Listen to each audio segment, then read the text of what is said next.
Morning, morning, morning. Good morning. Straight into it. Been sat here like that, just chilling out, checking out social media, and we'll just start the first hand. Seems like we're late, but we're not. Afternoon, everybody. James Mahone, chip leader. Josh Radley in second. Callum Gordon, Tom Gill. We're on three tables because we're on three tables because we're on 17. So short-handed, and as soon as we lose one, which at the moment it might look like Tom Middleton with 72k, but anything can happen. And obviously a redraw at 16. Good morning, young man. Good morning. Sleep well? Slept very well. Another early night, 2 on the trot. That's unheard of for me, to be fair, but yeah, straight to bed yesterday, fresh and ready for a big day 3. Absolutely. And looking forward to it. Lots of big names left in the field. If you've had a little flutter, then good luck. Grosvenor Sport offering the offers, the bets and the odds this morning. If you had a little touch, good luck. I'd like to see Ian Gascoigne run well. Mitch, Phil Clark, but Tim Chung was heavily backed as well. And believe it or not, the actual biggest loser on the book, or the best backed person on the book, was Tom Middleton. Tom Middleton on 72,000. If he spins it up, it's there's more bets going on him than anybody else. Oh wow! So Ludo was 9s. He was backed into 11-2 or something like that. Was Ludo. So yeah, good afternoon, everybody. Welcome to the first couple of hands of the final day here in Blackpool. It has been a brilliant 10 days. It really has been a fantastic 10 days. And this is the final day. Enjoy it. And we'll crown a champion sometime tonight. Oh, come on.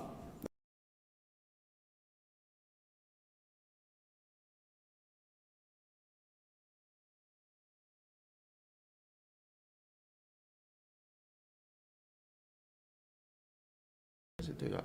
There we go. I think Paul's just sticking in the betting. We do. So we'll let you know what happens on the outer tables whenever we lose anybody.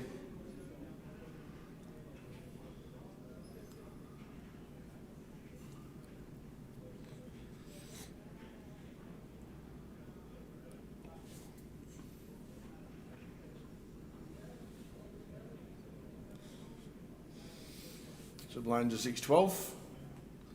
The seniors are in. Starting at 1 o'clock. The cup starts at 12:30. Live in the room.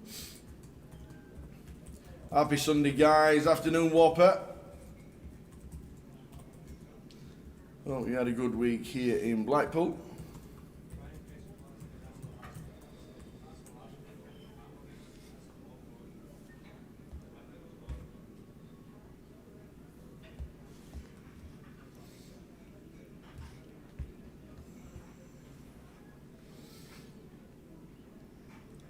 So Mitch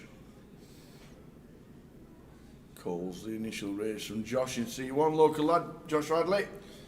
Aaron Seb here. 30 plus bigs with the ace king.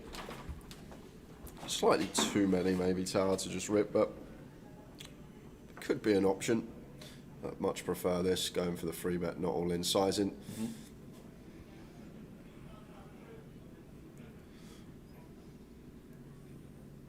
Looks like he's made it 120. And we are 6-handed here, and King Jack suited for Josh, but not going to get involved. Just lets it go, and good fold was dominated. There are the prices right at the off.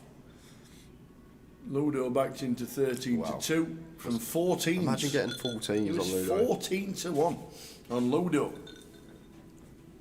Afternoon from Barnsley. How are we doing, Ryan? Oh, I've been to Oakwell many a times with the mighty Rotherham United. One of the coldest grounds in the country. Is it? It's open on every corner. It's freezing. So you're back tonight. There are the Who's prices. had a little punt? Who's had a little touch? Phil Clark 25s, Tom Middleton 25s. Yeah, he's had more bets than anybody else. And look at his stack. is 72,000. So pick your player, have a little bit of fun, and we'll see how it materialises.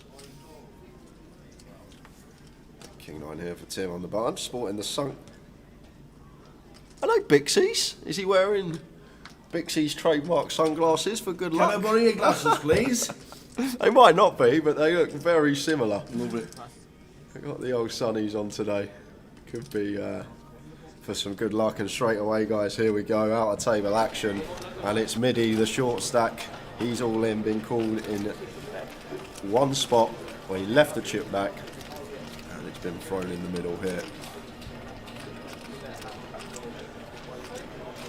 Kev Parks sets Midi all in for his last chip. I'm guessing he ain't got any of that.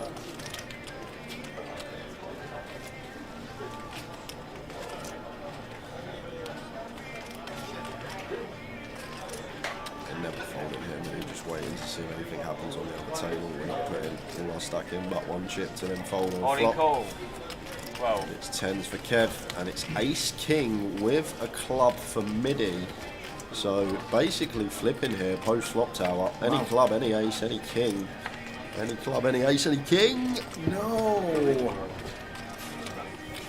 And Tom Middleton first out today. With short stack coming in. Ace King less than 10s. Did flop the nut flush draw. Unfortunately, no help on turn nor river. That's good for the bookies. So that means tower. We're on a redraw. 2 table redraw. A 2 table redraw instantly. It was wrong in the... They wrote it. I knew it was going to... chip counts as they come in, yeah. Yes. Oh, that's, yeah, because in the betting thing, he was, I was like, wow. I know you can make it. You can push the his price. I forgot to 92, Yeah, so yeah. I'm like, that Well, was very good afternoon, Jojo and Smiter, Whopper Supper, Preston Pixie, everyone tuning in for the final day.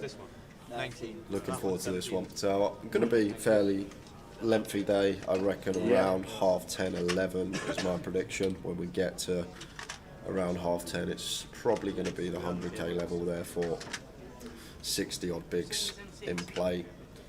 So not going to be a late.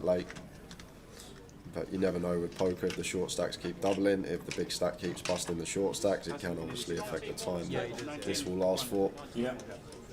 Exactly right. You don't need Ludo. Who do we get on the feature? That's the big question.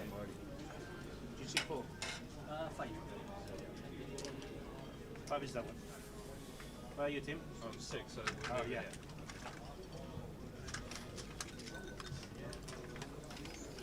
Are you missing a check? 800, yeah. Well, Tim Chung didn't move very far. Ludo didn't move very far. In fact, Ludo in the last 3 changes has gone from 4-3-2. He started in 4, went to 3, now he's in 2. Maybe if he makes the final, he's destined to be in the 1-seat tower. Absolutely. Ludo in 2, Kev Parks in 1. Josh has moved to 4. Yeah, so got the names through now. We'll run you through who we've got on the feature for the 2-table redraw. Kev Parks in 1, Ludo in 2, Longmouth Fan in 3, Archibald Seaton in 4, Phil Griffiths in 5, Tim Chung in 6, Callum Gordon in 7, and Kevin Frame in the 8 seat. Can you see 7? Seat 7. Well, that's seat 7. Oh, chip count. Oh, yeah. There's 2 or 3 players we've not seen this week. Yeah, Phil Griffiths, I can't recall being on the featured table. Archibald Seaton, can't recall seeing him yet. Yeah, either. Archie was on when Ewan was in. Oh, okay. Yeah. Callum, we've seen Kev. We're both Kevs. I think we've seen Longmouth. Seat 7 is 700. Ludo and Tim obviously were a fixture on the featured table yesterday. Yeah, 708.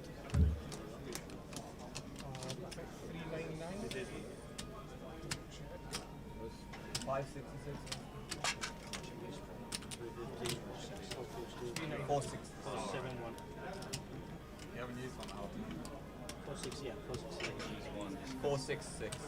No, not Tim. I didn't need to. Seat 5.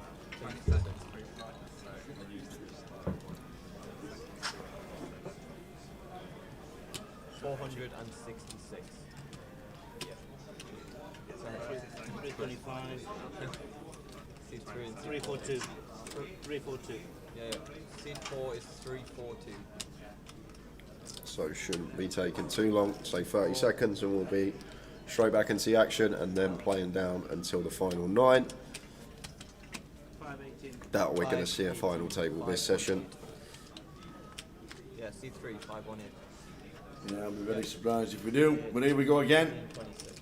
6 minutes in, we're down to 16. 2 table redraw. And that will be it now until the FT, whenever that will be.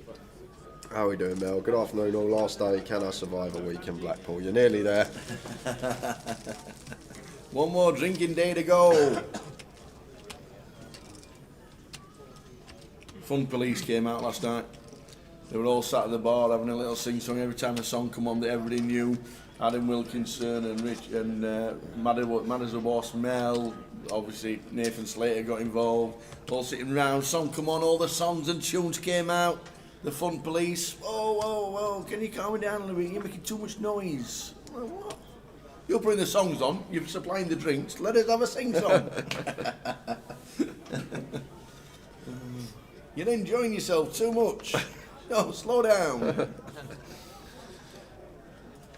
Under the gun open here from Kevin. Raise. Archie with the ace queen hit. Both options available. Just going to play flat hit. That can definitely find a free bet with. Going to call on this occasion. 10 seconds.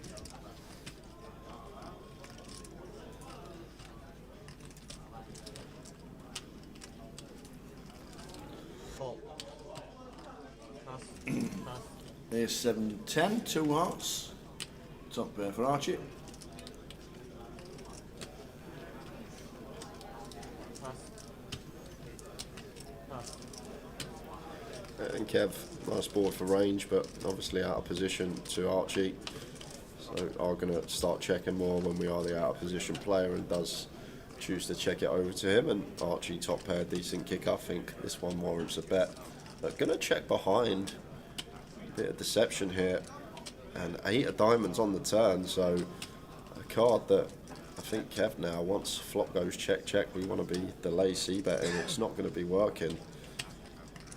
But once Archie checks back, thought we might see the stat, but gonna check again. Now surely we will see Archie go for some value here with ace queen. Kev can still have some jacks, queens, kings, maybe some hands like king 10, queen 10, jack 10 suited to get value from. Check.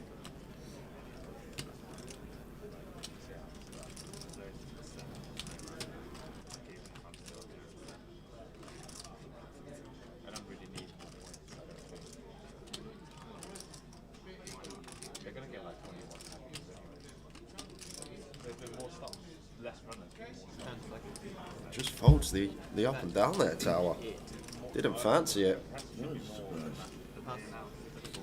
Well, double gutter, I should say, but same thing. 8 outs to the nut straight. So 13 is accurate. So opens the queen jack off under the gun, flops a gut shot on the ace high board, check check, turns a double gut shot and just check folds. Facing Archie's step. The funniest thing was security guard came and spoke to me and asked if I could try and get them to keep it down as if I was the sensible one, says Mel. They don't know who Mel is then, obviously. Afternoon, Cole. Pleasure seeing you both this week. Therefore, see you in March in Blackpool. Might even make an appearance at Manchester. All the best. Nice one, Cole. Top stuff. Yeah, I know that. But they had the open this year as well, didn't they? Like, we've got it up to date. It's like about the same number, and then I think they from Blackpool that's smaller if that's better. Maybe. So like maybe 8. Pass. Pass.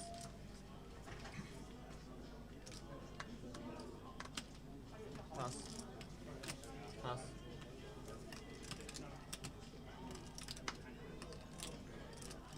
Pass.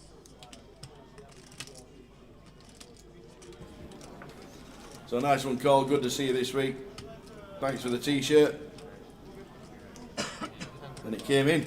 Lucky t-shirt. I have to wear it every time there's a Towers treble on. It came in. The very last man. Tried to find a book online on Grosvenor and there was none available. Not after 12 o'clock, it's not Man of Straw.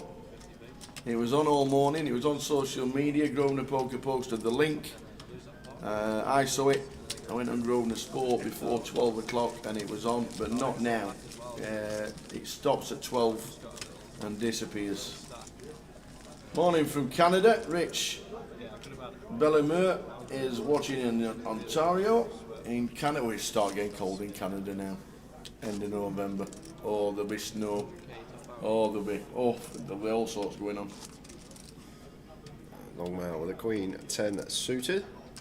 Yeah, we'll get Kev's picture changed. We got Kev and Kev both with the same picture. Kevin Kev.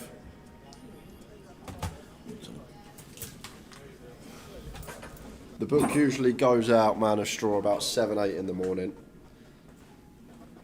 So around 4 hours before the tournament starts. Callum with the 9s here. Nice stack to start the day with. Call in. Pass. Pass. Midi was out in 17th, Ace King versus 10s, all in pre, basically left the chip behind. Did flop the nut flush draw, but it come brick, and Midi was first out. Pass. Wow, look at this, Ludo with 10s in the big blind here, and Ludo starting the hand with 30 plus BBs, 31 big blinds. There's been an open, there's a call, there's a lot of money in there. And see how Ludo proceeds. It's just going to call. I think some of the robots here will shove here with 10s, but I think Ludo is going to be taking lower variance approach here. Probably comfortable 10 seconds. to keep the pot small and not potentially bust and keep himself in this. Still water, please. But I'm pretty sure some of the solvers will be shoving this spot with the Please 10s. register for day 2 of the cup. Please make your way to the front of the line so we can get you Flop as well, registered. yes, Registration Jackson. will be closing in just over 10 minutes. Players returning for day 2, your CD is now on 45k screen. continue Welcome to start from making your way to the Long rec room. Once again, day Faced 2, with 2 cup overcards players, you're here, welcome both to the make your way 9s and the to 10s hard to continue, and Ludo does just get out of the way, so Longmail getting 2 better hands to fold. Very nice indeed. Good start. Pass.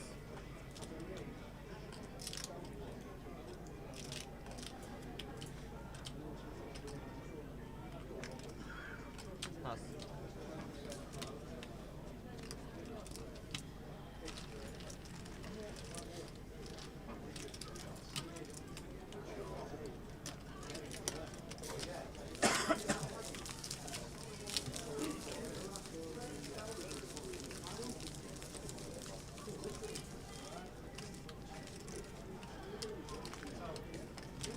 So 16. To a champion. Wherever you are in the world, whatever you're doing this afternoon or morning, enjoy.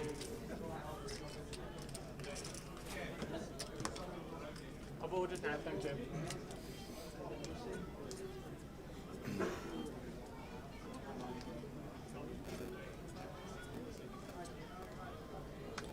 Okay, frame looks down at 96,000.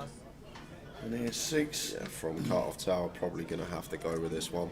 We've got an ace, we've got 7 BBs, only 3 players to get through. I think this is one that we're going to have to take, and take he does. 96. We'll get through Kev Parks and Ludo. Oh, well, it won't be getting through Longmail. Gonna have to call here. Whether he does or not is a different question, but it's a 7 big blind shove tower. There's going to be ace-x, all the ace-x in here that we dominate. There's going to be king highs, there's going to be queen highs, small pairs that we're flipping with. So just versus range here, this hand is going to fare fine. Wow. Well, looking at the cards usually means a fault. No, it isn't. It is a call. Longmouth calls with the ace-9. Kevin Frame at risk with the ace-6. Chop out possibilities. 10 seconds. Just under 30% for Kevin. So 6 is needed at the moment. Call. But sometimes these two hands will see some chops as well, as Tower mentioned. And not the worst flop for chops. A 3 would now chop it, but 6 to win it outright.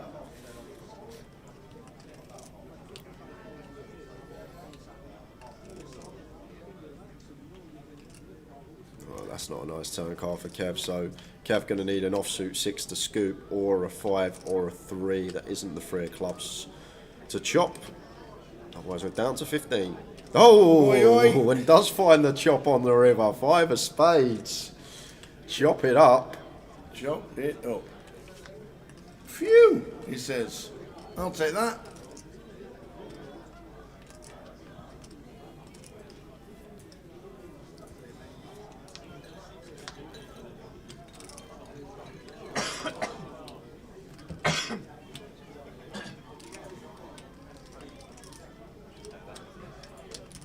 Take 1,000.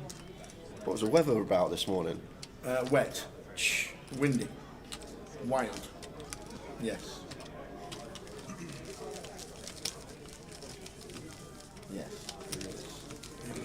It was. Yeah, we're starting with the chop-in chat early today, Paul. I'll tell you what, that one got me yesterday. It's not often that I can't get a word out because I'm in hysterics of laughter, but that really did get me yesterday. I don't usually go like that, but it's just one of, you know, when you have a laughing fit and you literally can't get a word out because it's just one of the funniest things, Sarah, honestly.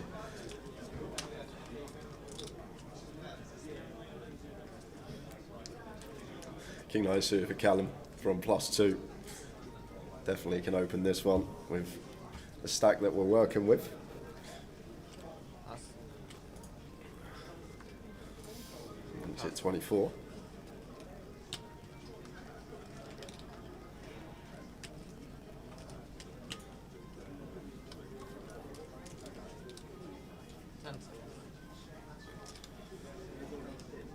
Raise 24.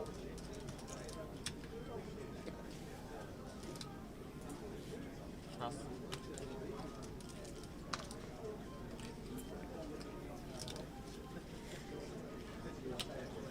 And Archie ace deuce off in the big blind here. Do have an ace. 10 seconds.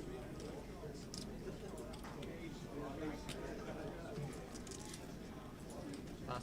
One that might find some free bet bluffs from time to time from the big blind facing an open. Pass.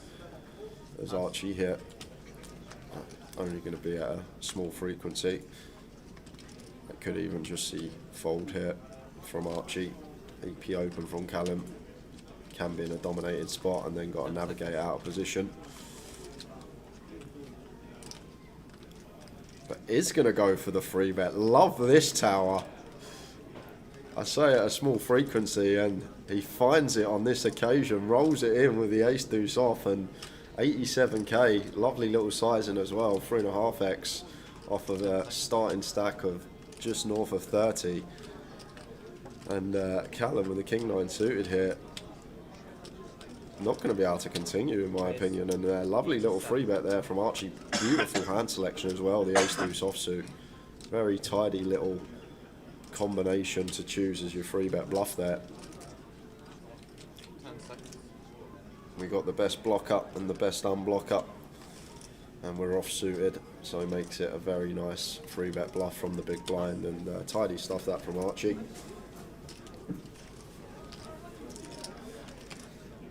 One down today so far, just Tom Middleton.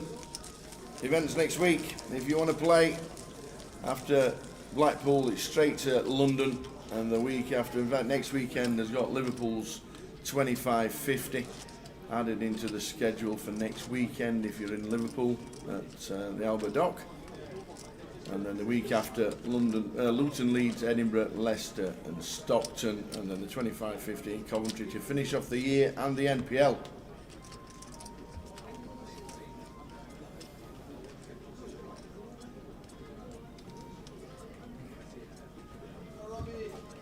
Sevens for Tim. Makes it 24.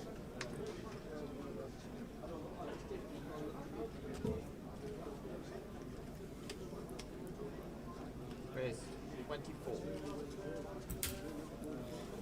Kev with tens here. fairly deep versus under the gun open and 2 tables out. I think we're going to proceed with flat more often than not here, Tower.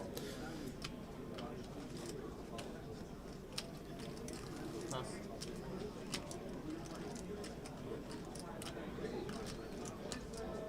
Raises up. He's going to go for the aggressive route, 3-bet to 52. And to Archie. After Ludo, I'll get out of the way. Oh, Archie with ace king. Yeah, and this is just a dream spot to just shove Tower. We have, what, 35 bigs on the nose, so it's just an easy shove spot for us. I know it's a bit wary under the gun open, 3-bet from Kevin, but all these chips in there now. Players returning for day 2 of the cup. Just got a lovely spot to just say the words I'm all in and 5 minutes. take down what's in the middle. Sometimes we will be flipping for tournament life, but Just said it. have to go with this one. Snap foul from Tim, and now Kev in a tough spot with the 10s, and it's one of them that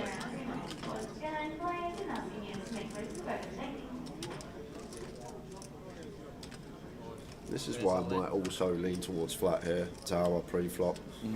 Like, not necessarily because we're going to be met by a cold 4-bet rip, but the times that Tim 4-bet rips, what are we supposed to do with our 10s here? And I'm a big advocate for always making a decision before you make your original decision. So before Kev puts in this 3-bet, he needs in his head to already have an idea what he's going to do if he is met with a 4-bet send. So we don't have this problem. We're getting no man's land, we're not sure what to do, potentially could be getting bluffed off the best hand, and just lets the 10s go there on that occasion. And I can't fault him for it, Tower, because Archie's probably never doing that with 9s or 8s. I don't think they're going to be in there. It's going to be ace king, jacks plus, so either flipping or crushed. So once we get there and do elect a 3-bet the 10s, I think fold is the way to proceed. Archie, very nice start for him, gets a lovely little bluff through and then gets rewarded by the poker gods the next hand. Yeah. Callum watching on Facebook says, can you enter these tournaments on the day of the tournament starting? Any flights that have buying days, flight 1A, B, C or D, yes. Day 2 you can buy into the start of day 2 before the hand is dealt, but today obviously you can't buy into day 3. But any of the flights, Thursday, Friday or Saturday, you could have bought in, but not day 3. 1-day events going on in the background. The seniors going to be starting at 1 PM.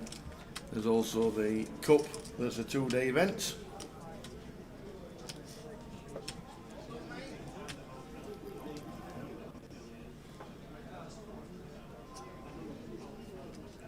Even jacks is horrible. I think jacks is the line where you just hate your life. Queen's obviously not folding. 10s I think is pretty trivial, and then jacks is just yuck. Because of the positions we're falling now, under the gun open, MP 3-bet, and the small blind wants to cold 4-bet rip for 35. Like, even jacks in that spot is hating their life.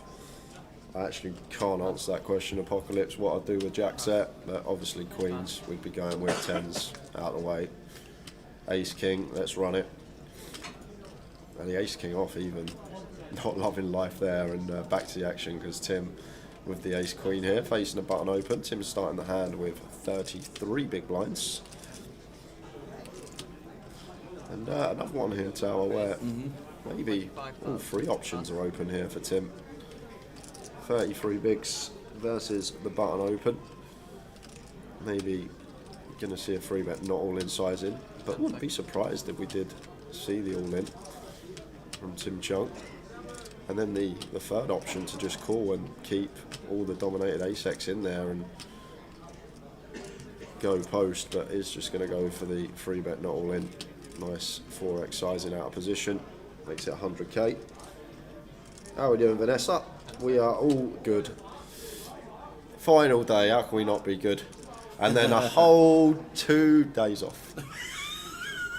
Before 12 days of streaming on the trot. I can't wait for my 2 days off. And then back for 12 days. What will you do with all that time? Sleep. You had 2 really good days sleep. You should be fresher today. You I should be am having a job fresh. tonight.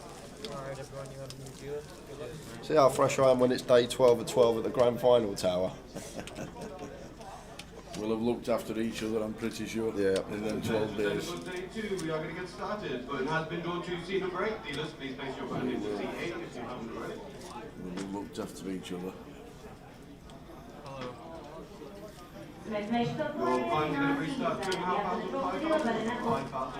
It'll be champagne to start with. It'll be honey, lemon and throat lozenges by day 12. Yeah, it will be. 4 levels of 30 minutes for late entry and re-entry, and then a 25-minute clock after break. Registration form is Everyone, available. start 100, 100 for the big players, start 100. Once again, 5 and 10, 1, 1, 1. Good luck, old people. And All playing the seniors. Always a good turnout. Best thing about the seniors is they all turn up for the first hand. Always. You never get the straddlers walking through the door for the seniors. Just raising tape for Kev. Yeah, I might play some EA Sports FC, Vanessa. Yes. Do you know what? I'm very annoyed because yesterday when Housekeep come in, Yeah. they've misplaced the TV remote in the hotel room, so it's nowhere to be found. I looked everywhere for it, Right. and now you can't turn the telly on by the side. There's no buttons on the telly on the side of the right, hotel, so therefore I can't play my PlayStation. I've got no TV remote. See reception when Yeah. you walk in tonight, is it? Oi! Yeah, that was the plan. That was the plan. No. The big two get in the way. No, to be honest, I come home yesterday to the hotel, went up to the room. I was planning on playing a couple of games of FIFA. Didn't have a TV remote, so I just went straight to bed. Oh, there you go. Which is actually a good thing because once I play one game and then 2 games and then 3 games, and I usually It can turn into 10 a.m. Because usually what happens is I'll play until I lose. So I'll play a game until I lose online, and then when I lose, that's bedtime, and it can go into a few hours when we're on a bit of heat. And 2 hands here colliding. Yeah. Ludo was 14-1, backed into 13-2 on the website this morning, but he opened up at 14s.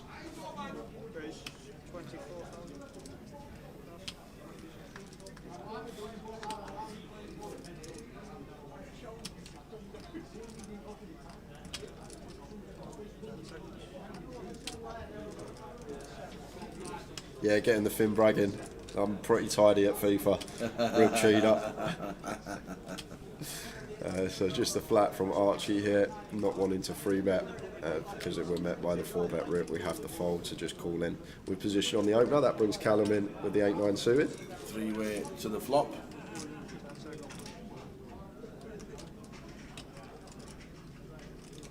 Ace, Queen, 7. Nice flop for Archie.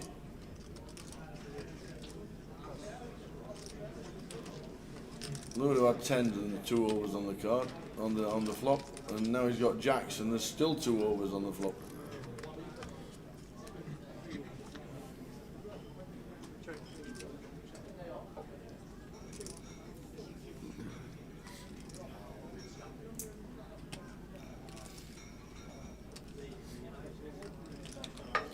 Yeah, and we're top 2, 3-way here, no need to get trappy tower, just want to fire. Ludo out of position will still have some ace-x that he's checking that we can get some value from. Hands like King, Queen, Queen, Jack, Queen 10 suited as well. And Callum with the 8-9 suited. Not going to be going anywhere. Should be out of the way. Sorry, will be going somewhere. Should be getting out of the way. For some reason thought he had a flush draw. A difficult one for Ludo. But getting this price with the Jack of Diamonds, maybe some room to call here, tower. Literally over 5-1 on our money. But then we do block these bluffs, the Jack 10 suited, the King Jack, that maybe the stabs that we're in front of is Archie, so he's just going to let it go. Are you using 4G in the hotel? No, I just play off my hotspot off my phone all the time. That seems to be best because connection can be an issue with hotels, so I'm just always playing off me hotspot. And we still do have the Haribo Vanessa. Yep. We didn't give it to anybody.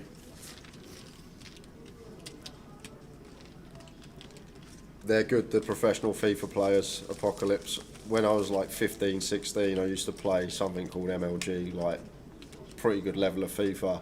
and a couple of lads that are in my team actually play professionally now. Really? Yeah, 2 of them are professional FIFA players this day. One of them sponsored by West Ham.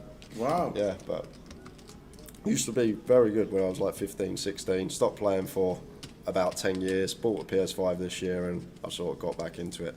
Wow. Like it. But the pros these days are just unbeatable.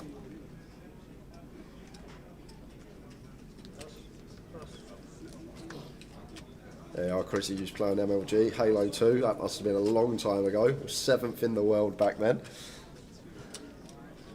Halo 2. Wow, 7th in the world. That's amazing. We used to be second on the ladder, second in the world, the ladder, our team, I remember we got up to. All little 15 and 16-year-olds, yeah. All sitting there with our headsets on after school, straight, load up the Xbox, straight online, all in a group chat, ready to play. Brilliant. Those were the days, Tal. They were the days.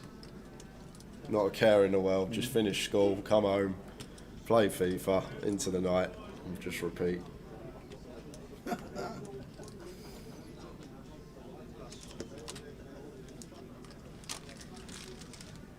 Mum and Dad used to say it though when we were losing, because they used to hear it from the bedroom, all the shouting and screaming that was going on from the bedroom when we like conceded. When you got the headphones Yeah. on, you can't hear yourself shouting, can you? You shout louder. Brilliant.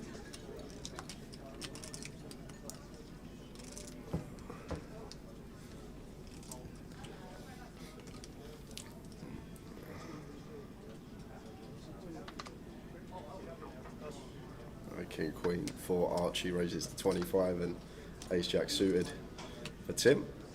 I think this one's just going to be playing flat here, facing the EP Open. Suited hands, definitely nicer ones to just be calling with because of the playability. It's going to find the free bet, and it should be working versus Archie's particular holding.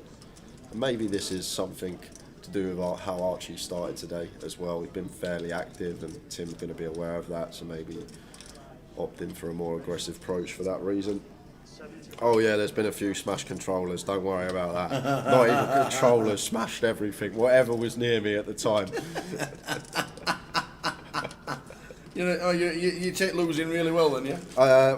When I was younger, I was pretty bad, I'll be honest with you. Obviously, as you get older, become a lot more calm, a lot more mentally adept, but when you're 15, 16, you just feel entitled to like win all the time when you're in a good team. Best pull on FIFA this year, Jay. I've had a few good pulls actually. I pulled the Road to the Knockouts Modric, 93 rated. He's a pretty good card, pretty handy little card. Crespo as well, who's not very good, but he's an icon.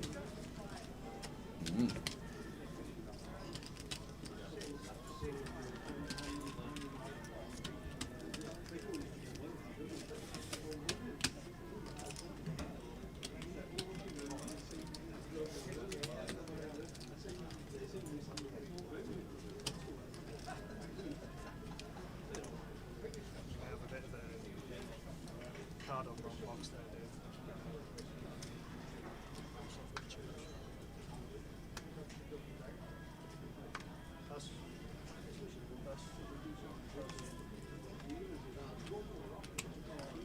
You ever a game of Tower? Not much happening at the moment.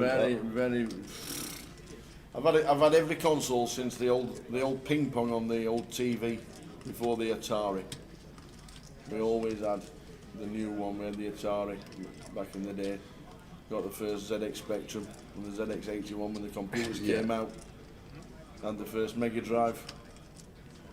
Fucking great with Sonic the Hedgehog and the old Mega Drive. Then I got the first PlayStation and the first Xbox, but no, I was never brilliant at it.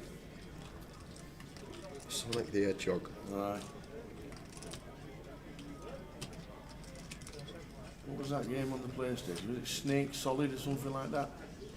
Snake. That was great. Just really. Snake? Just Snake. Really enjoyed that as a walkthrough game.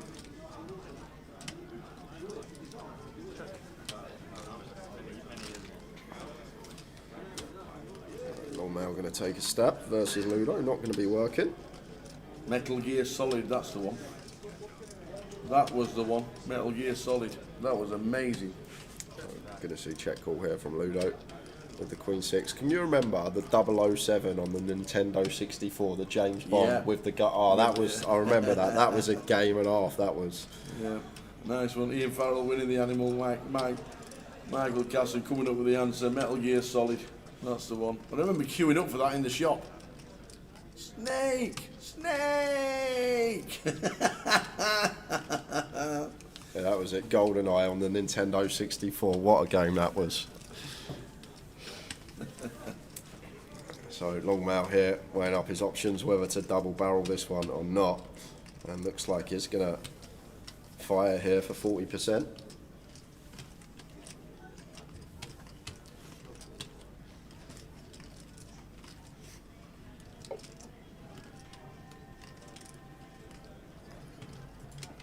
Ludo here facing 40% blind on blind, still expect to see a call once more, and then decision will occur on the river if we are met with the third barrel. But Longmail repping a strong hand here, and all the ace-X can definitely go for a second street because now they chop with all other ace-X, and even some 7X going to be firing flop that now turn trips. But I think blind on blind here still too good to be folding just yet. That may already be making the decision for rivers we can call now, but can we call river, and if we can't, may just elect to fold it now. And it's going to fold, so well played Longmail, gets it done with a 10 deuce. Simpsons hit and run, that was another great game. So many blasts from the past. I'm like 1 for 1 these days, Chrissy. Around 10 wins, 10 losses on there because it's 20 games in champs these days. But it's too hard. Everyone's using custom tactics. When someone goes 1-0 up, they change to a tactic where players just drop deep and it's impossible to score. Everyone's just too good nowadays. Been left behind. But when we were playing, champions wasn't a thing. It was just division rivals and tournaments that you could play on Ultimate Team. 71 depth, she knows. All about the 71 depth.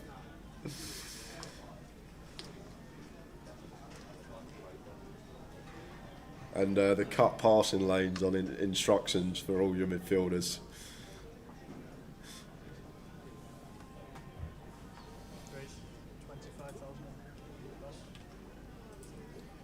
Ace Jack for Tim, raises to 25. Not much happening, but at least we got some talk going in the chat. Absolutely. Blast from the past.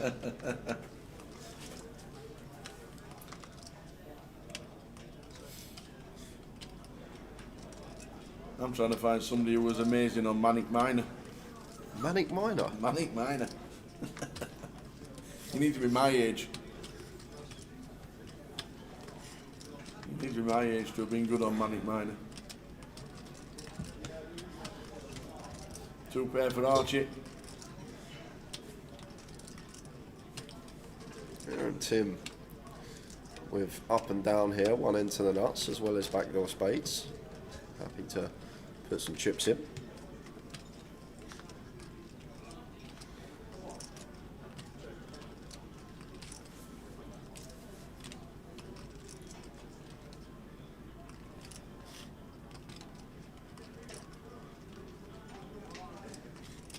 Archie just proceeding with check call. King on the turn, things Tim Chung loves to see. Turns the nut straight and does bring double flush draw here as well, so can credibly rep some bluffs. All the ace-X of spades, ace-X of clubs that he will open are going to be credible double barrels here. So potential to still get another street from Queen 9 of Archie. See what size Tim comes with.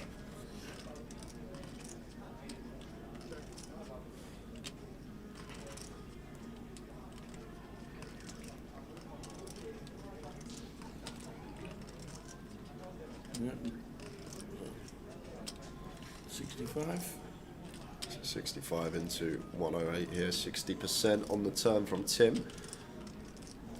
And this is a really tough spot for Archie. But one thing I will say here is once Tim fires again, I think he's going to be checking all his 2 pairs and sets here tower. So it's kind of polarised once Tim double barrels this spot, polarised to obviously straights and then bluffs. So for that reason, I think we still got to call one here as Archie, because we are also protected on the river. We can have a lot of Jack X defended from the big blind, so therefore a lot of Tim's Ace X of spades, Ace X of clubs will just slam the anchors on once we call turn, simply because of the Jack X that we can have in this spot. Unfortunately for us, there'll be no breaks slammed on with the nuts for Tim. Tim praying that Archie has a jack.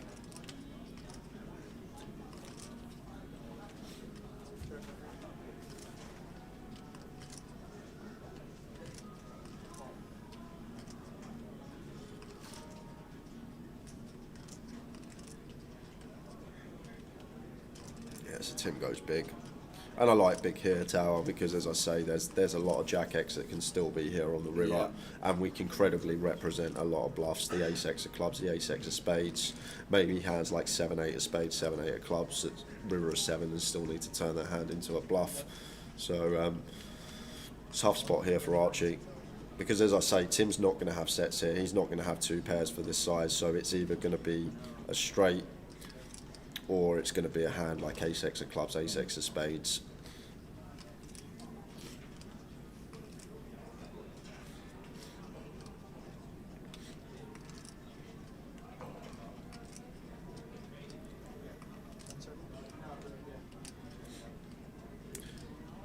I guess we got a nice combo of Queen 9 to be calling with if we are going to bluff catch, blocking Queen Jack of diamonds, blocking 9 Jack of diamonds, which would be opens for Tim here.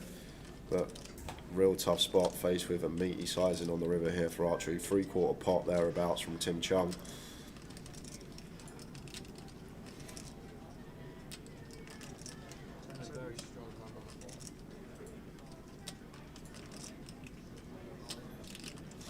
And sometimes you can level yourself in these spots and think, I'm up against an opponent who's aggressive, who's capable, who will find good bluffs and creative bluffs. And we've got 2 pair, can we really let this go?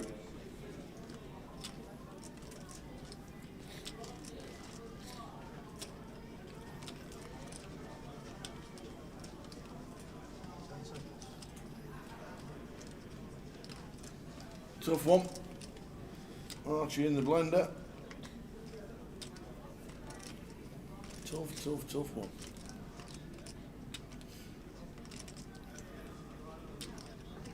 I'm going to come to the right decision.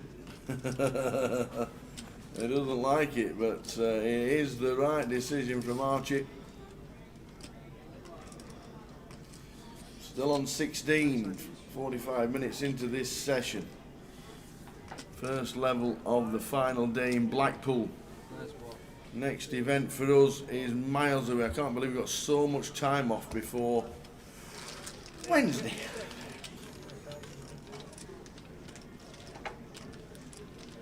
I'm still not having it. You're going to text me tomorrow saying, only joking, we're not streaming 12 days because... Look, I tell you what. You can't just spring it on me. It's not been sprung on us. It's been a month in the making. Yeah, but when have we ever started streaming the grand final from the start? Tell me when. Last year we done from Monday to Sunday. We done 7 days last year. Where's these extra 5 days come from? We did 2 different weekends last year. Yeah, but we done 10 days streaming. 5 plus 5 equals 10. Yeah. This year, they shortened the schedule and thought, well, do the lot. I'll tell you what. Yeah. We'll set up. We'll set up. No, we'll set up. You'll just come afterwards. Okay. Right? I thought you were going to offer me a day off then. That schedule starts on Wednesday.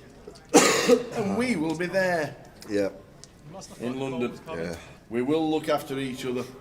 Don't worry about that. There will be times we get a few hours off and days, half a days off and stuff like that. There'll be a lot of time, hopefully a bit of help. 12 days, you know, is long scheduling, but it's the grand final. Then after the 3rd, we're not there. You might nearly all forget us. walk back, don't they? 10 seconds. Kev's all in with the ace-10.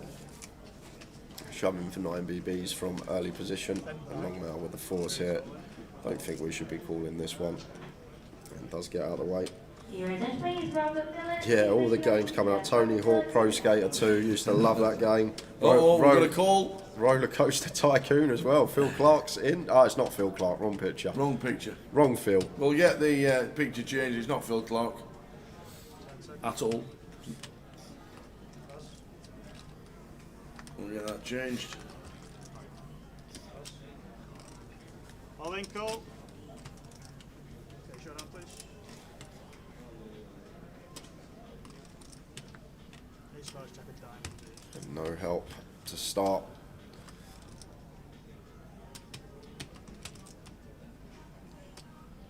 Oh, well, that's a good card. We have chop outs. Yeah, so any king, any 8, any queen, or just a 10. Too many. Two of diamonds. Too many outs. Unlucky Kev. Kev Frame busting out. £3,960, 16th place. The 16th. Well done indeed. Well done indeed. I used to love that as well. Zombies on Call of Duty, World at War. Did you ever play that tower? Yes, I did. I did play Call of Duty. We were. This is how sad we were when we were kids on the Xbox. So I used to stay around my mate's house, and there was a glitch on the Call of Duty World at War, and you could have a flamethrower which never ran out of ammo. And you used to go upstairs, and there was a bit of a wall that you could jump in, and the zombies couldn't reach you, and you just used the flamethrower to get up each level. And we actually set a rota. He'd sleep, and then I'd sit there with a flamethrower. Then I'd sleep, and he'd sit there with a flamethrower. So we'd get to the top of the leaderboard of who can get to the highest level on zombies, and that's basically what we done. This is how sad we were as children. You cheated your way to the top. There was a glitch, you could jump in a wall, you'd use the flamethrower on Call of Duty World at War, and you'd just go up the levels and levels so you'd be at the top of the leaderboard. Oh dear.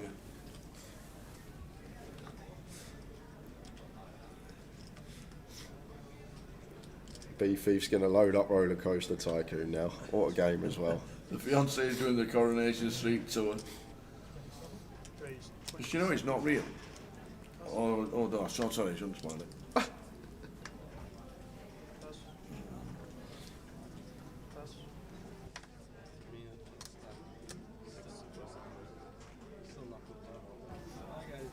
Yeah, this gets fixed in 30 seconds, guys. Yeah.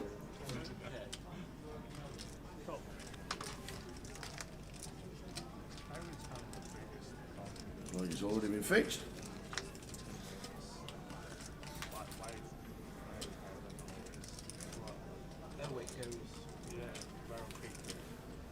So here now there's a bug. They said it was the biggest bug they'd ever seen, and they got a quick fix, but not a full long-term fix, which is obviously what they're still working on. But it gets fixed without having to turn it off, which is great news for us.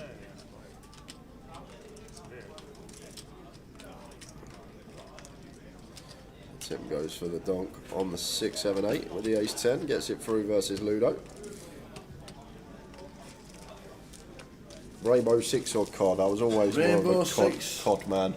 Rainbow 6. Who did that one? Who put the name to that Rainbow 6? Oh, it was... Who was it?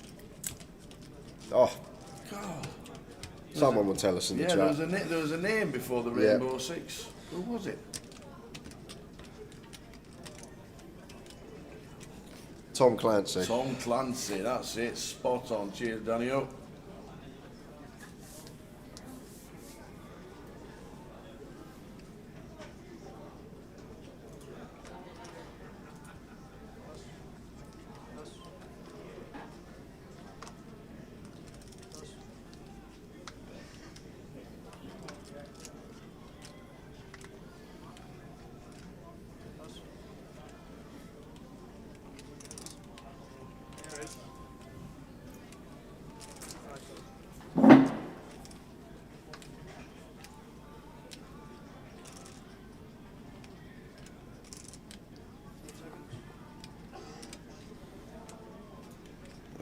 Button open from Phil, raises to 25k.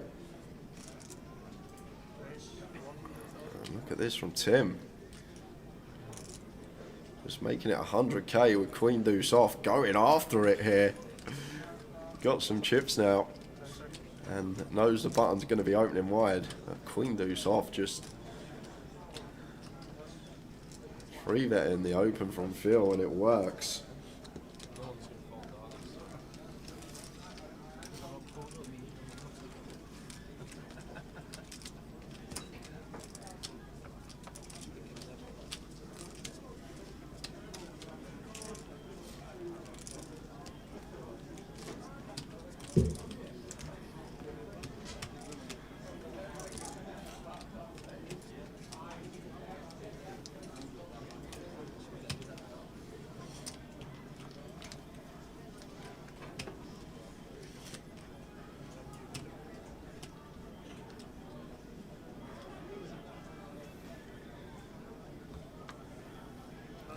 Early stages, Blackpool, final day.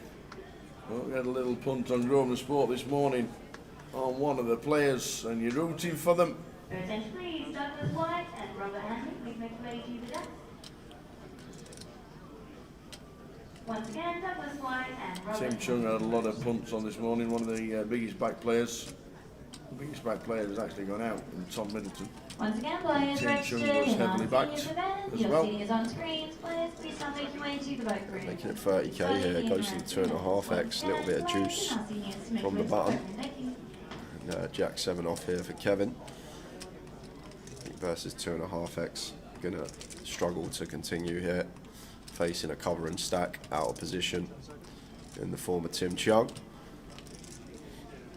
He's just gonna let it go as expected.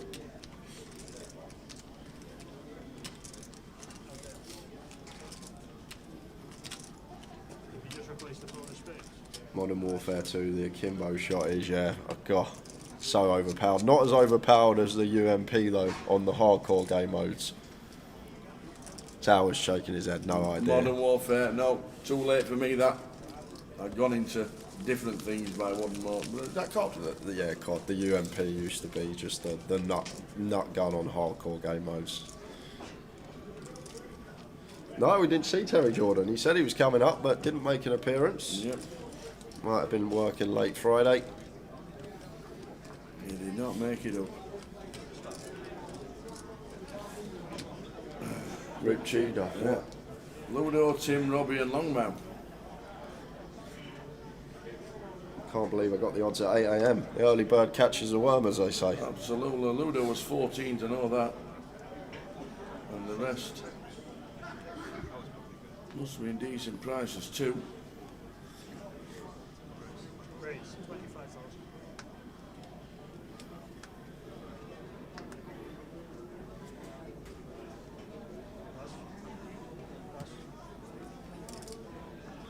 $25k open. From Longmouth and Callum with 5s on the button here. These two are similar stacks. Could see Callum call.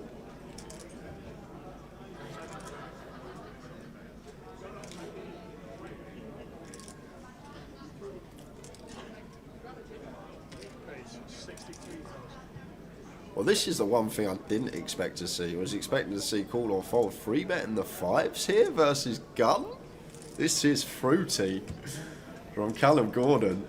I don't know if he's picked up something on Longmouth, but not a hand that really wants to free bet this spot tower. We've got no removal, no blocker properties to the strong hands that Longmouth will be opening and will continue. So maybe Callum's just picked up on something on Longmouth. The guys would have been playing for the last 2 days, and sometimes you can just get a feel that your opponent's weak or is at it, and just taking the 5s here.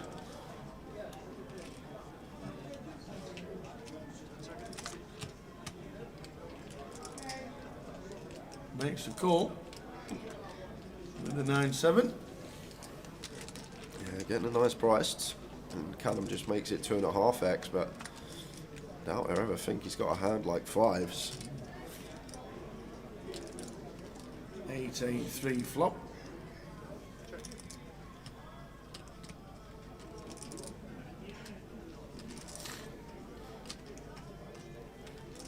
Oh, They both play together at Hill Street. Gill will be playing tomorrow.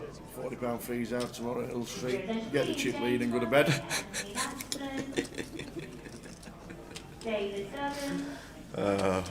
So Callum continues for 35k and Longmail and 9-7 of hearts here. Expect to see continue once we get this flop wrap round that 8, 3 to a straight flush. There is the call. Yeah, it's more of a cash game, 3-bet call run-ins. Like this stage of the tournament, this deep, 40 effective, I just don't think there's any solves are gonna find 3-bets here with 5s.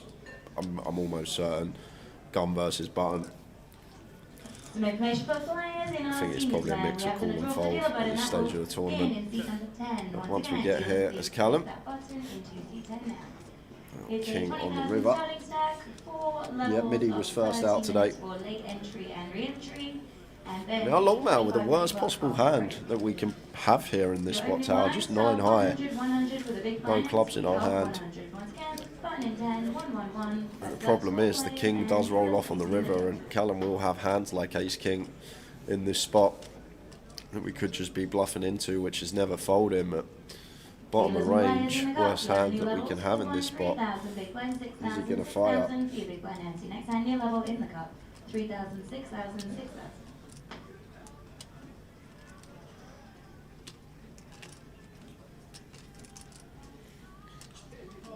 I think if this was like a jack or a 10, it'd be much more plausible for Longmail to think about bluffing, but the king is just favourable here for Callum, just with the pocket 5s. And in Callum's head off, the flop goes bet call. We don't really beat much, but the flush draws, ace-x of clubs is all that I'm really thinking we're ahead of in my mind. Maybe some 10-9 suited and goes check, and Callum going to show the 5s.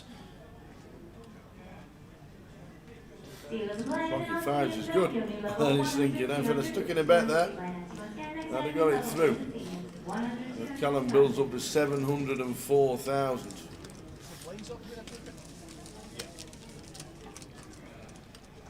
Blind's probably up by now. Yeah, 8-16 with a 16. First blind increase today.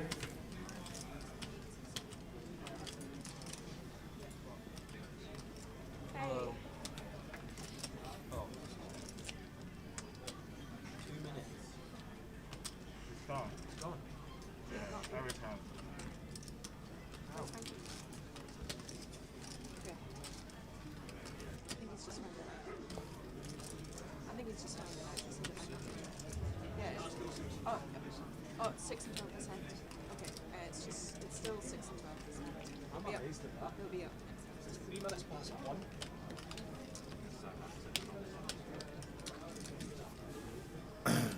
There you go. Ludo's wondering about the time. Don't forget they have the table change. Then a redraw, which means it took about 5 minutes for the redraw. Ludo's just looking at the clock thinking, well, it's 1:30, we've been playing an hour.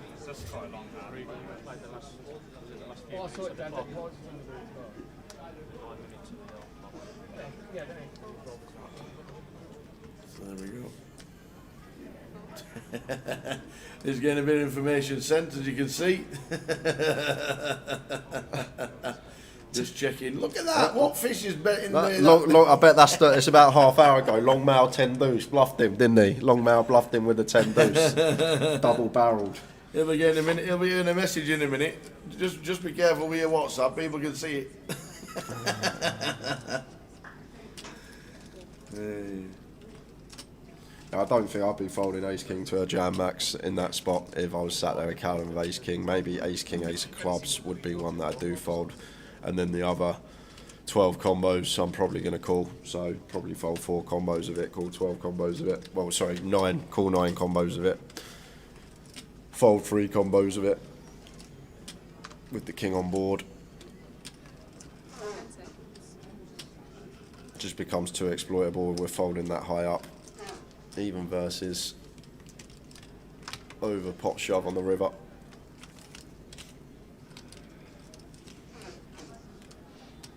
Tim in the hijack.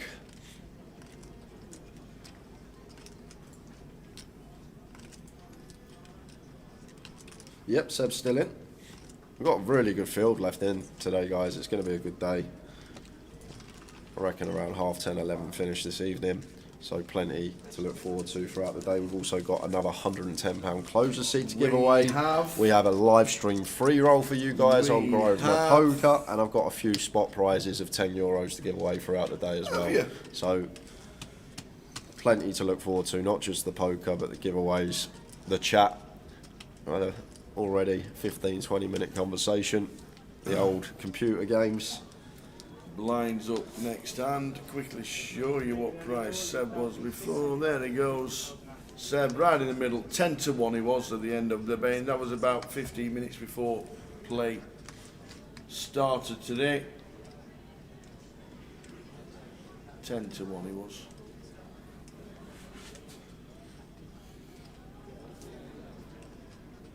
Your attention please, James Classic and Nick Slade. Make your way to the desk for your seat in the tournament. Once again, James Classic, Nick Slade.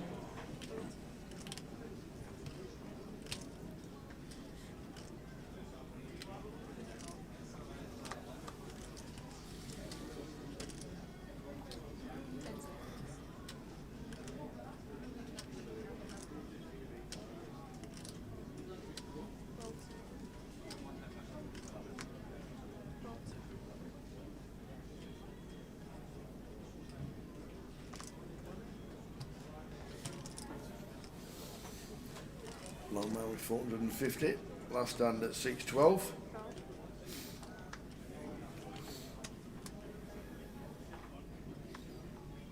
Yeah, ace-9 off here for Archie. One that we could potentially raise tower. Just make it 2.5, 3 BBs.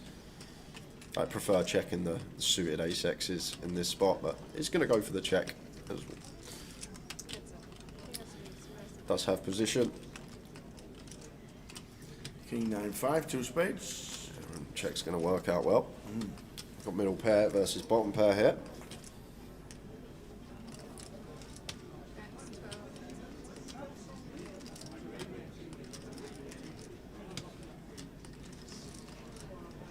Oh, it's Sunday. I just realised. It is. I tell you what, it is Sunday. Well done. Do they still do the roast at the casino on a Sunday? They do. Oh. Oh. It was lovely last year. Oh. Yeah. I don't know if it's in buffet form like it was last year, or it's up in the restaurant. I'm not sure. But I am pretty sure they do a Sunday roast. I know what I'll be having for dinner today. Fish and chips. A burger. And chicken. Vegetables.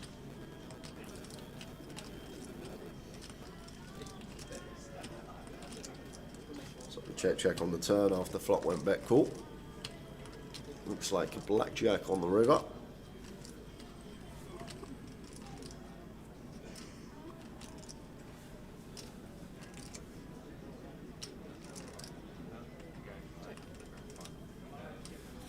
Carl Lakeland getting the fin bragging. I had the roast last week while on the mystery final table. Oh, just after I pulled out the 4K prize, you know what I mean? I treat myself to a Sunday roast.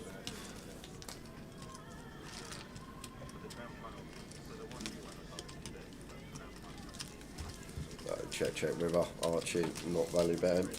The ace-9, just going to take it.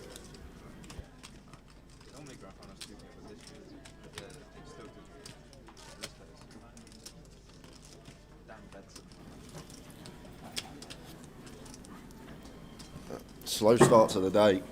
Just losing 2 players in the first hour and 10 minutes. Midi first out today. Ace King all in versus 10s versus Kev Parks, and then we saw Kev frame bust on our featured table. Ace 10 less than Ace Jack all in pre as well.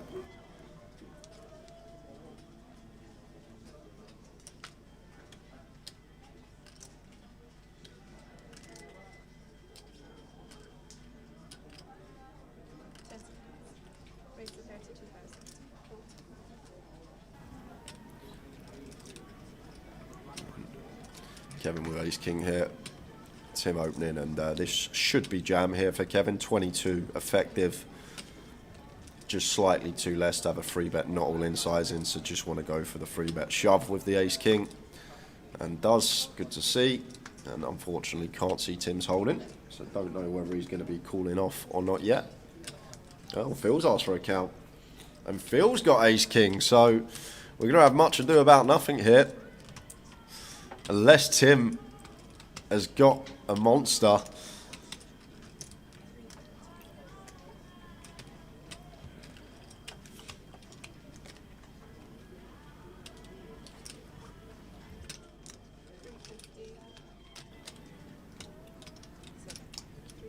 So Phil just has to go with this. And Phil does move all in. Snap fold from Tim, and Kev's going to like what he sees after Phil moves all in. Probably wasn't loving life when Phil announced the words, but now should be chopping this up. This deep in a tournament, no one likes to see someone win this pot. Everyone hoping for a chop. So are we in the comms booth, and that is what we want to see. Katie spreads a rainbow board, and these two will be chopping this one up.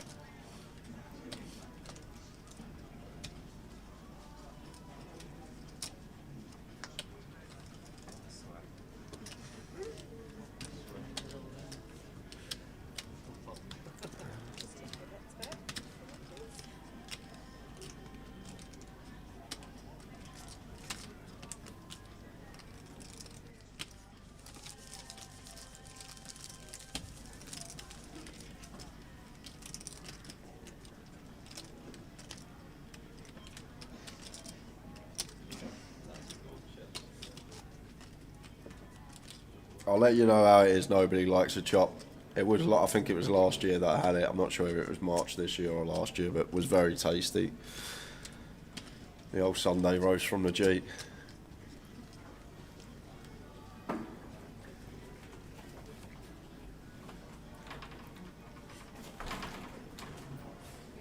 There he is. Oi, oi. Only Sunday for him to do the first tee run of the weekend. Oh, calm down. only took until Sunday.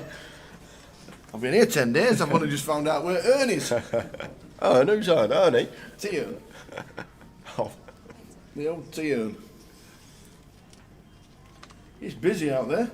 Yeah, Cups in full flow, Seniors in full flow. We got side events coming later as well. It's going to be a packed card room. I love that they do plenty of events on the Sunday, just so there's atmosphere when the winner's announced and there's people in the club still. And we've got Ludo making it 37 with the ace-jack from the hijack.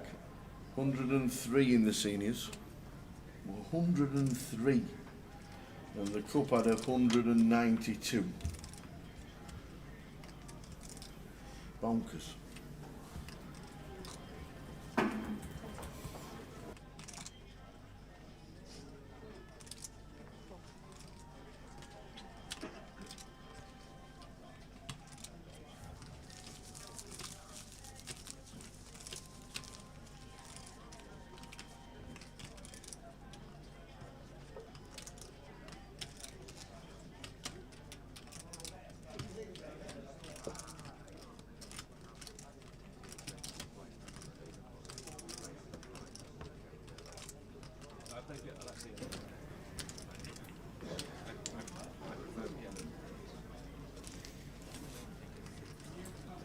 So 10 minutes into level number 2 of the day. Good afternoon everybody, wherever you may be.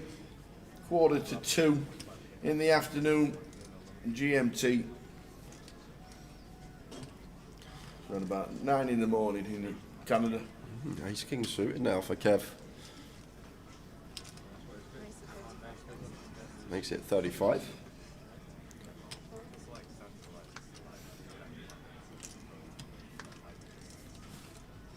Folding round in turn.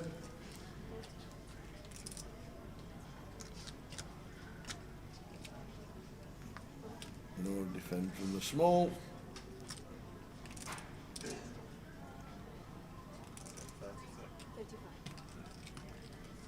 And out of the way as well. Yeah, this Grand Prix that's on in Vegas. Yep. What time do they actually race? No idea. Anybody tell us? And we are heading over to an outer table, more action, What's and it's happening? Robbie Ball. He's moved all in but 5,000 that he's left back and been called by James Mahone. So I'm assuming the last 5k, slightly more, just going to be put in. James Mahone calls. Robbie's got 9s over pair to the board. Looking good. And James has got... Oh, 8! Set of 8. So flop top set. Robbie couldn't fade the 2 out. I'll draw into a 9. Doesn't find it. Ouch. Always at the wrong time for Robbie Bull. He always gets unlucky. Yeah, 2 out. He's more unlucky than he is just out flopped again. Robbie Bull busting out. Well played, Robbie. Oh. Yeah, that's an ill one tower when you get it in and your opponent's drawing to 2 outs. 80% of the time you're going to get a much needed double, but unfortunately 20% of the time he's heading to the rail. Ouch. What did he end up with, Robbie? Robbie ended up with £3,960. Everyone now locked £4,330. Oh, the Grand Prix was this morning at 7 AM. Oh, it's done already. Oh. Who won? Verstappen. The race has already run. Thanks, Dennis. I had no idea. I thought it was 2 PM. Wow. Grand Prix was at 7 this morning. Oh, I could have watched it. Oh no, my eyes were still shut. Off we go again. Whoa, what's happening now? It's a bit of action starting to build. Very next hand on the same table. This occurred. Mitch Johnson all in with 5s versus the ace queen of Josh Radley. Mitch still out in front, but now fading kings and 10s to go with aces and queens. And there's a 10 on the turn. Wow. Jack or 5 is the requisite and doesn't find it. So Ouch. 2 bust outs in 2 hands on table 2. Mitch Johnson out in 14th for £4,330, and Josh Radley stacking up chips. So look at that, 2 bust outs, 2 hands. Yeah, Josh and Archie could be brothers. Yeah. Verstappen, Perez, Leclerc. Whenever I see Leclerc's name, I always think of hello, hello. I don't know why.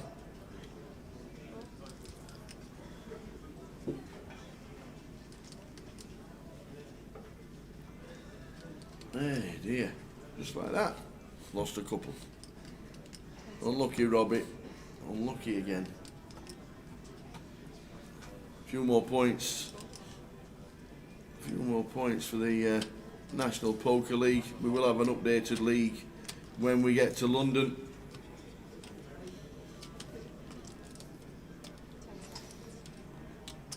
Pocket 5s for Phil. Ludo here with the ace-4 off from the big blind. Not been the best start for him. Lost a few chips. Richie Baker's got the Manic Miner tune in his head now. Manic Miner was great. What was Manic Miner? It was a game on the ZX81, I think, or the ZX Spectrum. Was it You like know, when you gold? put Was it the- like gold When miner? you used to have to put the tape in and it went like that, like that, to load up. We got to 90% and then stopped.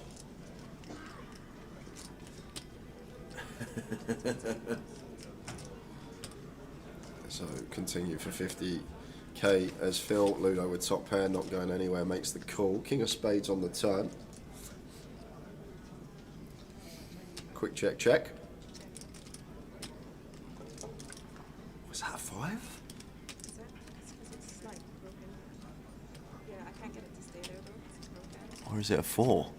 Either Ludo's made 2 pair or Phil's made a set. It's one of the 2 tower. Just waiting for the camera to catch up. Come on, Dave, catch up. There we go, it's a 4. 10 seconds. So Ludo has rivered 2 pair. Don't know why it's not there on the box. He's inputted it now. And Phil gives up with the 5s and Ludo takes one with the ace-4. Weird one.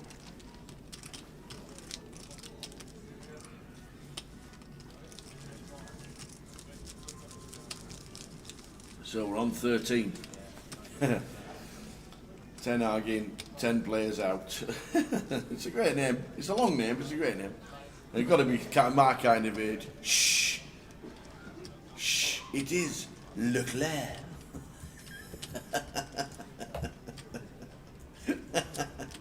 Oh, how good was Hello Hello? How good was it? It was so funny.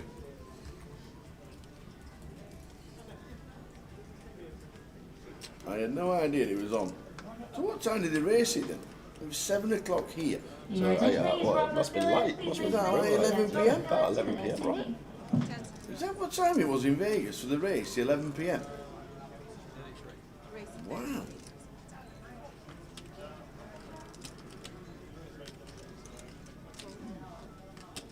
Well, I did not know that.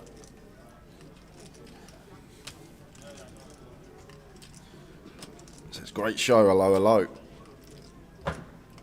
And ace king for Archie raises to 33, and Tim Chung with the ace queen suited here. Just going to call with position, facing the gun open. Alternate, what's that for? The cup? Must be for the seniors. You can't buy into the cup now, can you? Yeah, but there might be still a list until people bust to get them back in. I think it's the seniors. Wow. 10 seconds. Gremlin. Oh, you're right, back to the table. We are near the seaside, to be fair. That's usually where you find a lot of seniors, isn't it? It is. If you go to Cleveland, there'd have been 300 runners.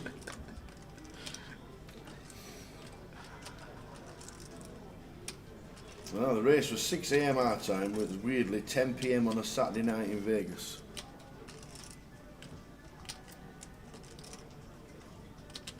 There you go. Thanks for the information.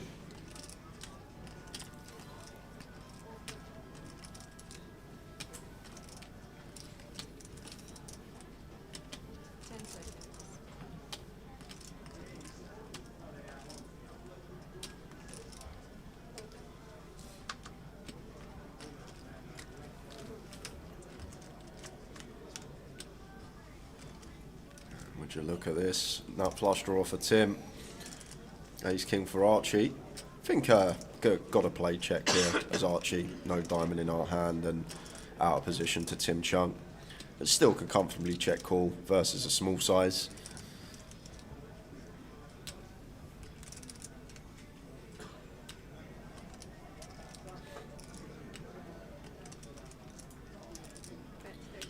So goes for third. Yeah, Tim Chung just south of, and should still see call here from Archie to the turn, which is the 5 of hearts. And this is just where the cameras get reset, guys, when we were catching up from the lag straight back.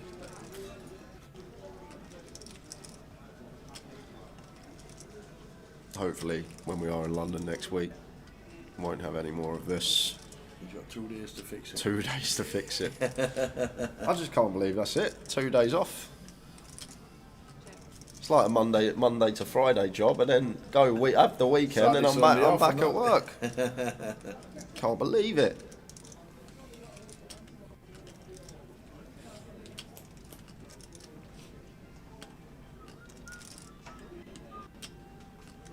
I still think this is going to go check here. Don't think Tim's going to bluff ace queen of diamonds. I think Archie with the ace king still good enough to show down. It does go check, and the ace king for Archie going to be good. Indeedy, indeedy. Perfect timing.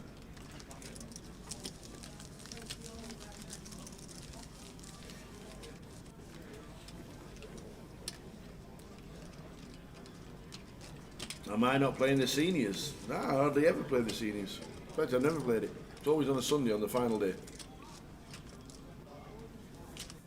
The only event I did try and chance me arm in was the 2 satellite, the double satellite at the beginning of the week. The mystery bounty and the mini. Failed in that as well.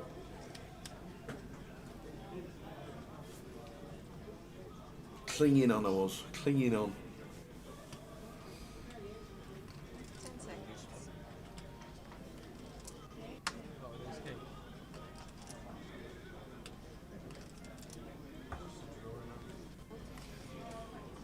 Pocket fives for Tim. Raises to 32.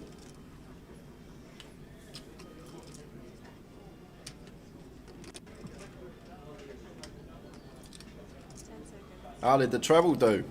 It come in. Who said that? Again, Dave Nichols.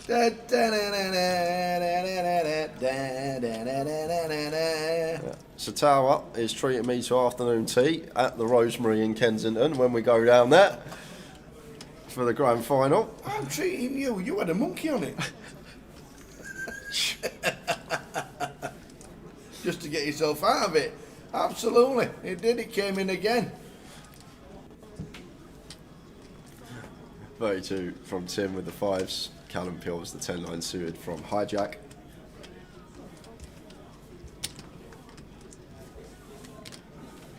See, everybody types in, how did the treble do? Expecting the same old answer from Jay. Yeah, no silly questions in the chat, please. That's usually my answer.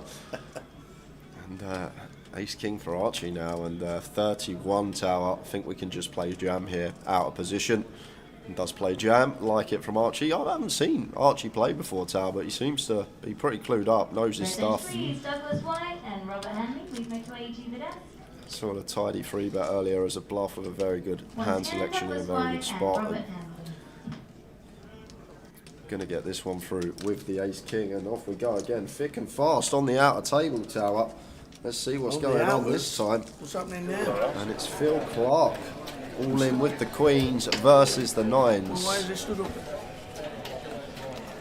Is it the extra 2% that it doesn't really need? Yeah, well, might see a shorty double for once on the outer table. Just fading nines, no runners, good flop.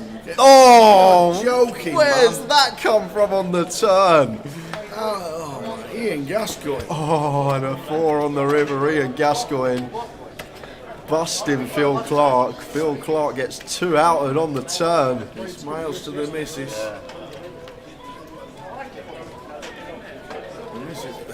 Ian Gascoigne's missus sat there thinking, oh, a bit longer in the comp here. 6 out, Phil Clark. Ouch. Queens against nines. Good chance for Phil to get up to about 400k there. And the rest, he had about 300 in his stack, Tower. It was a good 300k stack Phil had in front of him. Lost another. Back to the feature, Tim with sevens makes it 32.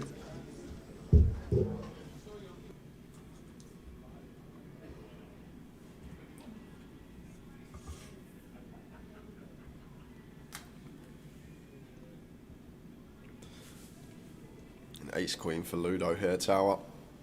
In the cut-off, 22 BBs, just shy of. Could just see shove here from Ludo. Ludo does go with jam. And this will be working versus sevens in particular here. Once Tim opens gun and Ludo shoves for this amount. Don't think Tim can call off sevens here. I don't think Ludo is going to shove fives through deuces. Don't think that's going to be in there. Sixes is a bit of an ask, so down to that scenario again of either going to be drawing to 2 outs and 20% equity, or we're off to the races and flipping versus the ace king, ace queen, king queen suited, ace jack, so on. So I think as Tim here, we probably want to let these go. Does get a bit more interesting when we have eights, nines, these type of holdings, when Ludo will then have a couple more pairs that we do dominate. But like the fold there with the sevens. David and Sean Lewis, afternoon to you.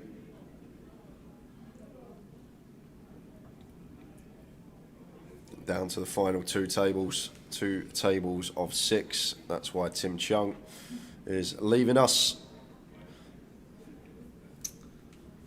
Boo. Oh, there's a go. It turned into a sleeping bag or something. What does he do? Turns into a bag. A bag. So he can have it is on that his even back possible? and walk it around. Like he just walk around with his coat on his back like a bag. It's very, very neat coat. I like the invention. Who thought I can make a coat that'll turn into a bag? Who even thought that? Like, one day you wake up and you think, what if my coat can turn into a bag? I wonder if you can get it to like just turn into a bag. And then you're walking down with your bag on your shoulder. You say, what's that? It's a coat. What?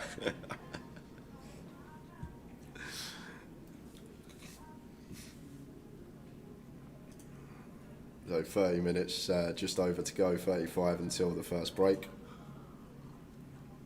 Highly doubt we will reach an FT.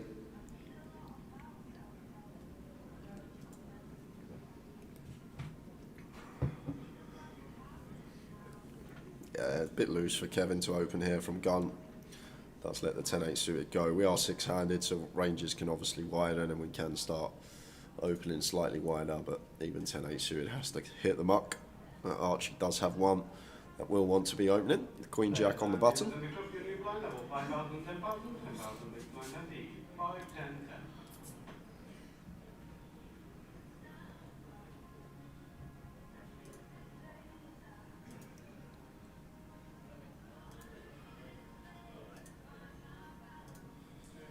How are we doing? Slim Donkey on Twitch. Thanks for joining us. This is day 3. We're down to 12 players, 3 off a final table. And going to be going post flop here because Callum not going to be folding the ace-9. Does defend.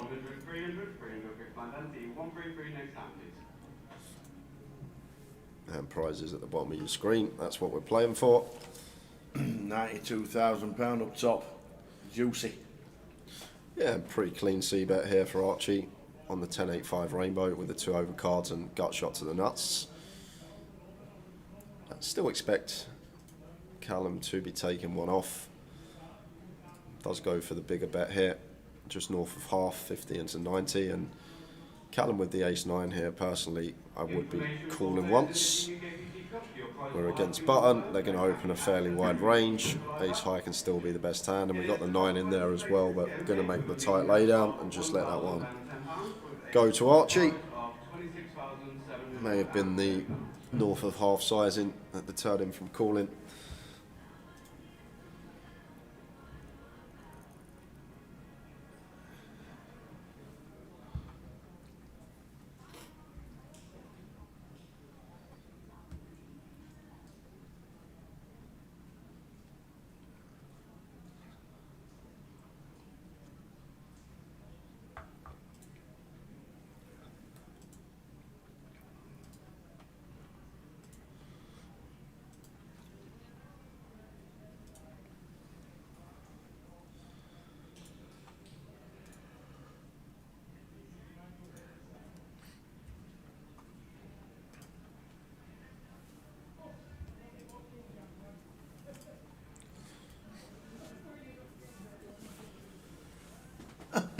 Pesky, a court that turns into a bag about as much chance as Tower's treble coming in.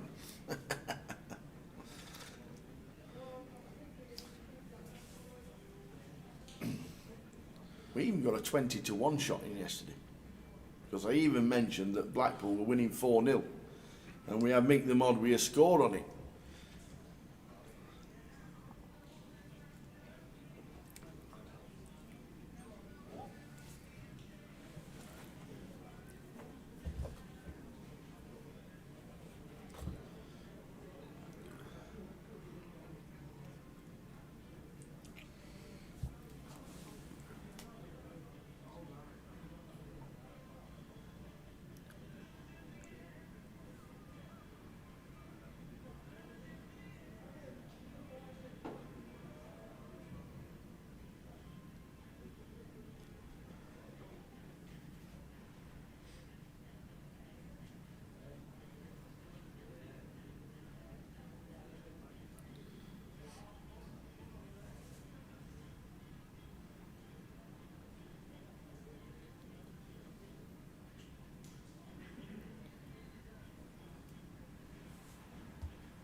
There's Jack for Phil, raising 34.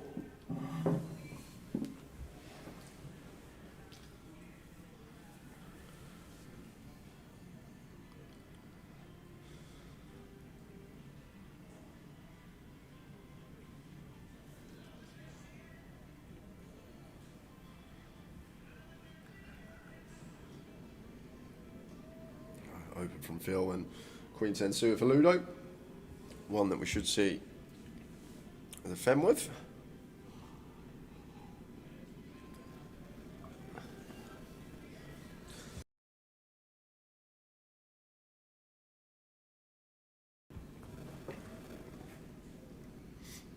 And we got action tower. We got top pair for Ludo. We got nut flush draw for Phil, but flop goes snap, check, check.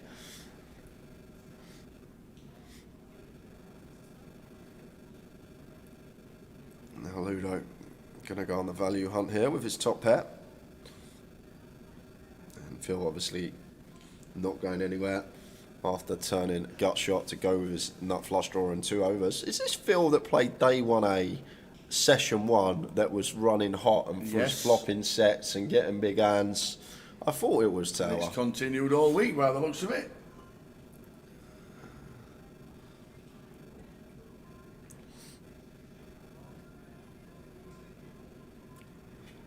Phil does call and gets there on the river. Beautiful sight to see. River's the nut flush versus Ludo. And just going to check. Yep, we got the nut flush, Phil. Your attention please, Kelly. Please make your way to the desk. That's Kelly, to the desk. Thank you. And goes big. 200k here from Phil on the river. And Ludo going to have a tough time calling this one, Tower.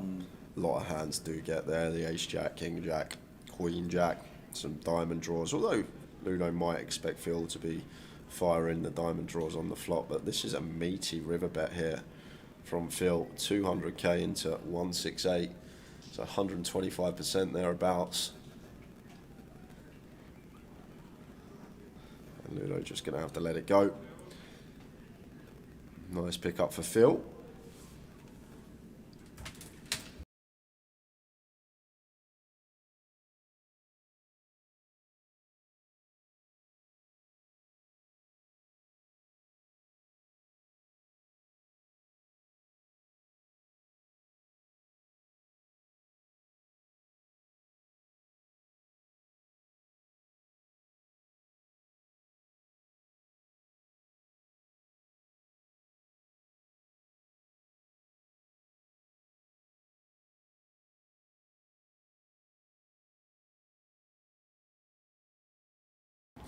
Yeah, Fungo slots. I meant the first day 1 that we done, not day 1A, it would have been day 1B, but the first stream that we done for the main event.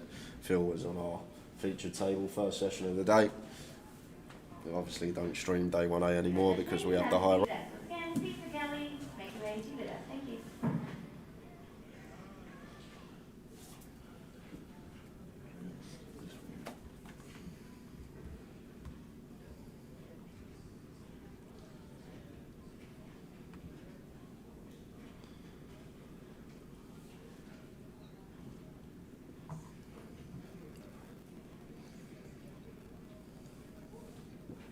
Pocket 9s for Archie.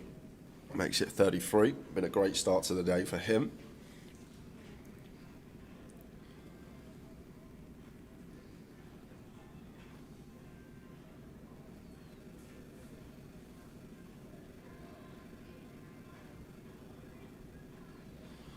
Going to be raising take, long mail not defended.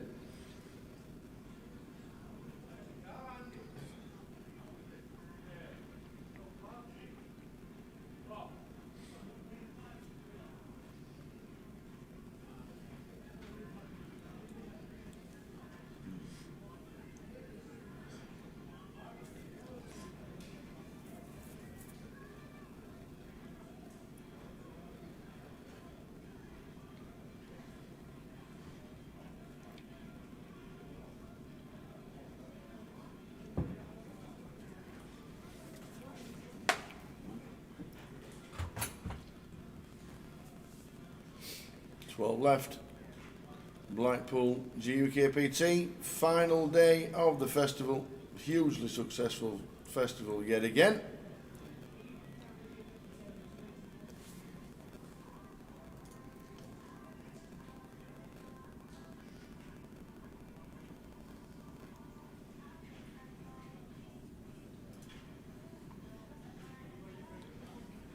Look at this from Callum, putting on his loose shoes.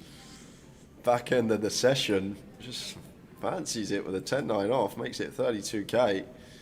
Especially with 2 shove stacks. Ludo's got a shove, even Longmail's got a shove stack. He can shove 25 bigs for sure from the small over and open. And Kevin not going to take the spot with the 7s, and Ludo with ace 10. I think this might be a little bit of a misstep from Callum Tower, just because we're opening into 3 reshove stacks here with 10-9 off. We've got no credible removal, and straight away Ludo punishes with the free bet on the button. Ludo's so good at this. He just has a very good sense of when to free bet as a bluff when our opponent could possibly be weak, and he's spot on here with the ace 10, and that should be end of hand. Callum regretting opening the 10-9 off now. Maybe just a bit of itchy feet and not played a hand in a while and wanting to get involved, but sometimes you just got to be patient and wait for a hand that would be a legitimate open. Well, that's me sorted, says Ten Hag. Brew onion rings, a crunchy and a cig. That's 4 of me 5 a day. What can I say? My body's a temple. Love it.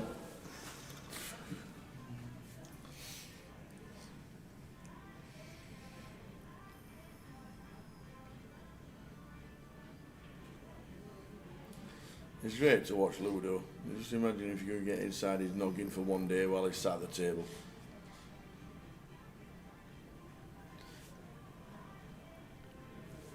If we were inside there, would all the thoughts come to us in a Scottish accent? Do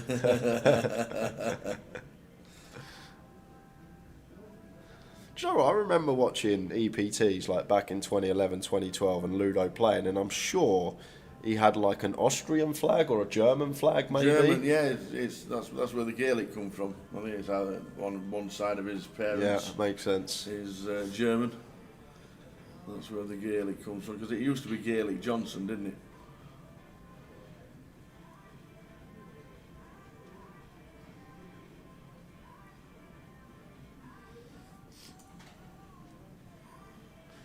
So, ace 10 again for Ludo. This time first in, raises 32 from calf.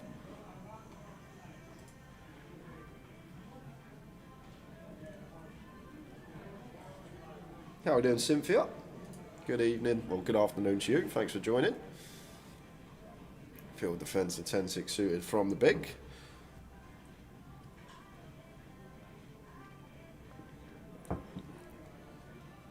And out flops Ludo. Yeah, flops in with a 6-5-5-6 flop. Yeah, and one if we are met with C-bet tower that we can find some check raises with. Like you don't see it enough on these boards. People like for value are just check raising their 5x and that's it. But we also want some check raises with some 6x, with some like 4s, 3s, 7s. They're going to be nice hands as well. And it's all to do with just flushing out equity from hands like Ludo has, the king highs, the ace highs, these type of holdings. But Phil just going to play cool on this occasion. This is what you just tend to see. People just going with a check call, but definitely versus late position, LP big blind when we do flop the top pair or even have a pocket pair on a low down board, we can start going for some check raises. Well, the fourth spade hits the board. Should be a check from Phil. And does Ludo try and take this line? That's the 80 clubs. That was 80 spades. There's me saying there's 4 clubs, 4 spades. So he goes check, check.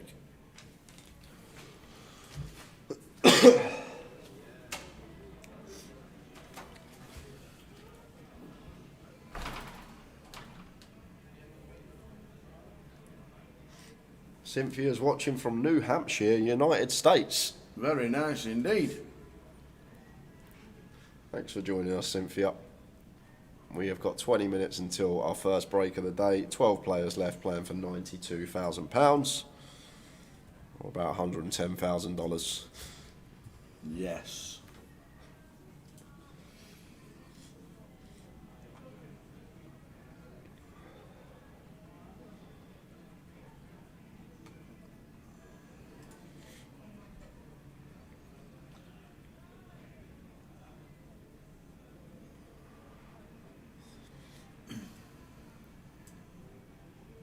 Did you know there's a Manchester in New Hampshire? In the United States? No. No, well, there is. There is a Manchester in New Hampshire. Top right, 12 players left out of 347.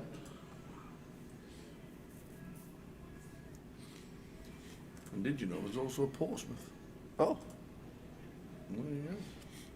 King 8 off here for Longmire. Bit loose this tower off of his stack, 20 bigs. But trying to attempt to steal here.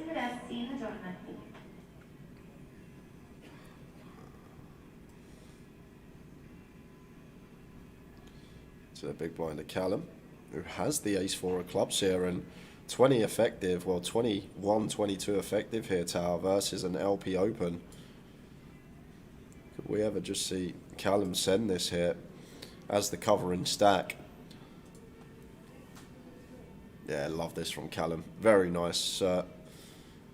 Weren't a fan of the 10-9 off open, but credit where it's due. Big fan of this. Just taking the suited ace-x, 21 effective versus late position open and sending it in, and Longmire gets punished for the loose open in the cut-off. Well played, Callum.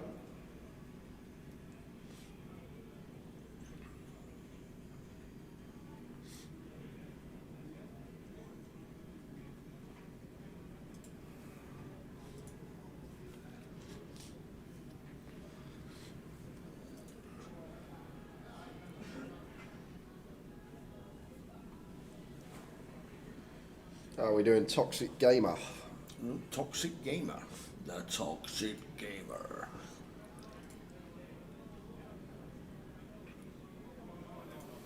It's actually don't be Toxic Gamer, so... Oh.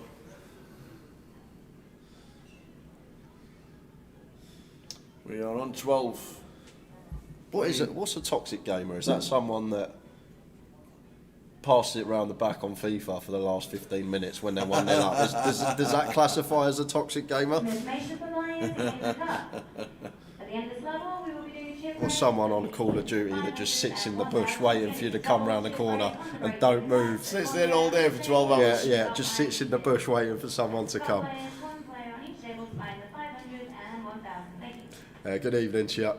Thanks for tuning in. I keep saying good evening because I've been awake 4 hours and I'm not used to being up this early, so it is good afternoon. 12 left here in the main event. Yep. Expecting this one to finish around 10:30 this evening as Ludo opens to 32k from under the gun.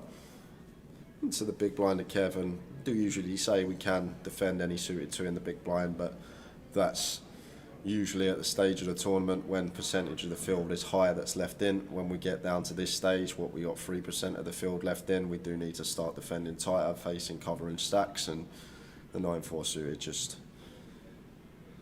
getting out of the way.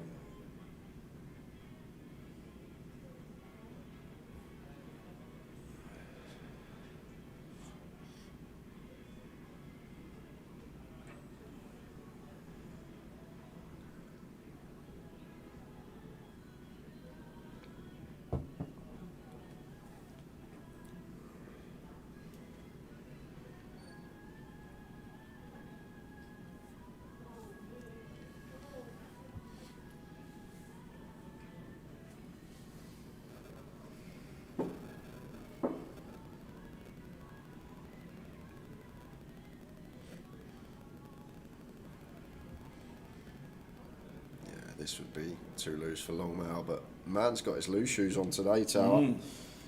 Wants to get after it every time he's got a mediocre holding. Makes it 32k. Well, we are six-handed. That's something to note. So under the gun is actually effective low jack, but I think king 10 off even still slightly too loose.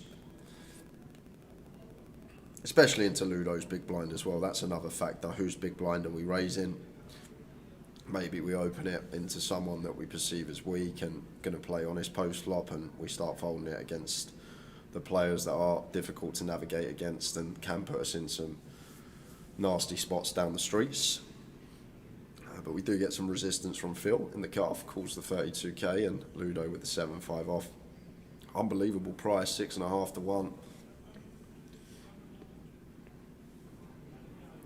Just lets it go.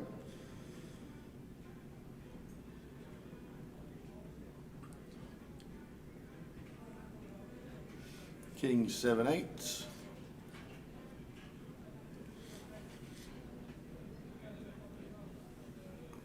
So we do catch top pair after opening King 10 as long mouth. He's going to see bet.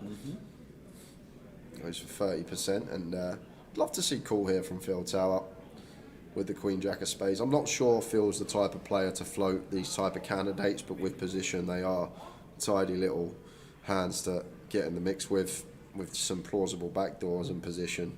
If we've got some ideas down the streets to take this away from Longmouth, however, not the turn that we want to see.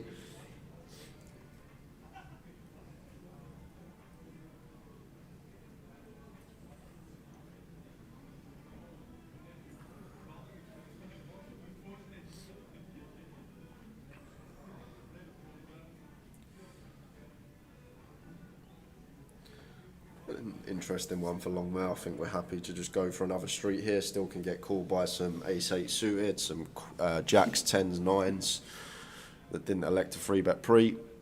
So it does just go for the small south of 30% sizing. And that gets through. Approaching the first break. Yep, 17 down to 12 so far today. Won't be on the FT in the first session. I am guessing. That's what I think. That's 3 players to be eliminated. I don't think we'll do it in 30 minutes, but we never know. going to be a 20-minute break Is as it? well, guys. So we will be back at around 5 to 3. Yeah, because we had 30 minutes to go, so we obviously the 5 minutes for the redraw. So this session ends in 30 minutes. As you see, our clock is the top one in the 30-minute stage. Might be Sunday roast time, Tower. What then? Straight away, 2:30. No breakfast, straight into a roasty. I had a coffee. I like it. Coffee's kind of breakfast, isn't it? I've had 2 pints of water. I've had a coffee. Stomach's lined, ready for a roast dinner. Your attention please, Gerald David, to the desk. You have a seat in the tournament. Like it.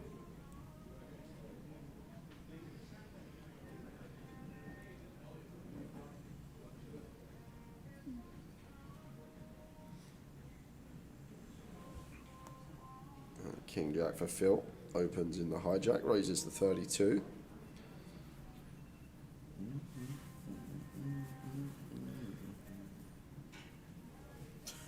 Did we ever find out who owned the 62 plate car? It's still there. They've just left there, got the train back. No one wanted to own up to it, so Oh no, still sat there. we did not know and we did not find out. It was shouted out for a long time though last night.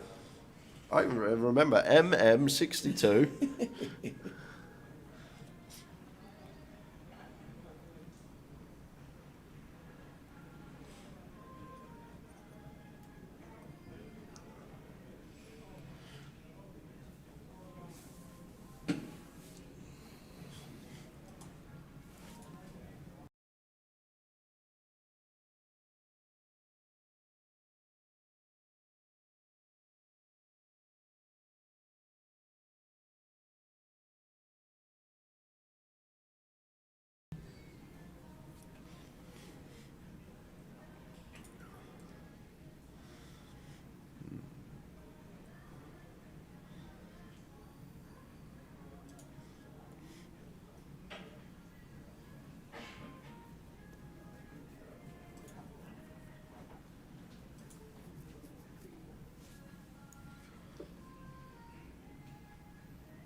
Over to Ludo on the button. With the king 4 off here, is going to try and steal here from the button.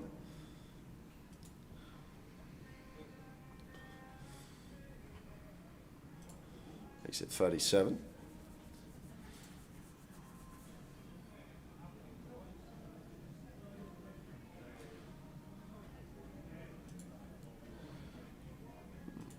Got no cards showing for Archie, but on him in the big, 21 to call, and does just let it go. Ludo gets the raise and take through, and they're nice little ones to pick up at this stage, with just 12 remaining. 3 off that final table. Players in our main event, your new level, 10,000, 20,000 with a 20,000 big blind. Anti-dealers, please give us your 10,000, 20,000, 20,000. So 10 minutes left of this sesh. Callum chip leader on our table. Not sure if we'll change tables after we've had a redraw to start with. Yes, we will. Well, we will, Yeah, we will. Okay. What roast is on the menu for today, Jay? I don't even know, Vanessa. Well, last week it was roast beef or roast belly pork. Yeah, it'd probably be beef for me. I'm not the biggest fan of pork, but beef or chicken or turkey. It was the pork belly last week, or the roast beef. That was last week. I do like my chicken. Really? Really? Surprised with that. You like mayonnaise? Yeah, I love mayonnaise. Yeah, okay. Hunter's chicken, mayonnaise, nut combo. Ace deuce for Kev in the hijack. We actually found a dish yesterday that Jay doesn't put mayonnaise on. Yeah, you did. We did. A curry.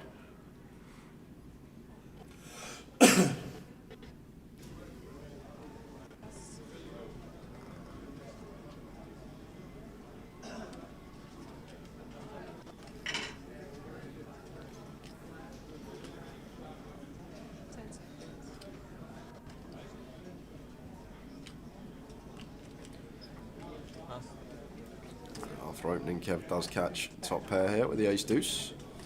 A board that going to have plenty of bets on as the aggressor.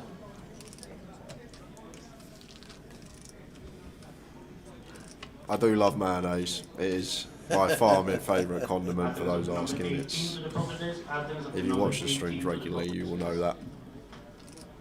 Some people don't believe it until they see it either. Kev Jackson, who ran deep in the mini this week, he was sat there on the break. I had my burger, I went and sat next to him and I was plying it with mayonnaise and he was like, I thought you was exaggerating how much you actually put on your burger.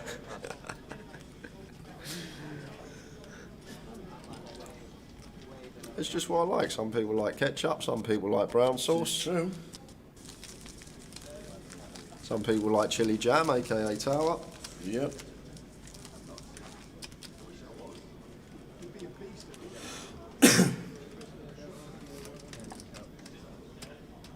Is the second call for alternates up to number 18. Alternates up to number 18 to the poker desk.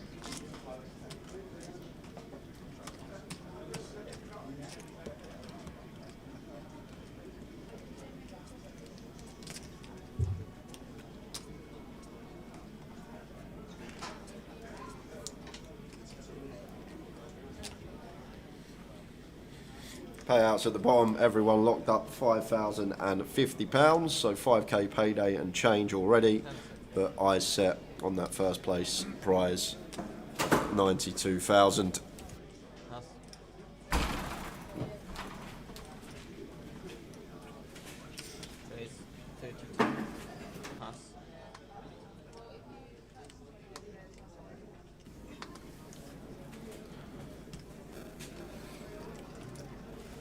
Phil going to pill the ace-8 here, fairly lose this one tower, but Phil wanting to get involved. Then Callum going to defend the queen-10 from the big.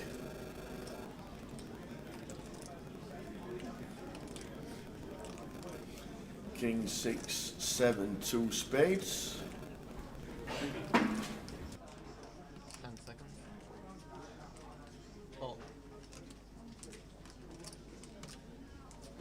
No Steve Spencer left in the field. I don't remember Steve Spencer playing or being mentioned in an event. Is he a seniors? Is he playing the cup? Is he playing the £5 rebuy in Bolton? I don't know. Not Steve Spencer. £5 rebuy in Bolton. Sounds like a fun That's comp. what they used to have. What task does the man in the suit perform? That is one of our floor staff, so they will make sure everything's going smoothly. If there's any rulings that are needed, at the table. They'll come over and do the ruling for the players, just overseeing everything. Yeah, balancing the tables, moving players, eliminating them when they get eliminated. Drinking coffee. Lots of coffee, even more coffee. In fact, if we did a J or a Tower thinks on how many coffees Frankie has, nobody'd ever get it. Who are the other 6 players on the other table? They are Tim Chung, Josh Radley, Ian Gascoigne, Tom Gill, Seb Young and James Mahone. They are the other 6. Good luck, Tom. I was listening to the news this morning and I heard Phil got his treble in. It must be a mistake. Breaking news. Sky Sports News. Towers treble was coming again. It even got an announcement by the reception. That was brilliant, that was. Ladies and gentlemen, Towers treble has come in again.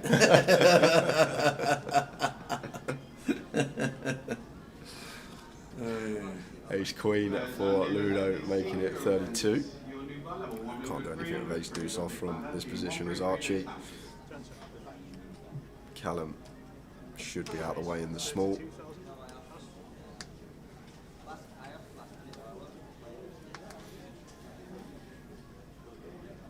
And should just be raise and take. Be surprised if Kev got involved here with Jack 3 offsuit.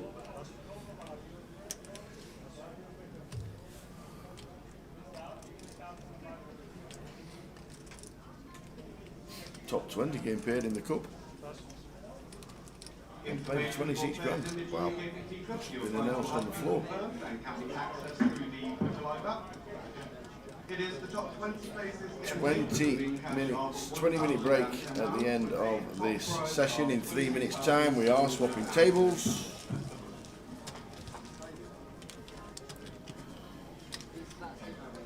Let everyone know after the break you'll be moving to table 17. We'll move away to 4 years break. Same seat, table 17. Yeah.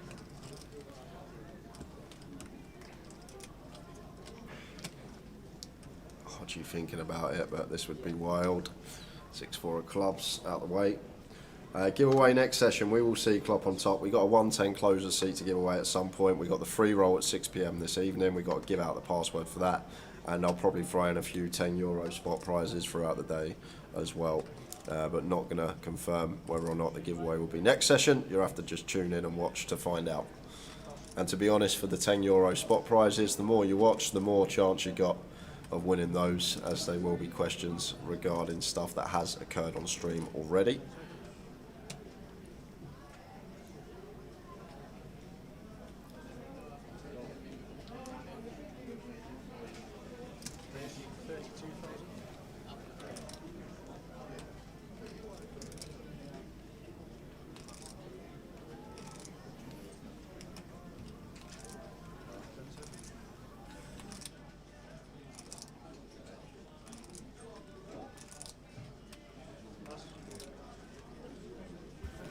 Callum opens button, Ludo defends the Jack 10 suited.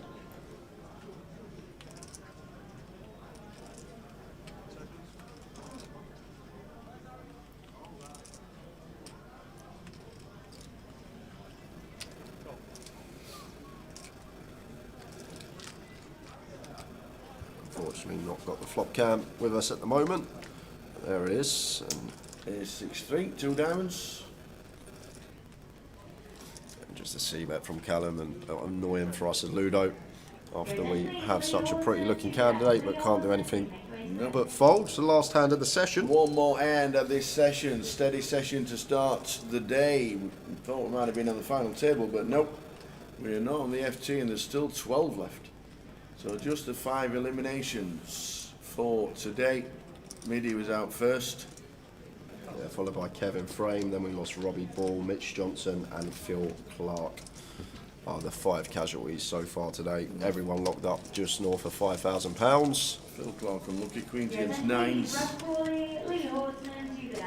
We're going to see Ian Gascoigne in the next table, and also Tom Gill, my North Berwick golfing partner. I'm rooting for Tom. Good luck, everybody else. No favourites, we know that. We'll have plenty of giveaways to go as well as we head towards the break, the last hand of this session. Strange. Ah, there we go. Launches out of the way. Going to take his 20. Phil with a king jack in the hijack. There's it up. 37. Down to Ludo. The ace-8. Yeah, never calling tower, but one that could potentially free bet once in a while if he thinks that Phil is slightly out of line. You've got the ace in there for removal. This is what you tend to see most of the time, just the fold. And over to Longmail in the big blind. 10-6 off. He's been playing pretty wide. A lot of people will fold this one, but how Longmail's been playing, wouldn't be surprised if he did defend. Personally, would just let this one go out of position. The time bank. Not just a time bank, His his last last time bank. You don't get them replenished after the first break, you know. But you do if you hit the final. Interesting. 10-6.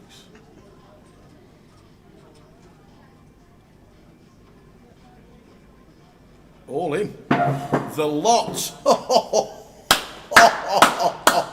Jay's gone for his Sunday lunch. See you later. Insta folding from Phil. We'll see you in 20. What an ending. See you soon.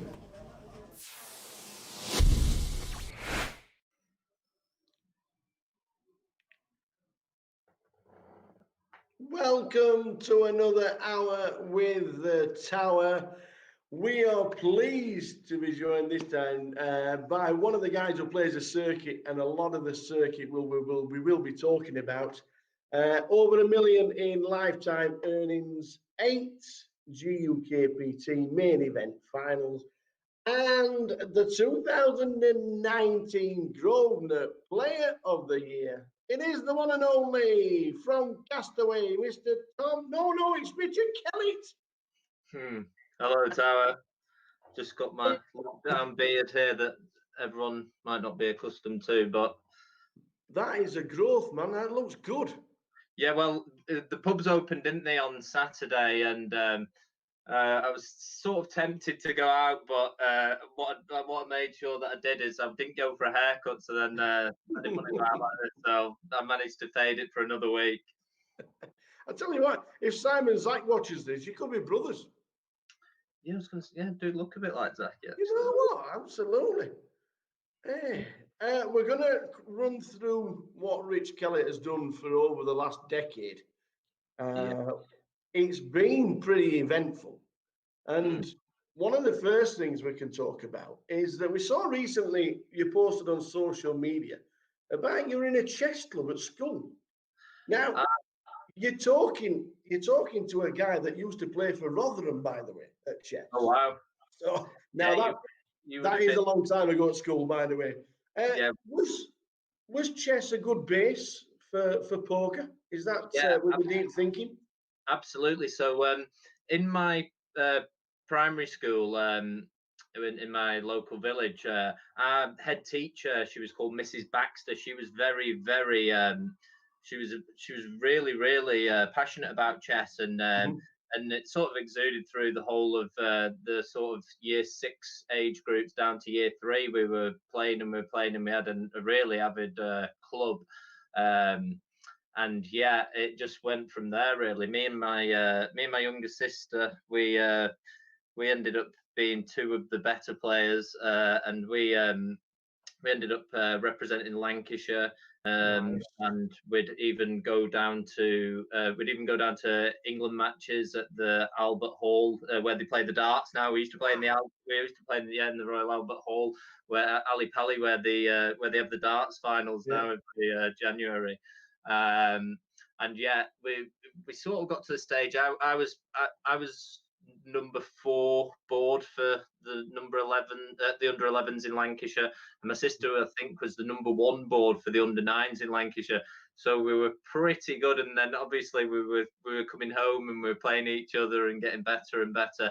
And then it got to a point when we were about 9, 10, 11 where we were too good to play the other children. So in the evenings, this was sort of like, we were at an age as well where we were going to bed at 9 o'clock on a usual night, but instead of that, we sort of we were only playing competitively with other children at weekends. So Yeah. what we ended up doing was we ended up joining like local men's clubs at like 9 and 10 years old. So you can imagine these were really late nights. We're in these local games. We're going to places like I was from Chorley, so going to places like Leyland, Blackburn, and Burnley, and all over the place, travelling around the northwest. And we were sat in there till 10:30, 11 o'clock at night, and we were playing against fully grown men who were drinking pints and blowing smoke across the chessboard. So it was it was sort of like the ideal preparation for poker. But at 11 years old, when I went to high school from primary school, it just sort of wasn't cool to play chess anymore. Everyone, you just couldn't be that kid who was in the library every day. So yeah, I had to get back out on the football field, and I stopped playing then. So I've met some people through poker all around the world who've gone on to be really, really good chess players. But I sort of completely left it alone from 11 years old. How good could you have been, do you reckon? I don't know. I definitely felt like I definitely felt like I had some ceiling, because there's a guy in the local village, to me, who used to really give me a good pasting, and that always brought me back down to earth, sort of thing. So I don't know, but it's leading into the poker thing from chess. The skill set is so similar, because in chess you're thinking 3, 4, 5, 6 moves ahead. And it's exactly the same in poker with your pre-flop, your flop, your turn and river. It's the thought pattern is almost exactly the same, thinking moves ahead. So yeah, the skills are massively transferable. But I mean, I'd love to sort of play now, but you can't really win money, and the games are very, very time consuming. So it's I would love to play, but I don't know. Maybe in later life I'll get back into it. I think when I've got a bit more time and there's not so much poker going on all over the place. Absolutely. Where did you start first playing poker, and how did you learn, or was it just like? So this was 2005, 2006. I was just in year 11 at high school, and my friend is my best friend, who lived 2 doors down from me and was really close with my family. He'd just gone to a local sixth form college, and this was obviously a year or two after the Moneymaker thing, and you got Greg Raymer and all that. So it was basically the exact point at when professionals started winning the World Series main event every year, to when amateurs started winning every year. So they were. I was in year 11 at high school. They were going to, well, I loosely say they were going to college. They were just going sitting in the canteen and playing every day, and then they'd spill home at night, and they'd just all be playing around my friend's house. So like I sort of got introduced to it at 15 years old. I've just got thrust straight into it with the older lads, really. Well, we got in at 15, so you could have been the Kelster 15, but yeah. 2008, before you started playing live, you got a massive result online. You come 5th in the full tilt 750,000 guarantee for 33,000. That was July 2008. What did it feel like winning that much money at that time? Wow, yeah, because I've just turned 18, and like it was pretty crazy, because I did have a little foray into online poker before I was 18, but this was this account was my own account and everything, and I hadn't really even I'd played tournaments, and I knew that I had sort of like a winning style in them at this point, but this night was crazy. I'd hardly even played any $215 buying tournaments before, and I bought into this one, and it was mad. I ended up getting a big stack, and it was the first time that I'd ever actually stayed up all night, sort of playing poker. So you had a break every 5 minutes past the hour. Well, actually, it wasn't even a synchronized break. This was pre-synchronized break, so it would have been whenever the tournament started, an hour play, then a 5-minute break. So yeah, this one I just remember going to the wash basin every hour to splash some water on my face, and I wasn't tired, but I wasn't tired because I was pumped full of adrenaline. But just my little routine. That I'd been probably the longest I'd ever played a tournament up until that point, or been in a tournament, was maybe 4 or 5 hours play, and this one was. We're now 13 hours into this one, and I'm just going to the toilet, flicking some water on my face. Yeah, and it was really, really exciting. And I was thinking I was chip leader 2 tables left, and it was like $180,000 for the winner, I think. And that's just madness, because I think I started the day with $400 in my poker account or something. So yeah, that was definitely what got me a massive taste for online tournaments, for sure. Did that go straight to a bankroll, or and let you play bigger tournaments?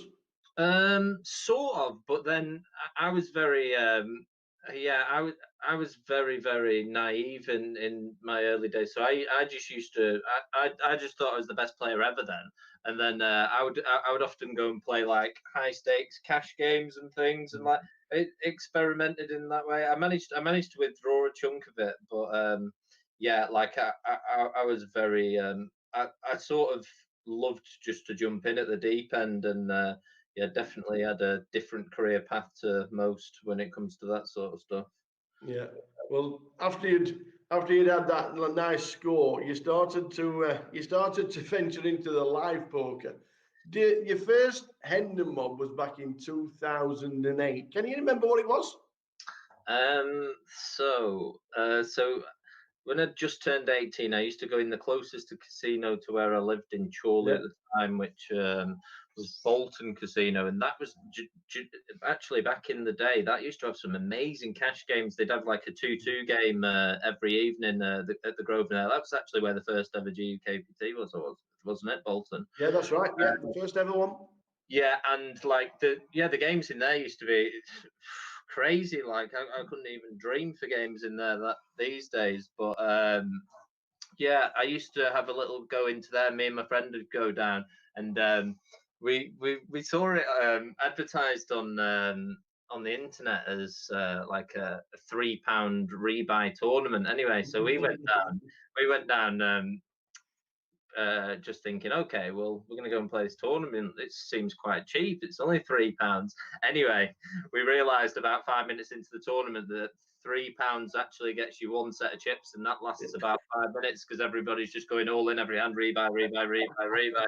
So yeah, we opted for the freeze out tournaments then, and I was having a little bit of success online at the time. So like, I actually was playing a lot bigger online when I was 18 than I was in the live ones. And I did a little bit of research, and I found out there was a place, Casino 36 in Stockport, which had some games. And they were £50 rebuy tournaments and £100 rebound tournaments, and they had a really big cash game there. So yeah, it was weird, but I went down there, and I was trying to get in at the front door, and they were sort of saying, yeah, you've got to be 21 really for this one. Anyway, I ended up on some sort of technicality. They ended up letting me sign up at 18, so I was just forever known as the kid in there. I was like just by a mile, and I was playing every night with people like Ali Malou and everyone. So yeah, I've known those guys really, really well for over 10 years now, and that's sort of what my first exposure to the poker circuit. You went to Gala at Leo, second for 1,200. Right, yeah, I remember it. It was a Gala at the Liverpool. That's right, yeah. It was like a Sunday evening, the last tournament of the Gala Poker Tour. Yeah, that's right. I remember it well. February 2009, you had another big score on Full Tilt. You must have liked Full Tilt at the time. The Sunday Brawl. It was by far. Third for 40,000. Yeah, the Sunday Brawl, I think that one was. That's right. Yeah, it was by far the best, in my opinion, and I think a lot of people would probably say the same. It's by far the best poker site ever. Just in terms, like people just used to go on to rail the cash games. Like you didn't need a lot of people were just on there not even playing. You had all Phil Ivey and Tom Dwan sat, and Gus Hansen and Patrick Antonius sat with all the big money in the cash games, and it was just yeah, for me, like for me, it was the greatest poker site ever, and I just really liked playing that on there. Yeah.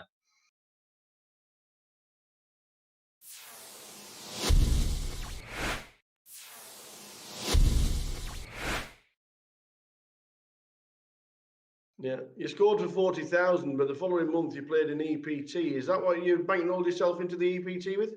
No, the EPT was a funny one actually. I was playing on PokerStars, so this the following month, yeah. So as soon as I got the 40,000 score, I withdrew a little bit from Full Tilt and put a bit on PokerStars, and I ended up qualifying through the step system. So I bought into the $82 step, and this was a sit and go. So the top two got you into the next round. And yeah, I bought into the $82 step and got into the 215 and the 630 and the 2100. And anyway, I'm then in the 2100 playing for an EPT Dortmund package, and I get heads up with the little Italian guy. Do you remember Dario Minieri? Oh yes, I do. I know the name. Yeah, I was heads up with Dario Minieri, and I think I ended up trapping him, and he made a big bluff, and then I called it off, and yeah, I was super excited about that one. I managed to get the €5,300 buy-in, and I got the Hilton hotel free and some money for flights. So I told my friend we're off to Dortmund in Germany. 667 runners there were, and you were chip leader with 70 left. Yeah. Now, was you nervous? Was you excited? It was a crazy experience. Day one, I just sort of was playing pretty tight and didn't wait.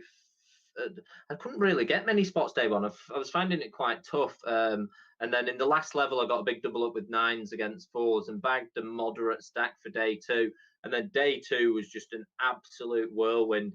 I sort of, I think I had an interview with PokerStars actually at the start of day two, and then I've got on this table, and I'm just running absolutely berserk, like, but I'm sort of painting a picture that I'm this really tight kid who's just like satellite in for this really big tournament. Like every time. Your attention please, Gerald David, to the desk. Your seat in the tournament. Just to make you happy. They get a sound engineer on same seats. Yeah, seats.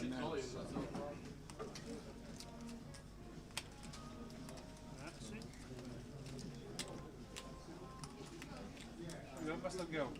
Where's my hundreds gone? What? Where's my hundreds gone?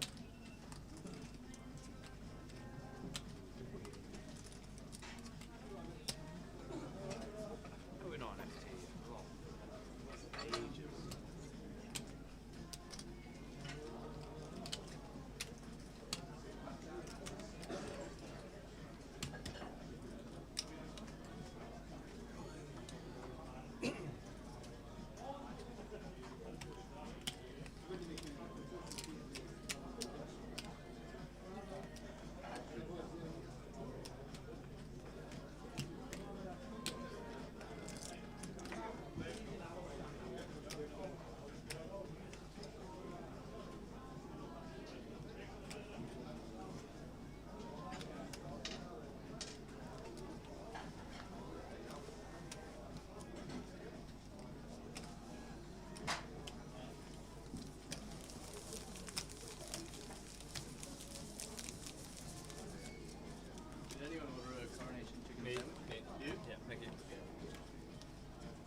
Let's do it again. Oh, there were the chip counts from earlier. Let's do it again.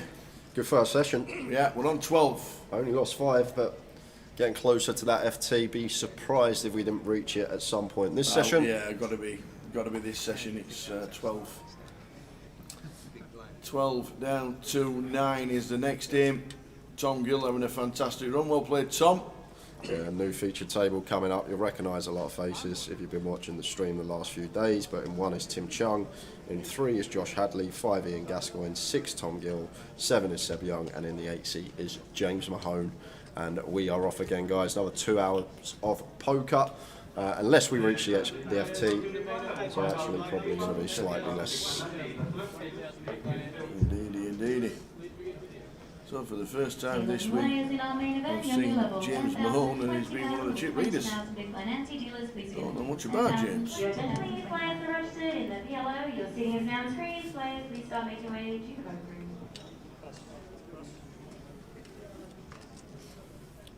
And quickly get these up. There we are, Tower. There's the updated chip counts. 12 players remaining.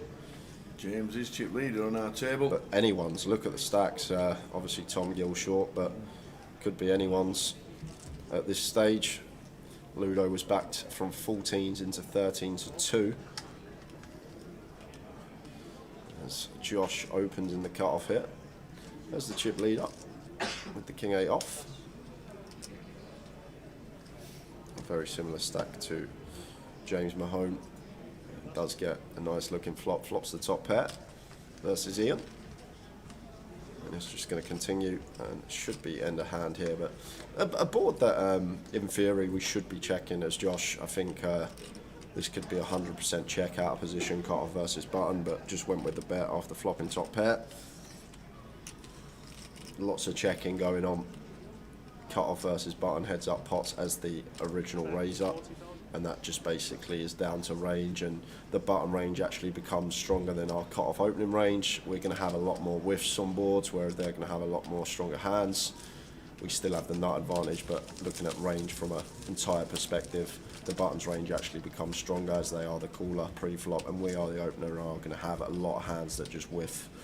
So therefore, in theory, that's why we do a lot of checking.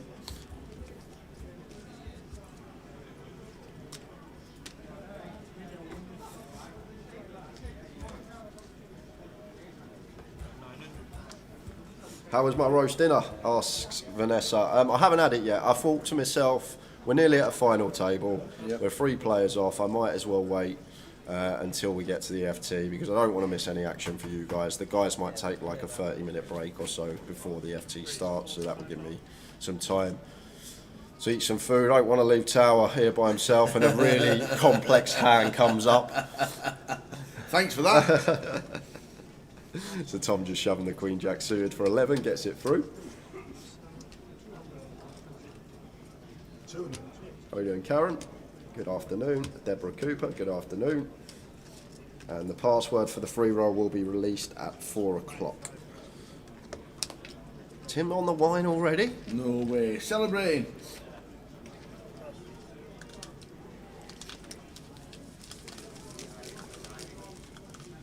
Having a glass, celebrating.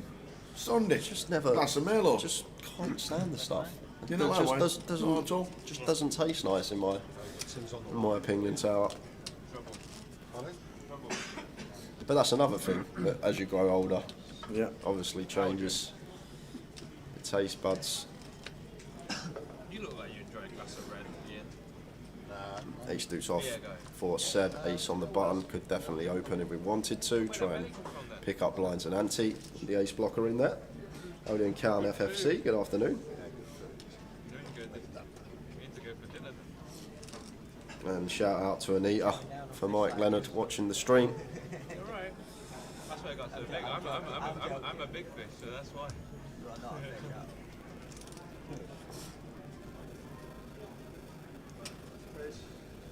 King 6 off here for Tim. One that we can, there we go, one that we can go for the 3-bet bluff with. The high-low King X offsuit from the big blind facing the button open. The old robots do like a bit of 3-betting with these hands. King 4 off, King 5 off, King 6 off on that occasion for Tim. And does get it through. Nicely done. Your attention please, information for players in our PLO. We have done a draw for the dealer button. Dealer button begins in seat number 6. It's a 25,000 starting stat. Level of 4, level of 5, level of 6. Yeah, I'm a beer man, Vanessa. 4, 30-minute Much prefer a beer than a glass of wine. Dealer button seat 6, opening line 111. Best luck to all players, dealers, in the deal, in the PLO. We play next year. Players Yes, in the Kev cup, Parks once is you still in. finish He's your on the hands, outer table. there will Just be a move tables, we just swap 25-minute tables break. over at the We'll break. ask you to leave the tournament area once you finish your hands. Please ensure you've sold your 500s and 1000s to one player at the table. Once again, that's a 25-minute break in the cup. All players, please leave the area when you finish your hands. Thank you. Prague, Bahamas, Vegas. Prague.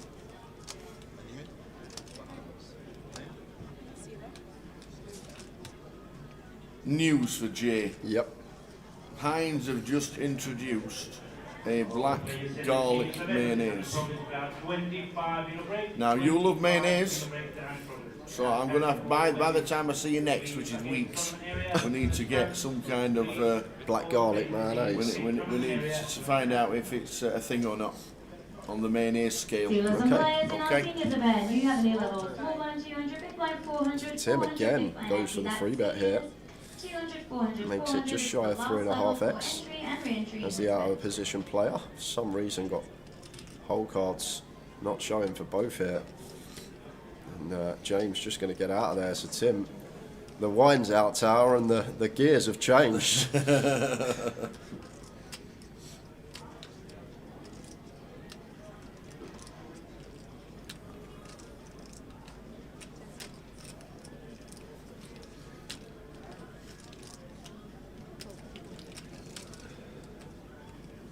Coffee, New Year.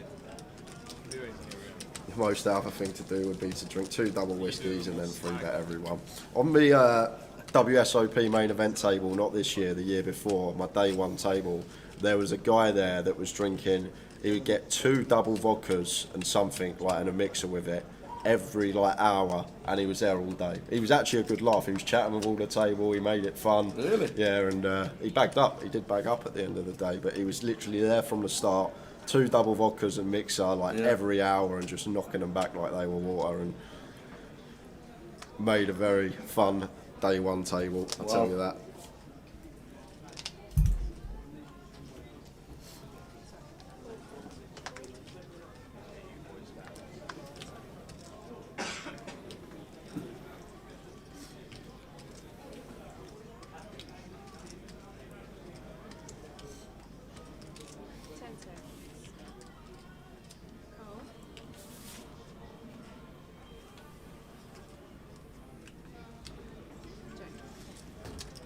Blind on blind here. Ian flops the second up flush draw and just fires for 30, gets it through.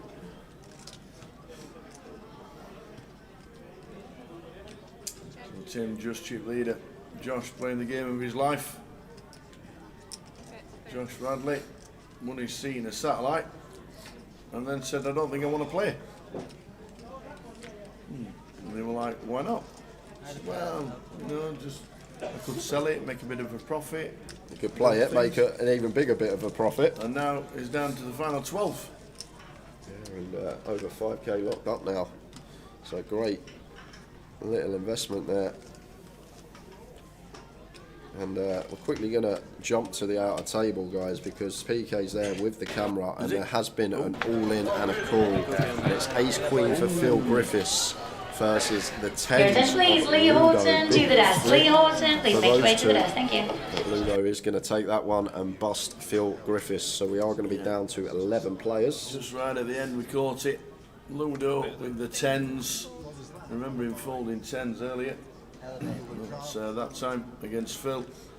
Gets it through. Ludo building chips again. Yeah, and this is way too small here for me and Tower.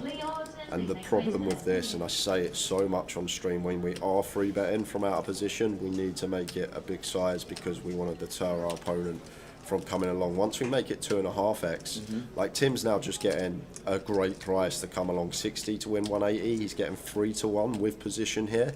He's just not going to be folding any hand that he's open. So it doesn't achieve anything here, this free bet from Ian. All it does is bloat a pot, and now we're going to have to navigate out of position with a hand that doesn't really have too much playability. The ace-9 off, and does check it over to Tim Chung here on the 6 deuce 3 rainbow.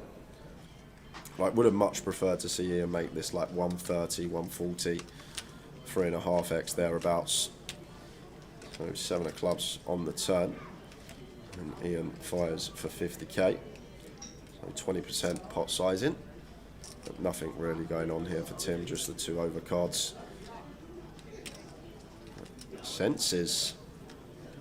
The senses are on point here, and this is got to be just the feel that Ian isn't working with too much here, and Tim does go for the raise and gets Ian off the best hand. Well played, Tim Chung, and all comes down to the free bet size there from Ian. So important, especially this deep, that our sizings are correct and our sizes are actually achieving something. But once we go that tiny 2.5x sizing out of position there, we're not getting Tim to fold many hands that he's open. There may be a small percentage in his range that he opens that would still fold to that size, but everything else is always going to continue with position getting 3 to 1. So always put a little bit of extra juice on when we are out of position.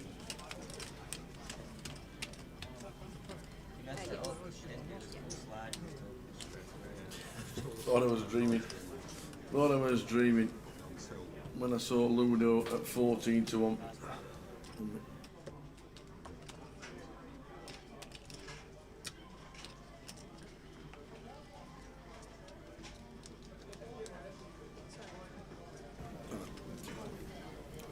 That's all right.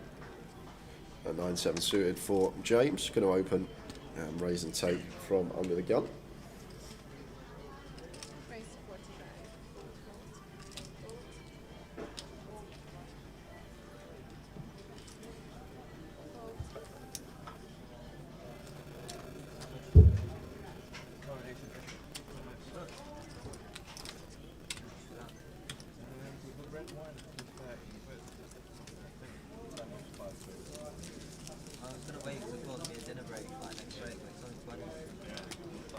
So we're on 11 for FT of 9.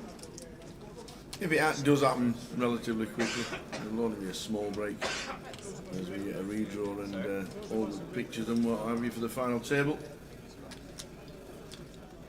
Wait for the roast anyway.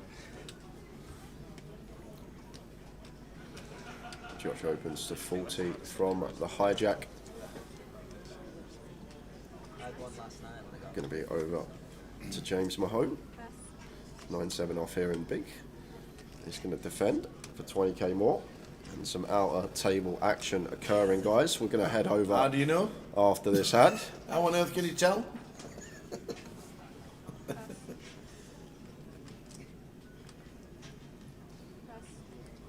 King high flop, King 10-6. Puts a ball for James.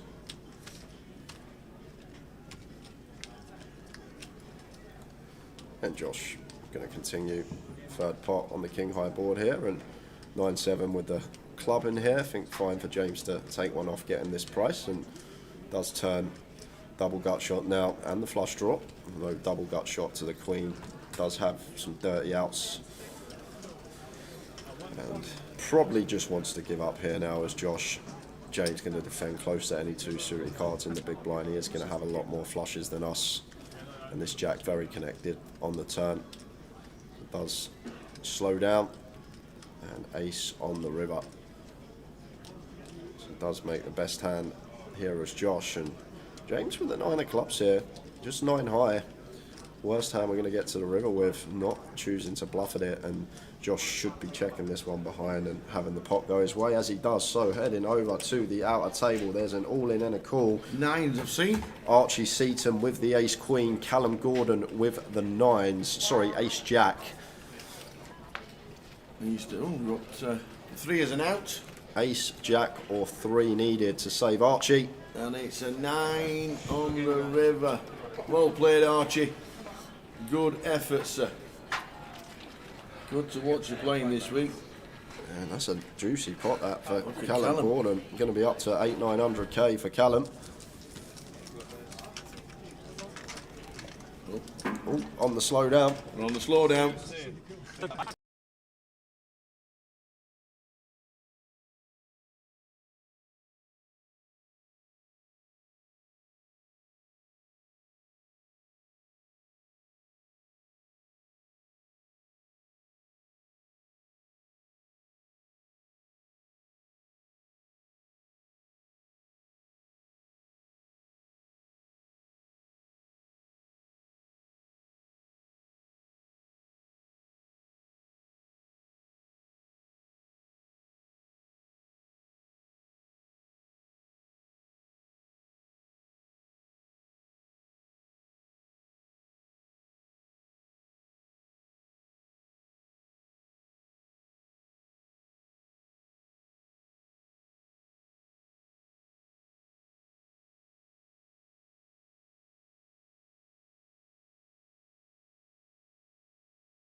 Back with it, guys. We've got Maurice Wiggum just joined us. Remember the Tenerife story? Tenerife sat in the hotel 200 yards away. Karen Lowry sat in the hotel. Karen's been in Blackpool this week as well. And now in the chat watching on Facebook. And Maurice is just playing the seniors and just came in to say hello. Good old Maurice. Good old Maurice. Tenerife too. You read the Antigua story this week? Yeah, I did, yeah. That was even better. That was even better. Two people in Antigua watching the GUKPT, both know the same person. And don't know each other. Don't know each other, but both know the same person. Not a golf club inside. So. No, that's true. Yeah, I'm not too bad in the seniors actually. I've got 48,500. So good lad. Not so bad. Not doing too bad. Shot clock is 20 seconds pre, 30 seconds post. Not Rob Adams. So 20 seconds to act pre, 30 seconds post. Yeah. 20 and 30. And Karen Lowry, now your sister's in Tenerife. They're having another heat wave. It's about 35 degrees again. Dave changing the clocks. Nice one, Maurice. We'll see you. We'll have a one. Maurice. Nice one, buddy. You're the top man. Nice one. See you later, mate. Tenerife, sat at the side of Karen Lowry's hotel, 200 yards away. And then this week in Antigua, boom.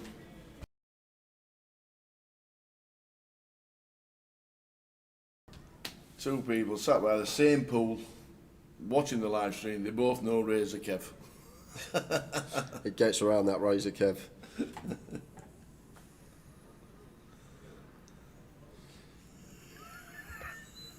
Talking to Razor Kev. They're all sat in the bar. Yeah. As they do, their normal seats. He says, come on guys, let's take a selfie. So he puts his phone out like that, and he's like, come on, get yourself in, come on, I can't see anybody. He says, well, you've got it close to your face, you've only got yourself in it. He says, stretch your arm out. He went, what does that do? I was there. He says, what does that do? Raise the Kev. Ace King suited for Seb. Should see open from under the gun. Yeah.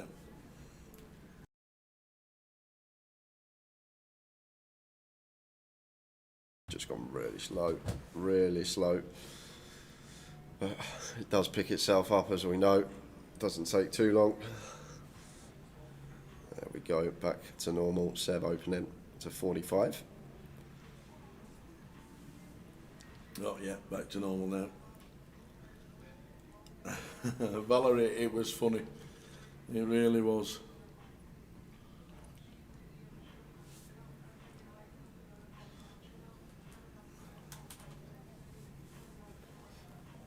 And Josh goes for the free bet with the ace blocker in there as a bluff.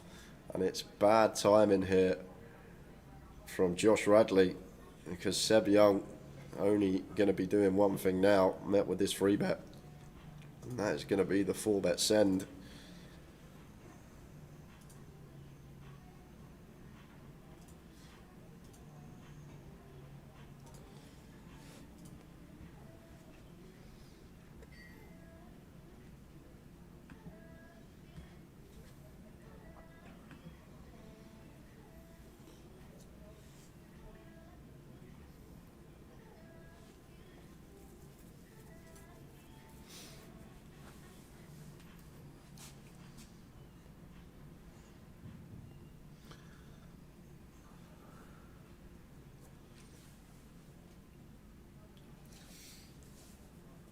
So Sunday afternoon we're on 10. Next break is the final table of 9. Seniors going on. 130 in the seniors at the minute.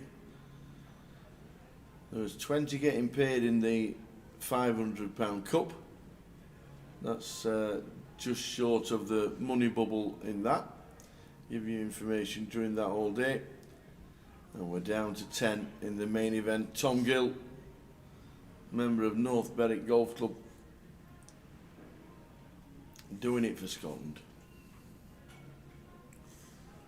And Josh doing it for the locals.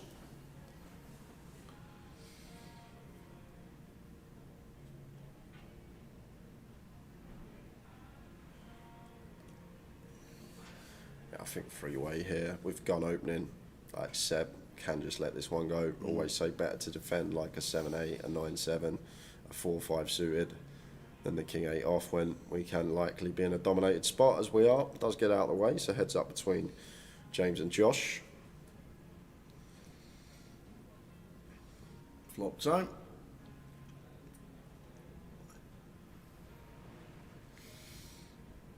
There's a flop there. Jack 9-5. Flop set for Josh.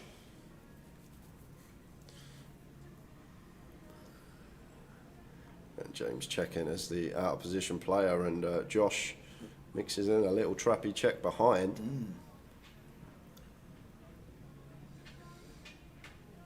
Now, gonna have to fire as Josh once we check flop. We just want to get some chips in this pot. Still potential to get called by some ace highs and a hand like James has on this occasion.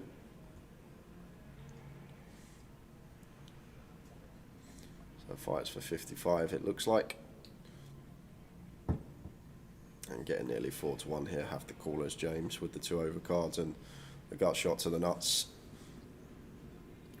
Looks like gonna fold. What a fold that is. Catch a king or a queen, we're in trouble. Just letting it go there with the king queen. See most players take one off their target, and that price. Tidy laydown from James.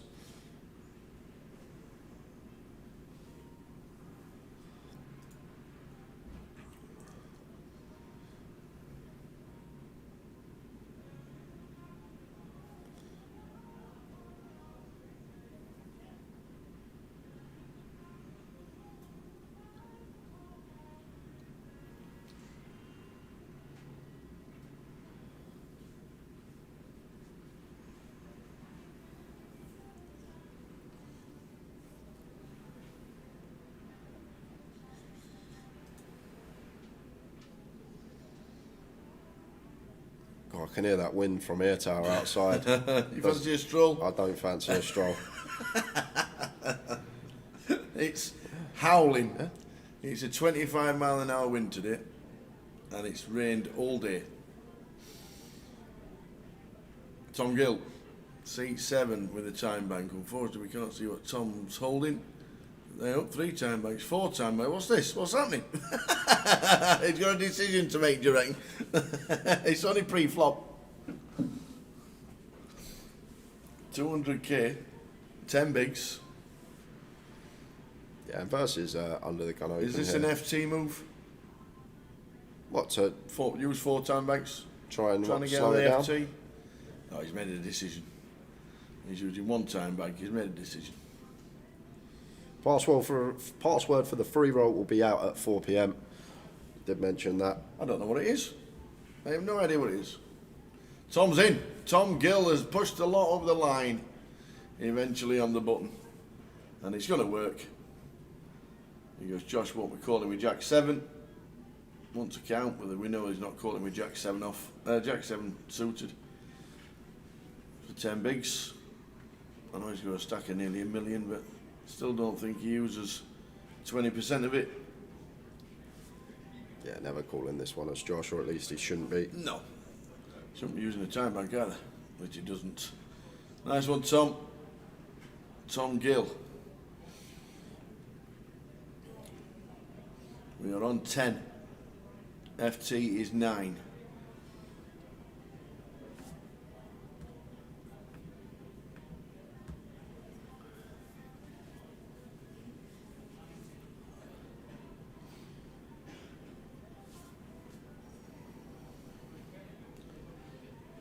Let's have a look how many's in the seniors.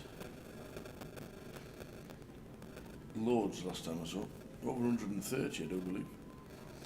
Seniors, 141. Fantastic turnout for the seniors. They're down to 25 in the cup, 20 get the money. And we're trying to get to the FT of the main event. Yeah, I'd like to see some action on the outer table. The last 1, 2, 3, 4, 5 bust outs, 6 with Archibald have all been on the outer table tower. Wow. That's where the action's occurring. Should call the Jack 7 suited for 10 bigs to show he can't be pushed around.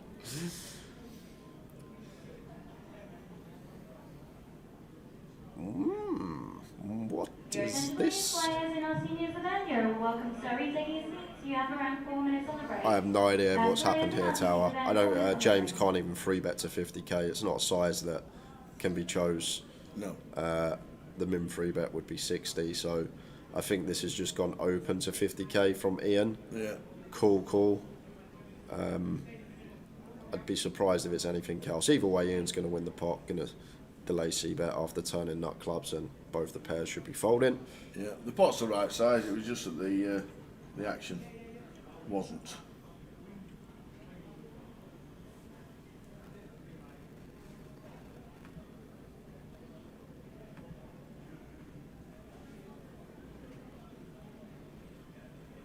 Which one's our clock, Tower? Top left. Top left. Thank you. Your attention please, Stephen Walmsley.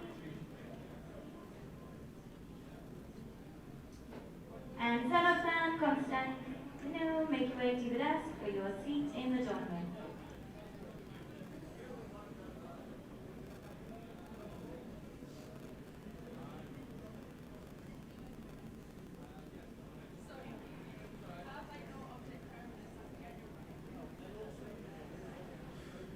Pocket sixes for Sep. Definitely can open. 5-handed from cut-off here. This is not the final table. Top right of your screen, 10 left. We're on the FT bubble. We are. Ludo is still in.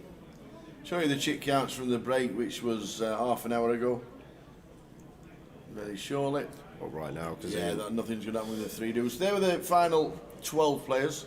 We have lost 2 since then. Yeah, Phil Griffiths we've lost, as well as Archibald Seaton. Archibald losing a big flip versus Callum Gordon. Yeah. And Phil Griffiths losing a flip versus Ludo. So they're the 2 that have exited. 10 names left. And we're trying to get to an FT, which is 9. So there'll be a small break when we do get to the FT, at whatever time that will be. That will be roast dinner time. That's what time that will be. Roast dinner time. He'll be sprinting upstairs into the restaurant. There's the payouts for those asking. £92,000 going to the winner. Everyone has locked up 5,950 squid. Squid? Something you don't find in the sea at Blackpool. Squid. King Jack for James. What do you find in the sea at Blackpool? I really can't disclose that live on air. Really can't. So James opens cut off here, and Josh making a fairly loose pill at this stage. Tower ace-9 off.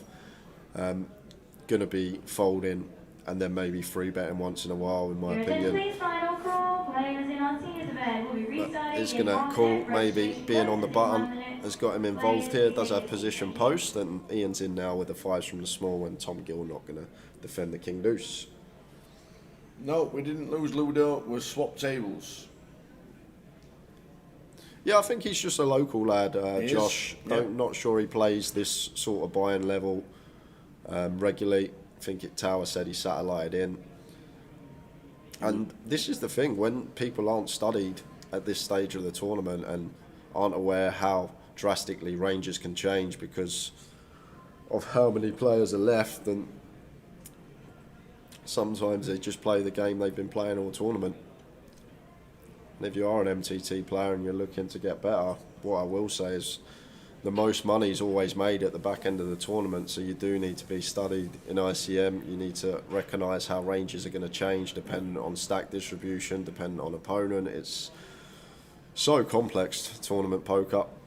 I'm glad I'm not an MTT grinder, because the amount of work you have to put in to sustain a high level is pretty crazy. Hey Johnny, you do get this system set up. We're good to keep the main event clock just for the main event table. Yeah, something that we've always said, that I don't know whether it's a total upgrade on the system or a card room magic upgrade, and why they can't have separate clocks. I really don't know. But we've been saying it for years, and why it can't be done. There's obviously got to be something in the system that he's doing. I know what you mean. Look at this from James. Double barrels and just sends it into the middle here. Is this the FT? And Is Josh, this the FT? We've rivered ace-9 tower. I'm guessing it is. We get the river. We now go ahead of hands like ace-king with a club. Like ace-king, ace of clubs could potentially shove for value. Yeah. Ace-8 suited, going to shove for value. Ace-3 suited tower. Like Josh probably going to open some like Queen 8 suited from cut off. So we just beat a lot of value here as Josh. And then once you razzle in a few bluffs of James as well. Are there really any 10 jacks out there? If you think he can have some bluffs. Yeah, Jack 10 will definitely be in there for Josh. If he's double barreling King Jack here, he's going to be double barreling Jack 10, in my opinion, tower. I know the flush has got there of Josh, but it's one of them situations. If you've got it, you've got it. Good game. Well, not good game, would be doubling up, but it's just the fact of the matter here. James can have ace-8 suited. Although there's only one combo from Josh's perspective, there's two combos of ace-3 suited, which is the one would be the nut flush. Wow, he's going to fold. He's folding? He's folded. Whoa, he's folded ace-9. Wow. That's his tournament saved for James. James gets away with one. Ace-9 into the mark.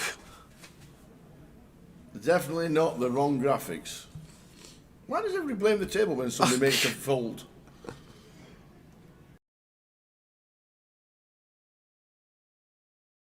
We improve on the river and let it go.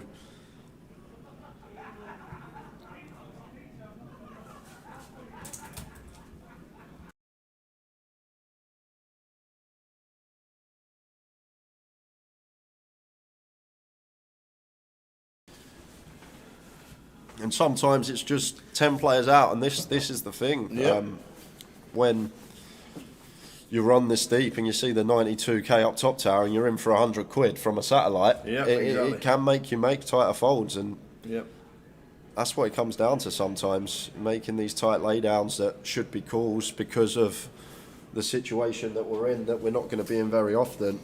But flipping it the other way, tower, credit to James Mahone for running it there, because live in front of all the people watching, and still being able to find the triple barrel there with the King Jack, and gets Josh to fold ace-9. And if Josh is folding ace-9, that triple barrel, even without a club, becomes so profitable for us. If we're getting ace-9 to fold, then it just becomes so good.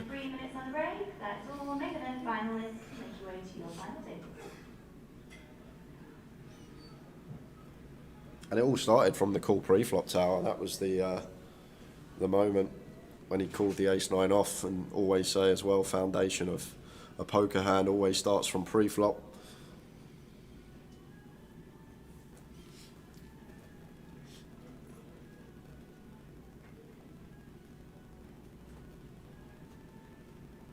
Nice hand for you guys nonetheless, but I expected to be on a final table. Tower expected to be on a final table. I'm sure you guys expected to be on a final table, but here we go again. And Tom Gill here with just 12 bigs. Going to shove the ace king. They're in. All of it's in for Tom. Good luck, Tom. Oh, and Seb with ace 7. And theoretically, Tom going to be shoving all the ace X for 12 BBs. So there is the call from Seb. Doesn't like what he sees, and Tom Gill I'm going to double. looking to double. Big chance to double.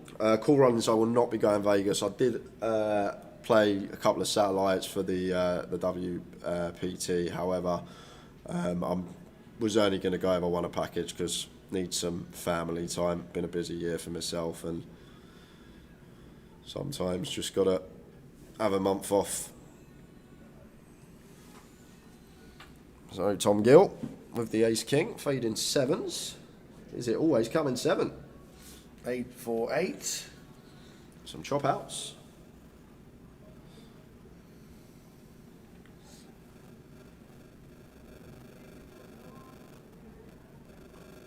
So, holding at the moment, just fading a 7 to survive as Tom Gill. 9 off 4 would chop this up.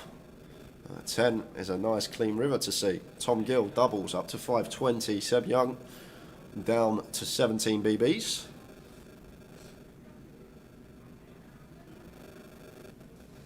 Well done, Tom.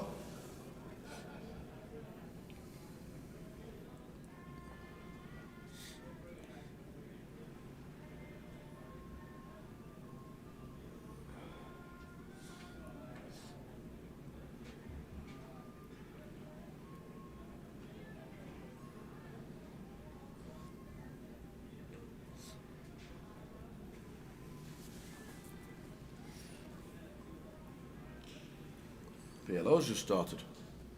Oh. Anything else going to start today? Yeah, we got the closer. Okay. The turbo, as I Enough call room it. for everything. Yeah. There's 150 in the seniors. We got a table in here with us. They're going to set that table up next to us. You notice how I've worn a hoodie today because I was freezing yesterday. Yes, and it's a good choice because it's still a bit chilly.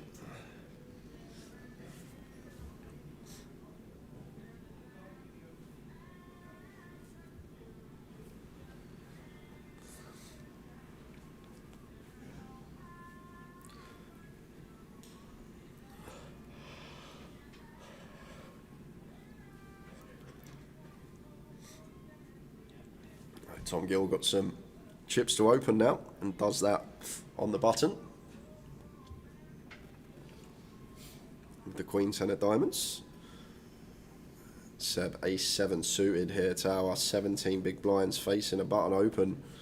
May feel like taking this one. And it would work versus Tom's particular holding. All of it. Exactly right. Count, please. Yeah, not going to be able to call off, I don't think, the Queen 10 of diamonds at this stage for 17.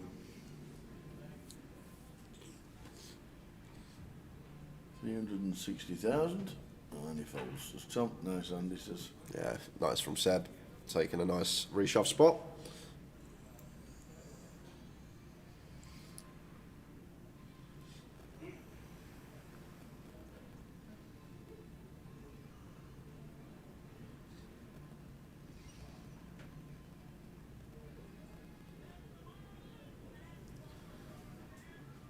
I've got something for you. You remember Kiet Lee in the chat yesterday? Yes.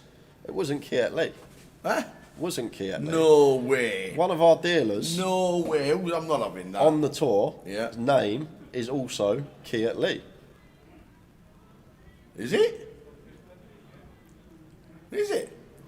Nixon. That's not his name. That is his name. That's his real name. Why do they call him Nixon then? Because it's just, I don't know. Nixon's hardly short for Nicky Lee, is it? But yeah, found that out yesterday. Because I got back to the hotel and before I went to bed saw some of the dealers.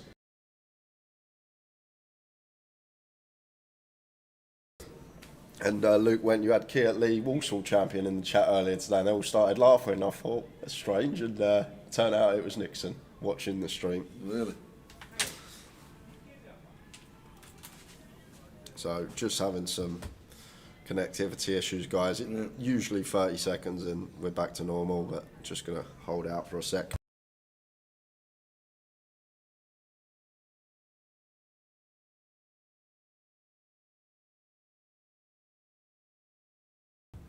Sorry about the screen. Obviously busy out in the card room. You can't be filming and sorting out the system at the same time. Where's Boovie when you need him? Boovie! Where is Boovie? Wandering. He's probably playing the seniors. Did he go out on town last night? Yes. He went out. So what time did he get in? Can't remember. Okay. Enough said.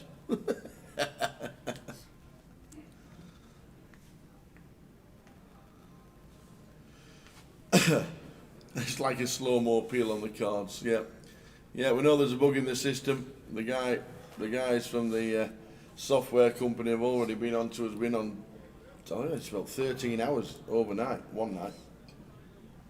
We got a quick fix for the bug, and then it's in the lab tomorrow.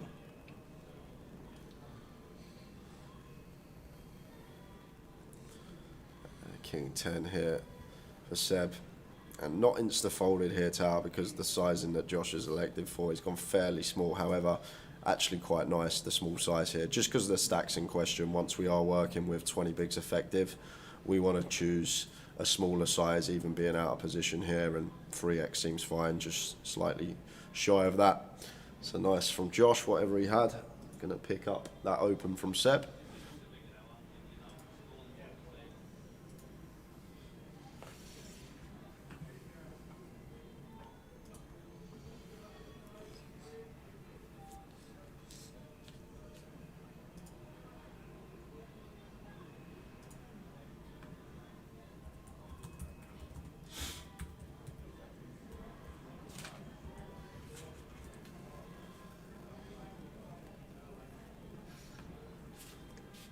Yep, Ludo's still in. Doubled about 20 minutes ago on the outer table. Ace Queen versus tens. He actually had the tens. It was tens versus Ace Queen. Kevin Smith? Who's that? Kev Smith. It's Razor Kev. Razor Kev. Aye, it is. Don't ask me why. I still don't know. It's the guy that takes selfies for a living. Just extend your arm. That's fine. I wish I was there. That's funny. That is. Blind on blind. Josh in the small with the 8-9 off. Goes for complete. And over to Ian with the 4-3 in the big blind. Probably one we're just happy to check. It's going to go for the race. From the big blind here with bottom of range. So can get behind it. Want to be polar in this spot, and I guess 4-3 is one of those trash holdings. The old robots, I do prefer using hands that are gapped, like 9-3, 9 deuce, 10-3, 10 deuce, hands that don't have connectivity, if you like, but understand it from Ian. One of our worst hands does go for the raise from the big.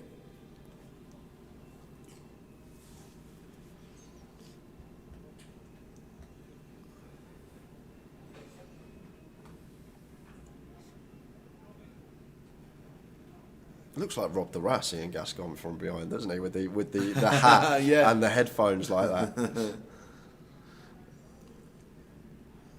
I've just come down and sat up. Oh, Rob the Ras is on the table. Your attention please, John K to the desk. Once again, John K, please make your way to the desk. Thank you. Until we go to the front view. Queen Jack suited for James, making it 45. And Josh got one here that could free bet Tower if he wanted to. Goes for call.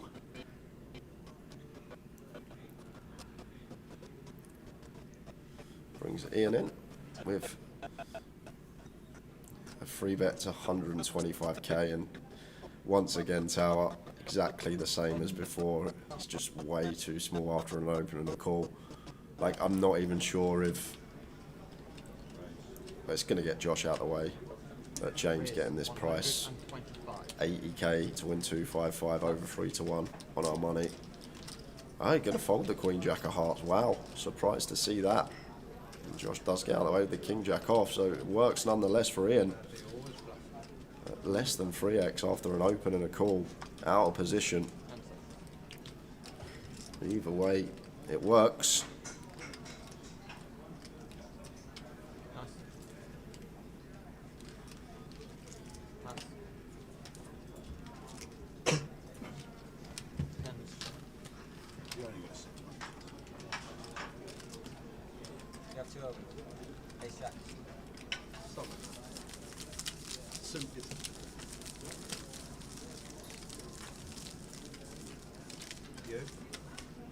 Even the PLO tower, the seating drawer on screen, looks like that's got what, 20, 30 to start? Yeah, and that'll be more, but it's down. I'm guessing it's down to the space in the room.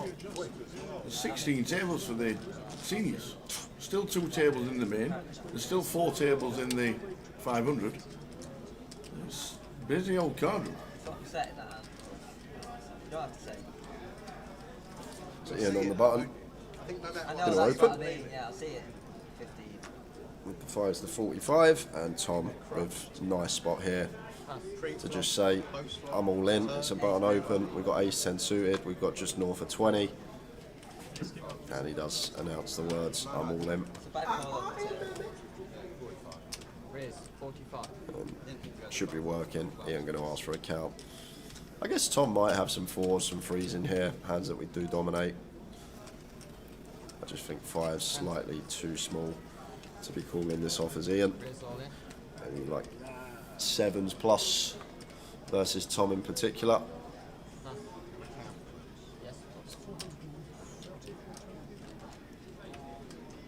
And does make the laydown.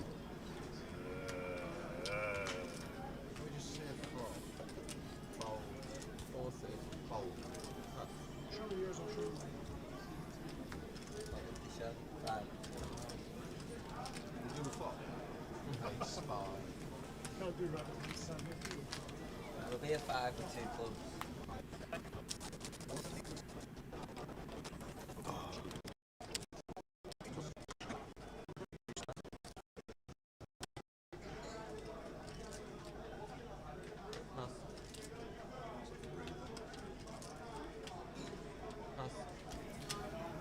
Ace jack for Seb.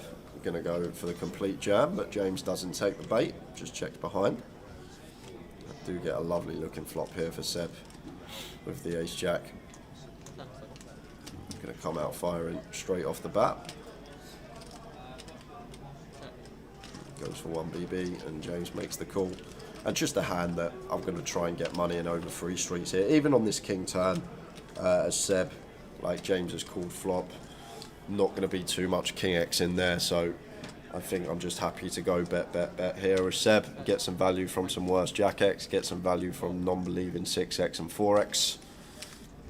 Goes for 40 on the turn, so 180 in the middle now, and let's see what the river brings. It's the 5 of hearts, and I'm still going to be going for another street here as Seb for sure, with the second pair nut kicker and the top pair rolling off on the turn, so it does go for a check. I think we've missed a value bet there on the end tower. We've just almost always got the best hand. And James nods his head, says nice hand. Would have been going for some val. Like, we're not check folding anyway, so we might as well get some value from hands that are going to knuckle back.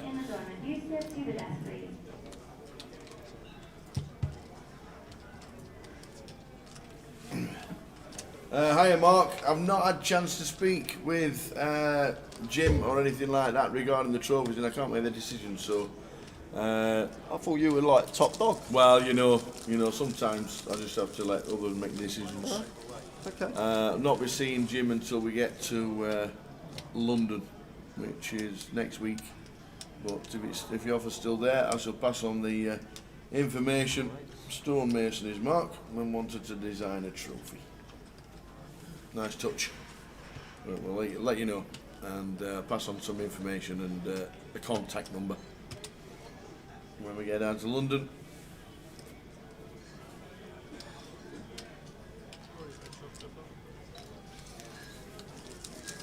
Hour into this session now. Still not our final. Nope. 3-roll password coming up in 15 minutes. Is it? Can't wait. Want to know what it is? Oh, I do like to be... Oops. Beside the seaside, I don't like to be beside the sea. That's your clue, if you want to guess. Is it? Yeah, that's your clue. Oh, I don't like to stroll along the prom, where the wind blows and the rain pours down. So just catching up from the time PK was flicking. Apologies about this, guys. It only lasts 10 seconds.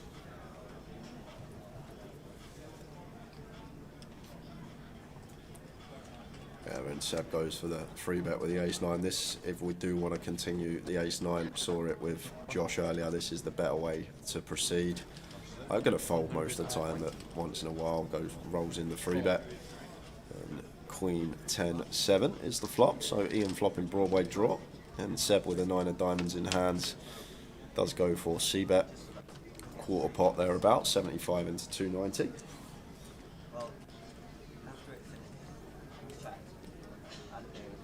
And a king on the turn.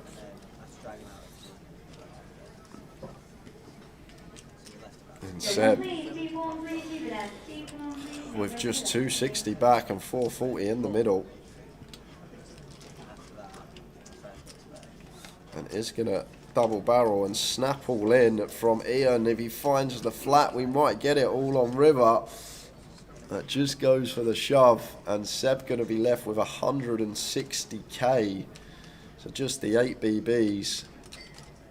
And Ian up to near $1 million. He's nearly chip leading tower. Ian Gascoigne playing really, really well. Could even be the chip lead, I'm not sure, of the stacks on the outer table at the moment. But Ian catching some heat.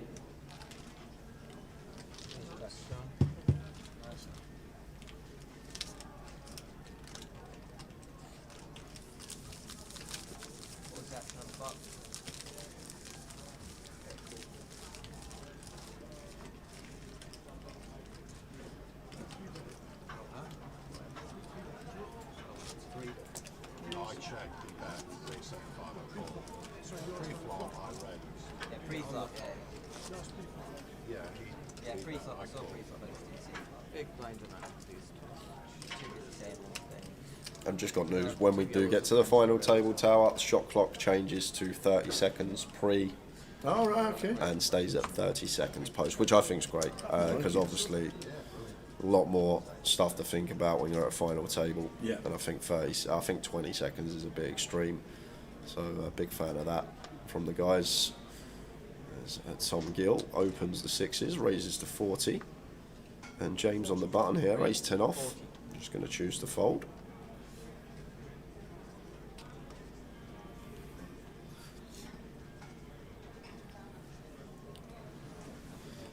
Battle of the pairs, pocket 3s for Ian.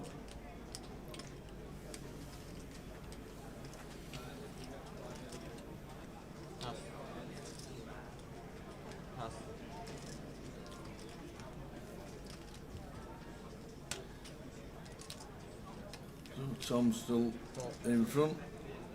Goes check, check.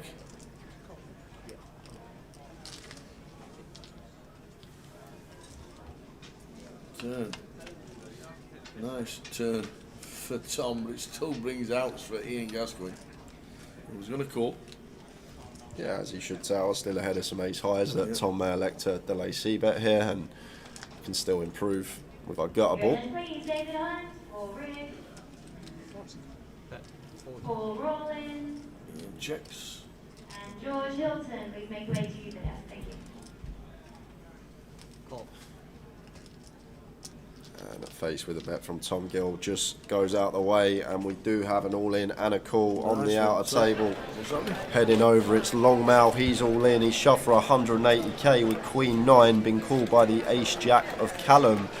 No diamond for the Queen 9, so going to need the offsuit Queen on 9 and doesn't find it. It's the Jack of Hearts on the river. Longmouth fan is our final table bubble boy. We lose him in 10th place for 5,000. £950. And Well look played, at Callum's sir. stack. Well played indeed. Wowzers, wowzers, wowzers. So, Rifford already started, so we need to play one more hand. There we go. Already started. Final table incoming. We know Longmouth Fam has been eliminated, and there you go. That's what was happening on the outer. As PK was there.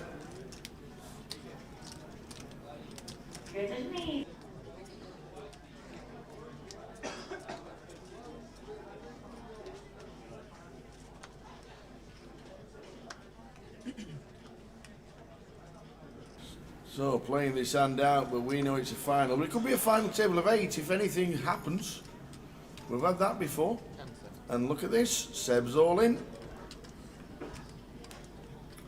And no action. We go, guys. So That is it. FT time. It's a 15-minute break, so we're going to be back at just after 4:05. We will run you down the 9 players and the stacks and seating draw when we are back at 5:05. Make sure you tune in. It's going to be a crack up. We will see you in 15 minutes. 15 minutes.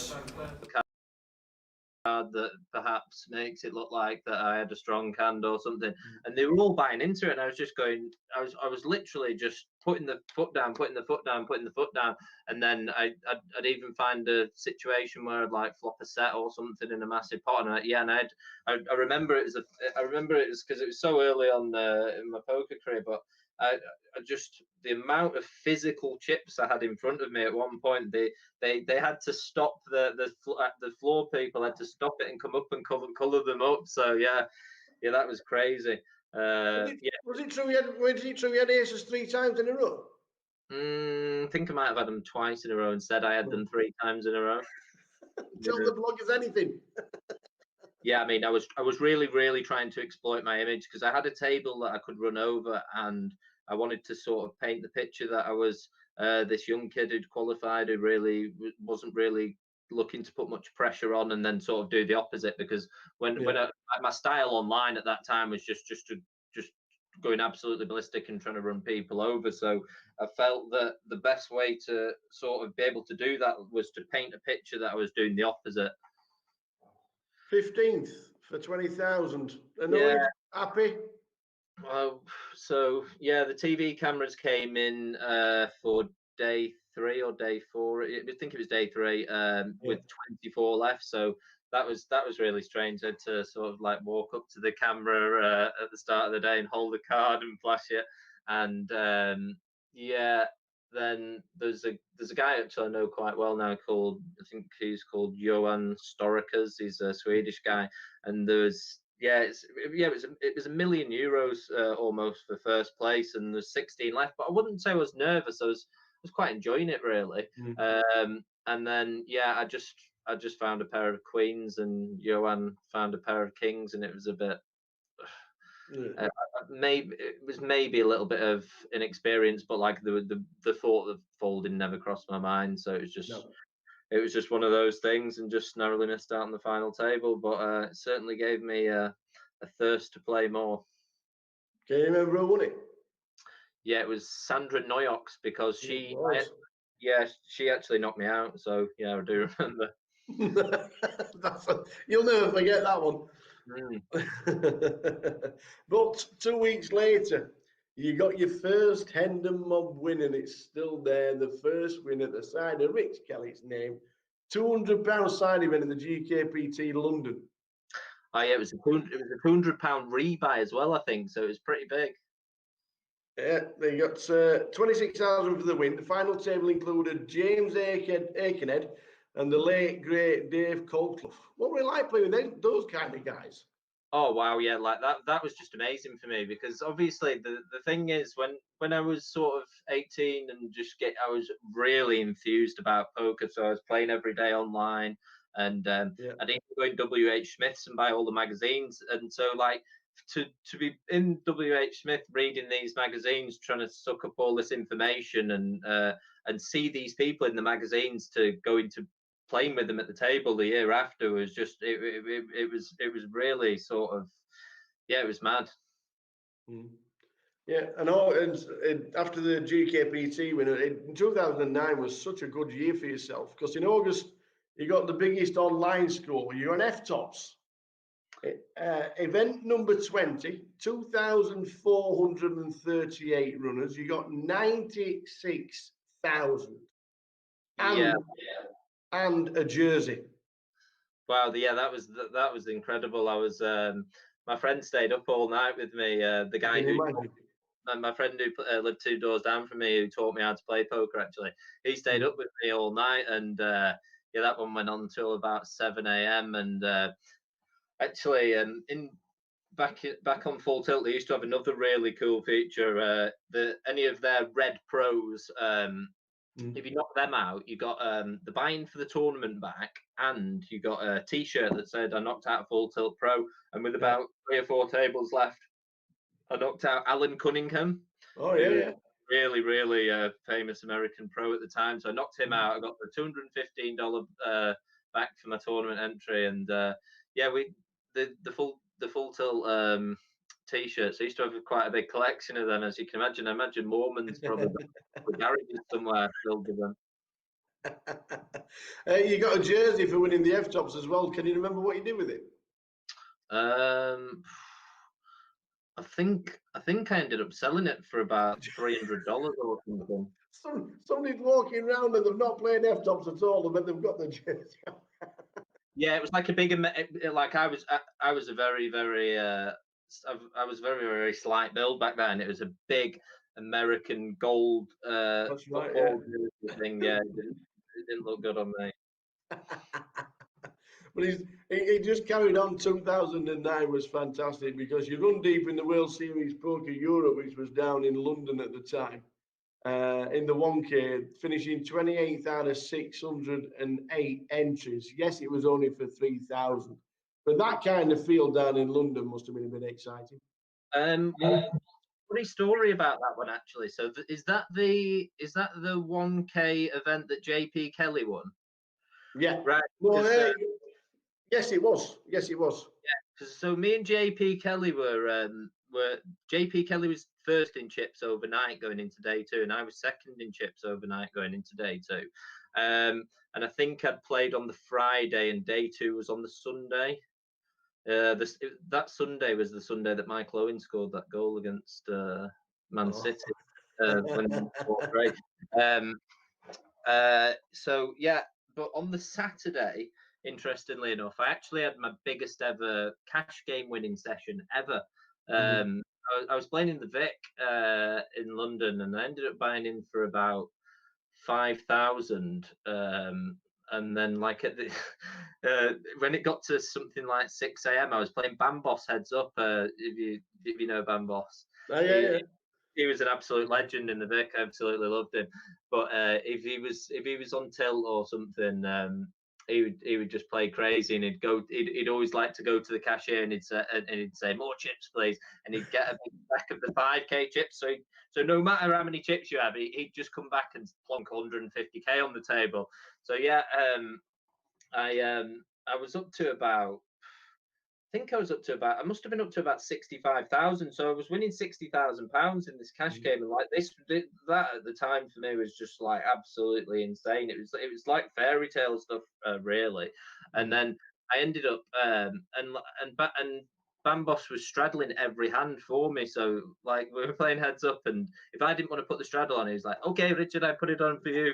So like he was just trying to make pots enormous and things, and I was like, I'm in for £5,000. Do I really want to play 120,000 pot here? And it was getting 6:30 a.m. So I had this big day 2 at midday, and then yeah, I think Sam Trickett said to me the next day. He said like, "What have you done? Like, why would you ever leave in that spot? That's the best spot you're ever going to get in a cash game."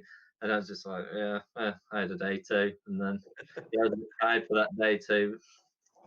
At one point, you sat next to Chris Ferguson. Yeah, Jesus was on my left. What's that like, knowing he's won the World Series? Well, yeah, he's quite an imposing character to be honest. Yeah, I think I ended up playing one pot with him blind versus blind. See, this Yeah. is crazy because like I can even like this is probably one of my most mad poker skills. Like I can remember the exact hand that I played against him like 10 years ago. I had ace 10 in the small blind, just one hand, and he had king 9 in the big blind. And I just remember I hadn't played out and I lost that to him. And I thought, yeah, I don't really want to get into another pot against him. It just wanders around, doesn't it, all nice and quiet, but must be so intimidating at the tables. Yeah, it was. I felt intimidated in that pot, to be honest. Yeah, and I think I got a little bit of a lesson taught in that one. Did you play the World Series main event at all in Europe? The one down in London. I did play that. I'm trying to think. But to be honest with you, that tournament back then, it was an absolute marathon, and like the structure was unbelievable, and I was just sort of one of those kids who was trying to win it on day one, and my game was not suited to playing that, and I ended up just frittering my chips away, if I remember rightly, in that one. I think I did. I think I got an okay. I think I got like sort of an okay start and middle of the day, but I busted towards the end of day one. But yeah, I was not pacing myself very well in those sort of events at that time, for sure. I remember when I was down there doing the interviews and stuff like that. The quite a few of the Americans that came over were saying it's the best assembled field that ever played. Oh yeah, it was insane. The household names, like obviously I was 19 years old, and I was starstruck because so basically actually before I played the main event, I played the 2500 round of each Omaha and Holden one. And I had Helmuth on one of my tables. I had Barry Greenstein on one of my tables, and I was sat next to Doyle Brunson on one of my tables. So I was just like, wow. And then when I got in the main event, I had a couple of good players on my table. I had Mike the Mouth Mattis out on the feature table behind, and Negrano on the table there. So they were shouting over to each other. And like, if I thought I hadn't seen it all, like towards the end of the day, I looked over at Negrano's table, and yeah, Phil Ivey was sat there. they're just fantastic fields. So every credit for trying to play in one of them events.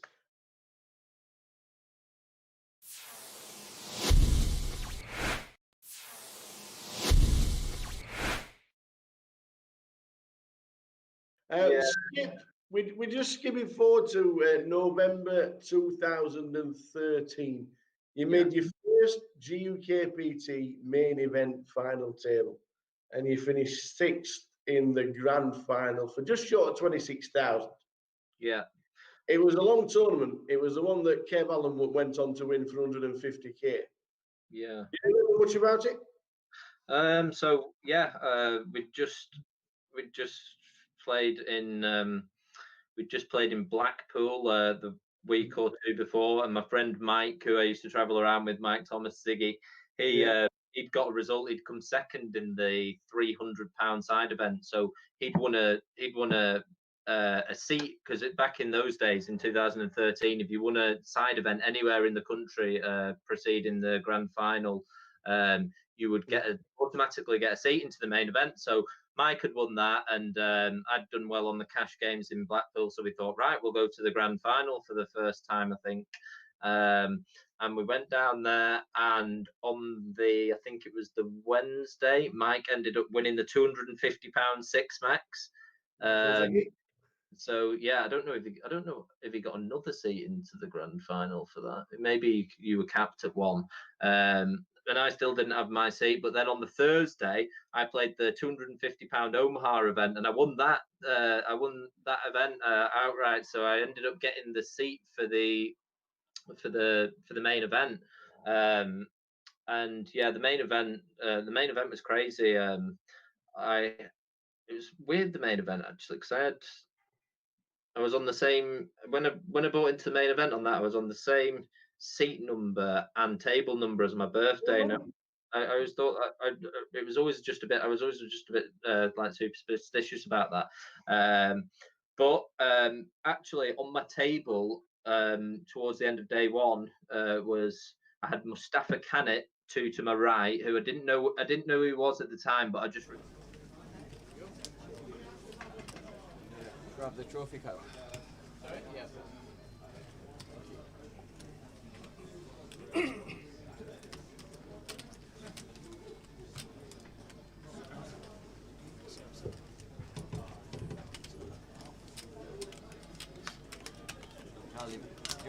We're back for the final. We are back for the final. Jay is just finishing off his Sunday roast, as you do. And we are now back. Going to catch up and slow down and catch up and slow. Apologies for the 6 minutes left on the I'm going for the slight bug that we do have in the system. Hoping it's not spoiling your viewing. Welcome to the final. There's a lot of courts there. You could sleep under most of them. In seat 1 is going to be Josh Radley. Seat 2 is Tom Gill. Seat 3 is Kevin Parks. Seat 4 is Seb Young. In 5 is Ludo Gaelic. In 6 is Tim Chung. 7 James Mahone, who should have been out. 8 Ian Gascoigne. And in 9 is chip leader Callum Gordon, and I'm pretty sure, oh, they're not there. Callum is over 2 mil.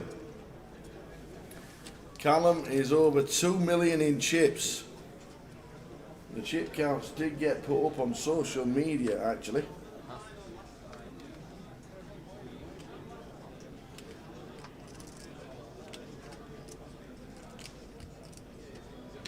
raise 40. 2,195,000. Ian Gascoigne second in chips.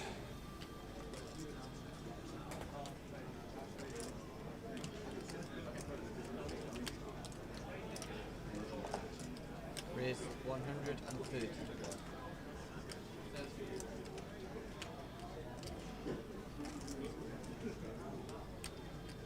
Pass. Pass. Pass.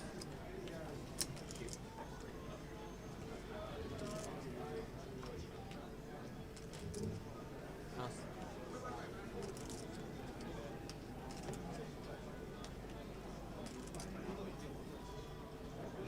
Evidently, the ultimates for the yellow bounty tournament is in grade 2 at the moment with us. Your seat in the tournament. 10 seconds.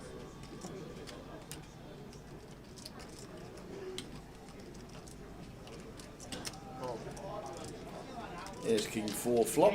Ace Queen for Ian, who flops best against Ludo's Queens. And look at that for a fold from Ludo. Look at that.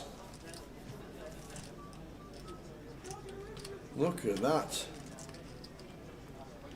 How good is Ludo? I know, yeah, a lot of people say it's just an easy fold once an ace comes and Ian bets. But it's still a good fold. Ian Gascoigne. I think Ian's a bit of a dark horse, you know. Saying that, Callum being a bit of a dark horse. I think Ian Gascoigne is. And every time back is 30 seconds. Yeah.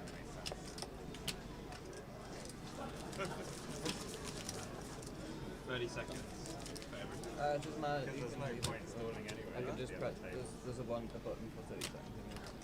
Give me a nice one. Just stop using it.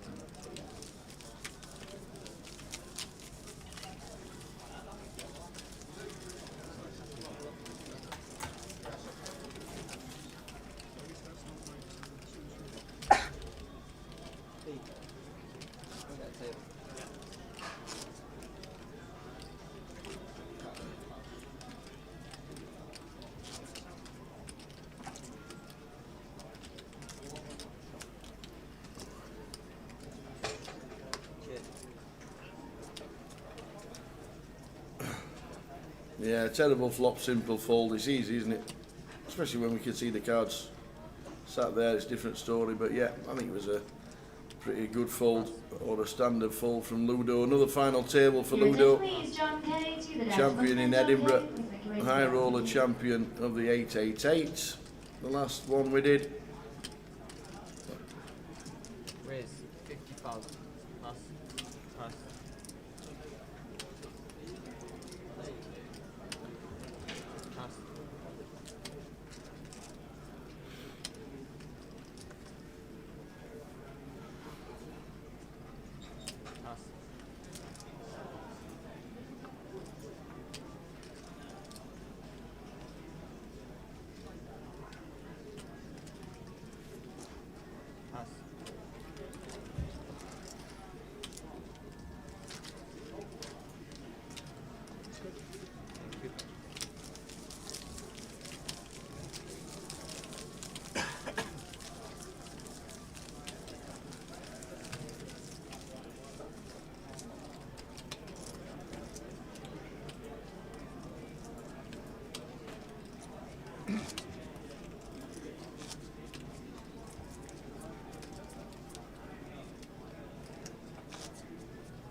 Seb with ace 10 moves all in for 175.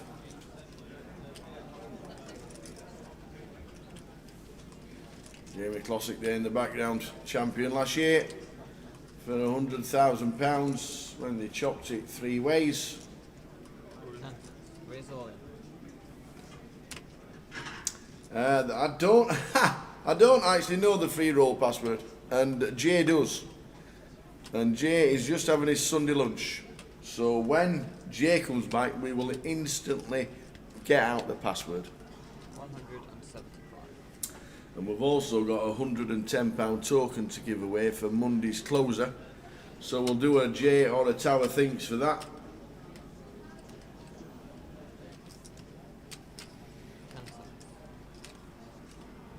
We'll have to decide what to do. There'll be one of us.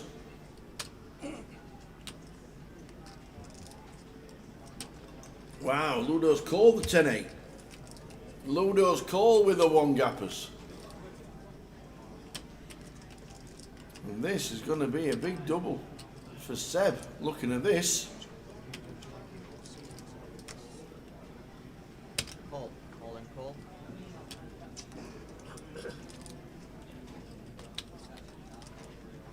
Here we go.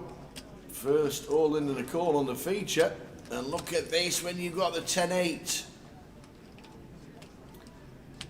Any 7, any 8, any queen. Your 8s, your 10s. Well, that's a 3 of hearts. Doesn't make a difference. A 7, an 8, or a queen. That Seb Young needs to fade. And he does. He does. All red board.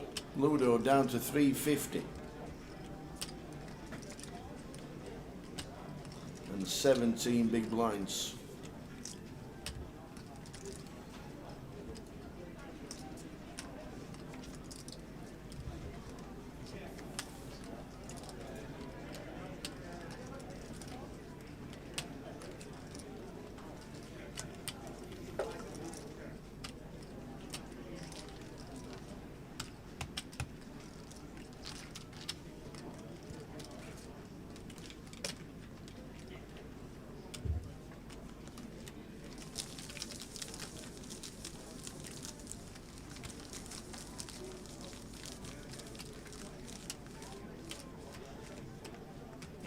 Your attention please, Yusuf Adam, you have a seat in the tournament. Yusuf, to the desk please. You level 10, 25.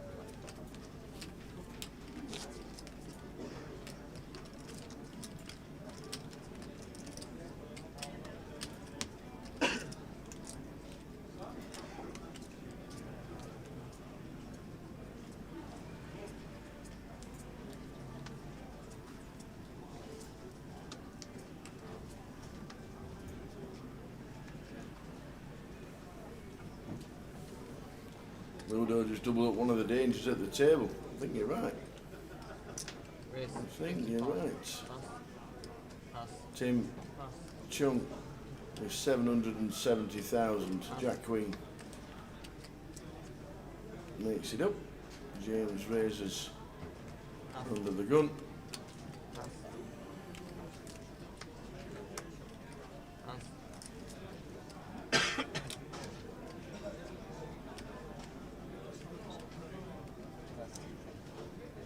Call.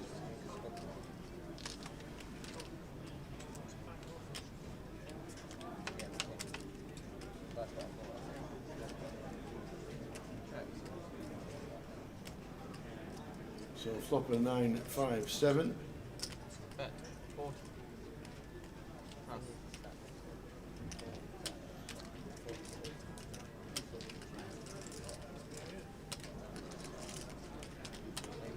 I don't even know what happened to the pot then. I don't know who's scooping in chips. Who was scooping in chips there? Team. That was a little bit weird. Can't see anybody moving their hands to scoop in chips. To be fair, it all looks like they've been playing outside, although they'll get big courts there. Can we not just move them courts off the seats? Ian A6. C number 8, playing well Ian, 1.1 mil. 1,000. Once again, seniors, new level, 500, 1,000,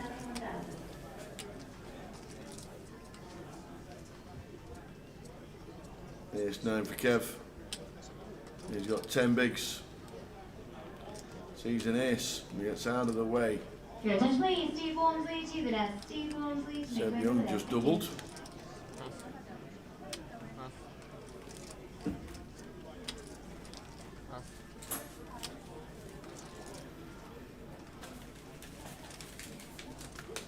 Looks like a fold, a fold, a fold, and a fold. And that'll do.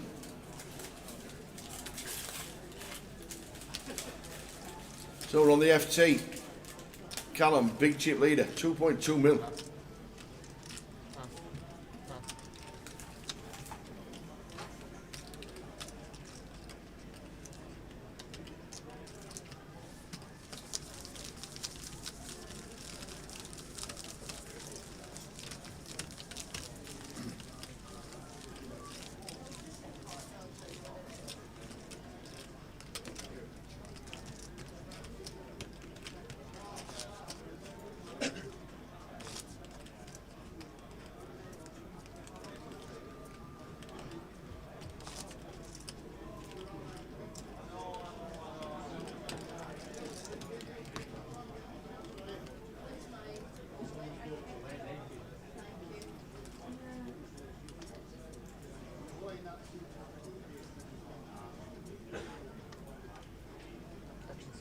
Hold on, please. Seb with the sixes.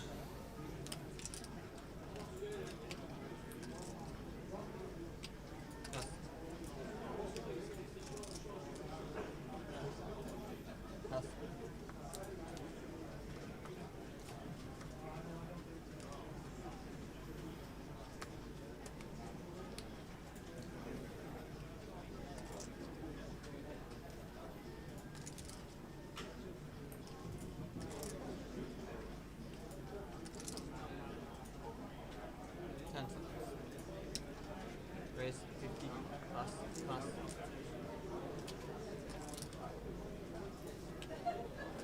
Ace 9, 3 flop, not the best flop for Seb Young. James in 7. Could well have been out if we'd have made the call from Josh pre-flop on the pre-final. River in 2 pair, they were talking about it at the table.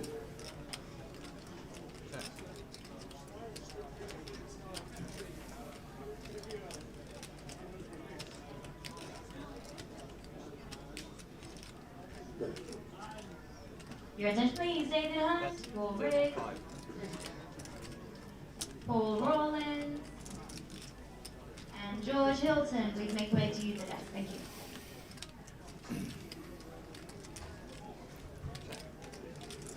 So check on the flop, and James checks as well. £92,470 up top. 6,490 locked. Ludo plays more live now, I think.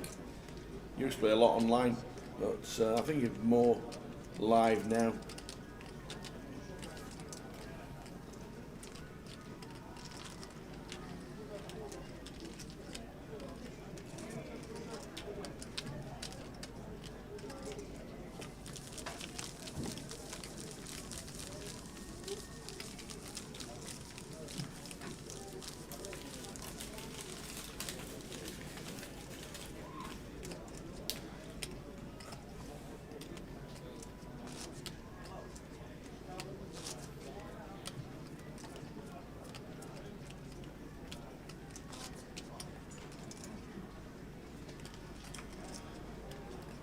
Your attention please, Andy Bradshaw to the desk, please.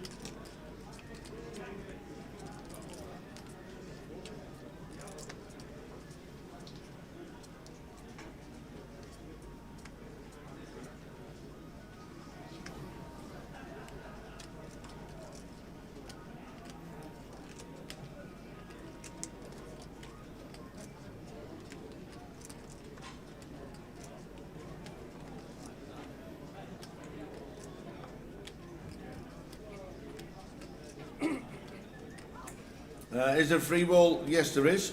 It's on Grosvenor Poker. It should be in the lobby. There is a password. Jay knows it and I don't.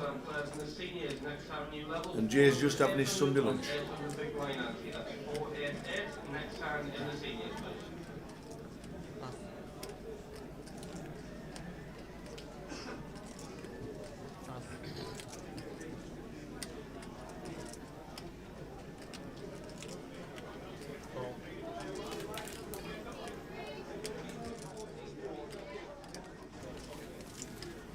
Nine flop. Callum with the Queen 8. Unable to see Ian's holdings, unfortunately, but he checks the flop on 9-4-3. Let's check again. 2 on the river. Certainly it's the small blind as well as the big. And a bet from Ian, unbeknown to us what he had.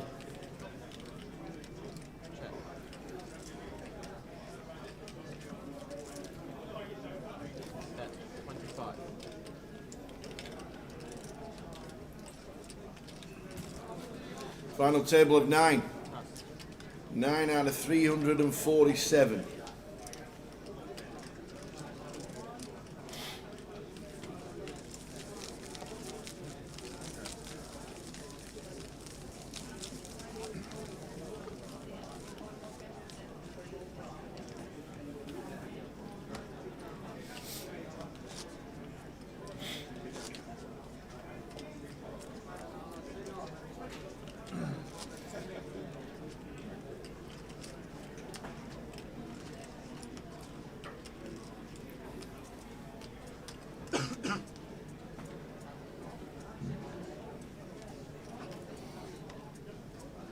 With the 9-6, gets out of the way. Tim Chung looks down at King Jack, so he opens to 50.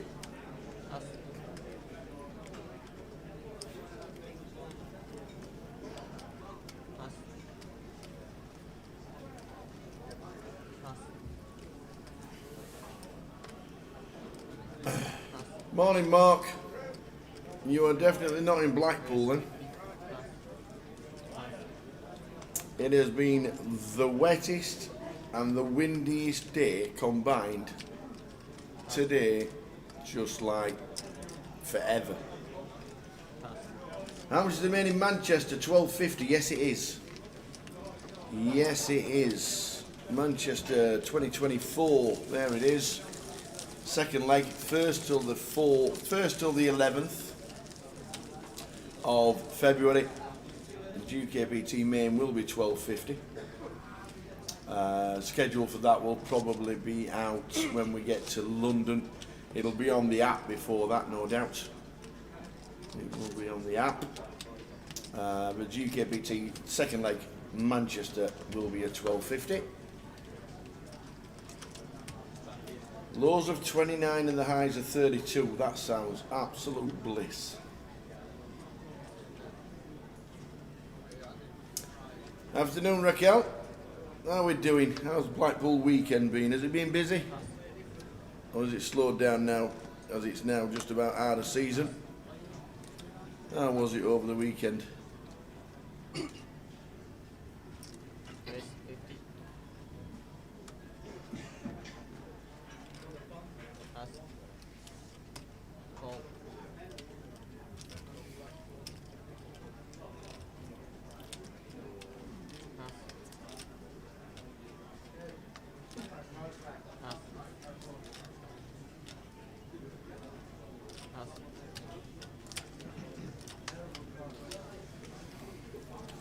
Ace high flop for Ian. Ace 8 queen, but queen does it for Tim. There goes check on the flop. 2 of clubs turn.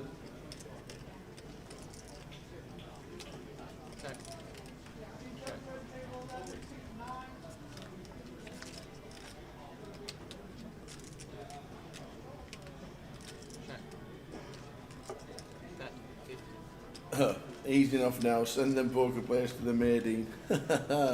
They'll all be going home tonight as well, Raquel. We've had 10 days of fun and frolics in Blackpool. A week last Wednesday when the satellite starter for the Mystery Mountain and the Mini Main combined is when it all started, Wednesday the 8th. It has been a cracking 11 days in Blackpool. It really has. It's delivered again. And Jay is having his Sunday roast.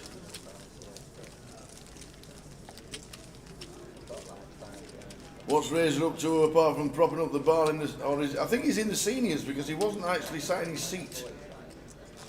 So he must have flicked it in the seniors after his amazing antics of the of trying to take a selfie. You have to ask him. Oh dear. Or everybody else who was sat around. Oh dear. So funny.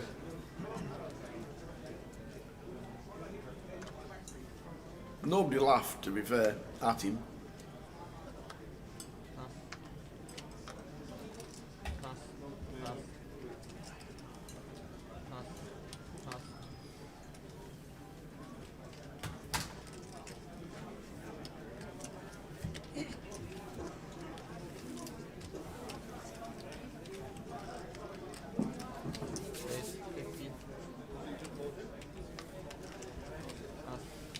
So Callum chip leader 2.2 mil. As I say, it's good under the radar. A lot as Callum.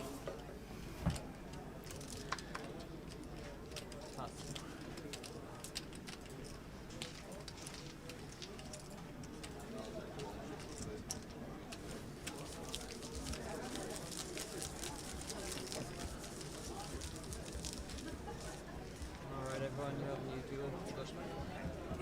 Thank you. Yes.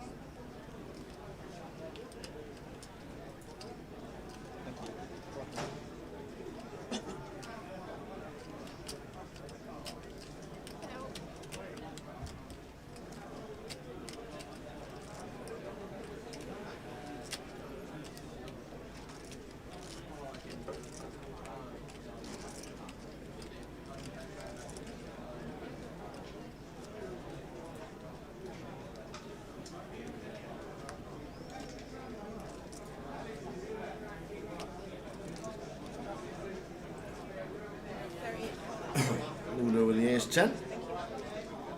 And raises to 50.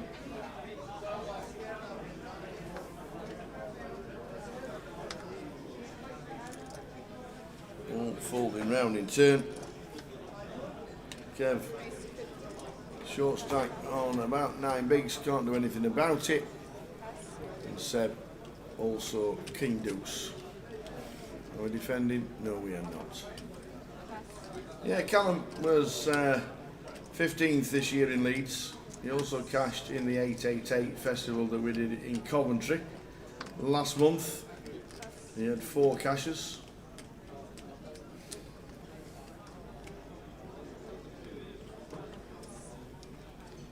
But this is his first final table of the GUKPT.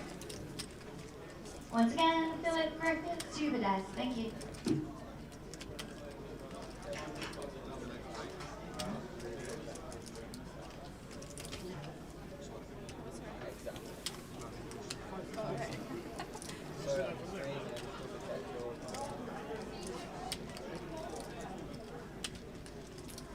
I came fourth in the mystery as well. Cheers, Carl. Thank you very much. Obviously not being updated on the latest results. Level 200, 400 with 4 cards.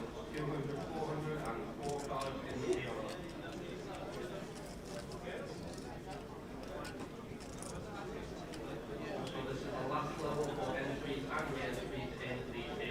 Is the sound about 30 seconds behind? I'm actually not sure. I really don't know. I hope not. We'll get Jay to check it when he comes back after his Sunday roast. Oh, right. Talking of coming back from Sunday roast, how was it? It was all right. Yeah, good lad.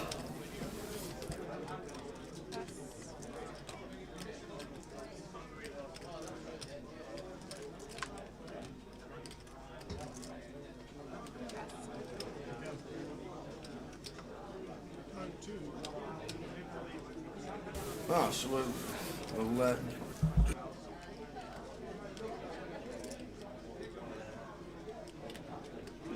that might be just due to one of the speed ups and slowdowns we've had. I'll just get PK on the case to get it sorted out. Sorry about that. We'll get it changed. But hopefully the audio.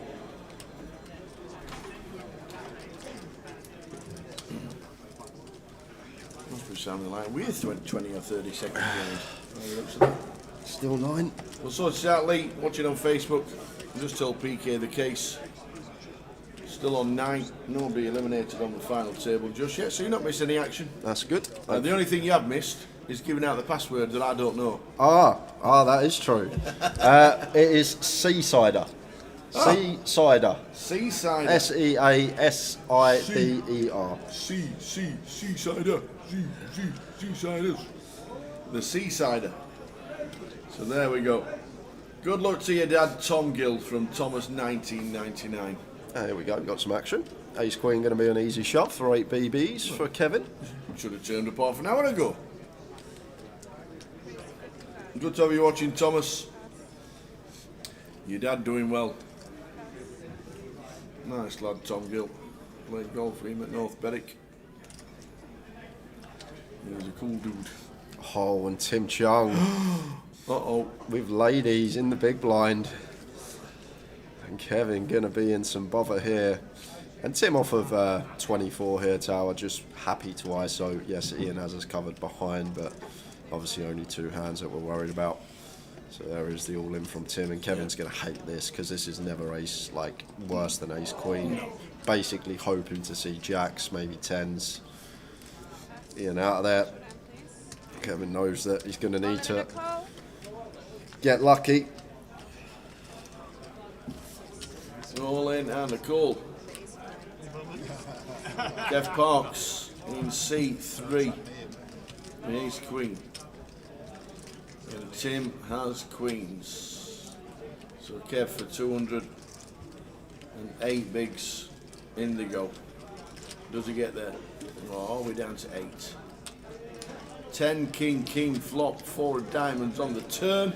Leaves a jack. A jack. Or an ace. Or an ace. And it's not, it's a 2. Well played, Kev. Do you want me to go for half hour again? Well done. You turn up, instantly 1 hand later, there's an all in the call. £6,490 for Kevin Parks. Well played, Kevin. We're on 8, just like that. Thanks for the password. How do you find the lobby? As new to Grosvenor Poker. King Jack. It should be the first thing. Yeah, it should be on like I think GUKPT tab, or if you just go to all tournaments and you just select the box that says free rolls, probably on there, but it'll be there somewhere here. How do you find the lobby? Just press tourneys or tournaments or something like that.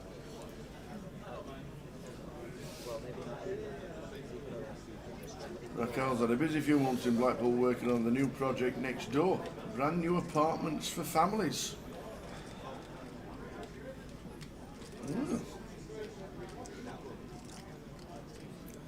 It's 10 for Josh.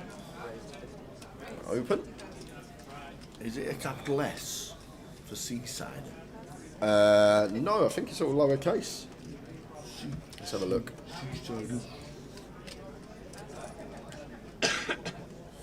Yeah, all lowercase, Seasider. Awesome.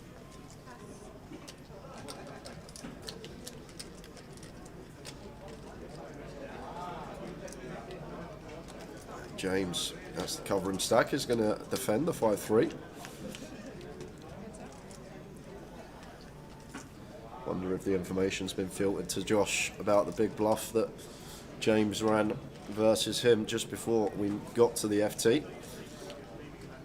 I got a new player in seat 3 tower. Good old Dave.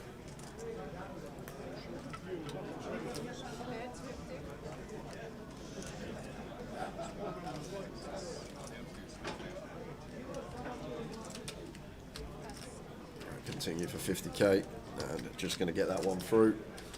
Difficult to continue with bottom pair there. Fire away, yeah? Yeah. Cheers. Yeah. Leave you kind of run. Yeah.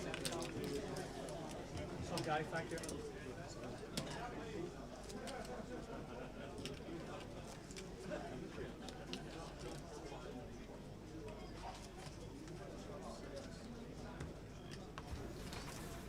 Yeah, GUKPT 6 free roll, it will be there and it's all low case. Thank you.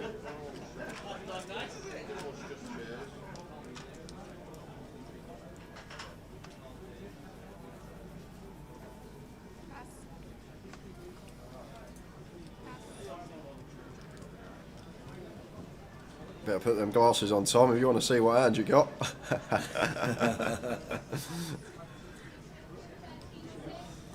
Good goal for Tom.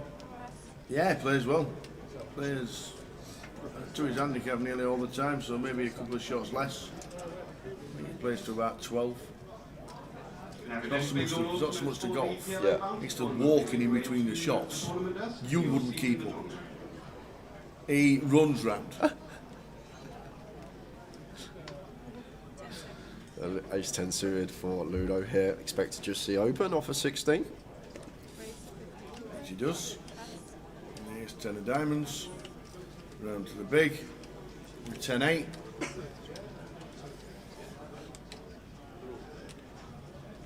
Has Ian Needleman gone into the future? Because he's just put in the chat, Tower, tell Jay about the Ludo hand with 10-8 versus Ace 10, and here we are. 10-8 against Ace 10. Strange. How do you know these things, Ian? That was a call that Ludo made to double up. Seb.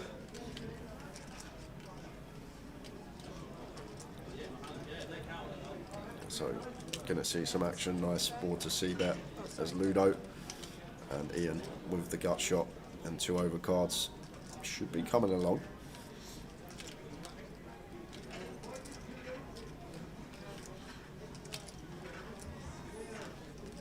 Wow, just folds the 10-8 with 2 overs and gut shot facing small C bet.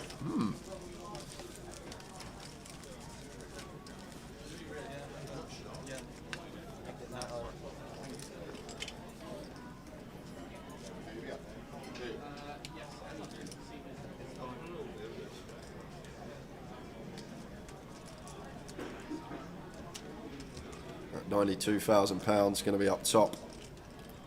Everyone locked up £7,570 after we just lost Kevin Parks in 9th place.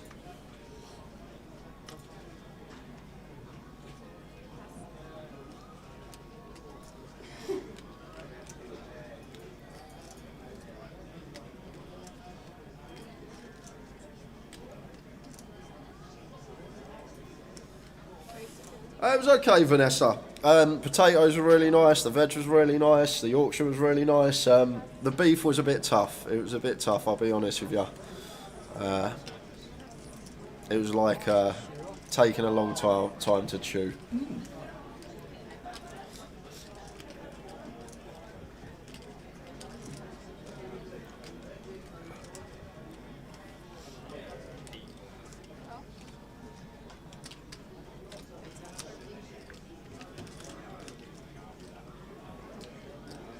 Unfortunately, no hole cards shown for us this hand. Weird one. So we get on Dave to sort it out.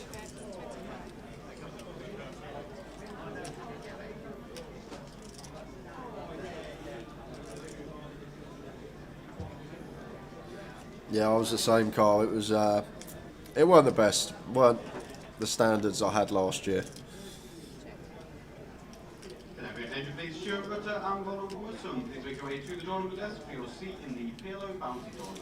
Yeah, fairly close. 10-8 suited, blind on blind, 7 BBs. Oh, I don't actually know, but assuming Ludo called, I'm guessing that it does maybe just smidge into the call bracket. Ludo's going to be a lot more clued up than myself in those spots, but God, must be close. 10-8 suited, 7 BBs, blind on blind.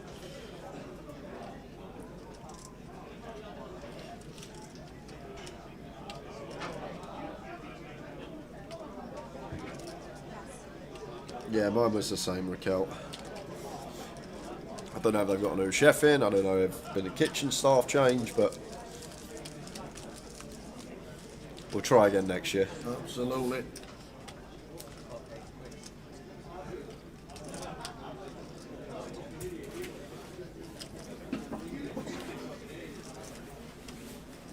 Dealers and players in our seniors event, your new level 600, 1200 for this 1200 big blind team of 600, 1200, 1200.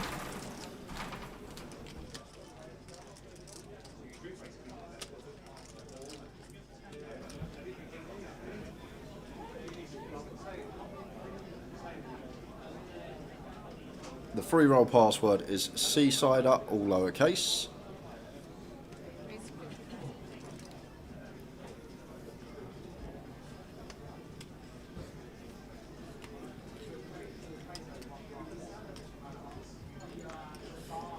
Yeah, to be honest with you, Vanessa, that is probably the best roast dinner you're ever going to have. It's my mum's.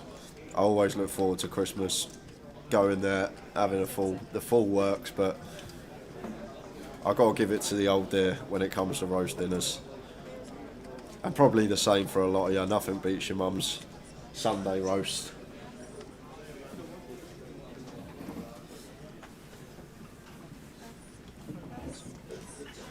And Seb's going to be all in here and getting called by Tom. Only 9 big blinds, sorry. And Tom does make the call.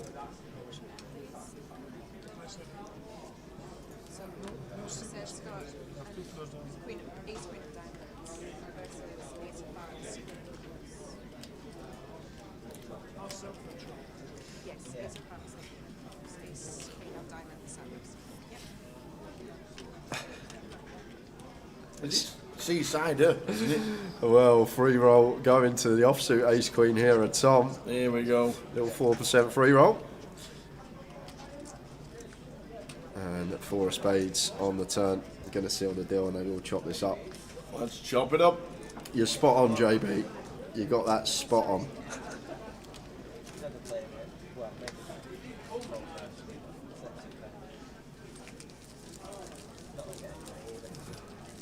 But best place I've had at roast, it's hard to answer because I can't even think of many places I've gone out for a Sunday roast. What about you, Tower? Any nice places that do a good Sunday roast?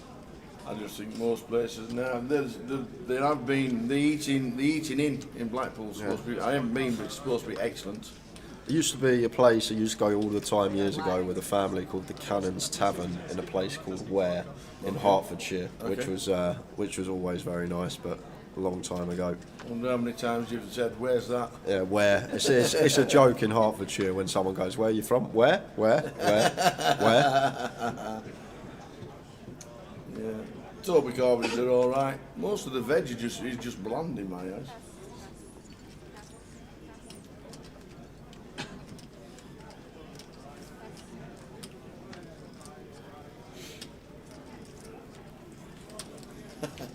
Nathan's late told me the roasting G in Blackpool on Sunday is unreal. I bet it is when you've had 18 pints. It is for Nathan because he normally eats it, stands up and somebody else pays the bill.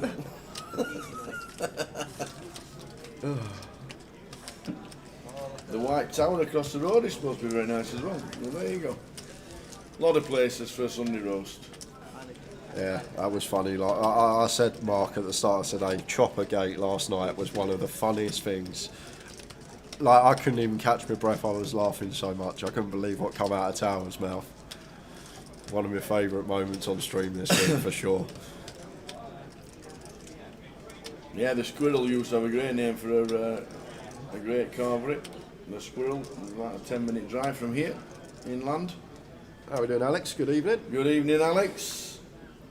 4:45, you come to join us. There's 8 players left on the final.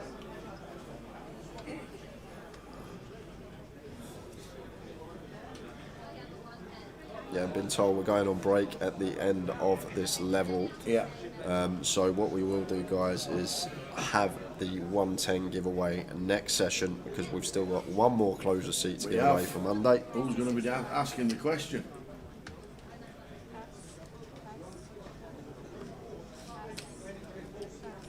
Weren't the best. Nobody likes a chop. It was okay. Everything was really nice, to be fair, other than the meat, Is the main part. which is the main part. But everything else was all right.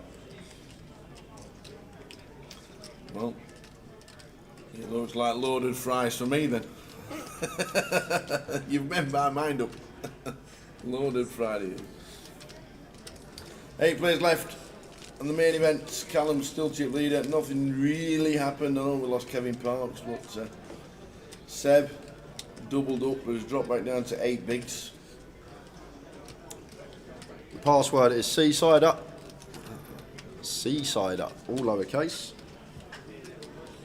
Frankie's forgot that the camera's right behind his noggin. Doesn't take long. You usually have to tell him 4 or 5 times during the day.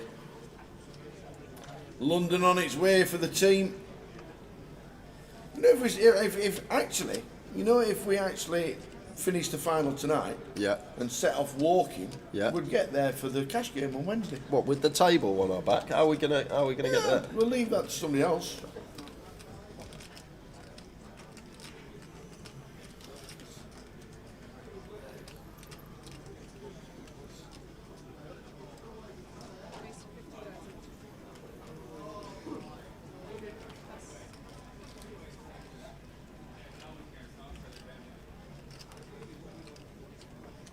So awkward one for Seb here with 4s. I think we can potentially let this one go, Tower.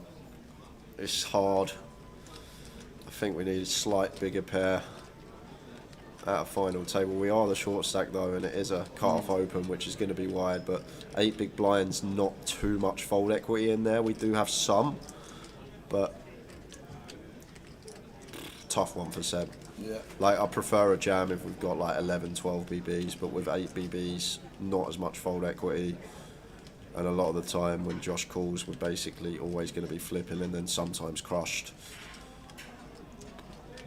Let's see what Seb comes with. I like fold here from Seb.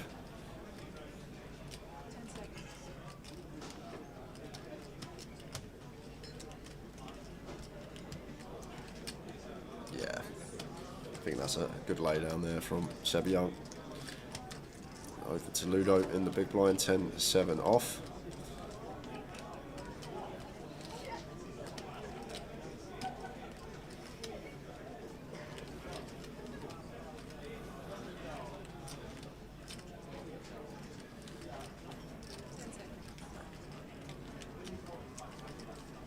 And a close one for Ludo as well. 2 close decisions in the blinds, and Ludo is going to opt for the fold.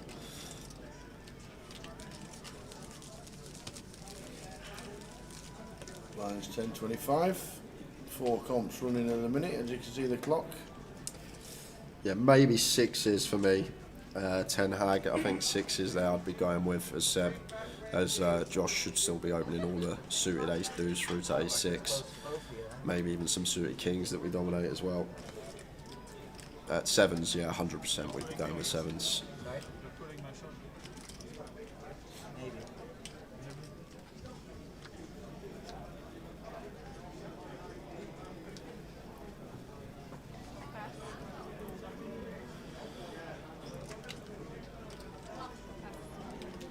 Password for the free roll at 6 o'clock is Seasider.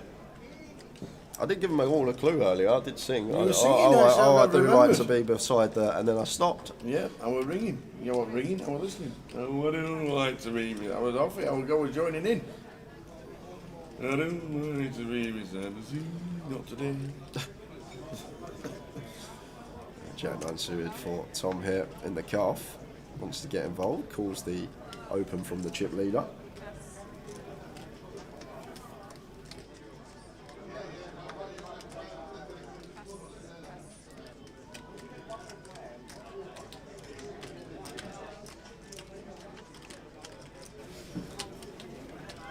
Ace 2-10 is a flop. Tom with the Jack 9 of diamonds, not good. Callum chip leader in C9. Yeah,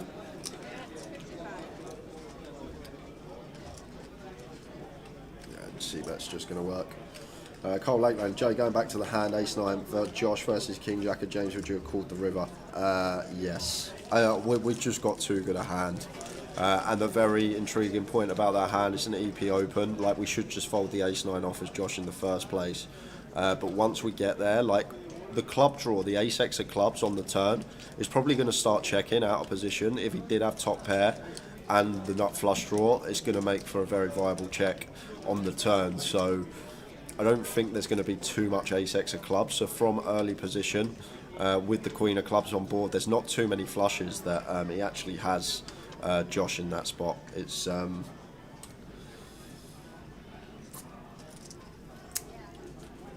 sorry, not Josh, it was James that had the King Jack. There's not too many flushes that James has other than King Jack of clubs, Jack 10 of clubs, maybe 10 9 of clubs, Jack 9 of clubs, only a few combos. So therefore, like, we still beat some value, some ace 8 suited, some ace 3 suited, and then he might even shove ace king with the ace of clubs as well for value. I just, once we get to the river with that hand, I just can't see how we can fold. Yes, some of the bluffs complete, the Jack 10 completed, the King Jack of clubs, that type of stuff, but if we suddenly start sprinkling in some bluffs that James can find, then I just don't see how we can fold. But Josh might have had a read and thought that his opponent was strong and his 2-pair wasn't good and went with it. Ian flops top 2. Knows check. If James checks, Ian will bet.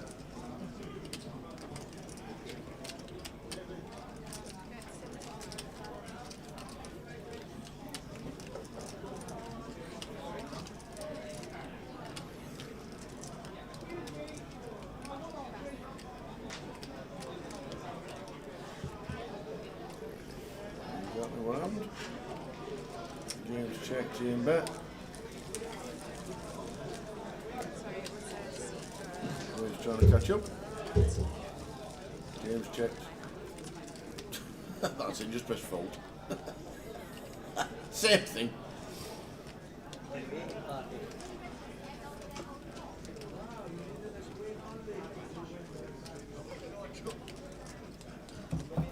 Can't believe how busy it is in there today, so busy. So I don't know what the final numbers for the seniors were, but it was so busy.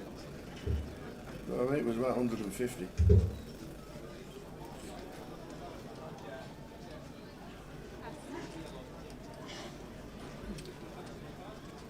Quick watchers of the seniors. The seniors 152. That's the biggest seniors this year. Day 2 of the cup, they're in the money. 20 players were paid in that. They're down to 18.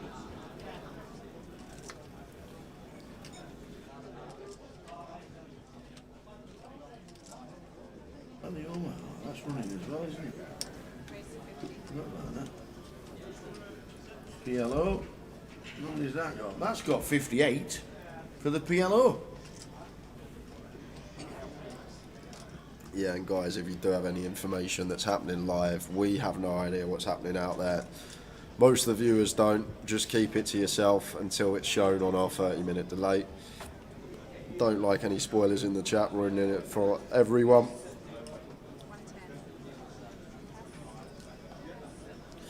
As Tim makes it 110 here with the ace-10, facing the cut-off open from Ludo. I don't want to start having a, what is it you call it, Tower, that I have to start bringing out? No, I can't remember. I can't remember.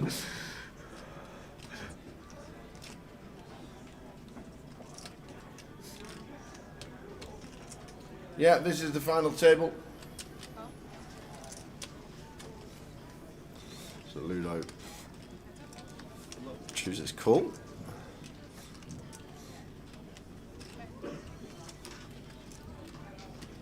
Eight players still in.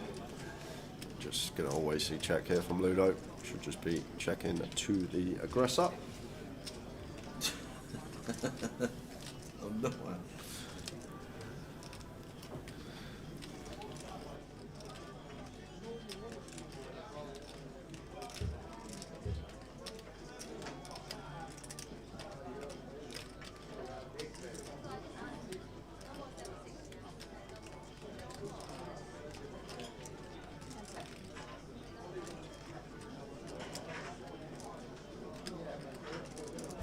Here's 10 for Tim.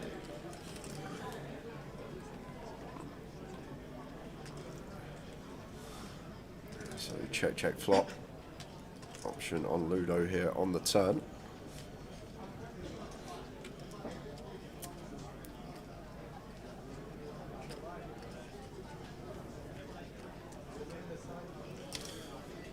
And does fire for 65k, and Tim just out of there with the ace 10.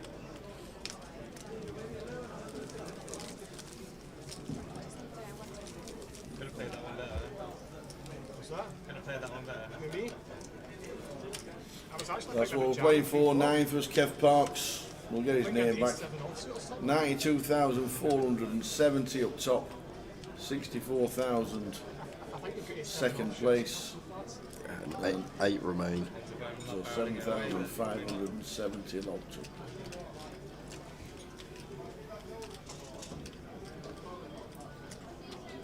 Well, if I've got aces, I want you to have ace 7 off, don't I? So what's the point jamming? Then I'm not firing enough. Might as well just try and get me. Maybe I should have checked the Tom here. What's my range like, do you think? Shouldn't have any blacks anyway. Did you say there's a break as normal at the end of this level? I'm hoping it's just a normal break. Yeah. I really hope they don't have a half-hour dinner break now, because I won't know what to do with myself. You've had yours. Tim with ace queen in the cut-off. Opens to 50.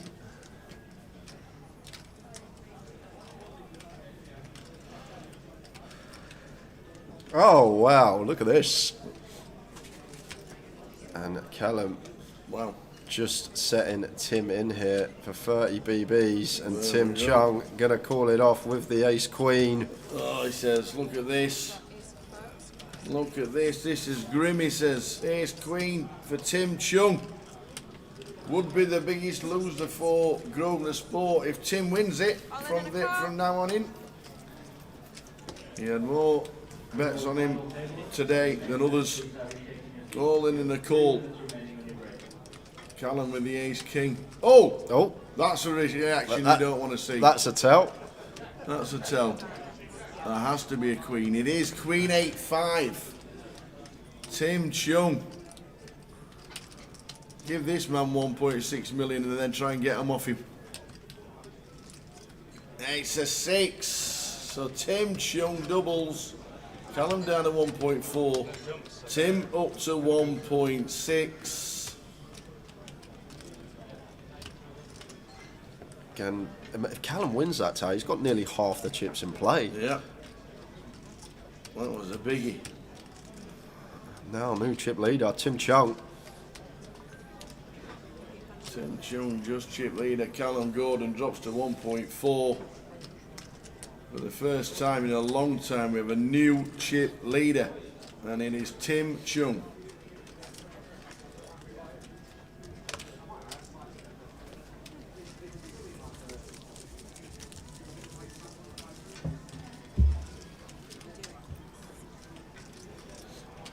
Now, very important now as Callum Tower that we just mentally reset. Just Yeah. take a deep breath. Don't think about the hand. Just keep playing our stack how we should be, and just try and forget what's just happened. And that really is going to help us if we can do that.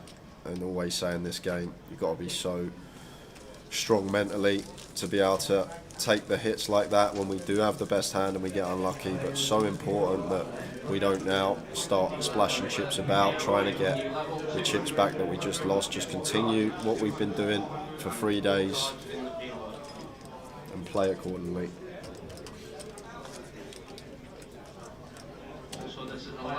Who was second when Tim won the grand final? Tim never won the grand final. Did he not? No, Tim's never won the grand final. Players with yellow, once you finish your hand, we kindly I don't even think Tim's won a GUKPT tower. I know he's won high rollers and side events, but regarding actual GUKPT main events, I can't recall Tim Chung ever winning the title. But I can check. Oh, of course. He won leg 1 in London in 2022. He has won a GUKPT, which was 185k for first, so weren't the grand final, but was leg 1 back in February 2022. Was that the leg you was ill? No, it wasn't the leg. I was there. Ludo made that final table as well. So did Harry Law, Colin Gillen. 702 entries we had at the Vic for that main event tower. 702 entries, and Tim Chung was the eventual winner.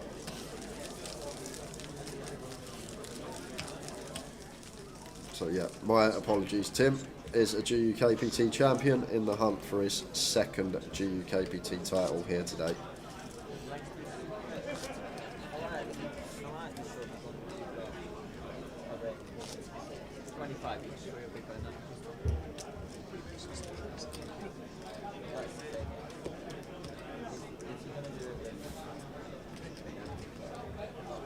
Thomas, don't spoil it just because you're texting your dad.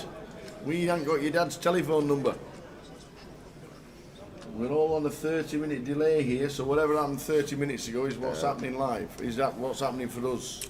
Next one, I'm going to have to bring the hammer out, Tower. I'm going to have to bring the hammer out on the next spoiler in the chat. I'm going to have to... Don't want to bar people from the stream, but next spoiler, it's going to have to happen. Yep.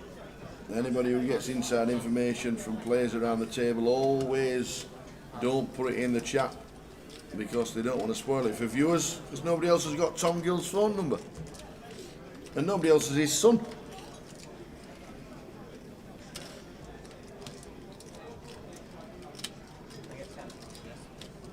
How are we doing, John Mins? Good evening. And Seb all in here with the ace-7. And going to be getting called by Josh. Ace-Jack suited here for Josh, and can just ISO here for 22.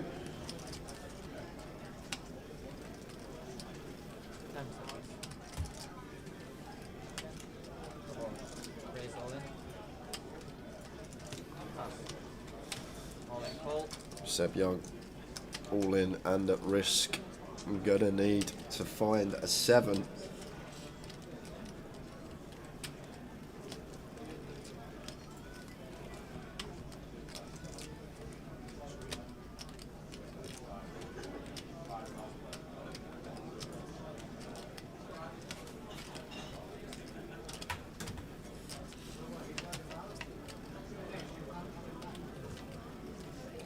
Queen 9-3, 2 spades.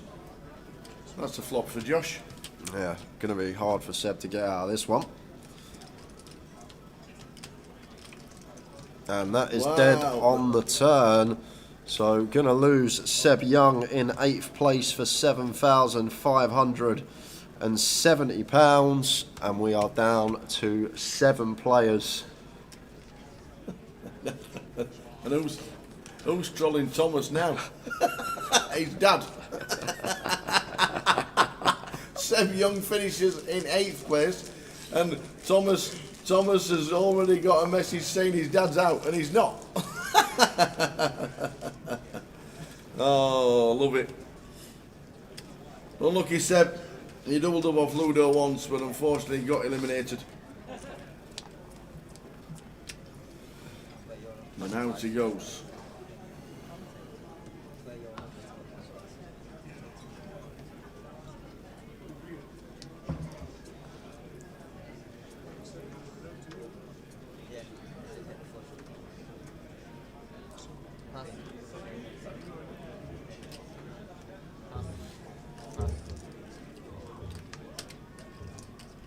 Pocket 9s for Callum.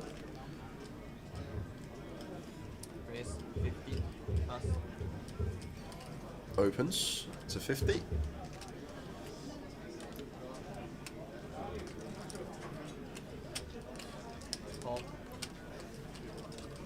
And Tom Gill, look at this, sneaks in a flat with the aces here from the small blind.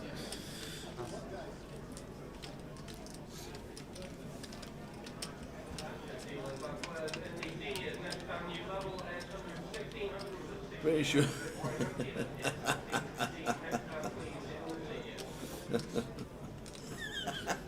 Pretty sure Tom Gill doesn't have a son called Thomas. This is great. 9s for Callum. Checks. Tom Gill in C number 2 with a flopped set. And unfortunately for Tom, mixes in a little deceptive flat here, but the board that we get, unfortunately, means we're going to lose Callum.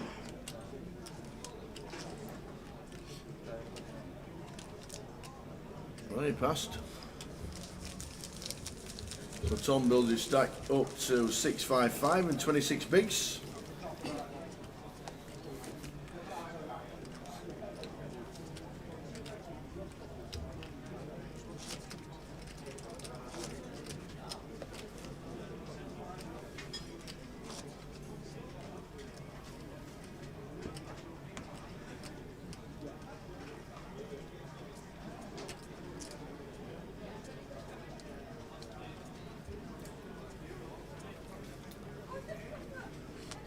So by the looks of this and by the sounds of it, Jay says there's a break at the end of this level. That's less than 5 minutes to go.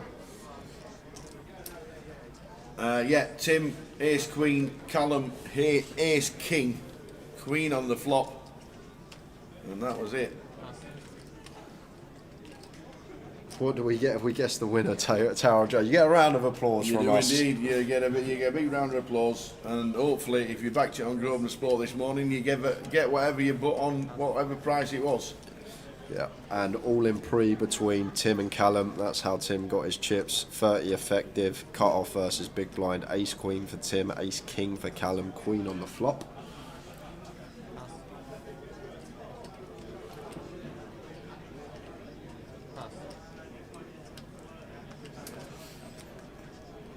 We'll find out how long the break is, because we're going to need a break clip as well.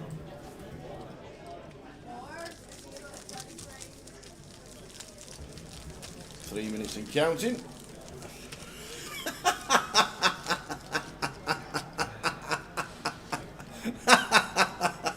Shout out to my dad, Tom Gill from Elimination. Is that Elimination who was trolling us last time on not knowing how to play poker? I won't forget and Leo. then worked out the ICM instantly. Oh, brilliant. Yeah, I'm not falling for her antics anymore, Tower, after last time she was in the chat. Oh. Aye, aye.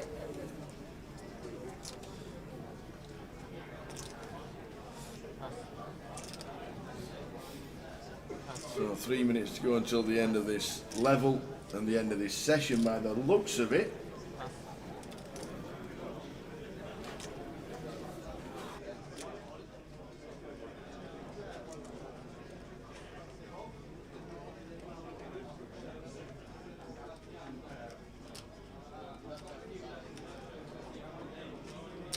Race 60. Tom Gill must have been busy in his younger years.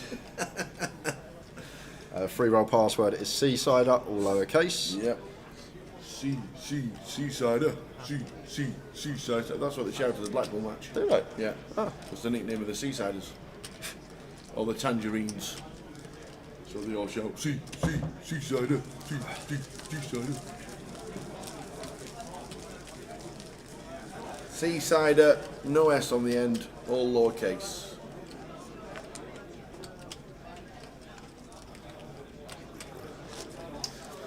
Ludo's card reader is working. It's probably the cards. They've been not brilliant this week, these last 10 days. Not been amazing, these. We changed them over along to, obviously, whenever a dead chip comes out, we flick in a new one, and that's how we change them. This could be the last hand of the first session of the final.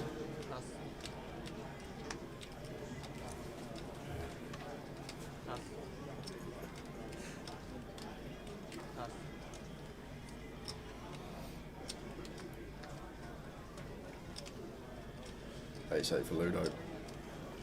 Definitely could open once folded 2 hit. Makes it 50.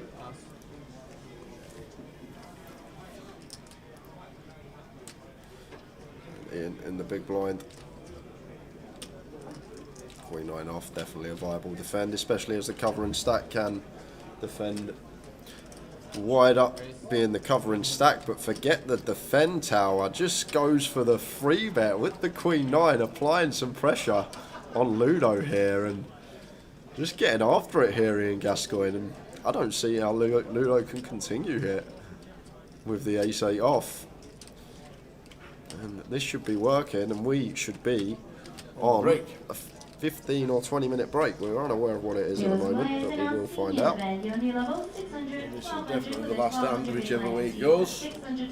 We'll go with ace-8 and gets it out of the way, and that's it, ladies and gentlemen. We are on a 20-minute break, as it says there, 19 minutes and 58 seconds.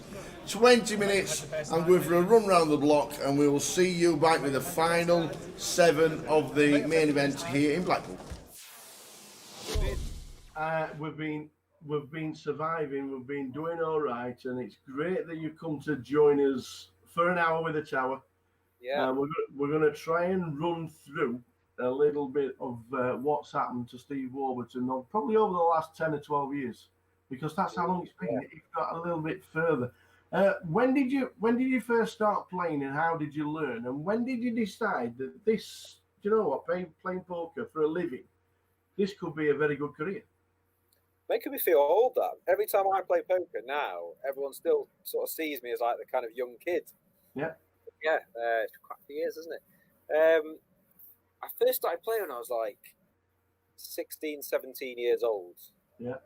And I was a sort of typical kid. I had no idea what I kind of wanted to do for a living, except for the fact that I didn't want to work for anyone. So, you know, when you were growing up, you're always asked, what do you want to do? What do you want? Never had an answer. Except for, I don't know why, I just always said I never really wanted to work for someone. So when I started university, I kind of had this plan, which was to not really go to university and just basically use the student loan and basically start playing poker from there. Yeah. Which didn't really go down too well. I remember my dad specifically wasn't very happy that I was quitting university, and I've got quite a few aunties that are all teachers. And so I kind of had this plan of just get this, kind of $3,000 student loan. Yeah. And all of a sudden the rest of my life will just be sorted, which has kind of happened. So yeah, I basically went to university. I went to the first lecture that was on a Thursday morning at 9 a.m. And I remember turning up thinking, I'm just not going to come back. But I kind of had to tell it a few porkies the rest of the year, pretending I was going, I was committed. Yeah. All I was doing was just playing 1-2 cash games in the Manchester G from the age of about 18 years old. Yeah. And that's pretty much how I got started. I kind of played some £5 sitting goes with friends when I was younger. Mm-hmm. But yeah, it was just, and it was relentless back then. It was like 5 or 6 games every night, waiting lists. Yeah. Constant action, just everyone was coming through the door. What's this game? Do you know what I mean? No one could really play. Every pot was maybe 4 or 5 way. None of this kind of check calling, taking ages. It was so exciting when you first started playing it, especially for me anyway. And I just loved it. I was playing till 6 a.m. every night. Moved to Manchester. It was so exciting. It was this game that you didn't need to be that good at. You just kind of need to be better than your average Joe sort of thing. Mm. And it was fantastic. So the early days were all cash. All cash. What are you drinking, by the way, Tower? Water. Believe it or not. Consummate fresh. I thought I could rely on you, mate. Come on. Right. Come on, son. Your first. I've got 2 drinks, just so you know. I've got some Pims. Yes, very nice. Very posh. Saturday afternoon, and I've also got a nice Peroni as well. Just so you know. Anyway, carry on. Sorry. Multi-drinking as well. So you've played cash, but then you go on to your first ever Hendon mob. Can you remember what it was? Oh, first ever Hendon mob. Well, basically, I'll tell you it was a win. Oh, I know what it was. So I was playing cash games every night. I thought tournaments were stupid. I thought tournaments were the most ridiculous thing ever, and it was too fast, and I wanted some, to kind of play deep and all this stuff. Yeah. Nothing much has kind of changed over the years, but I played, I think it was Walsall, right? £100 side event. That's exactly what it was. I played £100 side event, and it finished at about 5:45. Yeah. They told us that if it got to 6 o'clock, then they were just going to say whoever had the most chips won. That's when they closed at 6 a.m. That's correct. Yeah, and I basically folded something like 15 hands heads up. So I'd fold. It was on him. He raised. I'd fold. And then they told us this, and I moved all in with Jack 5 offsuit. I got called by Jacks. Won the hand, and then won the next 2 hands, and basically won it. Obviously, looking back now, I had no idea what I was doing heads up. I was folding all these hands heads up and whatever, but yeah, that was my first one, I think. Yeah. And then your first 7 cashes ended up being on GUKPT side events and APAT side events. So I'm not being funny, but I'm not being funny. You played cash, but every time you seem to play a GUKPT or an APAT, you seem to cash in the sides. Yeah, I think that was more to do with the cash games weren't as kind of good as they were. I was fairly lazy about, I'm like I was studying back then, and now people study just an insane amount of things, and so you kind of maybe go with the flow of, okay, what's next on is GUKPT Bolton or Walsall or London, and so you're almost kind of forced into it. I didn't have lots of money back then, but when you've got maybe 10 grand to your name and there's a £500 tournament on, you kind of go with the flow. And it's all about people as well, Towers. When you play live, you just meet people every day. You're playing cash games maybe 8 to 12 hours a day. You meet people all the time, and people talk, and where are you going next week? Oh, there's this thing on. And so it was very strange how I kind of got into tournaments. It was more kind of, that was what everyone was doing, and you know what I mean? So that's kind of where it kind of started. It's a good job you went into side events, because in May 2011, you do realise that's nearly 10 years ago. May 2011, your first 5 figures cash for 11,000 at the Salford Megastack. Raf White was running that. And he said, I remember him saying something like, and this is one of my first tournaments, if you don't play, you're in trouble. And I was saying, oh, Raf, I don't really play tournaments. And, and he was saying, you basically got to come down and stuff. And I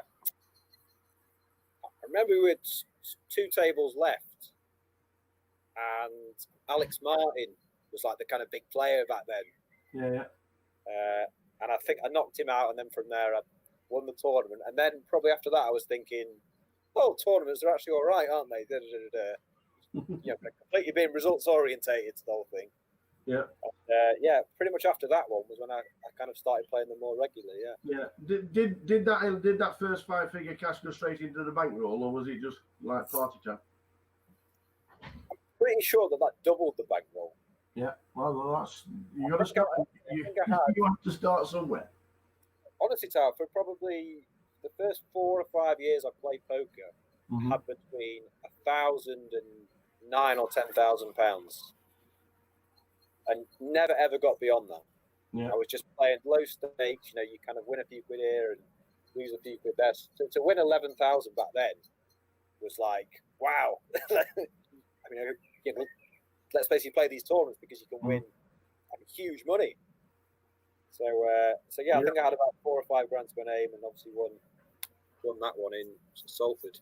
And I'm coming out with 11 grand in Salford, by the way. But well, it wasn't a bad year 2011, because the GUKPT 500s, you got 8.8 and 7.7. So now you must have been thinking.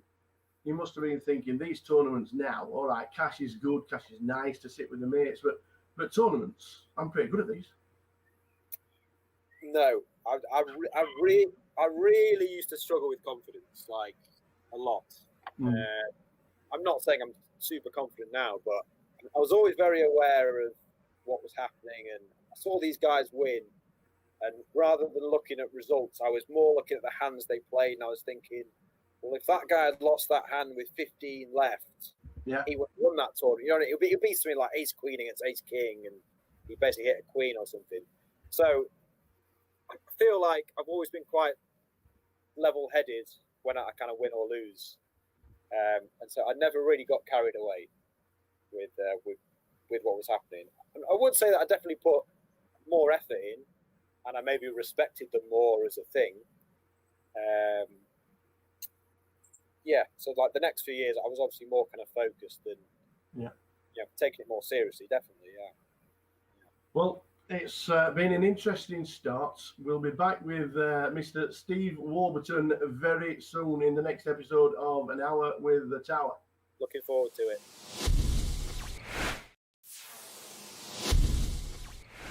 So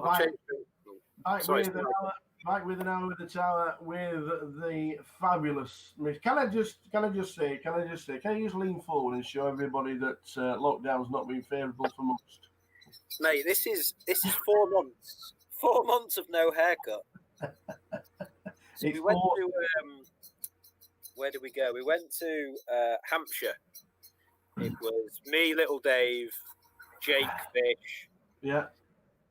This was about 3 weeks before lockdown started, because everyone in all the different countries was saying, look, this is basically going to come to you.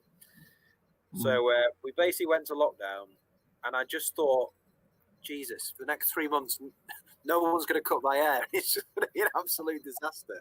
And it is an absolute disaster, but I've made no effort to make it better. Just so you know, this is literally just as it comes out. This is nothing. It looks good. Back to the Steve Warburton story. 2011, your first Vegas cash. I'm guessing right now you still need ID to get anywhere in Vegas because you're such a young-looking chap, and I mean that. And that's time. You will need a passport forever. 2011, your first ever Vegas cash. How was that?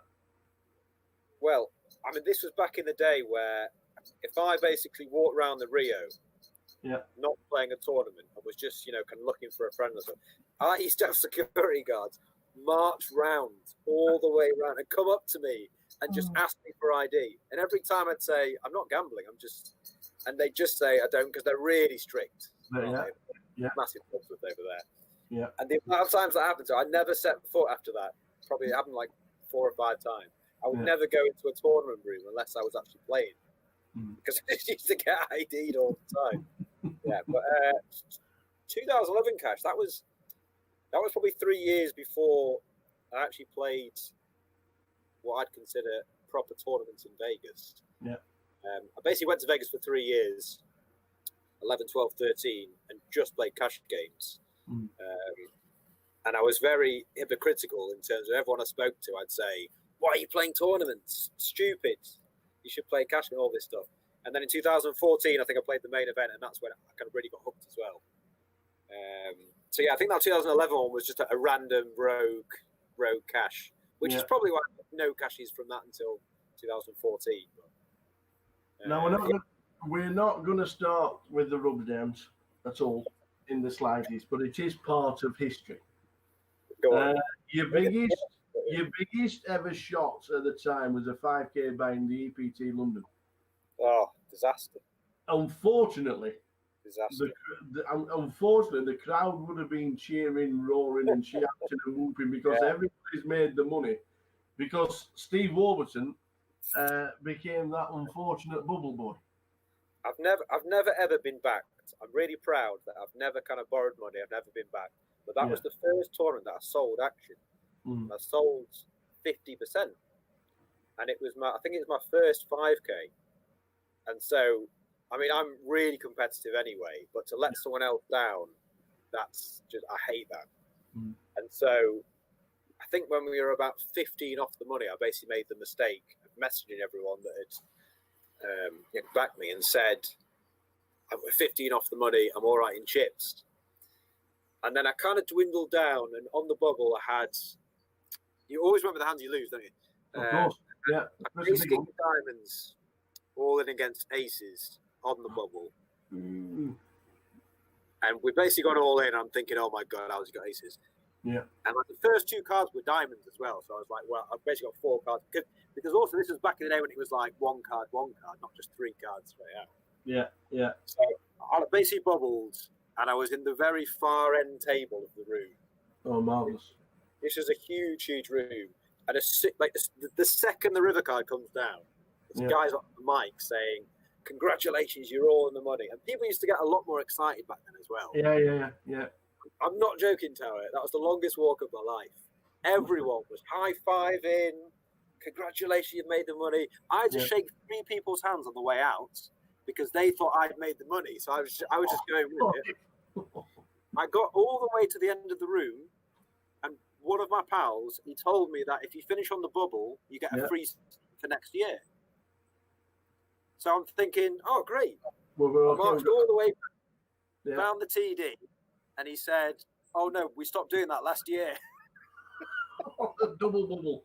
I've had to do it twice. I've had to walk to it twice. Oh, dear. Get out. I'm going to bring everyone and say, I'm sorry, you bet on your money. So, you know. But a couple of years later, you went back to London 2013 and you actually cashed. We ended up 22nd. Redemption, kind of. Which is pretty deep. Just under 20,000. Was it annoying not to go any further in the tournament, or was it one of those where we've just experienced a bubble a couple of years ago where everybody's opening you and you didn't want to be in that circumstance yet again?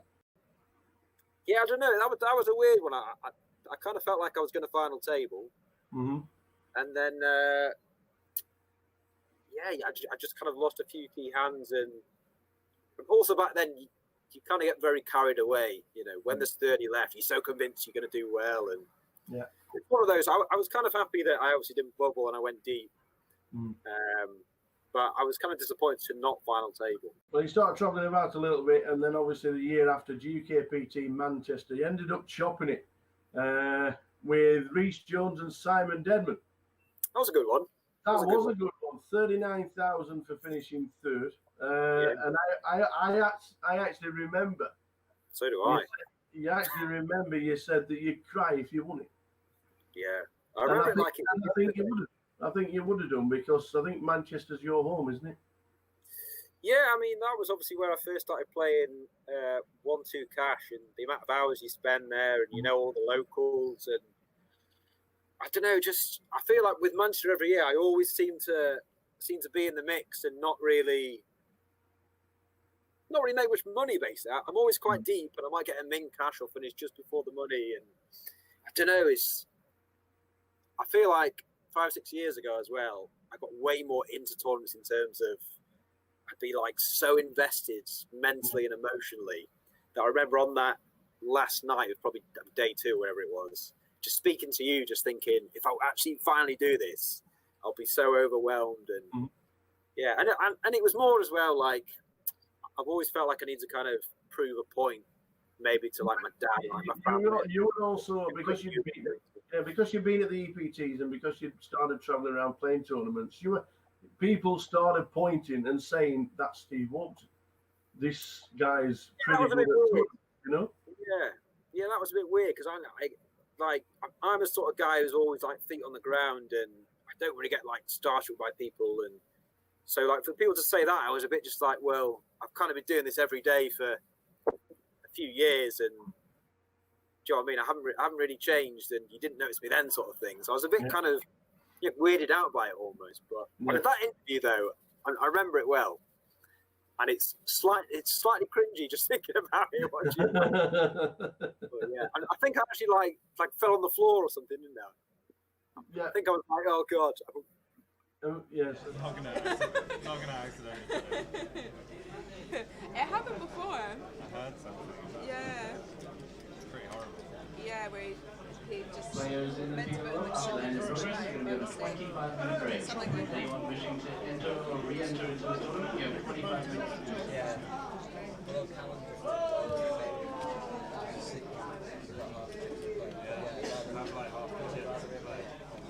Final call for all players on the final table of the main event. You have 1 minute remaining on your grid.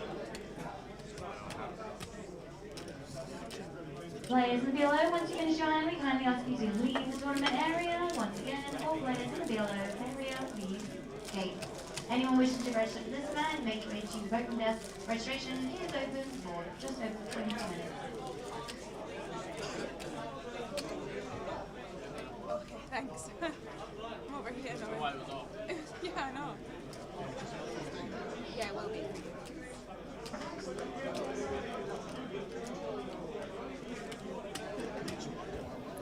And we are back, guys, back for another session. Just myself for the first 10 minutes or so, tower, just having some dinner, no dinner break on day 3s. So just with me for the first 10, 15 minutes. We'll run you through who's still left in. We've got Josh Radley in 1, Tom Gill in 2, Ludo is in 4, Tim Chung in 5, James Mahone in 6, Ian Gascoigne in the 7 seat, and Callum Gordon is in the 8 seat. And off we go again, another 2 hours of poker, which will lead us up until the next break. 7 remain, everyone locked up a decent payday already, but looking for that £92,000 and a GUKPT main event title.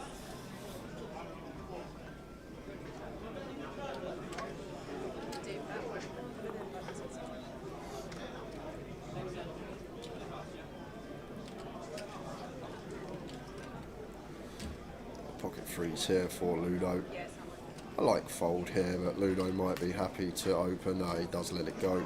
Just as I always say, small pocket pairs go down drastically in value on final tables, and Tim now with a chip lead after that big all-in and call, ace-queen versus ace-king, finding the queen on the flop, and expect to see a fair amount of this from Tim now. And Ian just gonna free bet to 150, and once again, really small size from Ian. Seen this a lot from him, and as I always say, when we are free betting, you need to put some juice on it from out of position, because as soon as we go this size, now Tim just gets to call hands like 9-7 suited. He gets to call all his suited cappers, suited connectors, suited ace-x, suited king-x, suited queen-x. All these hands are now going to be coming along, and 2 live cards like Tim has going to have 35% versus our ace-king, and then we got to navigate out of position. At the 9-7-5 flop, Tim Chung, could it be his day? Flopping 2 pair here. And a check in behind, and it's an ace on the turn! So Ian turning top pair, top kicker, and Tim Chung with 9s and 7s. And Ian goes with check here. And Tim with the 200k. 60% from Tim here on the turn. And I'm assuming, what? Ian says all in. Tim says call. Oh my word! It's all got in. It's all got in. And Tim is set to be runaway chip leader, but still needing to fade some aces, kings and 5. Biggest pot of the tournament. And Ian Gascoigne 1 foot out the door, river card. Oh, it's a king! It's a king on the river! And Ian Gascoigne up to 2.5 million, Tim down to 430k. Where has that come from on the river? What a pot to get things started here, guys. Jeez.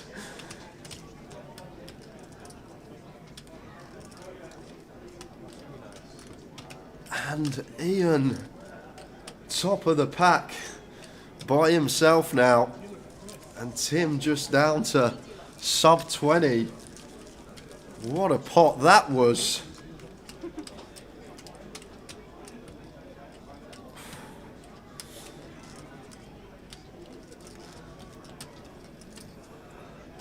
God, haven't even been able to catch my breath.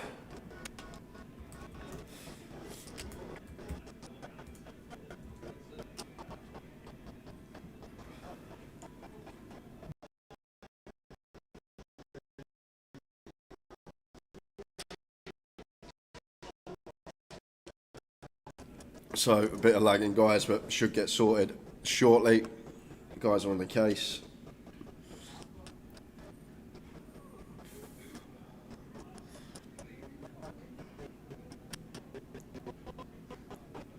What a river card.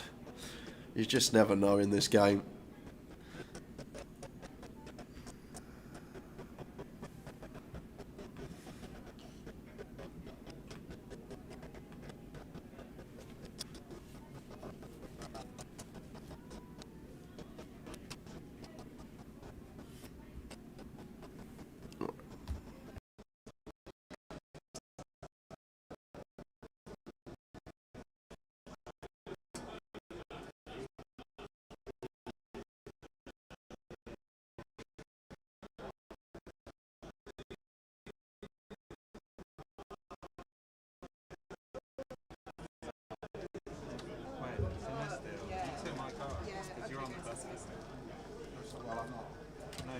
All sorted. Back to normal.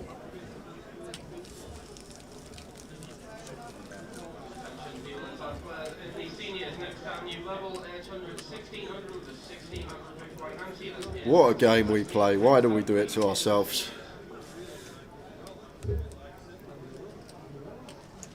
Probably worth like 15, 20k in terms of equity, that pot. Heaps and heaps that's worth. Unfortunate for Tim, but it's part of the game that we play.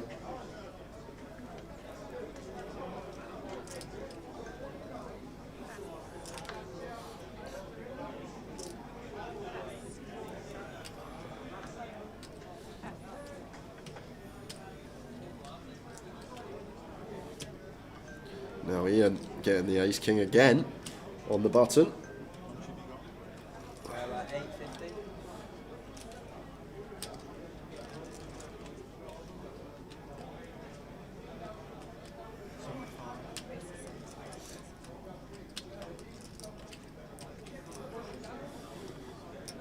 Makes it 75, goes for the 2.5 excising on the button.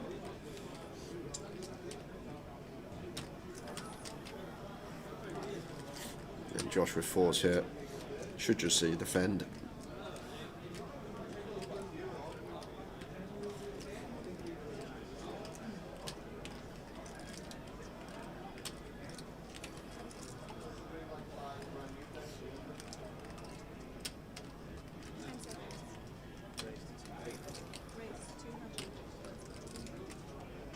Oh my word. What is going on? Has he just 3-bet 4s for third of his stack from the big blind? Oh, Josh.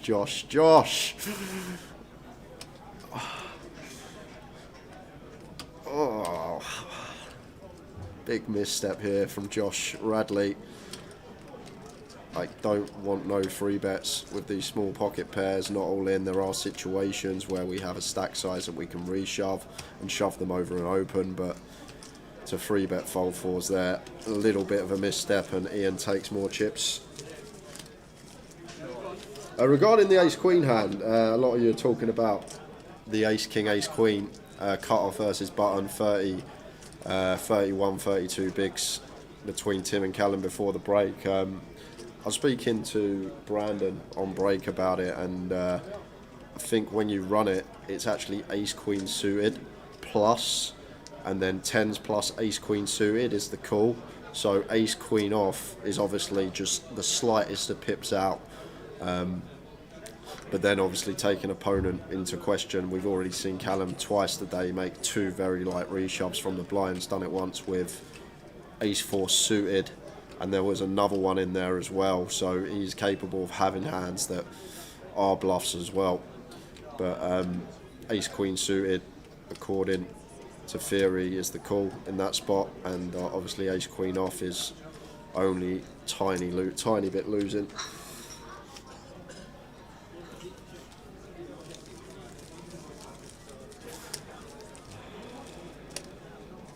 And then if we factor in the fact that Callum had been reshoving light with the chip lead already, then maybe we can just go a pip shorter, as in ace-queen off. And I'm surprised that Tim did snap, but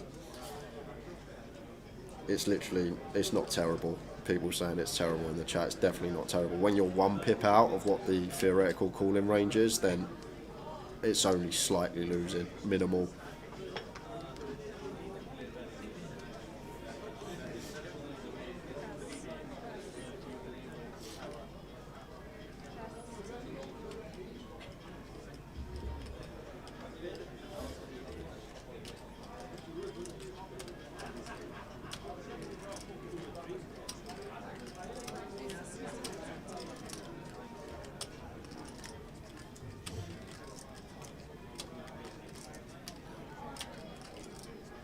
yeah, like Callum's not going to have free bet all-ins with aces and kings and queens. He's not going to have that. He's going to have a free bet not all-in sizing. And maybe Charlie puts in the chat, Tim expects Callum to have a free bet not all-in with ace-king as well, which makes sense. So the one hand Tim's worried about is ace-king specifically. And then once Callum sprinkles in a few bluffs as well, it makes sense. But as I said, in theory, it's ace-queen suited, 10s plus is the call-in range, and obviously ace-queen off, just 1 pip off.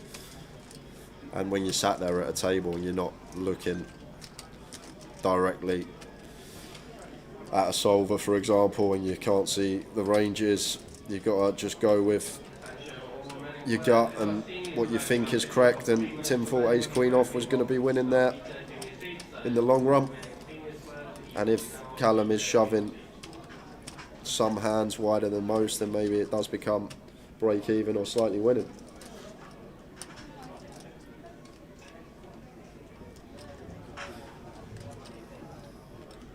But then the flip side of that, like as Tim, one thing I will say, guys, Tim has got the nut seat here. He's on the direct left of Ludo, and this is one of the softer final tables that we've seen this year.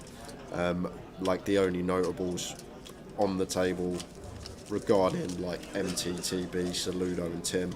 And when Tim's got that seat draw on the direct left of Ludo, and then the rest of the table he's going to have a significant edge on, do we really need to take that spot, or can we wait for a better spot on an hour clock? Obviously future game is going to be a question. Dead-eyed. If Tim Chung thinks it's a call, that's good enough for me.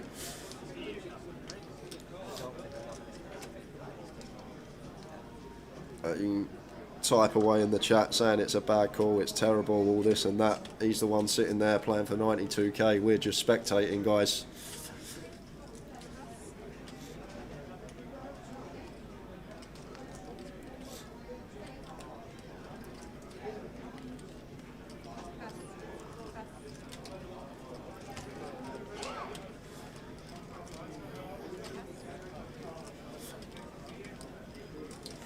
Ace 10 suited for Ludo.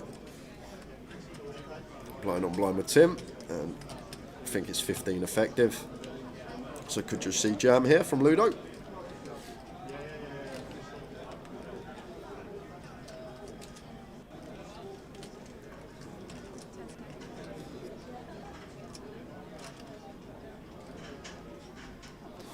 But no, we're going to go for the not all in. Was going to go for the raise call, I'm assuming. And it's just 12 effective there from Ludo. Maybe thinking ace 10 of diamonds too strong. So just open shove for 12 effective, but you would see a lot of players just move in there, maybe trying to give Tim some rope with some offsuit low down ace X that he might elect to free bet. Shove as a bluff.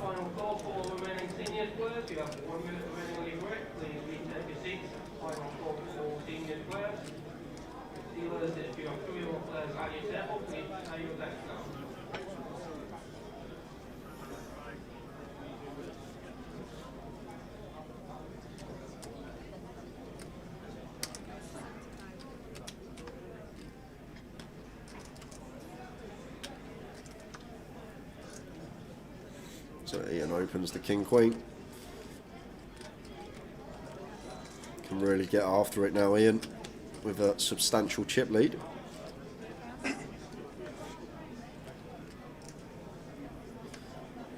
Pocket eights for Ludo on the button.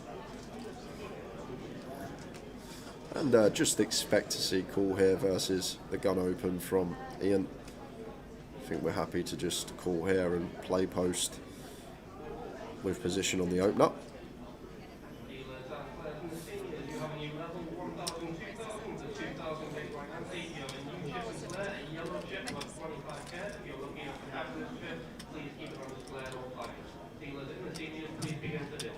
And the suited ace for James in the big blind, definitely one we can be defending, even three-way.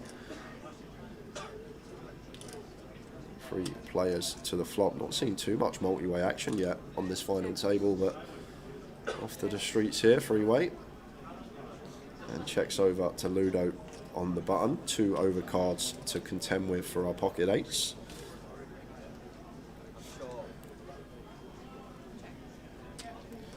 checks behind, and 6 of clubs on the turn. So 8's for Ludo, still best.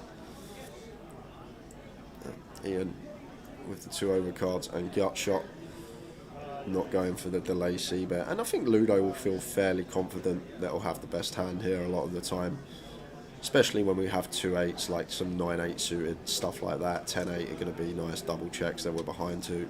So is going to go for the small probe, like it. Third pot.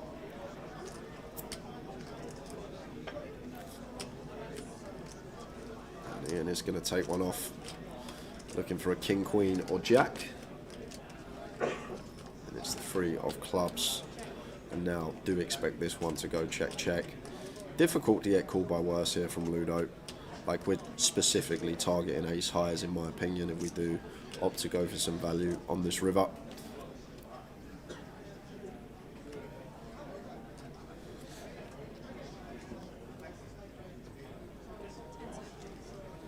But Ludo very good at knowing exactly where he is in the pot, and here we go. He's going to go for a value bet with the 8s here, trying to get heroes from specifically ace high. Here he is. What do you have? Spoiler. Spoiler. It's finished. It's finished? Yeah, Andy's taking rig down, it's finished. Finished? Yeah, it's all over. So you might as well just close it up. Can I go? Just a ta-ra. Just a ta-ra to everybody. Can I go? I had pie. You had pie. You put me off, so I had the pie. And the steak and ale pie with mashed potato and a bed of peas. Oh. With some thick gravy. Nice. Nice. Really nice. Really enjoyed it, actually. So yeah, good choice. You got me hopes up then. I thought it'd finished. I was thinking, lovely, 6:30 finish. I could quick, do the quiz. Do the quiz.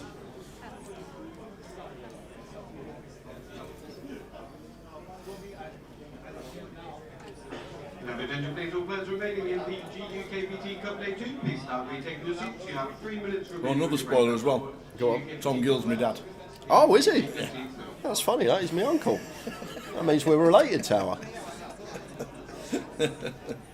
Such a northern meal. It was actually quite nice. I really enjoyed it. What does it take for Ludo? It still wasn't the double cheese, 3 cheese and macaroni and a ham hock pie that was in Glasgow. And then Stu McNally turns up and he says, I heard you talking about that butcher's. I went, yeah. He says it's on my street. I says, is it? Where's the delivery? He went, well, I didn't think you meant it. What do you mean I didn't mean it? It's on his street. He lives on the same street as the butcher's that's advertising the pies. Oh. Gutted. So another giveaway coming up this session, guys. Going to be the final one of the stream. At the 110. Should we do red or black tower for who it's going to be? What do you want, red or black? For me to ask the question, yep. I'd like it to be I'd like it to be black. Okay, so if it's black, I'm asking the question. Okay. Looking for red flops then.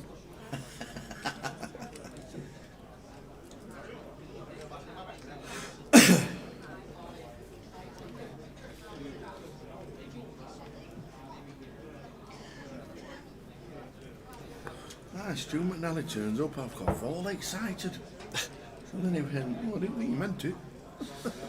Yeah, so Ludo got that pendulum swinging the right way, bit of momentum, won a few pots in a row, so loosens up from the hijack and opens the Queen 9, and just taking them 3 pots, it's gone from 600k to nearly $1 million, and puts himself 3 of 7. So on to the next flop. Now, attention please, final call for GUKPT Cup players. Please take your seats. You have 1 minute remaining on your break. That's final call for GUKPT Cup players. Please retake your seats.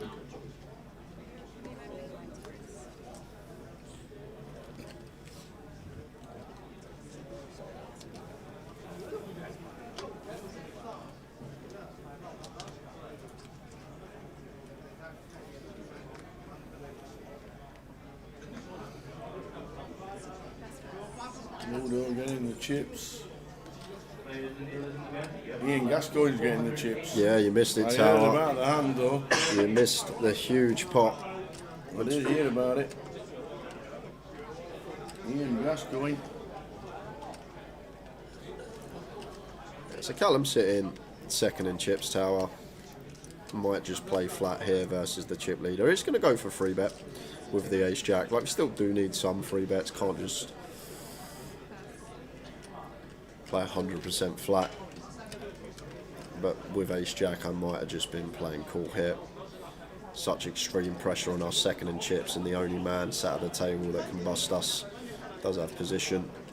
And Ian is going to come along for the party, as he should, with king queen of spades. Yep. I was actually looking at a very intriguing Ben CB spot the other day that he was in, and there was a button open from the chip leader, and there was, I think, second or third in chips in the small blind, 30 bigs effective, had no free bets, and the continue range was just literally 100% pure flats, which was very intriguing. But that was in a tournament with very monumental pay jumps, let's say. But it just gives you an indication of how we are meant to navigate and proceed when we are playing against a stack that has us covered when we're sitting near the top of the pack as well. And C-bet from Callum gets it done, but could have definitely floated there, Ian. 2 overs, 3 to a straight flush position, 3 to 1 on our money. I think we might have pulled out the float there, Tower, more often than not. Sorry, 4 to 1 on our money, 170 to win 680. I'm just going to let it go and let Callum have that one.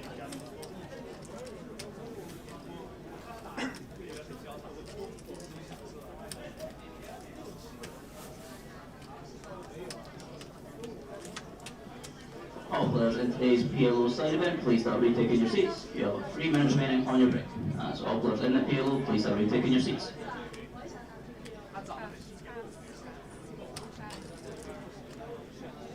Your attention please, anyone wishing to register for the PLO, registration will be closing in 3 minutes. Once again, registration closing in 3 minutes. 85 of spades on the button here from Callum. Opens to 60.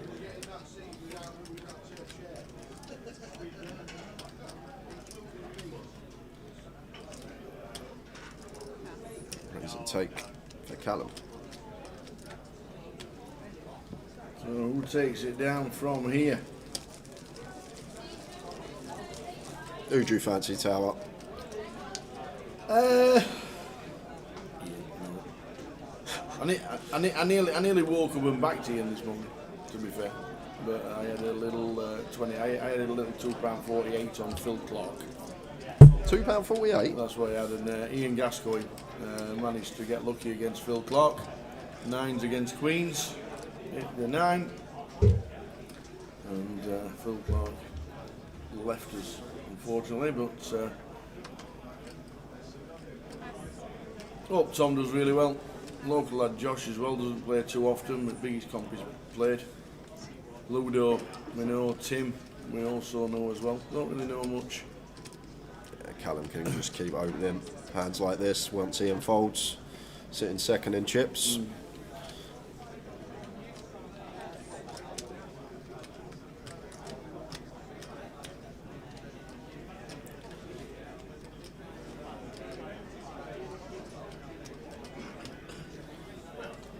Pocket fours for Ludo. Should just see defend, well, we will just see defend here, Tower. We saw a very strange hand a minute ago when you weren't here. Josh Radley went for the free bet from the big blind with the pocket fours when should have just done exactly this that Ludo's doing. Very similar spot.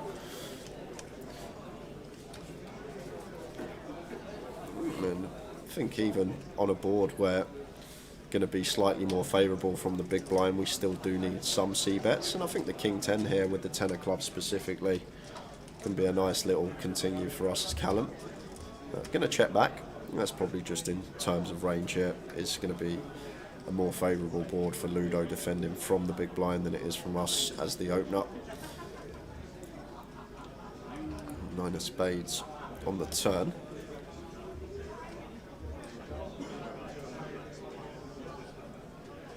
It's never hello, Tower and Jay. How are you today? It's always, what's the password? What's the password? I want to win some free money.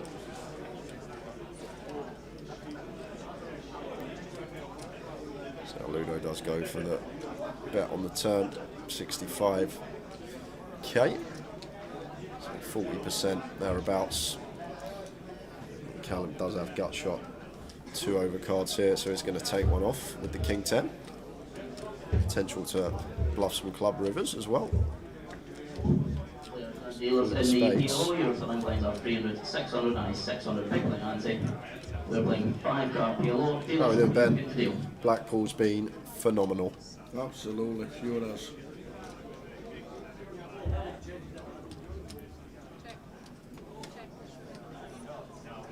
Just goes check, check, and Ludo takes it with the 4s, chipping up nicely, up to 1.1 million now. Had a few pots go his way since we got back from break. And I'm sure there's been plenty of money thrown on Ludo today as well, Tower. Yes.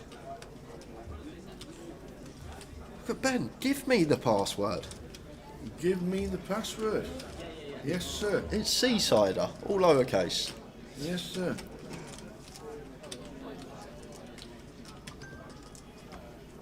Ben answers Ben.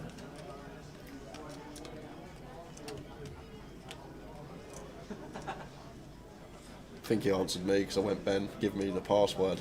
And he's trying to be funny.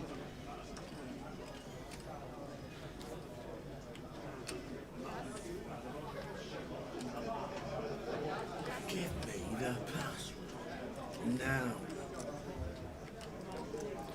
Yeah, gonna have to fold this one as Josh. So good luck, 2 minutes time, the free roll kicks off. Good luck everyone. Good luck, everyone. Oh, we forgot to do red or black. Oh yeah, we have not seen. You was black, was he? Yeah, we're doing on this flop. This flop. Is that because the last flop was red and I didn't I realise? actually never saw it. I must admit, I never saw it.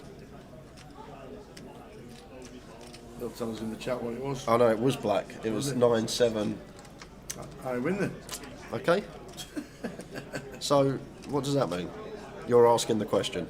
I'm asking the question. Okay, so Tower's going to ask me a question in the next, say 6:30. We'll do it at 6:30.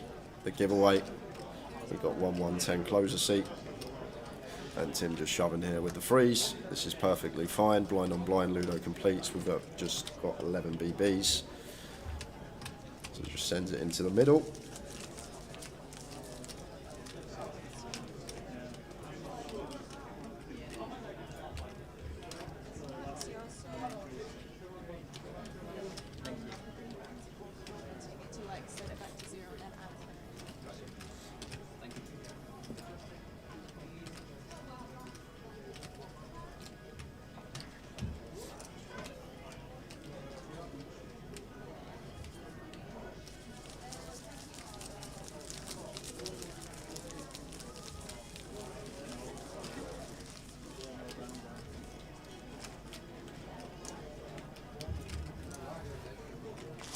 How long have I got? 30 minutes, 6:30. Beautiful. Loads of time to stitch me up.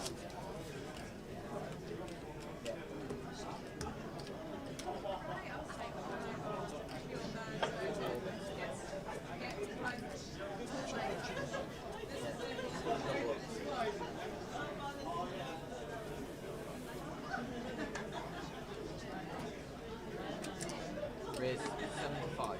And Ian, now with ladies, raises to 75.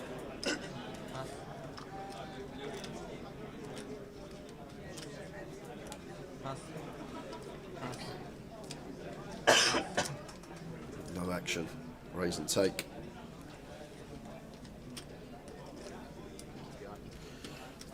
None of them stupid questions though, when you say it's about something and then you ask me a question on the complete opposite end of the spectrum regarding subject. Well, then I wouldn't ask you what you wanted it on. If I say what would you like it on? Remember when you asked me the question on golf? Yeah. And you went, when I went to play golf in Scotland, I drove past the Forth Bridge. Yep. How many litres of paint is used to paint the Forth Bridge? Yep. I don't want none of that malarkey. Okay. Just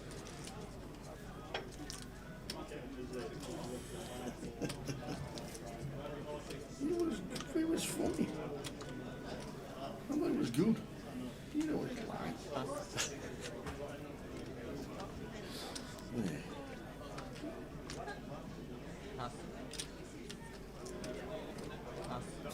and it's going to be very hard to manage this one because we've got 1,000 people watching. So excellent. I'm going to have to go quiet for 5 minutes when all the answers are coming in.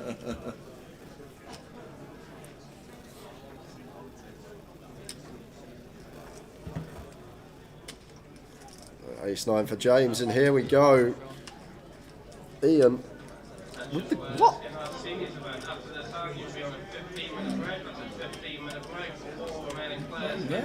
Ian had queens in the big, but it was the same 2 black queens he had the hand before, so I'm guessing there was a incident there where for some reason he still had the cards from last hand.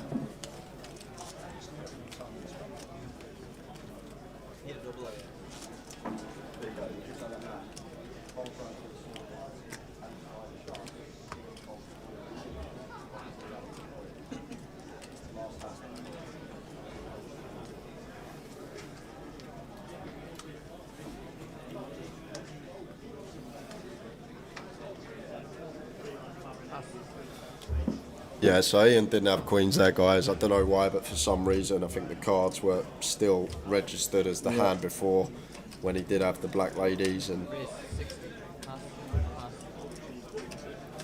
but very difficult to get the same combination back to back. You'd work it out. You'd tell me exactly what it would be, I'm pretty sure. 1, 3, 9, 6 to 1. Back to back, did it? The exact same combo. 1,400 to 1. 1,400 to 1 to get back to back. There you go. 13.26. 13.26. Thanks, Ben. Just basically it's just one combo, isn't it?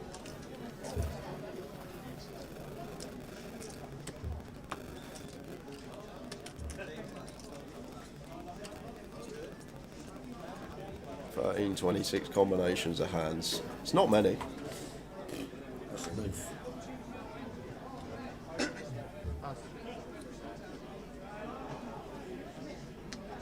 Free-roll password for Lucy. It is Seasider. Seasiders. Seasider? Seasider, no S on the end. No S on the end.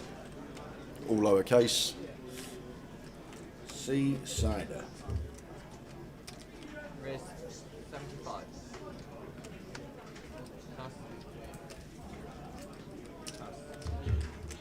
New deck, please, feature. 270,000 to 1, Ben, is the number, and change. 270,000 combinations of hands in 4-card PLO.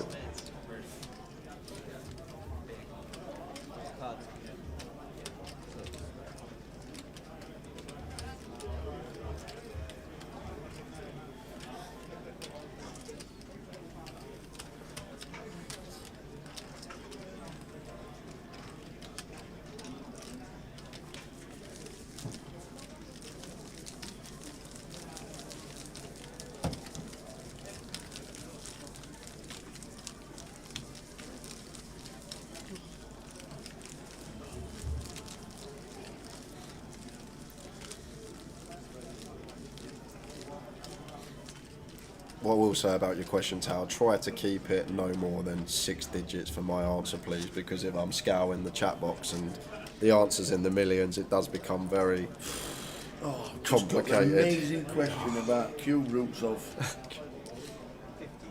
To be honest, if you're asking me a question about the cube root of something, then you get it instantly. No, it would be a small number. If you're asking me the cubic root of something, the number would be small. If you're asking me what a number is cubed, then it would be big.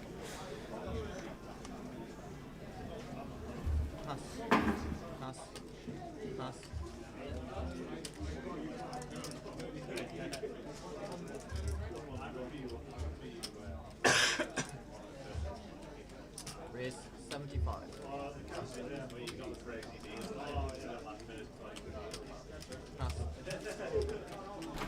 Dave! We just had information about the Queen's hand. Our action tracker didn't hit next hand on his PC, therefore all the hands were still registered as the hands from the hand before. So that's what happened there, guys. We're just on the catch up from the lag that we had 30 minutes ago. But I can guarantee Ian Gascoigne did not have queens there. Just our action track up, forgetting to hit next hand. So therefore everyone still had the same hand from the previous. What's the free roll called? It'll be in. If you can't find it, it'll be to do with your filters. Because it's normally in, and now it's obviously in games that have started.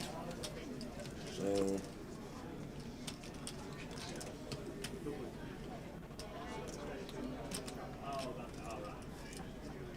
Raise 65. Tom Gill makes it 65k, and too small tower. It's the same as like the free bets when we're out of position. When we're blind on blind, we want to go larger here as Tom Gill, because especially against Ludo, once we make it a min click, Ludo's going to peel close to any two in position versus us. Then we've got to go post versus Ludo out of position, who's going to have an edge on us post flop. Just make it 3x. Make Ludo less inclined to call certain hands. Yeah, we got over 1,000 watching Raquel right now. It's been a great tournament and plenty are tuned in for the final table across 3 platforms. And if you are watching and you're enjoying the coverage, make sure you do hit the subscribe or follow button, dependent on what platform you're on. Yep. Ludo just with the small bet there with the King 8 suited, and Tom Gill has to get out of the way.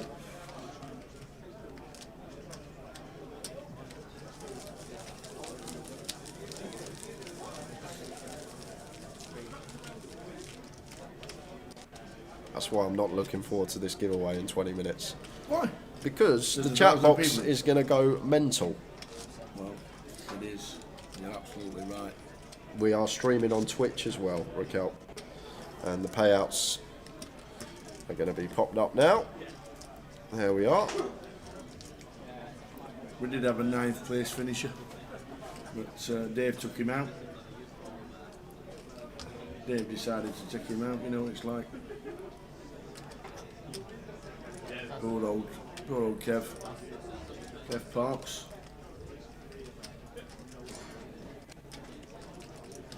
Josh with a King Jack. They're off of 16 here from the cut-off. And definitely just open here as Josh.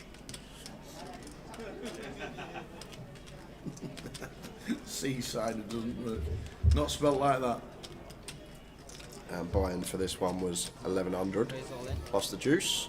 We're just going to go with jam here as Josh, and I don't actually mind this tower. I actually kind of like it as well, because Ludo and Tim in the blinds just take the post flop play out of it and just send it in the middle of a hand that's still going to have decent equity even when called. I think I can definitely get behind that jam. I think it's kind of nice. I could have seen open as well. That went with the shove, gets it through.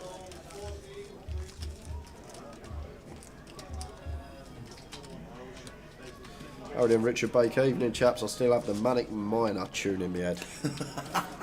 I love it, I love it, I love it.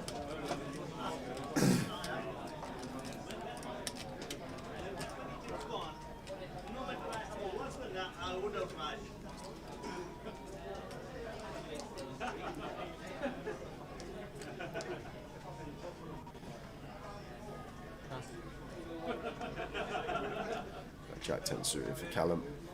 Second in chips, like we can just start opening a lot of hands once he unfolds, and then start taking the initiative.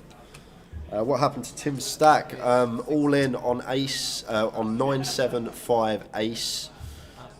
Tim had 9-7, Ian had ace king. It was a 2.2 million chip pot. All in on the turn. Tim was fading aces, kings and fives, and it come a king on the river to give Ian Gascoigne the chip lead.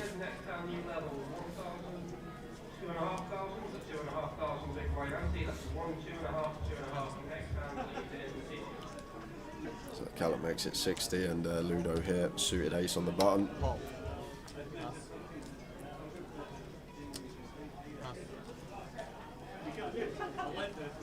Ludo's just been chipping up, winning raise and takes. He had a few raise and takes, a few raise call C-bet. Just been chipping up nicely.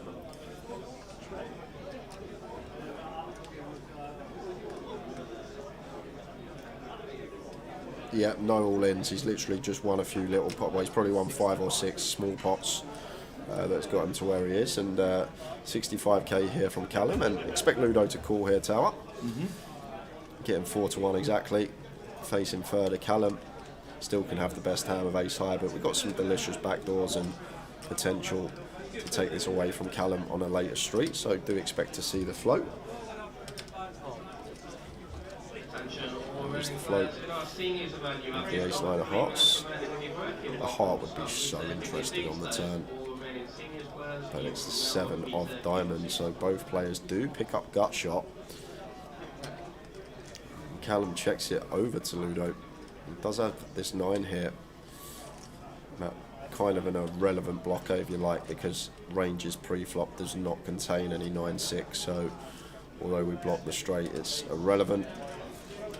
Maybe thinking about stabbing here after picking up a gut shot, trying to fold Callum off of some better ace high holdings. And does go for just 30% sizing on the turn. And Callum still with the 2 overcards and gut shot of his own and getting over 4-1 here. So if our jack, our 10 and our 9 are all live, we're getting more than a direct price to make this call. But obviously, what are we going to be doing on rivers when we brick? Because there's not much we can really do. Can't start leading. Wow, he goes for the raise. Makes it 350.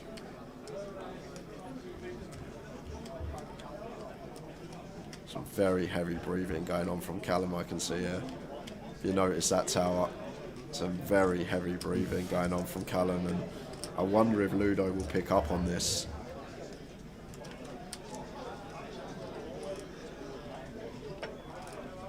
He's going to let it go. There's nothing we can really do with ace 9 once we're met from the raise, but well played, Callum. Just chooses to check raise the jack 10 and gets Ludo off the best hand. Well played, Callum Gordon.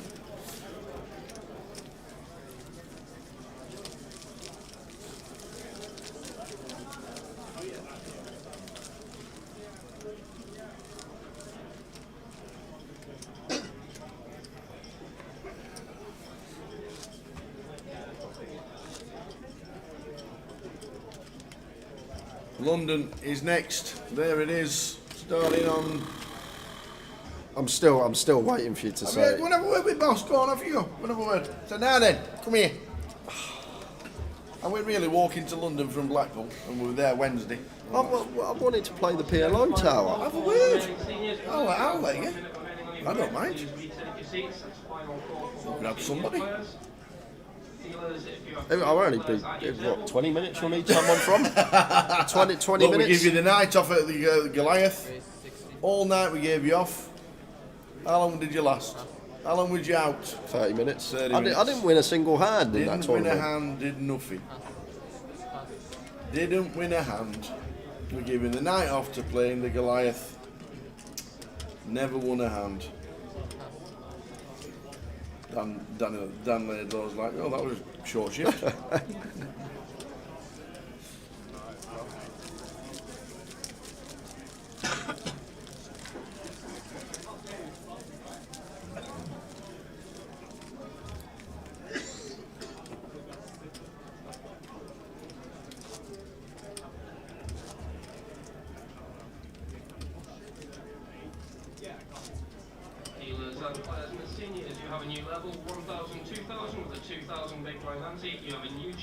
Speaking of Dan Laidlaw, here he is. Alright. How are you doing, Dan?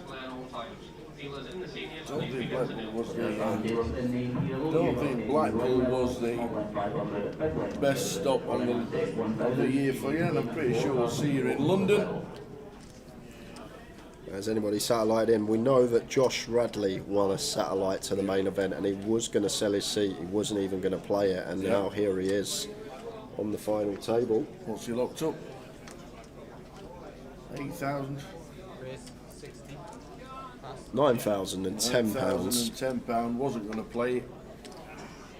Pass. And locked up £9,010. Chance of winning 92.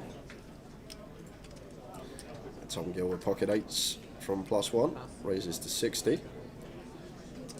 Ian's in from the small. Callum with 9s here in the big blind.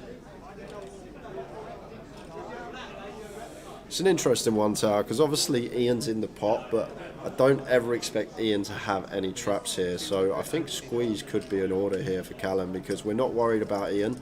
And there we go, he does make it 250. And we can happily get it in versus Tom for 18 effective with the 9s here, 7-handed. So it does go for squeeze. Callum playing very well. Gets another pot go his way and up to 1.9 million. Let's go, Callum.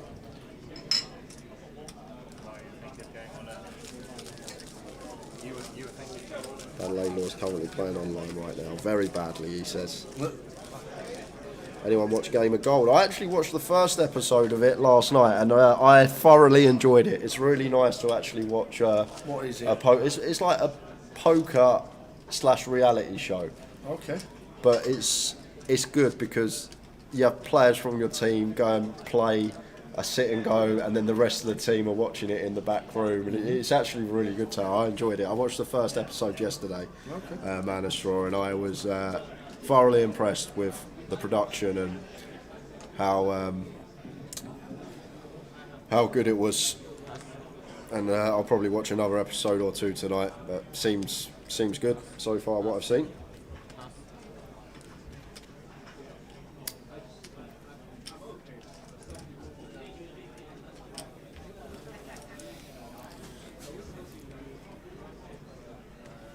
Raise 75. Pass.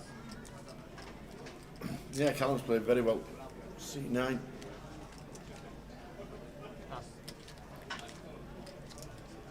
YouTube Polkadon, if you just type in, it's great, honestly. I've only seen one episode, but I was really gripped to it.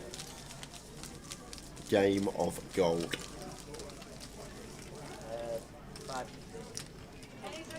13 minutes of this level to go.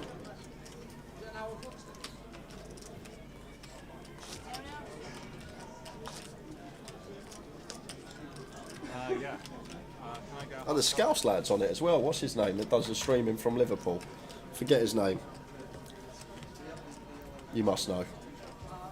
No, Tower don't know. Mr. Robinson? Yeah, I think it is. Yeah, Robin Poker. There we go. Thanks, guys.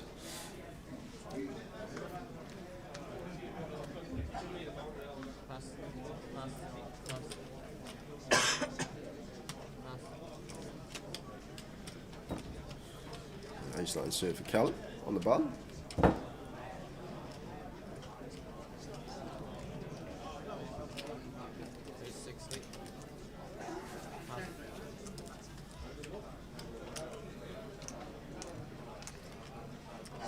Callum for the win. If he doesn't win, I'll be surprised. There we go.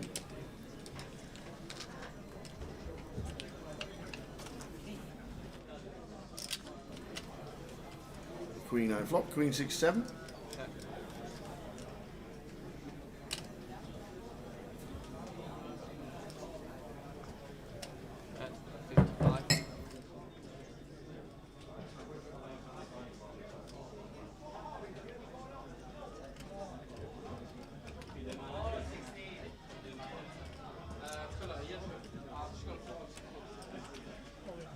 Raise all in.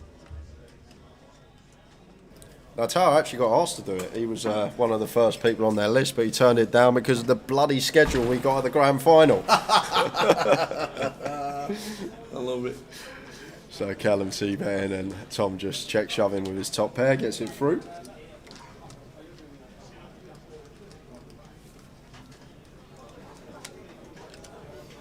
So, we've been on 7 a while. We have. 2 hours. Just shy of 2 hours 700. That's what you get on this structure. Absolutely. New blind level, 400, 800, with 6 cards. 4, 8, 6 cards.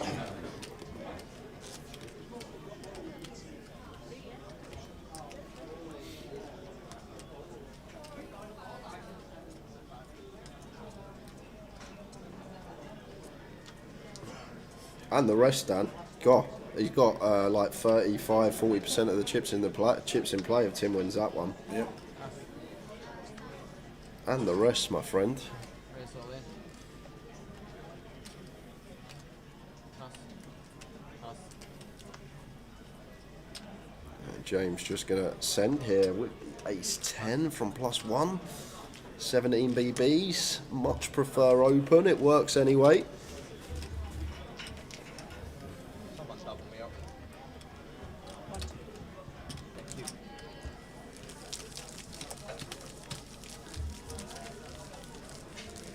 I think there were quite a few that bet on Ludo at 14s.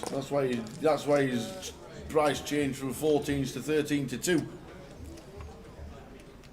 It's funny that, because when we put your treble on, when you first place the bet, it's like 7, 8 to 1. When it goes off, it's like 40 to 1. Your treble goes the other way. Oh dear. Any recommendations for Hungry Man challenges in Newcastle? I want to set my own Man versus Food YouTube channel up.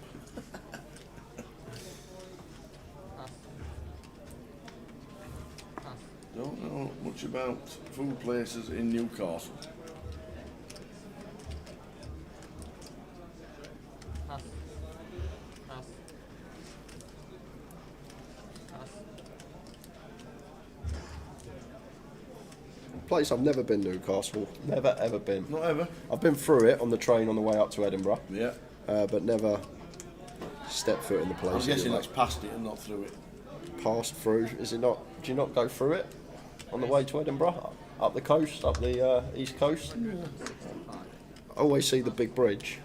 Okay. So Leroy just raises the ace deuce, gets it through. Did you try and work out how many tins of paint it took to... I did not. No? No. But I tell you what now, every time I see a bus tower, I know about it. I honestly, every time I see a bus now, I do realise there's a bus there, and I do realise there's a fair more few.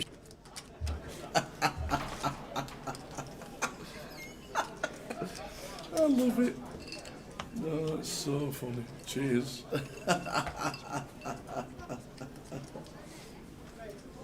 Oh, brilliant.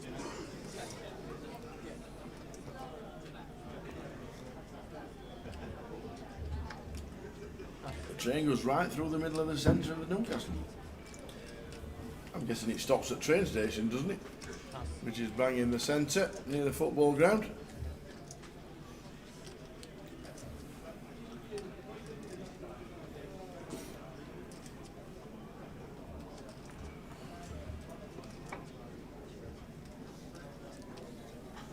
Race 60.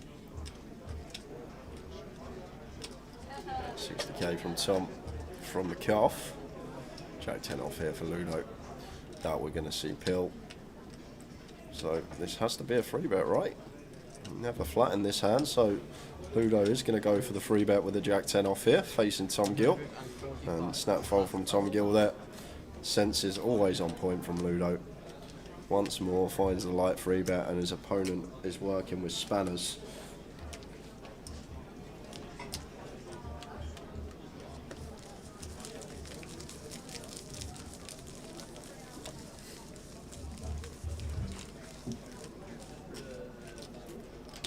Our blind's going up in 6 minutes time. Take us into the 20k, 40k level, which means, Tal, there's only like 160, 70 bigs in play when we go up, which would make for less than a 25 big blind average, which is very rare on a GUKPT main event structure.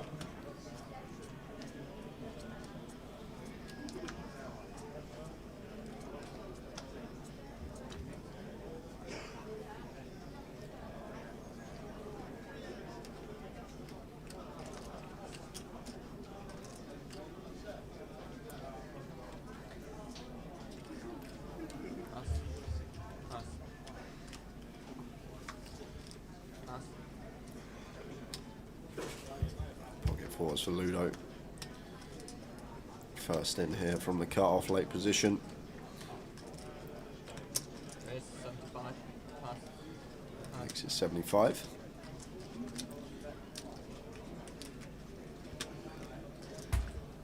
Yep, there's 75.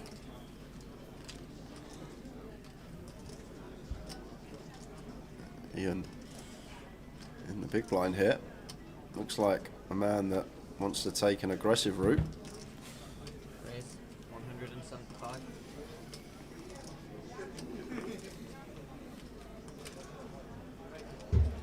The 3 bets to 175 against Ludo's 4s. So small again, Tower. It's just so small every time from Ian out of position. Need to go larger. And look at this, just sends it with the 4s. And Reed on point again. How does he know? How does he know? Was it the size of the 3 bet? It could have been Tower. It may have been something to do with a size and tell from Ian there, or Ludo could have picked up on something that none of us are aware of, but just didn't even hesitate. 10 seconds, bangs it in with the 4s.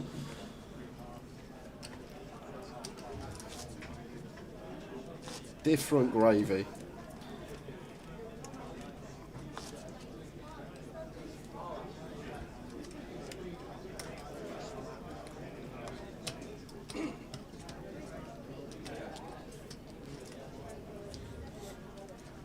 I just thought we were going to see cool, take the price, see if we can flop a set, and if we do, we double up, but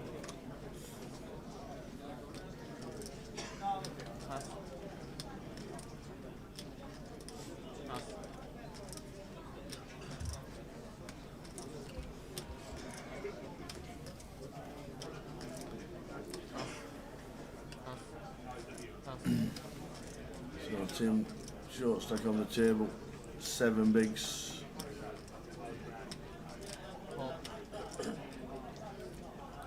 We are on a 30-minute delay, We so are. the pictures you are seeing happened 30 minutes ago, and then Tower and I commentate over those pictures live.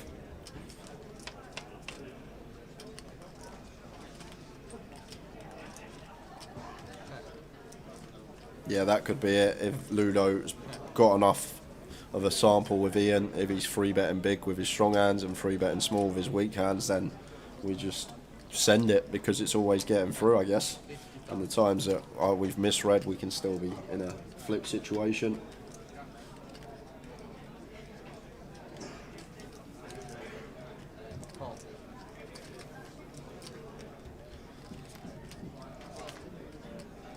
And blind on blind here. Callum going to have to pay off a river bet here, Tower, unless Ian goes for some extortionate sizing. Well, look at this from Ian. Goes for the snap check on the river. And now Callum going to value bet here with the King 10. How much is Ian going to make it? Just a click. Makes it 200. Back to Callum. Getting 5-1 now. And only need to be right like 17-18% of the time. But whoever finds a bluff here, Tower, who on earth clicks it back as a bluff? I think I'm still yet to see it in a live scene. Like, when does Ian ever click this back and just rock up with like 9-10 of spades? It's just not a thing, is it? So although we're getting that 5-1 price, I can't see how. Does he? The question I'd be asking is, Callum, does he ever do this with a worse king, King 9, King 8, something along those lines? I guess that's the factor that's going to bring us to the correct decision. Because if we think Ian's just going to call his King X, which I think he would, then suddenly value becomes all the ace-X or better, maybe King Queen, which we lose to anyway, but Callum just too good a price, pays it off, and a bit of value on the end there from Ian. Evening, Taz. How are you doing? Have you got your question, Tower? Is it set and ready? Because it's 6:30 and it's giveaway time. You yes, forgot? I've got one. Oh, you got one. I've got one. Okay, guys. If you are new to the channel, simple as this. Tower's going to ask me a question. I'm going to write it down on this piece of paper. Closest to my answer is going to win themselves £110 closer seat for tomorrow night on Grosvenor Poker. One guess per account. We do check these things. If anyone multiple guesses, you will be on the blacklist and you cannot participate in any future giveaways. And do not guess until my guess is down on this piece of paper. Giveaway time. Yes. Chip leader. Ian Gascoigne. Final tabled GUKPT in 2012. How much did he cash for?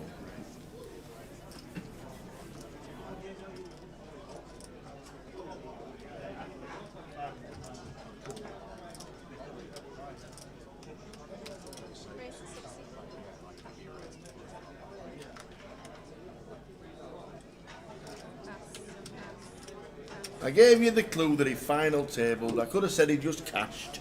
I'm good like that to you. You are good. You are like good. That to you. It's been a friendly J and Tower thinks. Off you go. Good luck, everyone. Ian Gascoigne final tabled GUKPT in 2012 when Simon Deadman won it, but how much did he cash for? Are you reading the chat box? I'm trying to. To it's like the speed up.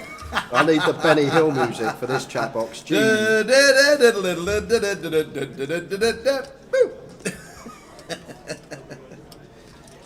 How much did Ian cash for?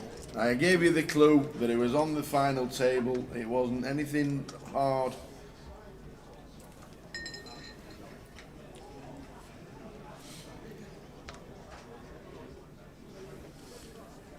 Pretty sure it was his last cash as well.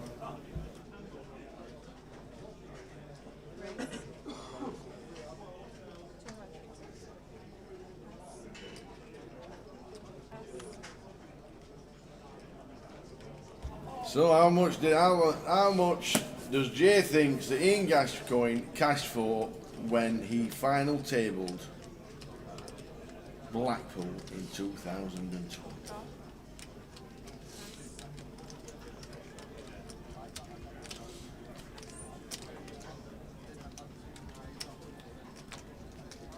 Get your guesses in. We'll keep checking and scrolling down while we're concentrating on the feature as well. Final £110 ticket.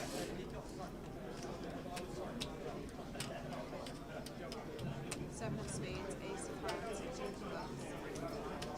Yep. Why do people do it? What's that? I announce the rules and it's like we're not going to check if people have a multiple guess or not, and they still do it. They still do it. Do they not listen? Oh, don't upset him at this stage of the. We're only just trying to coax him round to doing the lot in London, and you're upsetting him. Stop it. God.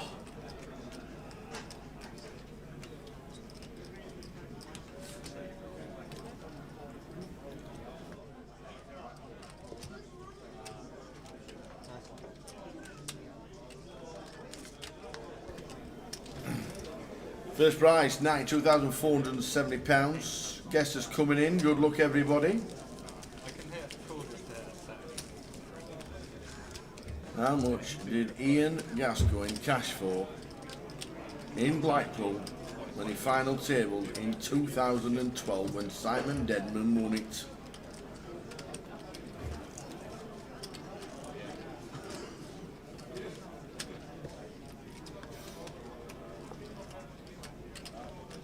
Tom's slowly creeping up. He is.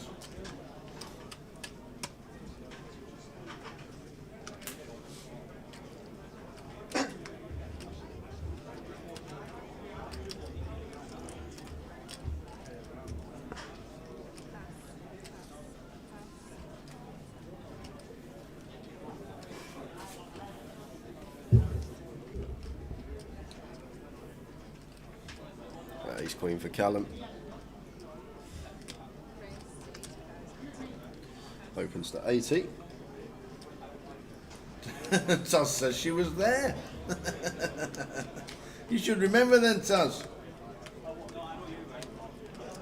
Doesn't matter if she does remember, because what I've guessed is probably miles out. Check 8 for Ludo in the big blind, facing a min click. think got some chips now and has Callum covered, so I expect to see defend now.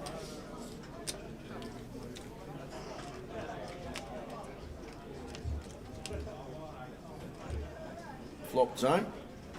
Ludo with the Jack 8. Sees an 8 high flop as well for Ludo. 8-6 deuce.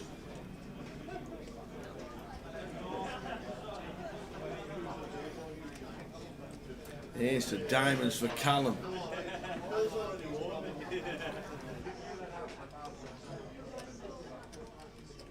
Don't know why the ace of diamonds is not on the box again.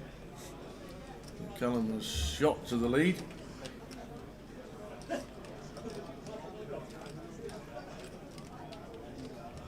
Where is Deadman these days? Probably living the life. He lives in Las Vegas. He lives in Las Vegas. Yeah, the ace of diamonds is on the turn. Wow, what's happened here? What's happened here? Keep checking the chat box. Sauer's on the case. He's running out. He's finding out what's happening.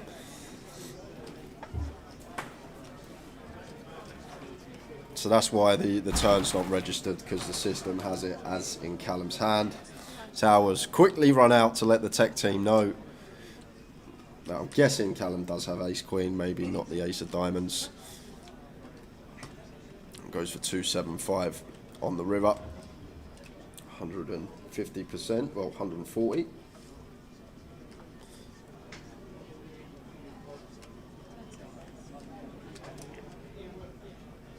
And keep your guesses coming in, guys. Ludo pays it off, and Callum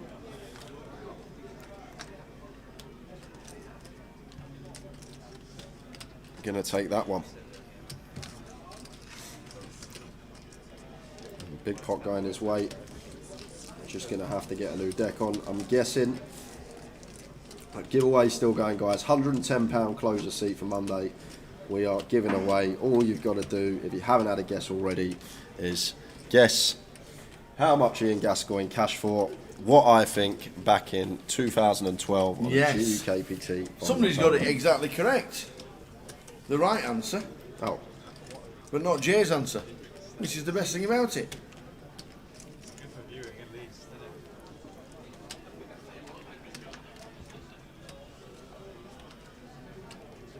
I've never seen like stats like this. 5 people with the same stats. Can anyone spell the password, please? S-E-A-S-I-D-E-R. Seasider.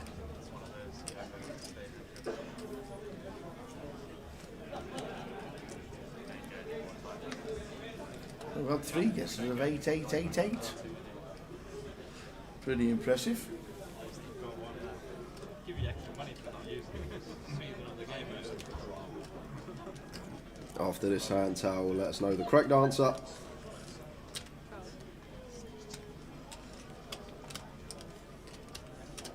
I will.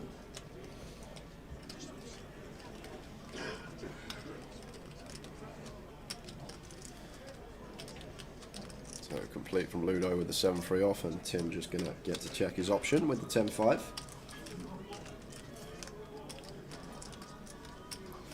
Queen 7-9.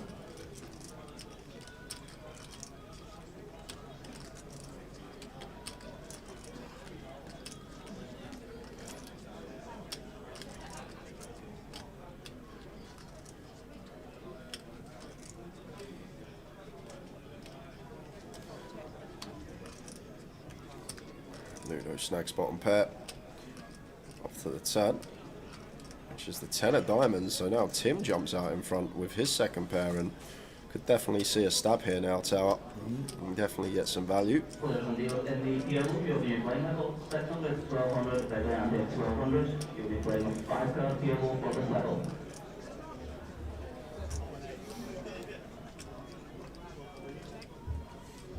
Does check it back here, Tim. And a 7 on the river for Ludo. Players in the seniors, next time new level, 1,000, 2,500, or the 2,500 big way ante. That's 1, 2,500, 2,500, and next time please in the seniors.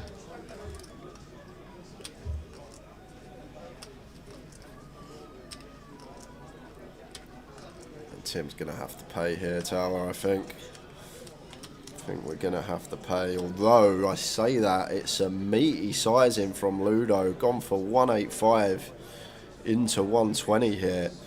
So 1.5x pot on the end. And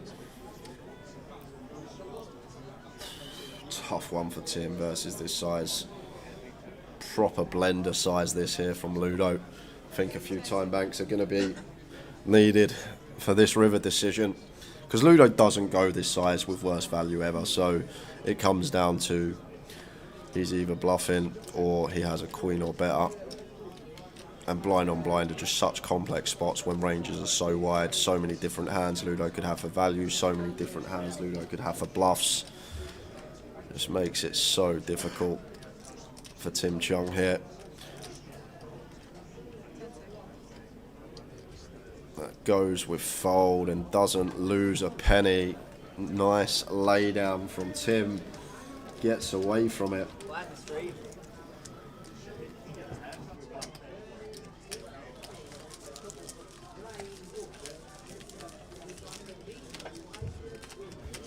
So the correct answer. While the guesses are still coming in, have you checked all the chat box? Have you kept up with it? Are you rang up to date? There's a few new additions to my blacklist, but other than that, Can't believe it. Other than that, cannot believe it. The correct answer. Ian Gascoigne finished 6th for £8,220. £8,220. 6th in this event. We'll get 12,220, so it's increased quite a lot as a small payout. 8220, but that's not the answer we want. We want what Jay's written down on a little piece of paper, and we'll give you 1 more minute. Any clues from Jay's clock? From my what clock? Yeah, your dial, your face. Is it not boat? No, clock. Boat race.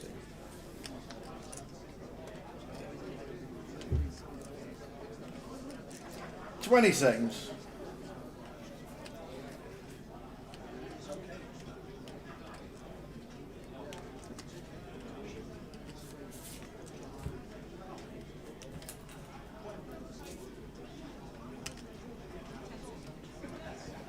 Jay has a poker face. I normally give it away.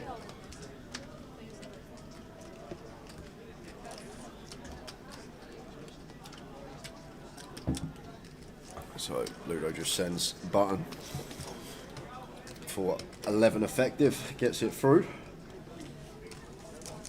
Dave Knight's been on Google and he checked it out, 8220. So the final 20 seconds, and for the final comp of this festival, give away another £500.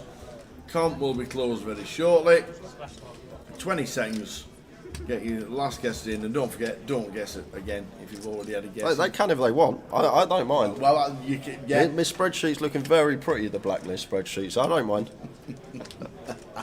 10 seconds, ladies and gentlemen. 10, 9, 8, 7, 6, 5, 4, 3. I'm just waiting for 2. someone that's on the blacklist to compete in another giveaway, win, and then I'm going to say their name and go, but... That's what I'm waiting for. It's not happened yet. The comp is closed. Matt Gray, the wall colour, is guess 7654. Amanda Ewings will give you that on 6670. That's the last guess. And that is it. So, if anything happens to this one, we'll come back to it. But I think that'll be the end of the hand. £8,220. Ian Gascoigne finishing 6th to Simon Deadman. There were 173 runners in 2012 and they paid 20 people. We paid 34 this year and 6th place then. Today it's 12,000 and odd. So Jay, how did you come up with it? It was a tough one because I had no idea about this final table. I had no idea how many runners there was. But what I did think is back in 2012 the fields were a lot more shallow and the number of entries were usually no more than 150 quid. You also said Simon Deadman won it, so I knew he didn't win it. And I just went for £4,420. 4,420. 4420. So, did we get anybody spot on? No one was spot on. No one. Anybody close? There was a few close, but someone was 20 off. And guess £20. 20 off. Who was it? Guess 4,400, and that was Nim. Nim. Nim on YouTube. Well done to Nim. N-I-M. Needs. There you go. Nim on YouTube. But how is it a diabolical guess? I don't know. I had no idea. I thought it was quite a good guess. I even gave him the obviously I even gave him the clue there was a final table. So you thought you were going to the final table. Ninth was £4,000. But anyway, you could have finished ninth. Well done. So Nim, N-I-M. There you go. Yay! We need a Grosvenor Poker username. Give it to Jay. He'll put it on the spreadsheet, and all tokens will be handed out by the office tomorrow. Yeah. So. Just your alias, Nim, and I'll get you on the spread, and then I'll get that sent across to Tom, and then they should all be credited tomorrow. I don't know who the other one is. I don't know which one. Yeah, exactly, Sam. Compared to some of the guesses that Tower says, I thought it was a pretty good guess. Just me. Just you, yeah. My guesses are always okay, until you mentioned Gillingham. Oh dear. Good morning, Sam. I'm guessing this is jet lag that's hitting. The actual answer. What was the actual answer, Tower? 8,200? 8,220.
Well done to Nim. You see the Colonel's on the final table of the Cup, is he really? Good old Arthur. Is Rick Trigg on the final?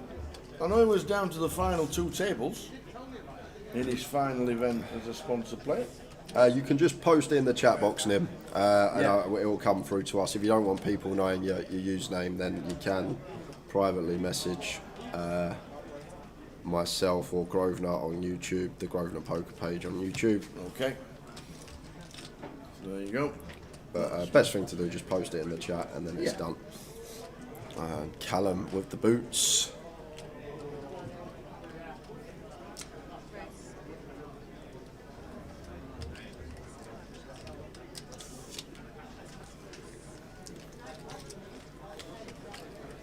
And 3-bet sends with the aces.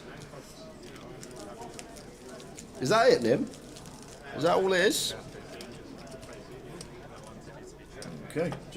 I'll put it on.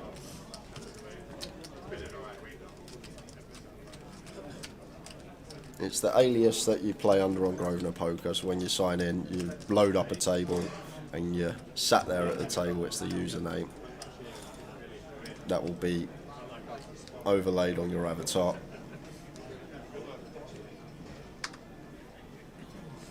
Okay, thank you.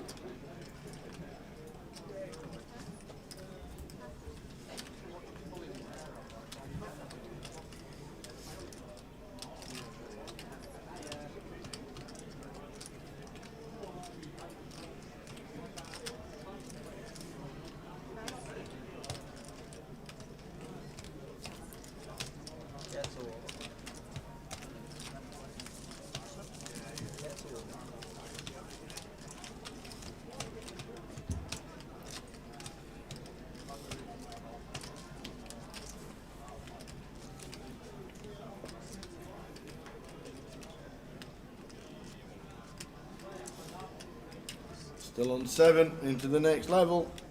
20 minutes in.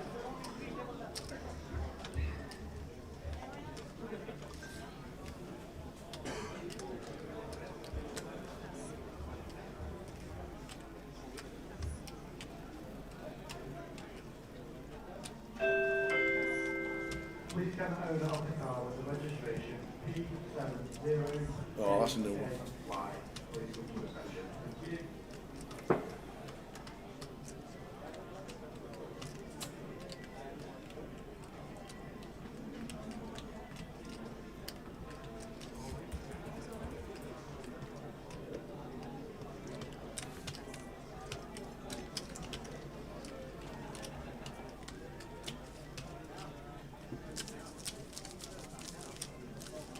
So 20,000, 40,000. Still on 7.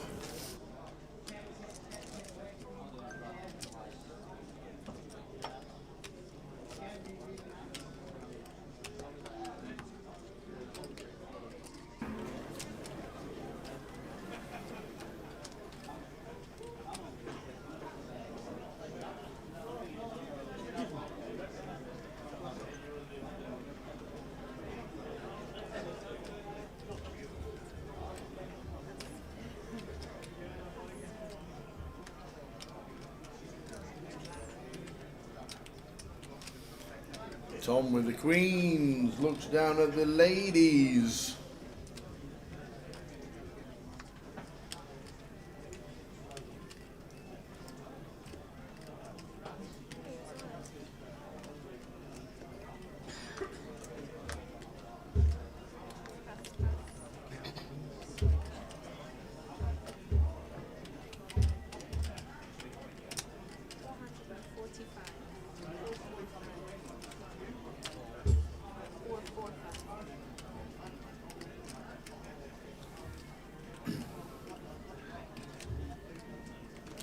James looks down. James Mahone gets out of the way.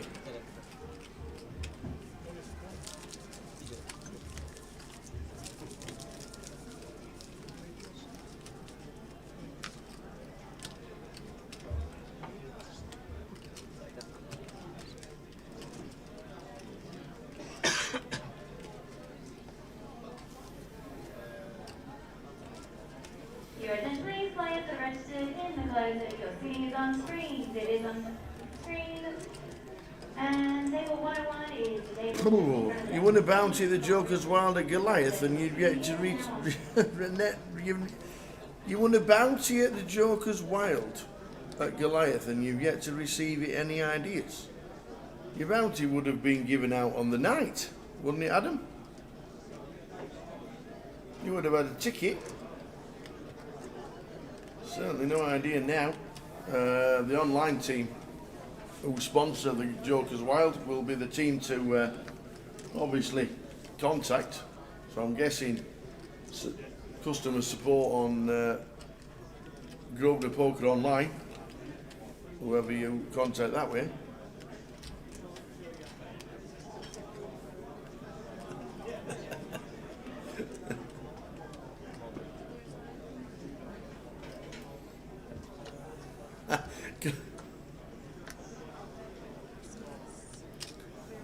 Have we pulled off pulling getting Emma Watson dealing? Oh, okay.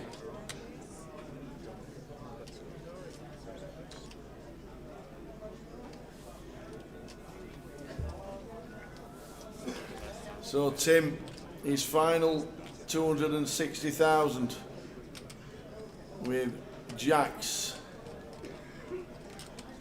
Stu Rutter's still on his phone. That's 10 days on the trot.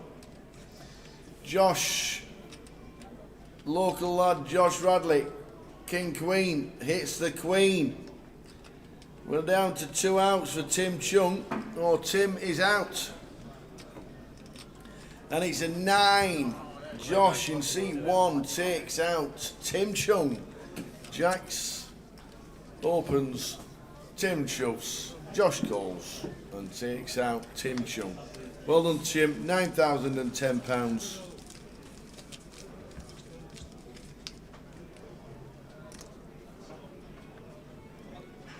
Why is it? I'll just pop out and there's an all in a call. Literally 2 minutes. You do it all the time. Well, did that just go open jam call? I'm assuming plus one button and priced in because of how short Tim was.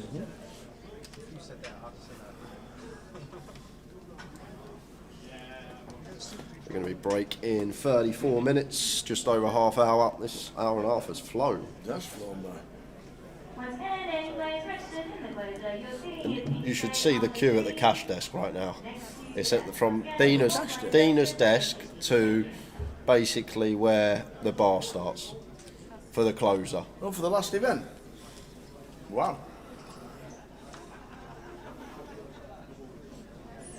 Oh, Josh open shoved the king queen. Okay, thank you. Wasn't raised call. One job tower. I saw them all in. You saw them all in. That's all that matters. It doesn't matter, does it? I was chatting to the team. It doesn't matter how it goes in. They're all in. That's all that matters. We were chatting to Adam and everybody. We were chatting to Antigua. Oh, Helen guessed 4-4-20. Helen Evans. Hey, well done, Helen. Well done, Helen. It's a good guess. In fact, it's a correct guess. Well done.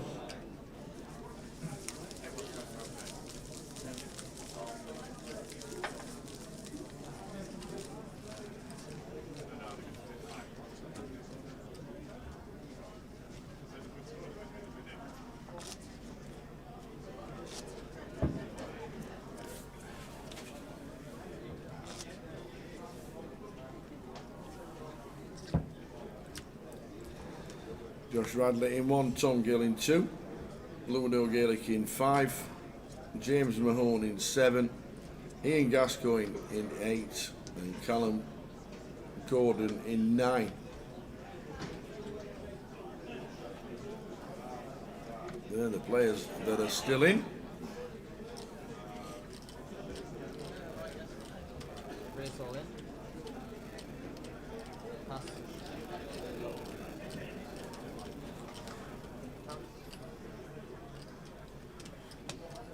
Yeah, and when we get to that break, I'm hoping it's only going to be a short 15-minute. Don't think we need 20 minutes now at this stage of the tournament as Tom Gill moves all in. It is a 20,000 starting set, running on a 20-minute clock all the way through.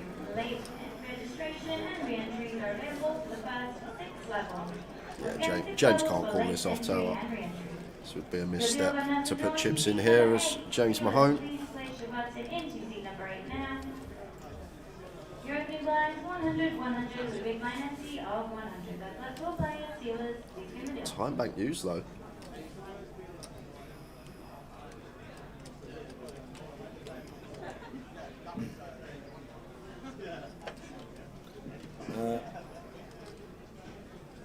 Tom's all in, James Mahone with the King Jack. Be very strange if he calls here tower. It will be very wide. It'll be a loose call. Loose is being nice as well. And Tom's been the most solid on this final table, hasn't he? He's been very snug. He hasn't got involved much, and when the one player who is probably veering more on the tight side here, like, just never got a hand.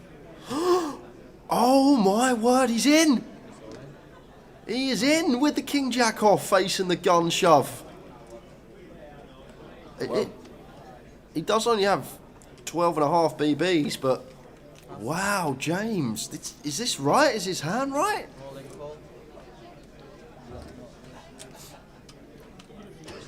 And I'd feel sick if I was Tom here, Tower, and we lose this one. Now this is a true fake flip. Get out of the way, Mikey.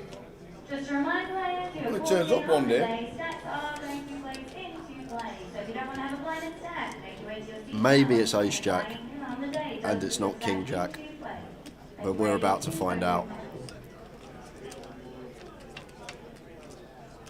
Oh, it is King Jack, and there's a king! No, no. Come on, the 9. No justice in this game. Heart a 9. Some sort of sweat. No hearts. Are down to 2 outs for Tom Gill.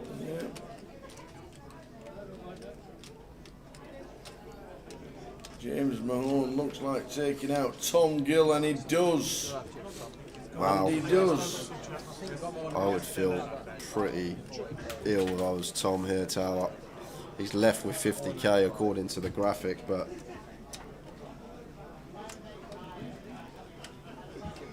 wow. Unlucky for Tom. King Jack off. I have no words. What came first? The chicken or the egg?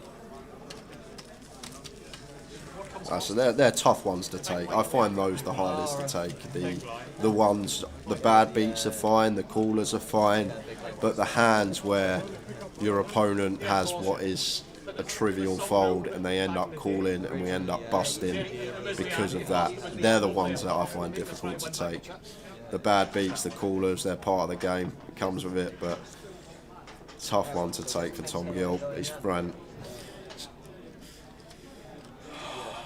done so well to get this far. Picked our spot, find 9s, get it in. Should be getting through. Unfortunately, it didn't.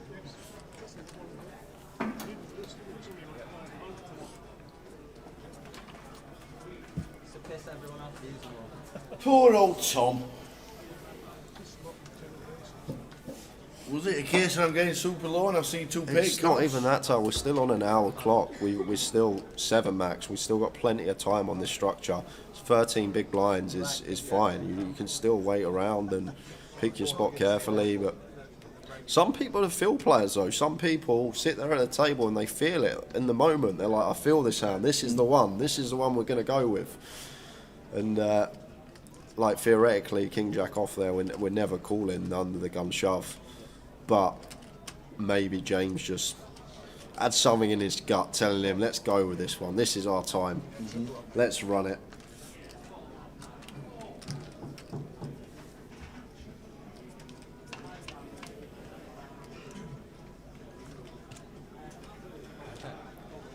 And he flops about 3-3-3.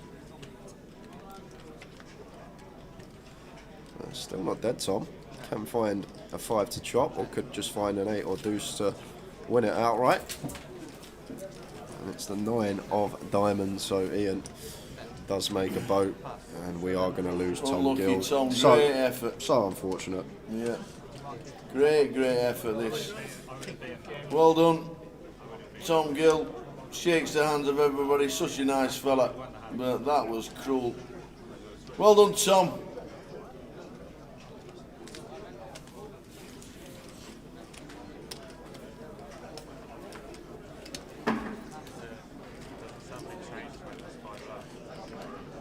Yes, the what?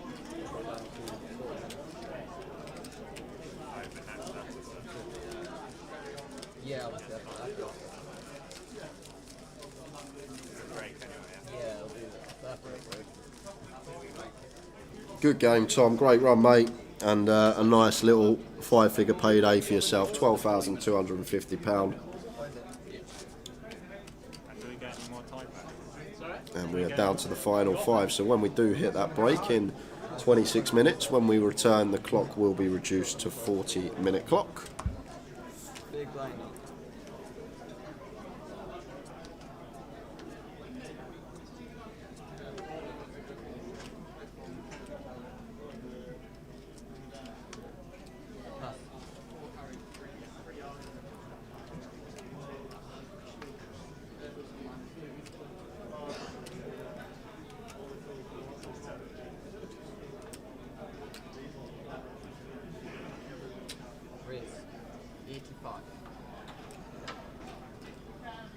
Yeah, now making it 85k from the hijack.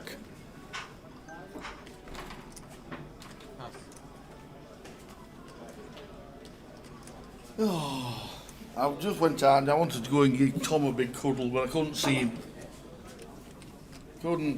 Well played, Tom. So unlucky sometimes. This game's cruel. Yeah. Yeah, probably like 8s plus for me, maybe 7s. Close between 7s and 8s, but definitely 8s plus. Ace Jack suited plus. But King Jack off is just one that we're basically hoping to see 7s, 8s, 9s, 10s. That's it. That's what we're hoping to see. We're hoping to be in a flip scenario versus those 24 combos. 7s, 8s, 9s, 10s. Tom Gill in the chat. Great fun, guys. You're now back at the hotel. Going to watch the whole thing and over and try and learn from it. A couple of mistakes I made, but very happy all in all. Great effort, Tom. Obviously, the King Jack we thought wasn't a call, but obviously it was by. It's just one of those. Really, really unlucky. James made the call. Well played, sir. Well played, Tom, and we'll see you in the new year. Yeah, 90% of most of the time that's going to get through there, Tom, and it should get through.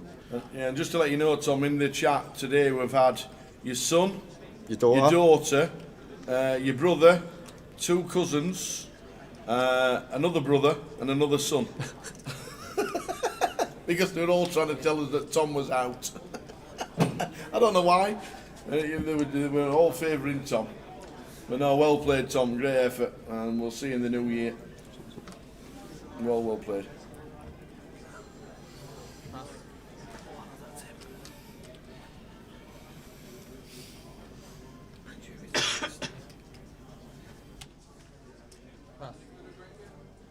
Thank you.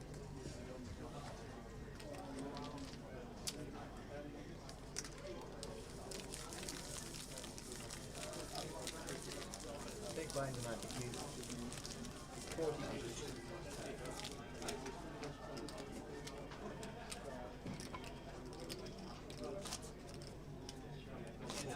Yes.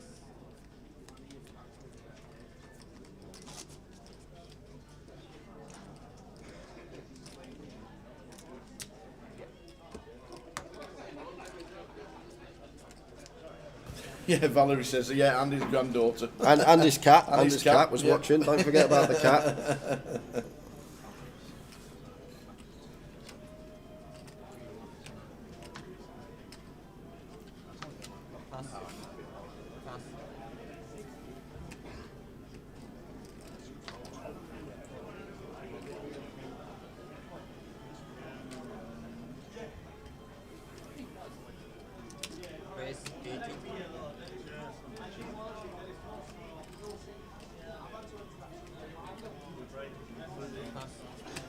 I'm not playing out of position against you, they just raise 3 chips every time. So we're heading towards the end of the level at 22 minutes.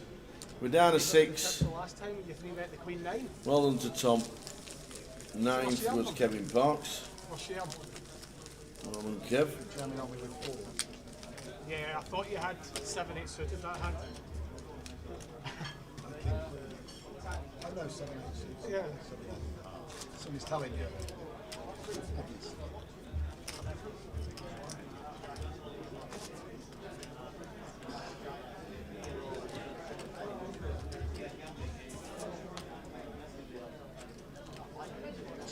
We get the table evened up on the break as well. It's a bit lopsided at the moment, isn't it? Got poor Josh sitting there all by himself that side of the table. You get the information 30 minutes later, it's kind of small. It does, yeah. Players and dealers in the PLO will be vulnerable 600, 1200, 1200, for Callum. Obviously, I didn't have any information because I said it right away. Race Jack. I had a funny feeling.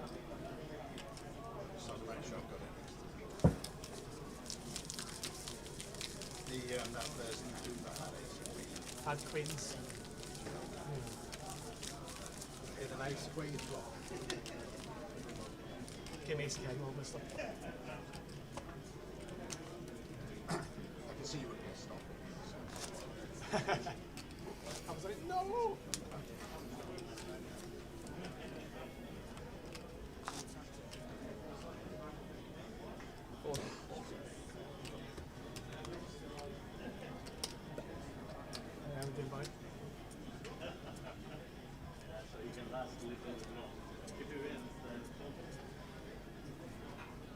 How doing, Paul Fletcher? Apologies for not getting over, gents. Been away filming all week. Was hoping to get back for seniors, but alas, back to the grind on Thursday. Been a fun watch though, and semis included.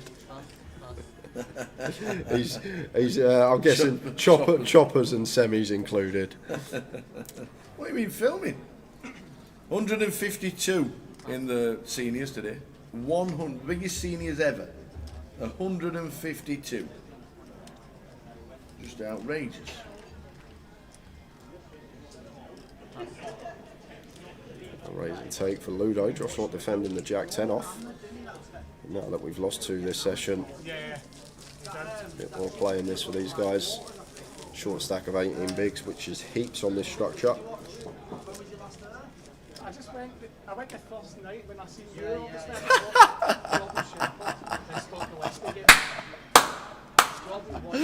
Someone's just made a YouTube account. Tom Gill's dog. Can't believe my owner is out.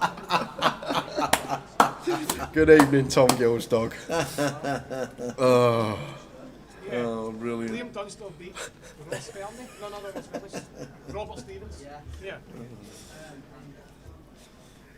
It's a seaside town, Ben. There's old people everywhere. Hey, I tell you what, good job we don't run it in Cleveland. It'll be 300.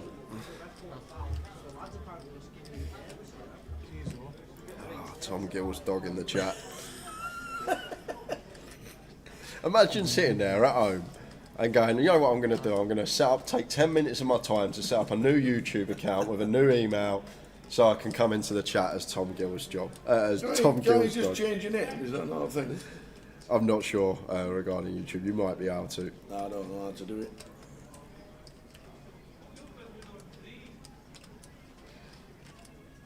Ludo favourite from here, said Towers. Yeah, hasn't got the chip lead, but I think I agree. He's been in this situation many a time before.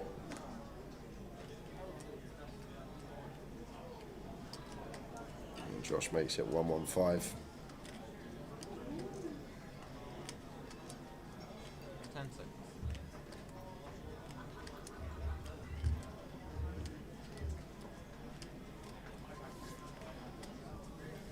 Ludo just going to let Josh have that one.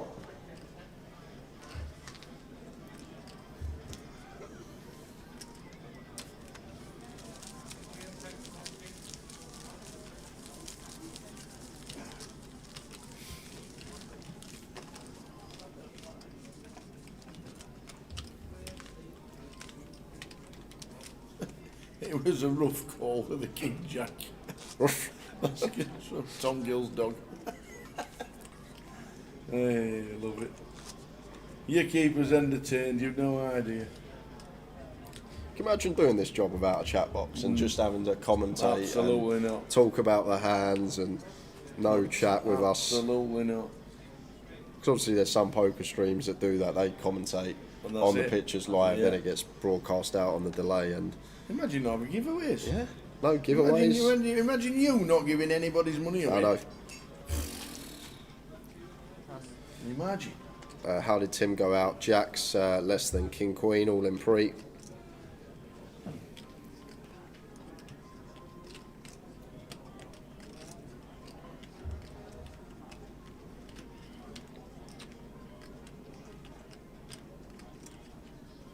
Queen Jack for Josh on the button. One that should be opening here. Raise 95. Makes it 95 to go. King 7 off tower. Thing is, stack size in question. If we free bet here as Ludo, what we got to make it like 270 with the King 7 off. His senses have been on point all final table. Makes it 240, even smaller. Just against 20 bigs effective, and against Queen Jack off, expect this to work, but Ludo really putting the pedal down now.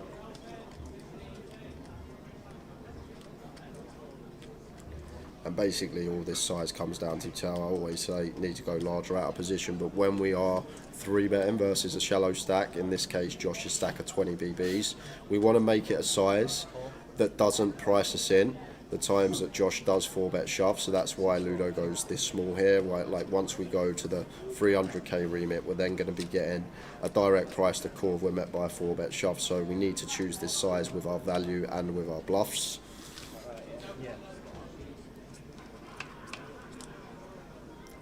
Josh going to come to the party with a Queen Jack. There's 10-9 flop. Up and down for Josh. Yeah, but look at the SPR tower working with pot size bet now. Ludo just a little quick suit check.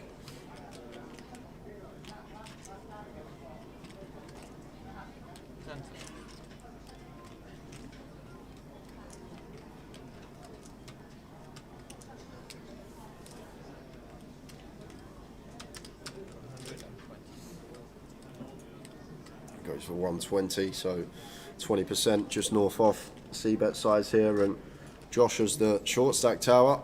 We flopped an up and down. May just be happy to go with this one after catching a decent amount of equity.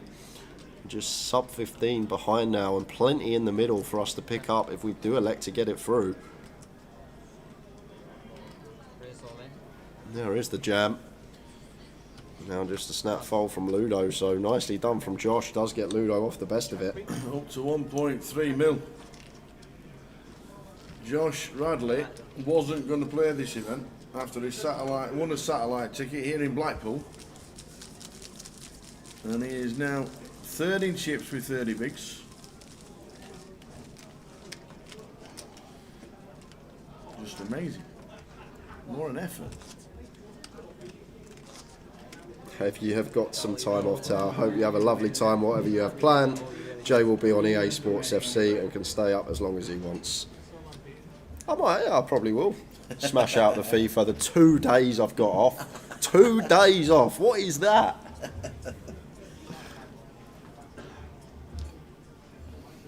We're back streaming on Thursday for 12 days of coverage for the grand final.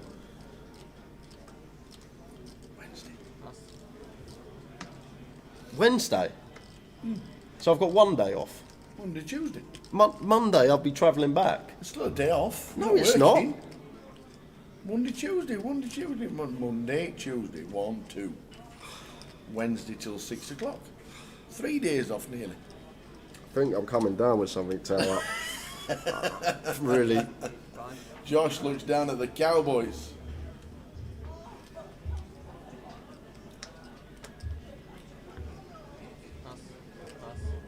Raises to 85.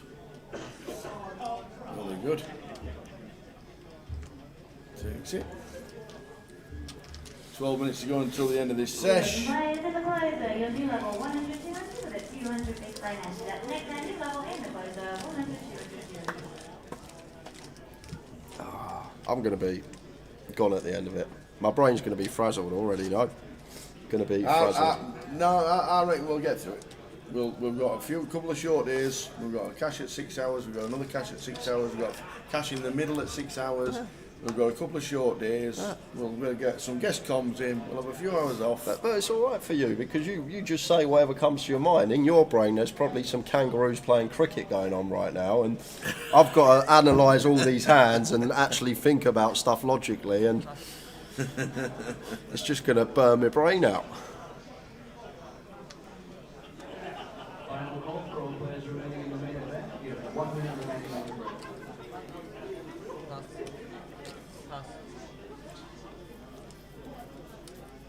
So it is going to be a 20-minute break, guys. So we'll be back at 10 to 8.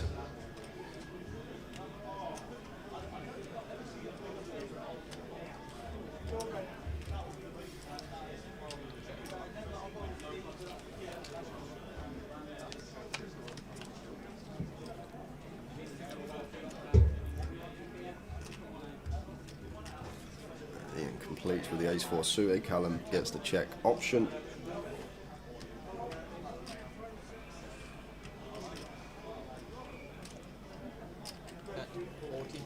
lot to stab with here as Callum.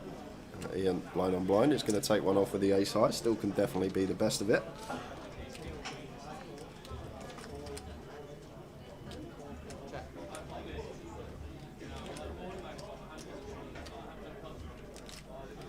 Your attention please, Gary, to make your way to the desk. Gary to the desk, thank you. Things you'll love to see as Callum just turns the Stonios and fires another street, but Ian can't do anything now. On his face with a double barrel.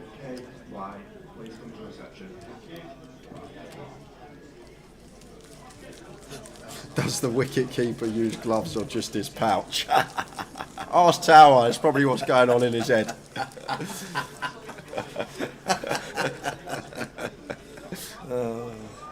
Imagine the fielders springing up to catch the ball.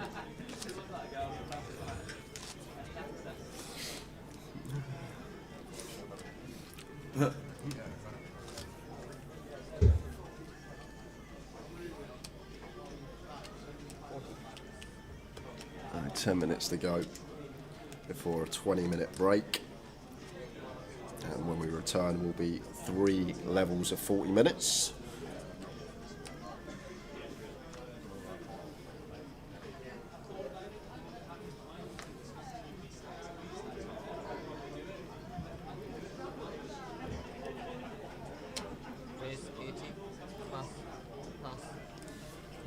Ludo makes it 80 from under the gun.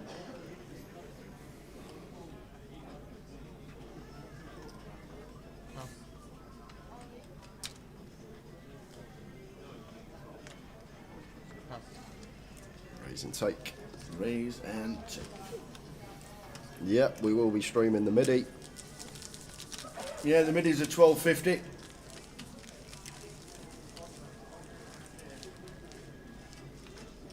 The MIDI is at 12.50. I think we need a new name. I'm struggling to do the mini, the MIDI, the main. We need a new name for the MIDI. That's what I think. You got a mini, you got a main, like that. The MIDI just doesn't seem to fit. The opener. It's not though, is it? It is, it's the first event. Is it it? opens the event. It's the, oh, yeah, the first day, oh, the first event. Oh. I like the mini. I like the main. No, I still can't get on with the MIDI.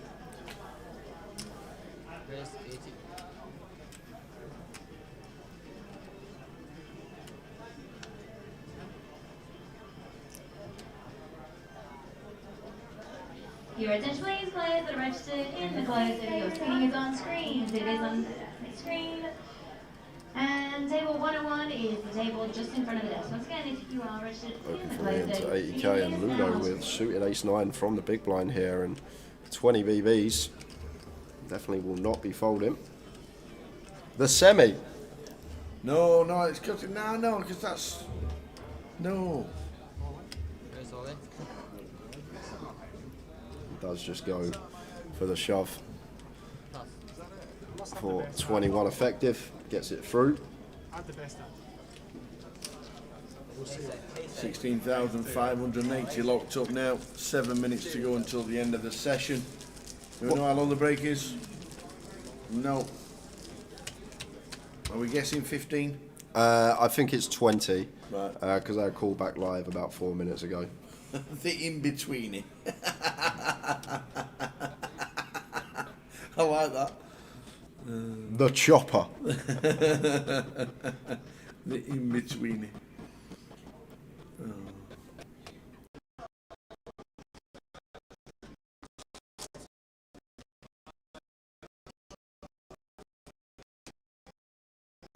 On the case, guys, with this, checking it out. What's that? PK let us know if he's sorted it out, fixed it. Well, you said you had king, I had ace 9 of diamonds.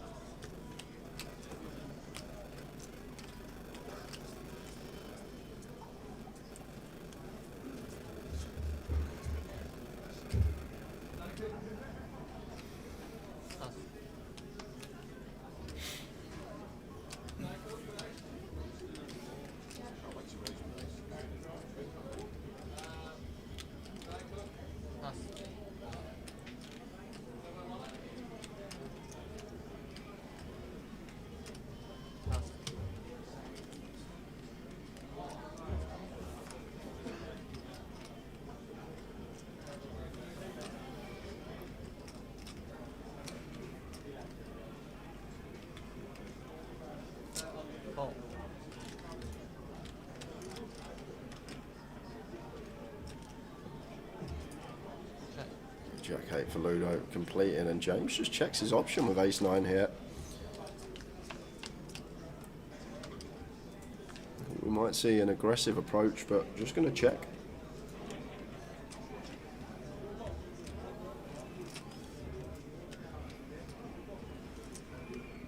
And we got action.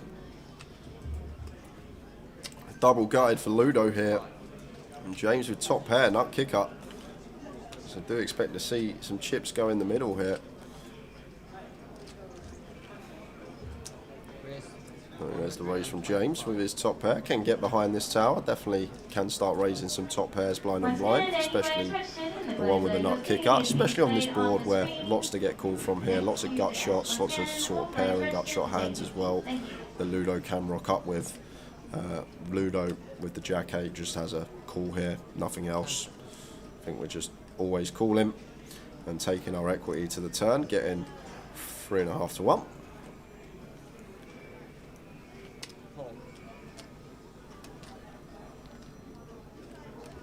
Four of clubs turn.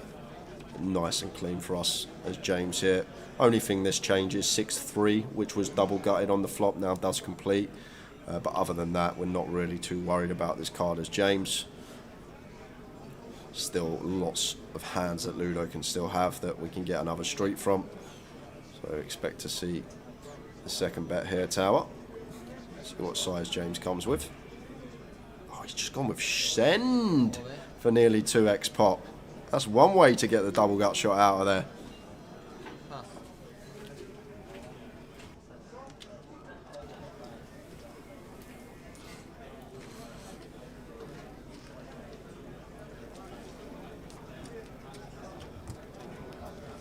Your next please, Alex Montgomery, Nicholas, Gary Simon, and Lynn Chen.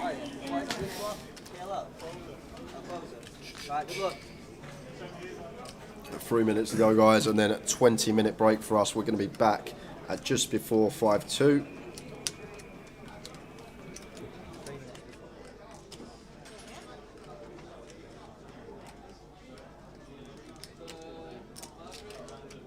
Well, congrats everyone. Seeing the clock top left, 2.5 minutes to go until the end of the sesh. We're on 5. Yeah, Josh is, I don't think he plays for a living. He only has two cashes on the Hendon Mob, one in 2012 and one in 2018, for a total of $1,083 in live earnings. So this is a huge spot here for Josh. Yep. Biggest spot of his poker career by a country mile. He's holding his own no towel. There's been a few missteps which you expect from someone who's maybe inexperienced at big FTs, but he's still there and battling away. He still could be taking the title home today. He certainly could.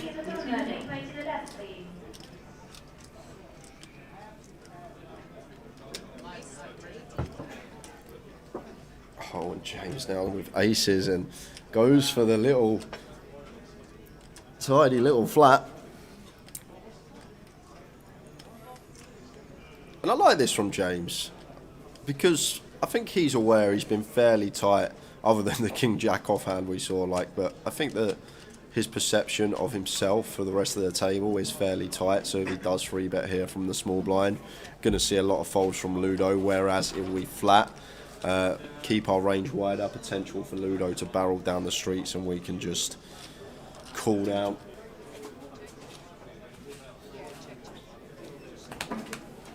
Two of clubs turn. How does he do it?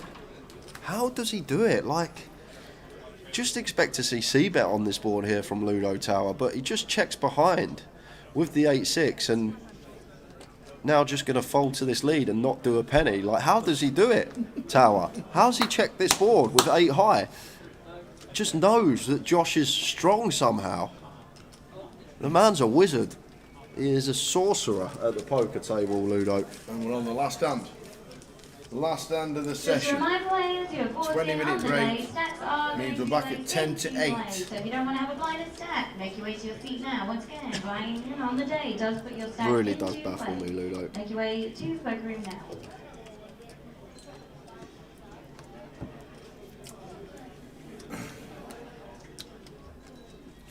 I'm definitely having a one and done with 8 high there, with the bottom of our range wrapped round that 7, even versus small blind. Especially when all the king, queen, king, jack, king 10 suited should be shoving for sub 20 effective.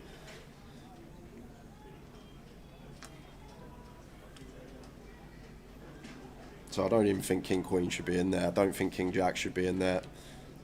King 10 suited, don't think should be in there. So we're going to get to a flop. And now Ludo gets boots.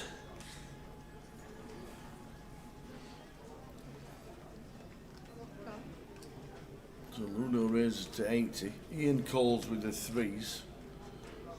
James has called. Callum might think he's been priced in here. Or is he coming on with a squeeze? I'm never squeezing this one. So I'm just going to call. Don't know these days. Take his price.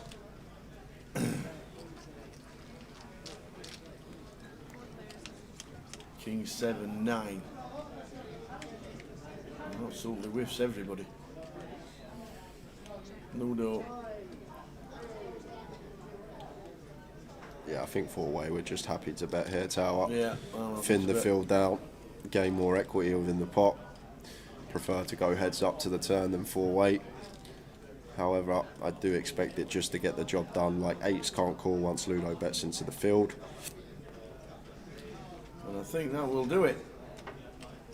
I'm pretty sure that should do it, and everybody's going to get out of the way. And Ludo is going to take the last hand, get up to 1 million as you do, and we're on a 20-minute break, and we're going to catch his breath and see you back with the last 5 people playing for the title here in Blackpool. 2014 before we end this section.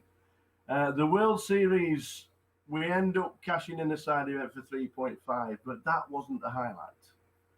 No, because we went and played the main event. And do you know where he finished? Will it always be etched? I know it was under 300. 182nd. Yeah. Out of 6,682. It was a good one because it was my first one. Yeah. It was the first time I'd ever played the Bane. I went really deep with my good friend Tim Hickling. Mm-hmm. He was somehow on the table next to me every day. I don't know how that happened. Yeah. And I remember on day 5, just walking in with him, and they had the music on and stuff, and you're just thinking, this is like how it used to be. You know, like I was saying before, when you first started playing, that real buzz of playing. So yeah, that was fun. But we obviously didn't go deeper than that, but it was nice to win wherever I won. It was a very good run and a good ending to 2014. It would have been nice, obviously, because it was just, I think it was the first time it was 10 mil for the winner. So yeah, I don't know, was that the Jamie Gold year, was it? No, that was of course, Jamie Gold got 12, didn't he? Yeah, when he got 10 million, but 182nd wasn't that ending to 2014 for you. And it was, it was maybe 40 or 50 grand, which again at the time, even now, it's so much money to win from a tournament. You're obviously really disappointed, but to just win that amount, it's well. Coming to the end of this episode, we will be back with Steve Warburton very soon on An Hour with the Tower.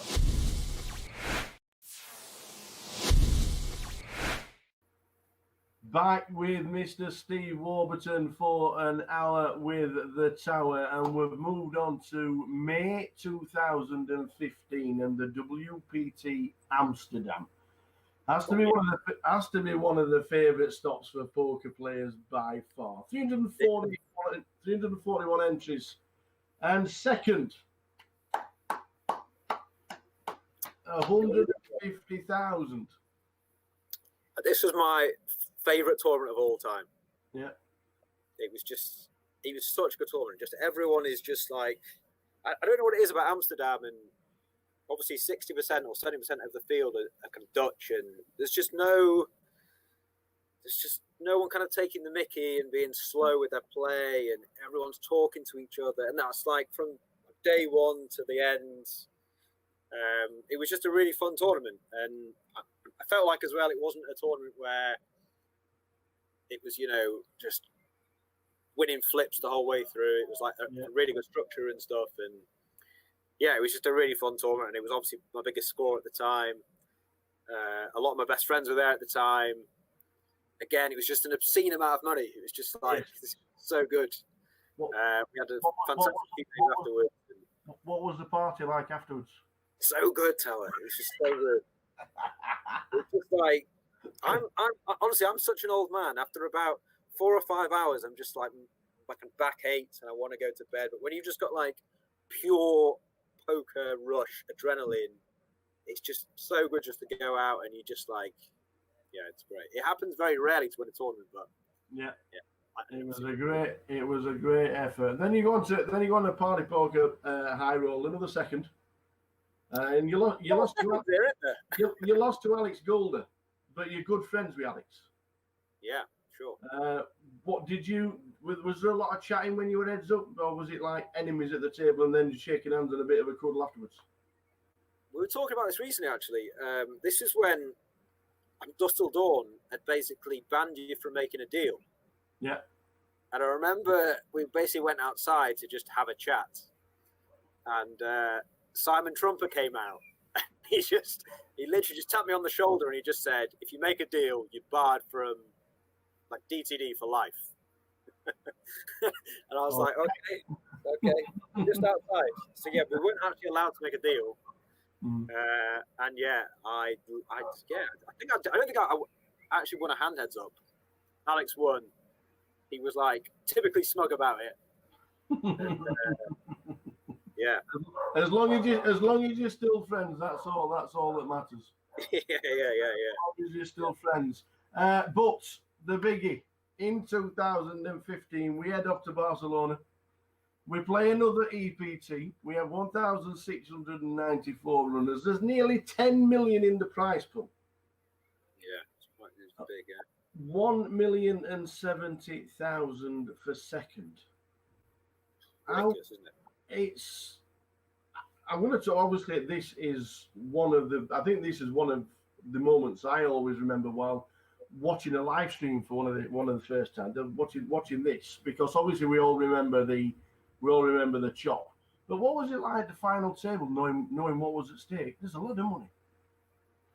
Yeah, I mean, I've never really talked about it. Like, obviously it happened, and you know, people congratulate on the money and stuff. But I've never really talked about like the whole thing. I mean, I remember the night before I even entered, I was like pretty sure that I was just going to quit the game, because I'd had basically a couple of years of thinking I was doing well and kind of knocking on the door and stuff, but just never actually making any money, you know, essentially from it. And I was just completely over it, to be honest. And so I kind of went into that tournament and played, I don't know, maybe what you describe as like really badly, because I just didn't care. Do you know what I mean? And I was just doing all these ridiculous plays and like ridiculous bluffs and ridiculous things, just thinking, well, this is probably my last one ever. And if I think someone's not got a good hand, I'm basically just going to put them to the test almost. And so there are so many hand histories in that tournament where I'm just completely putting it off, never getting called. So I was never, you know, in a situation. I think there was like one reported where I like 5-bet or 6-bet that that's a jeans guy. He like plays like PLO online, and there's just this like ludicrous hand history where I've like 3-bet and Jack 3 off, I'm 5-bet, sorry, and he's called and it's come like King 6 deuce, and he's checked and I bet and he's folded, and I've shown it for some reason, which I never ever do. And I'm just looking back now, just thinking there was just so many hands like that where I was just like, well, let's just try and win it or not. And obviously, so lucky to actually go on and chop it and things. Yeah. And the final table was just loads and loads of fun. Well, it was also famous for a rowdy rail. Super rowdy rail. There was obviously the hand where John DeWander's folded kings pre, which would have basically knocked me out if I'd not hit an ace. I had his king suited. I think it was 7 or 8 left. Yeah. It's gone like open 3-bet, 4-bet from the small blind. I ended up jamming because we'd basically just been for dinner, and he was basically saying something along the lines of, there's 3 short stacks, the money jumps are big. Yeah. We kind of don't need to get involved. And so from that, I kind of took it as, right, you're not going to want to kind of get in some huge kind of confrontation pre-flop. And so I was pretty confident he'd fold queens pre. I would obviously never have done it if I knew he had kings, because no one folds kings pre. He ended up folding, and we basically did the deal 3-handed, which was obviously life-changing. Yeah. But yeah, I didn't really feel much pressure, because I just had this mentality of like, I don't really care. And it was a really strange tournament, to be honest. And I really kind of wish now I played every tournament like that, because it was almost just like no fear. Do you know what I mean? You just didn't really care what was. Yeah. And you're doing a deal for 7 figures, and you get one guy to pick to negotiate just to make sure you got the right deal. And somebody walks on stage with 2 bottles of beer in his hand, and he's like, "Yeah, well, it's only 7 figures." Yeah. But that was because it was either Fraser Mack, who was very notorious at the time for doing every deal, wasn't he? He was always there, kind of, or it was Feraldo, who I kind of knew but didn't know as well as I know him now. And I remember Toby Stone came up and he said, "You're only allowed 1 person to come in up and kind of helping you." And Fraz Mack was like, "Right, yeah, it's me, it's me." And I was going, Feraldo, I'll take you, which was probably a mistake, because Feraldo was half cut, wearing a hat, holding beers, as you say. But actually, he was really good, because you basically only get a couple of minutes. Yeah, I was completely lost in like the whole what was going on, and he was very just like, you need to do this, this, and this. You shouldn't do this, and he basically gave me some really good advice, actually. And yeah, from there onwards, I think I said something along the lines of, "Well, we don't have to deal. I don't care about the money," which is a complete lie. I was desperate for a deal. I just literally just wanted to do it, and I was like, "Oh well, if you guys want to do a deal, up to you. I'm not bothered about the money. Just trying to get more money out of it, obviously." And then as soon as it was done, I was like, "Right, this is the greatest thing ever. I can just do whatever." But yeah. Obviously went straight to bed afterwards. Again, that was an absolute. I'll actually tell you something as well. We basically went out afterwards, and I basically got mugged. Well, not mugged. I basically got robbed, because I actually had no money on me. I basically won all this money, and we basically had organised, this kind of massive thing afterwards that cost loads of money, and I didn't have any money. So I went round almost every person that was there and asked them for money, just like a massive pigeon, just like, if you got 500, if you got 200. And after an hour and a half, I'd collected something like, I don't know, it was like 10 or 15,000 euros in cash. And I basically put the euros in my pocket. And obviously around there in Barcelona, on those beaches, and stuff, everyone's watching. Within 5 minutes, Phil, that had been swiped. So when the bill came, it was like, you need to pay. I had no money, so I had to then go round again. I had to ask everyone for a second time, and everyone's going, "Well, I've just paid you 1,000. What's going on? You basically just won this million." So yeah, it was like the best time to ever be robbed, because you didn't care, because you kind of cashed all this money. But yeah, I basically got done for about 15 grand. Wow. And on that note, we'll be back with Mr. Steve Warburton and more stories very shortly.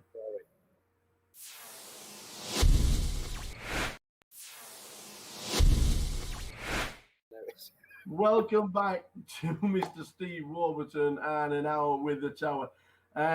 Huge 2015 that we were talking about before. Absolutely huge. 2016. Did you slow down? Did you play more cash?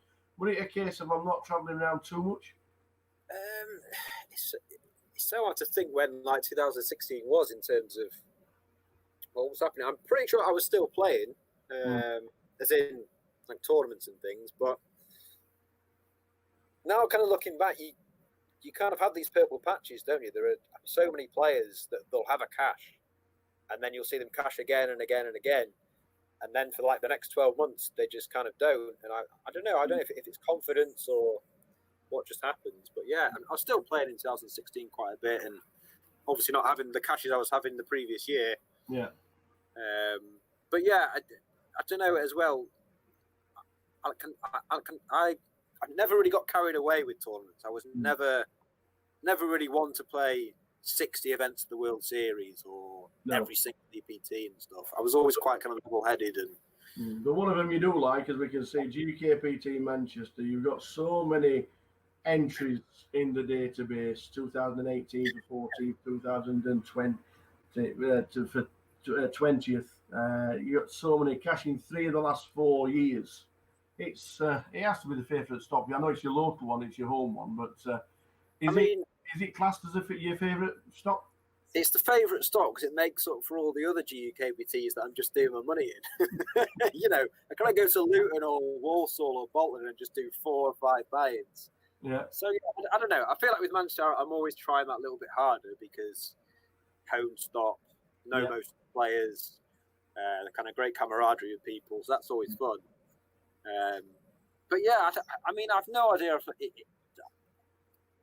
don't know. I think I'm probably slightly up on GUKPTs because of that. Yeah. Sort of shop with Deadman and thingy, but I've put a lot of money into them, don't you? Don't you worry about that. Yeah. Norwegian Championships came to Britain, and they started being played around the country. You had three tournaments where you cashed for well over 60,000. I heard they used to be crazy. I heard the cash tables used to be mad as well. Was that one of the reasons why you played them? Oh yeah, definitely. I mean, the absolute best stop on the calendar every year is the Irish Open. It's getting better and better. I think it's going to be the biggest it's ever going to be next year. Yeah. I basically booked my flights in January this year for it. Obviously, it got cancelled because of everything that's going on.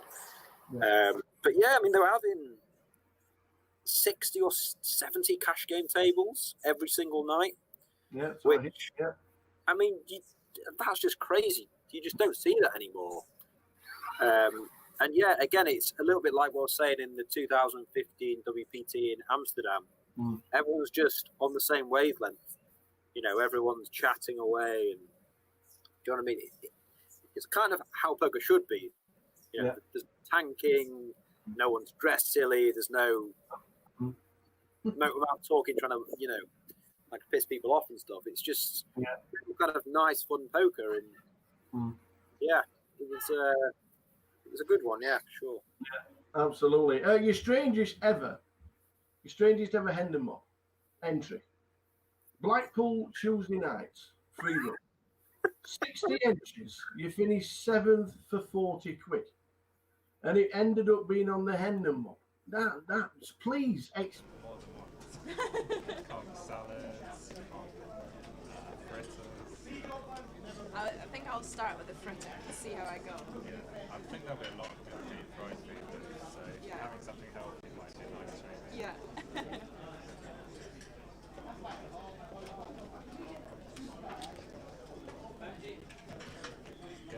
When I get to the airport, I'm gonna ask the taxi driver to stop by a shop on the way.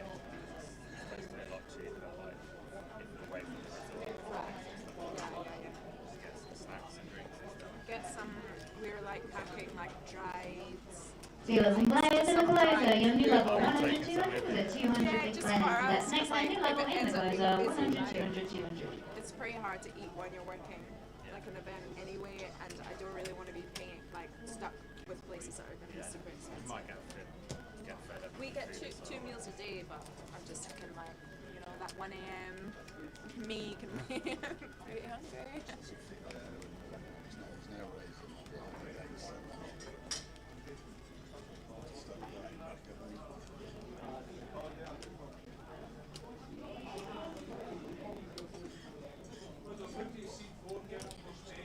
Cheers, buddy.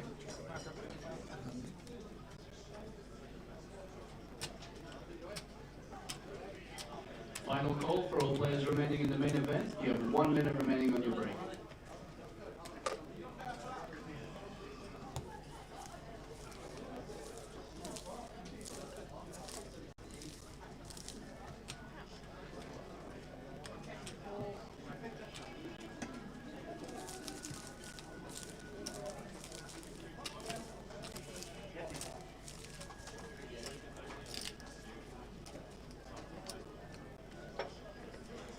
Let's do it again.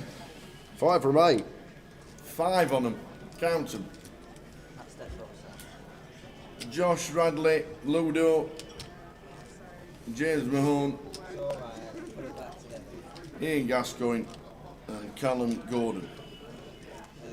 They're the players left in. Who's going to take it down?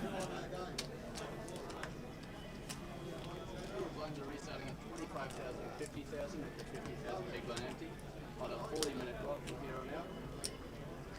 Catherine, are you ready? Your attention please, Gary, you need to make your way to the desk. Gary, to the desk, thank you. So off we go, let's do it again.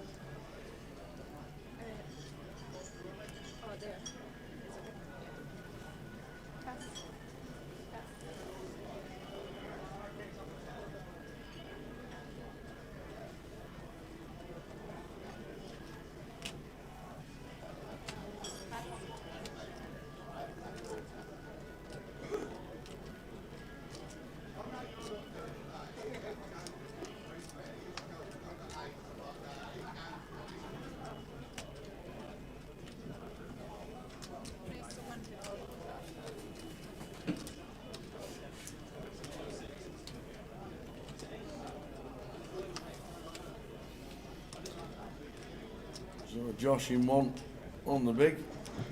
We're defending with the Jack 8. Nope. He ain't.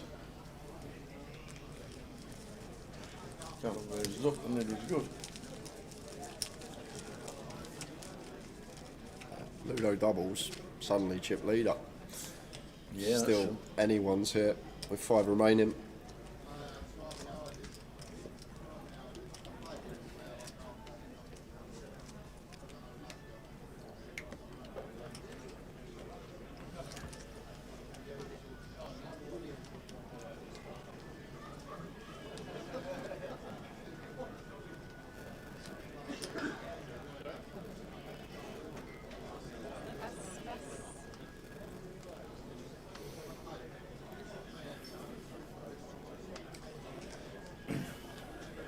So they added a 5th event. They added the closer.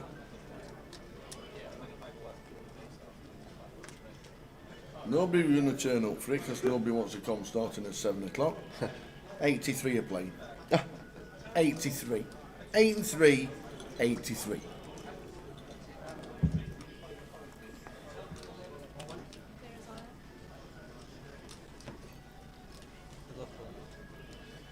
Ludo just shoving here over a Callum button open for 20 with the high-low ace-X. Nicely done. Gets it through.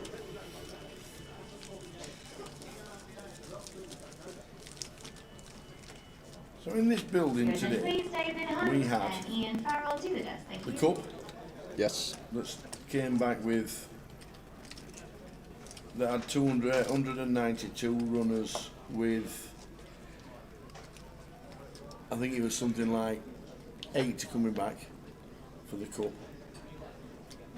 They had 152 runners in the seniors. We had 3 tables going back here. The PLO 456 bounty that got 67, and then the new closer has just got 78. It's like probably 400 odd entries today. 400 runners.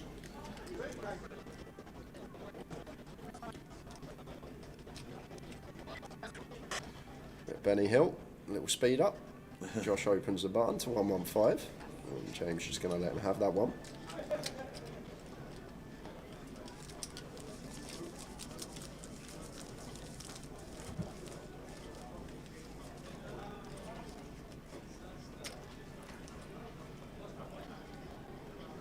$36 bigs, 33 bigs, 25, 20 and 20. Whopper supper. Chip leader in the free roll. Good luck. Good luck, the Whopper. Good luck, Tom. Hope we take it down. Please, Brandon, to make your way to the desk that you'll see in the donut. Brandon, to the desk. So funny. I was just walking back from break. Brandon was in the PLO. He was all in. and he got called with aces, and he said, Jay, give me some luck. So I stood behind him. 5 seconds later, he was standing up with me.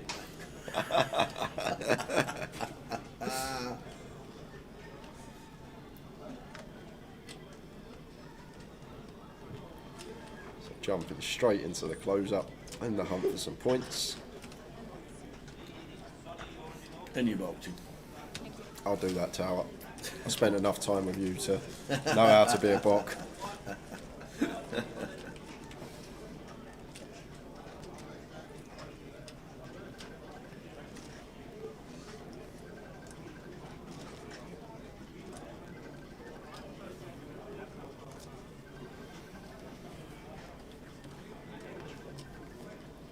We are on 5.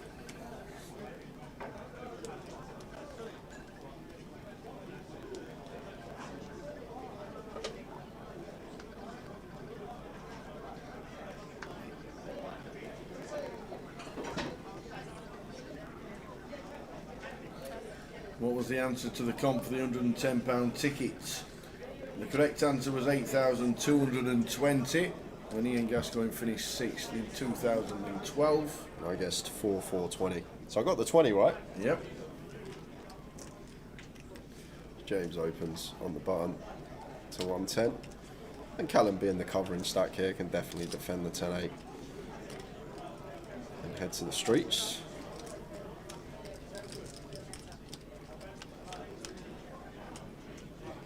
Queen 8-5. Does outflop James here. Finds his 3 outer. I think with King 10 still can have a viable continue here as James with a C-bet. C-bet he does. Goes for third pot.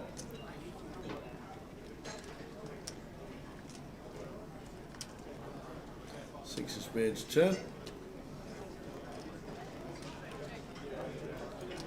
Just with a quick check behind that. Your attention please, Alex Montgomery, Nicholas. 10 on the river, so James Gary does Drummond, catch Alan Jen, seat second 7. pair now. And Callum goes with check.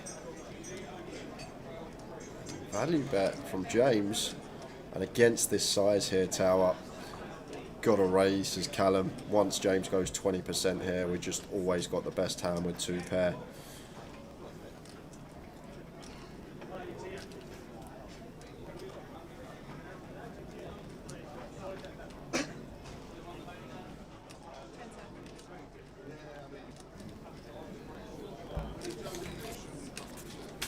There is the raise from Callum, making it 600k. Love this from him.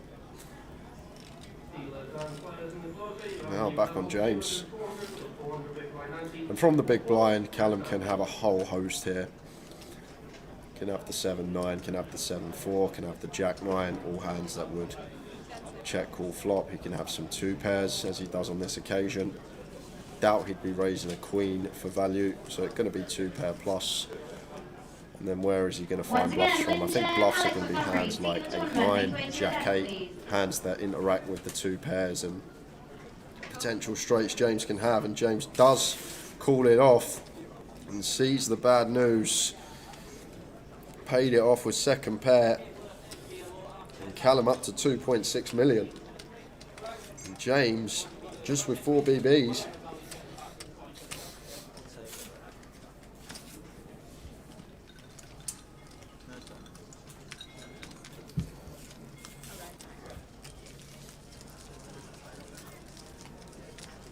Lovely little check on the end from Callum, got him the max.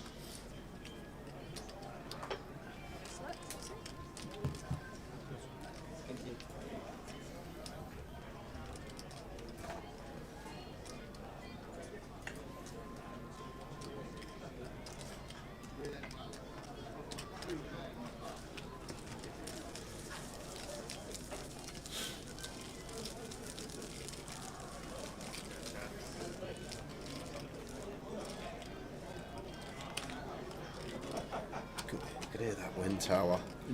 Well, that 35 mile an hour belting through the door, you can just hear it going. And you're thinking, glad I'm not outside.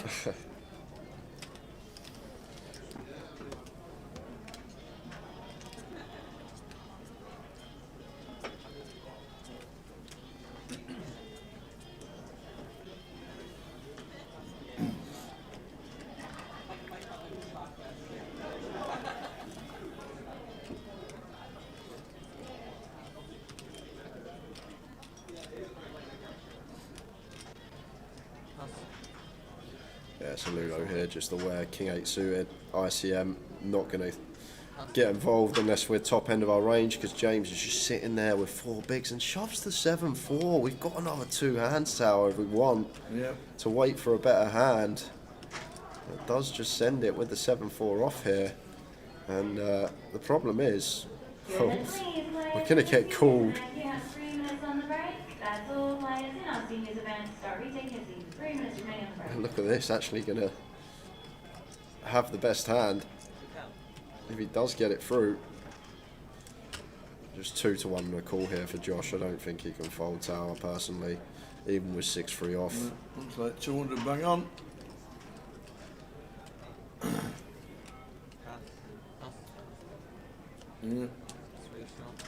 It does let it go. So what a result for James. Little more than 50% stack increase, and now we've actually got some fold. Well, we had fold equity apparently with 4 big blinds, but 6 big blinds can actually get a shove through now. He'll take that, that's for sure. And while the dealer shuffling, guys, will give me a chance to let you know what's going on online. December the 1st, it all kicks off. We've got the €7 million Elite Series, our biggest ever series, including new Mystery Bounty tournaments, huge multi-flight Mystery Bounty events, starting from day 2 in the money when the bounties come into play. We have a 30 buy-in, 75k guarantee. We have a 200 buy-in, 250k guarantee, a 25 buy-in, 125 guarantee, and a micro €3 buy-in, 75,000 guarantee. So check that all out on Grosvenor Poker. Huge series coming up in the coming weeks. Raise 50. Call.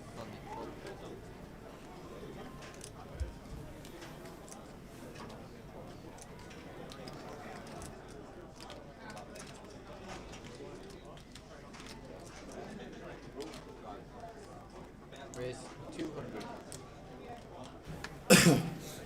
So Callum with ace queen raises 200 with 2.4 mil. Josh got the pocket threes.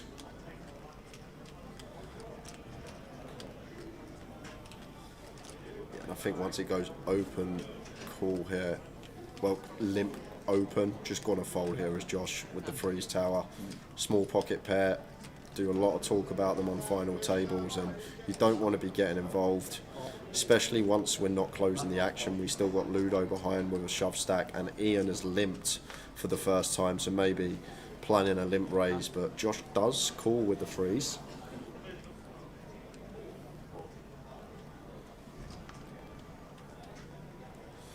Now Ian with ace-8 suited. Might be seeing limp call here. It's been a fun FT, I'll give you that. I'll give it that. It has. Definitely been a mixed bag of players. Callum flopping top pair, top kick up, checks through. 7 on the turn. So should be checking to Callum and hand done here, tower. I think this is always going to be check to the aggressor. That looks like Josh might have other ideas with the pocket threes here. And other ideas he does have. Does have the 3 of hearts, but going to lead into 2 players here, 175k. And Callum always call him.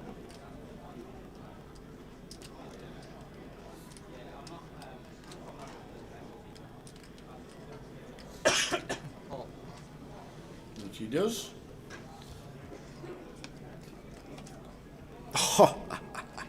What a game we play. What a game we play. A hand that should be in the muck pre.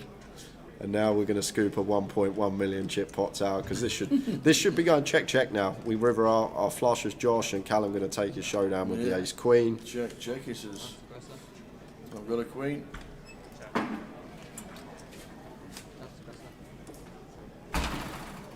Says check. Shows the 3 of hearts. Look at Callum's face, he can't believe it.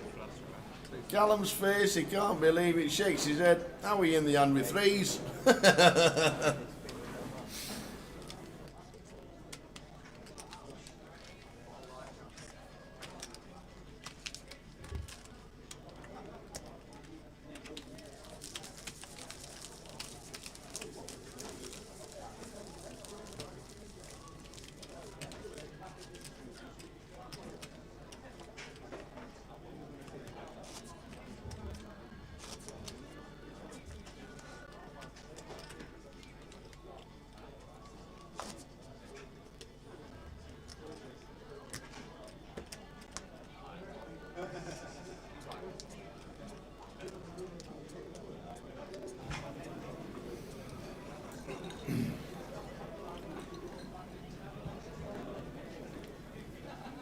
Yeah, it's been entertaining, and I love it. I love it when we have a mixed bag of players. Of course, It can get boring, Tao, when we've got 8 regs that all know what they're doing and all play exactly the same way. And Exactly, they all know how to solve everything, and then it's just one of those finals where you've got to wait for big hand to collide. Yeah, When you've got a guy who's only cashed for £750 in his lifetime, playing a satellite to get into a ticket, got himself a ticket, thought about selling it. He's now playing for £92,000. Going to do things to you. so here we go, ace-3 for Ludo. James with the 10-5 off, calls it off for a short stack, already a big in, only 2-2-5 more to call. And does have the 2 live in between us.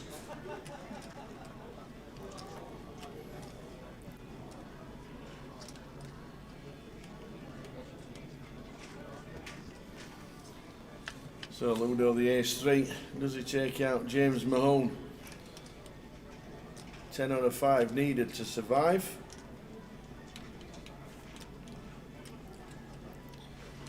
Eight's a fun one. Oh! There you go. There is the Yeah, 8. you're pinging him in now. It's only taken you 7 years, but ping one. So any jack, any 10, any 6, any 5. And it's next door, 7 of clubs. Wow. So James Mahone shakes the hand of Ludo, eliminated in 5th for £16,580. We're down to 4. Ludo's still short stacked on 27 bigs. It comes with experience, that Tower, calling cards. 6 years I've been here now. Finally got it. Finally know how you do it. Nailed it.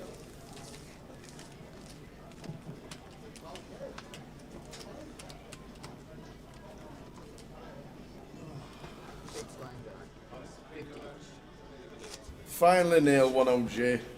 8 to be a fun one. Dealers and players in the closer, you have a new level 100, 300 with 300 big blind ante. That is 100, 300, 300 now in the closer.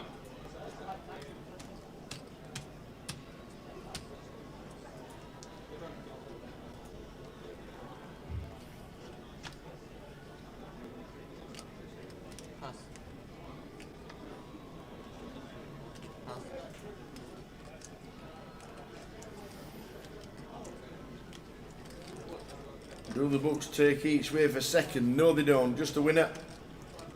Just the winner. Ludo would be a popular bet. I think the rest would be minimal liability for the book. Pretty sure.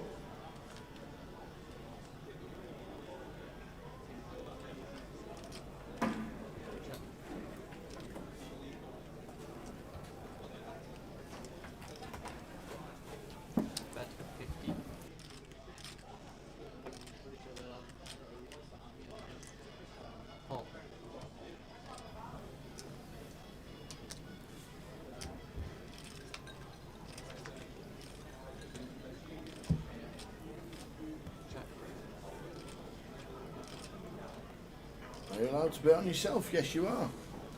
The liability and the profits don't outweigh what you think regarding would it change the effect and the outcome, not in the slightest.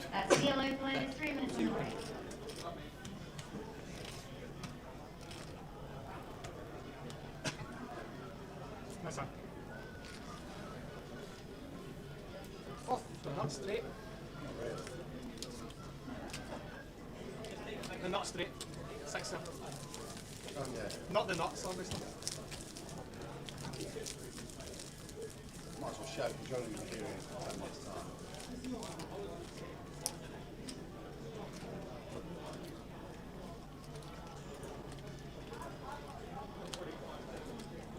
$92,470 up top, 64,880, 39.65 for third, and locked up now 25,230.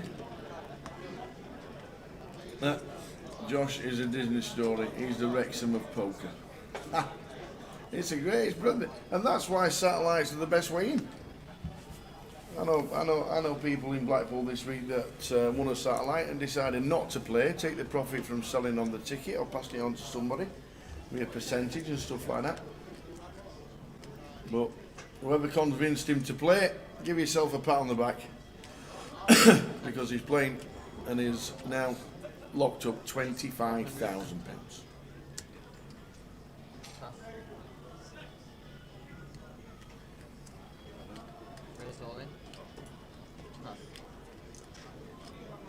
Makes it 110 here, and Ian just sends it for 30. Annoying that we got no hole cards. Josh folds.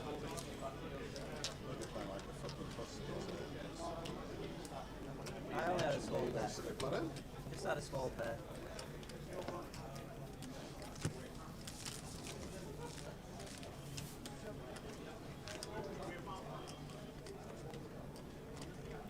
Right on the ball, Dave Blacknall. That's what we like to see. Good lad. Good lad. It's only the last hour of five days. But don't worry about it, Dave. Not sure about the black trousers, white trainers combo though, Tower. I didn't realise. I didn't look at that. I didn't see that. To be fair, it's better than his first day at work. Go on. When he started working for Cardroom Direct. When it was Goliath. Yep. I had black top, black trousers, white trainers. Turned up for the Goliath. Our boss is now watching at home. We've set it all up. Took 2 days to set it up. We get it all sat. Andy, he's literally sat like that at home. He says, my job's done. You lads take over. Any problems, I'll sort it out. We start down there. Next minute, Dave walks past with his nice little notepad and piece of paper and a pen, green hoodie, blue 3/4 and a pair of white trainers. 3/4. Andy went, Pinky, what's he wearing? He never made it to the floor. Rugby tackled him. Get back in here, you. What are they? What are they? What? Nobody sees me. You've got standards. True. Ask Andy. True story. Blue 3/4. Walking round Goliath doing his updates. Oh, he's here moving. True story. Oh, so funny. For the first time in the history.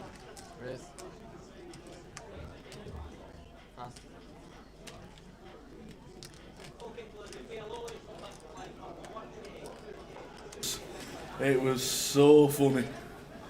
He spat his tea out when he thought he'd got a nice easy juice finished for the week. He's all set up, we're all done. Oh, God, that was funny. What's he wearing? He's instantly around PK. What's he wearing? What happened to 3/4 lengths? They're just not a thing anymore, are they? Well, they're not as an updater. Oh, it was funny. It was so funny. Dave, you know Dave, when he just shrugs his shoulders and says, what? What's the matter?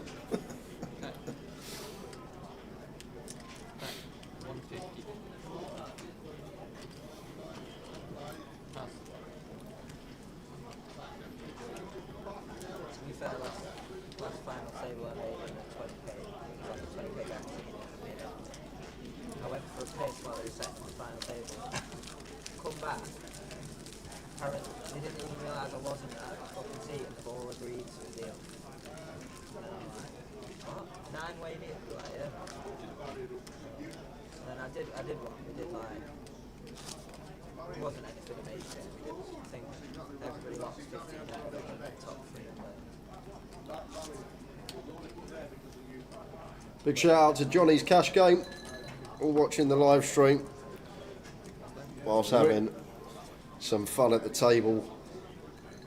Watching the live stream. Whereabouts are you in the country? What are you playing? 25p, 50p, 50p, 50p, 1p, 2p.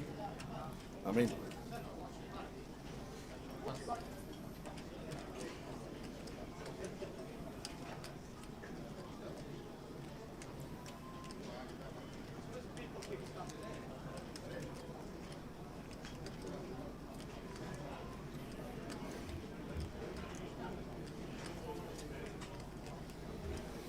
Josh with the deuce 4 in the small. Makes it 100. Oh, it doesn't. Makes it. Is that bigger? 125.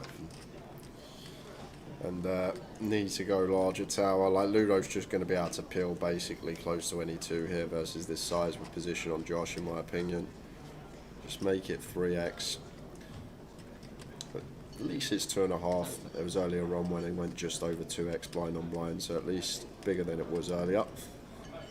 I think at this stack depth it's not actually too bad, and Ludo must have had spanners as he does let it go. Nice pick up from Josh with the 4 high. Shout out to Joe, Ned and Frankie the dog. Oi, oi, Frankie the dog. A second dog that's been tuned in today. We had Tom Gill's dog on earlier. Evening, Joe, Ned, Frankie the dog, the English cat watching. Hey, Matt. Ben Jackson turns up every now and again in different events whenever he wants. He was in Coventry, so in the high roller in the 888. So yeah, he plays quite a lot.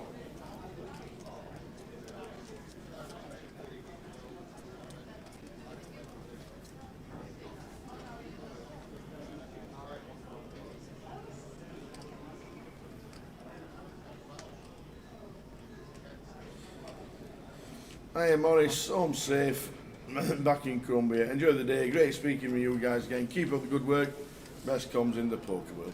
Thanks, Morris. Cheers, Morris, good to see you back. No deals, there won't be any deals. Ludo won't be dealing. No.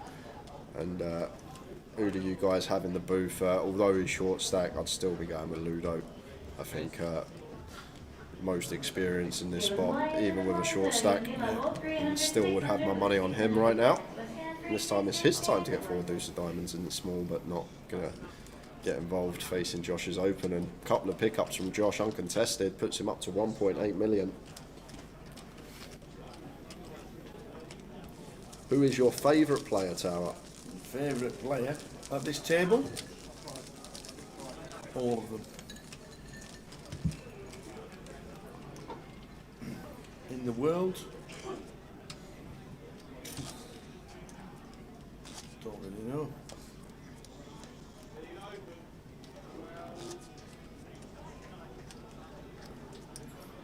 I can tell you my favourite interview. Oh, here we go. No, I'm just saying. Go on. What's your favourite interview? Scotty Wynn. Scotty Winner. And WSOP. Just after he'd won the Chip Reese Memorial. We had a nice chat. Swap numbers. Oh yeah, I'm sure you did. Yeah. Any other interviews you've done in your time? One or two. Go on, who else? Doyle. Doyle Bronson? Doyle Bronson, Oh, right. twice. Mike Sexton. Phil Elmuth. 6 times. You know what they say about name dropping, don't What you, do they Tal? say? Name dropping is one of the worst traits in the world. Who's told you that? Franz Beckenbauer told me that. Franz Beckenbauer. I love it.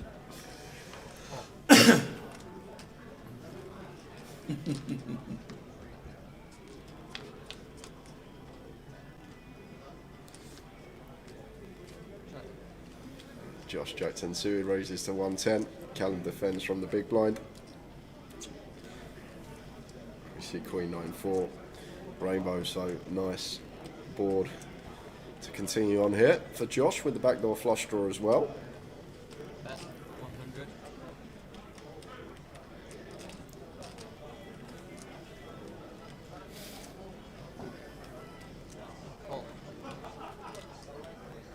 Callum does check call.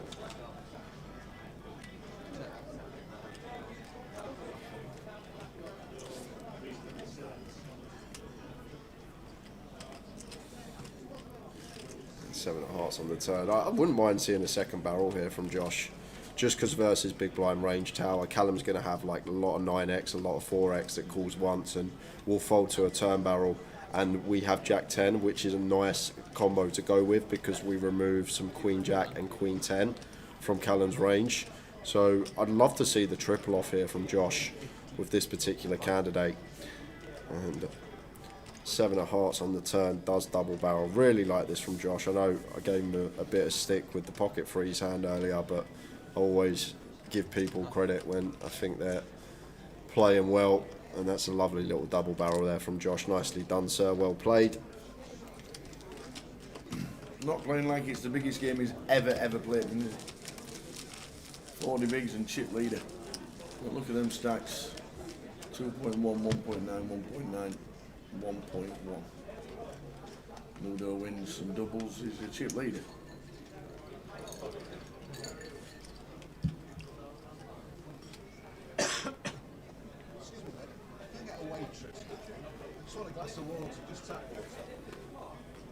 Who would win in a heads-up game between me and Tower? Well, it's poker. Over one heads-up game, it could be the Tower. Yes. I reckon over 50. It wouldn't be me. It wouldn't be, but in one game, you never know in poker. In the short term, what makes this game so brilliant could be anyone's. I wouldn't agree to anything apart from one game. Last time I bought percentage recording for one cup, so. I thought my dad was commentating with pums like that for a second. You missed it yesterday then, when we had Westlife Barry. Oh yes. We love Westlife Barry. My new favourite player is Barry Greenan. Westlife Barry. Just brilliant.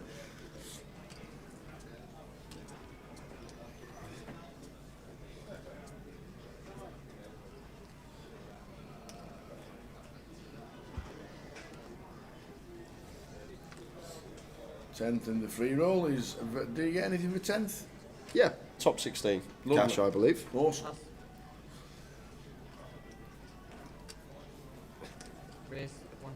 Vanessa remembers. Flying without wings he was.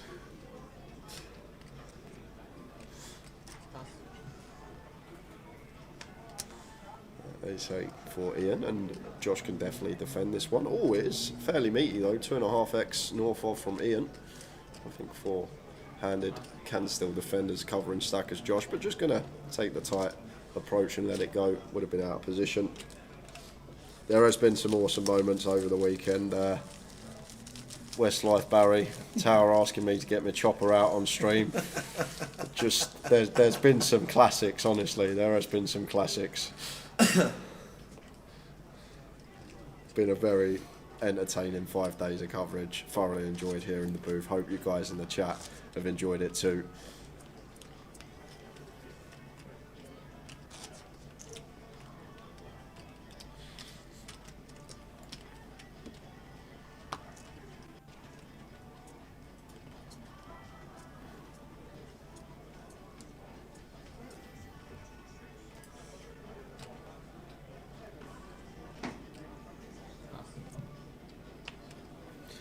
Yeah, we should do a best bits, cut down all the best bits from the week. That would be a little highlight reel.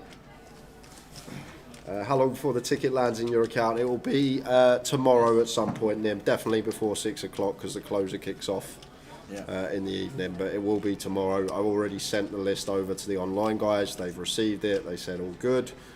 So should be in some point tomorrow. And the closer starts, is it 8 p.m? The closer usually starts. 7 p.m. on Monday, so it kicks off at 7 p.m. tomorrow, and you can use that 110 closer seat that you won today for that tournament.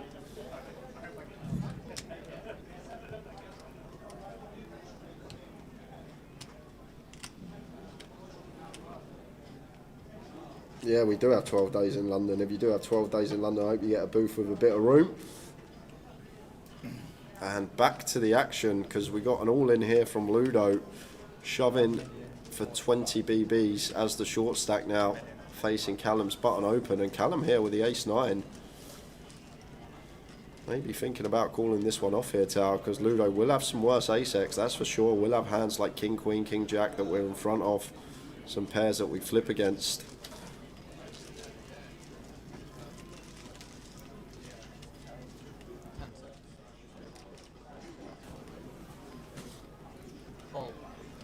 And does make the call, and it's 5s for Ludo, ace-9 for Callum.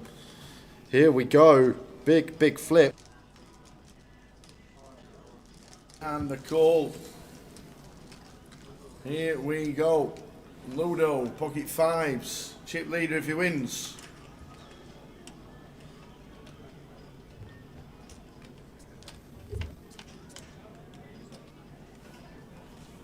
And there's a 9. A 9 for Callum.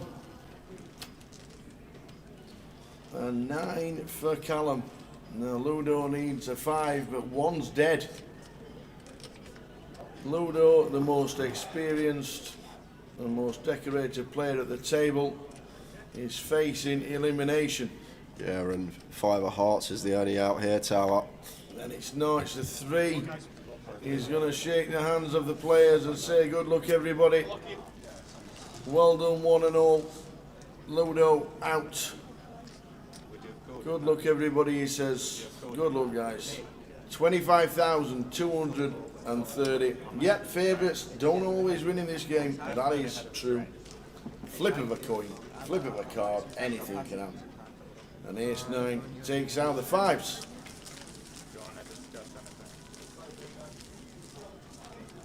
Here's a question: best player to watch versus best player to play against.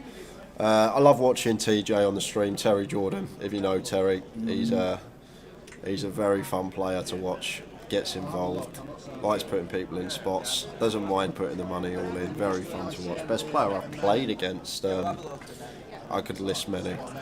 I've been sat at a poker table with many decorated players. Played with Daniel Negreanu for nearly a full day in the day 3 at the WSOP a couple of years ago. Played with Rob Cowan in the 10k PLO this year at the WSOP, who's very, very good at PLO. Played with Tower in a staff sit and go a few years back in Coventry.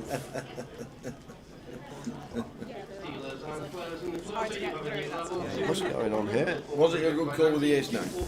I'm not sure. I'm not sure we have to take it, but in terms of the future game, if you like if we do win this all in, we're then runaway chip leader and the best player in the field Must be waiting for Josh. Oh, has been eliminated. Oh, they've asked for a count. Can we have a look at the numbers, please? Best player's gone. Jeez, Lou, really? At least let him get to the cash desk. I know. not even dealt a hand. And Emma Watson sat there thinking, what's going on here? Ludo's gone. Let's have a look at numbers.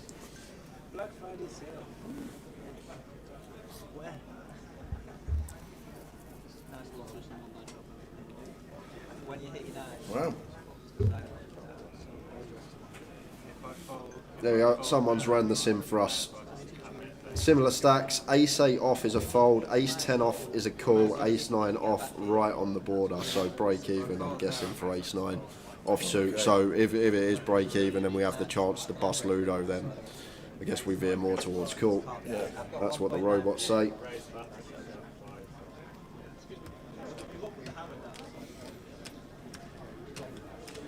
What's the prize pool? What we got left in the prize pool? 92, 64, and 39. Similar stacks as Perry hits. It weren't exact stack sizes. 150, 180, 191, 195, 197,000 still to play for. 197,000 still to play for. That's second place prize money each and £5 to play for. In my quick math, if that's about right. If you can work that out for me.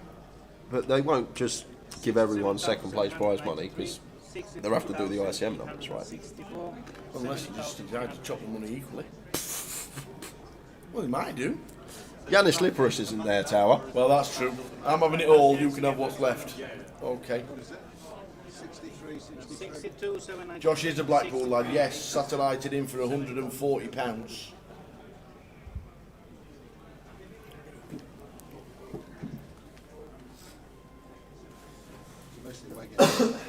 So, I've just heard Frank is 70, 63, 62. I don't know who to. I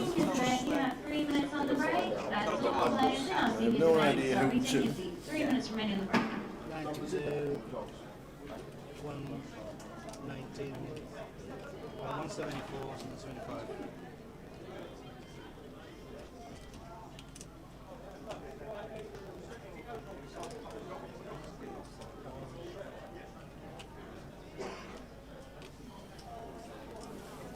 So whoever goes out next, sorry, the next, somebody's got 39 locked in. That's basically, instead of having They're in. you can have 63. Well, that's if we don't leave anything to play for. I'll say right now I'd like some. Just waiting on the man. Try figure. Oh. You can make suggestions. Well, I'd probably take the deal. I won't take less than ICM. But like, if you want to leave some money, that's up to you because I don't care about that.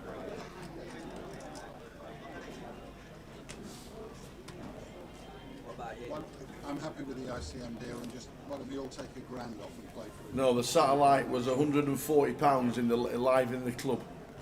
I'm pretty sure. You happy with that, Josh? Josh, you happy with that?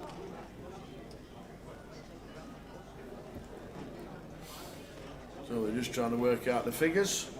Looks like the deal's just about to be done.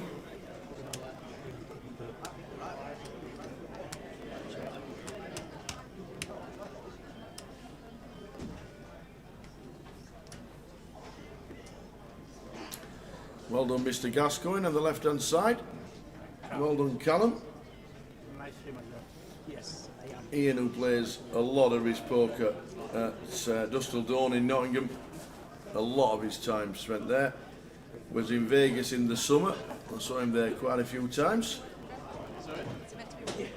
Callum Gordon, who's cashed a few times around the Coventry and Birmingham area, so I'm guessing that's where he's from. And we know Josh is a local lad.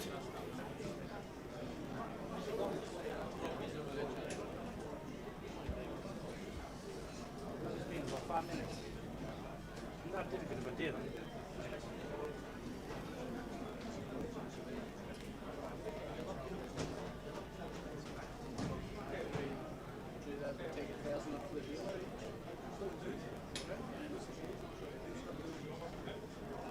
Still thinking.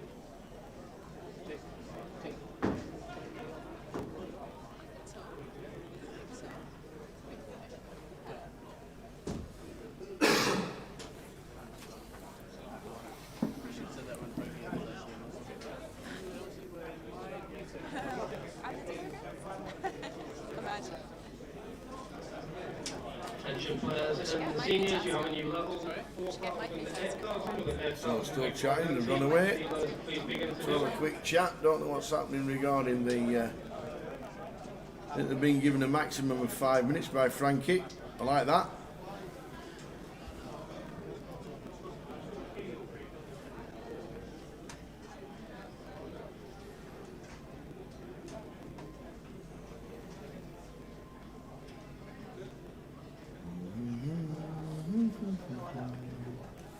Where's next? Shall we have a look? Shall we have a look where's next? I don't even want to see it again. Oh, well, look, you've got plenty of time off. I've got a whole day travelling tomorrow. We're doing walking. No, it's just... It's Birmingham. Yeah. It's an hour and a half. No, it's not. What are you driving, a rocket? Yeah. Hour and a half to Birmingham from here. You having a giggle, aren't you? How far is it? How long is it? Probably about 2.5 hours. 2.5? Yeah. You got a smart car? That don't do anything over 20. Blackpool to Birmingham, your house. You live near the centre. You live in Hill Street, so I'll say Hill Street. I reckon it's hour and 50. Maybe about 2 hours. Less than 2 hours. That's what I reckon. What about the train? You've got to change. Are you on the train? Yeah, well, to be honest, I was meant to be on the train, but I think I'm getting a lift back tomorrow, so... So he's got 2 full days off. And then we're on Wednesday the 22nd of November. That is where we'll be. Setting up on the Wednesday, for the cash on the Wednesday. I don't know what this full schedule is, but they're there for, basically there for the whole of the whole of the festival, and we finish on Sunday the 3rd, and we've actually finished on Sunday the 3rd for the rest of the year. This is the last event for Team Card Room Direct. Last event of the year. There's nothing else to do. No more. But the NPL carries on, because you've got Liverpool next weekend if you can't make London. Oh, what's happening? What's happening? What's happening? What's happening? What's happening? Restarting at 25,000, 50,000, 50,000 big blind empty. Well done, guys. Something's happened. Let me see if we can hear.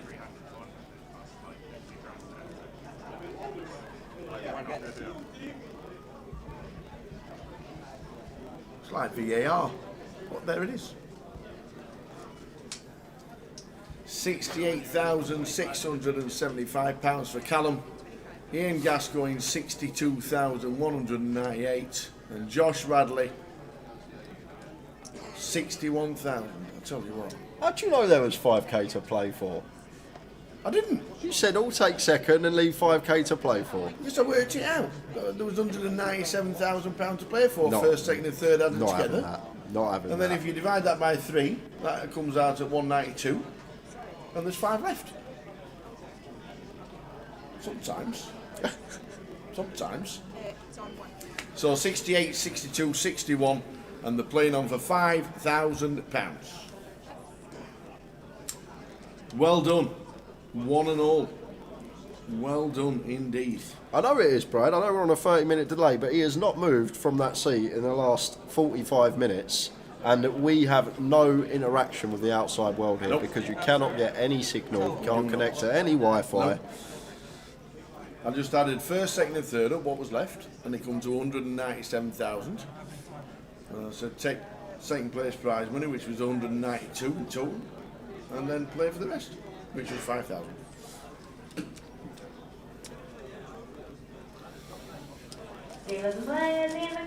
Well done, everybody. Well done, one and all.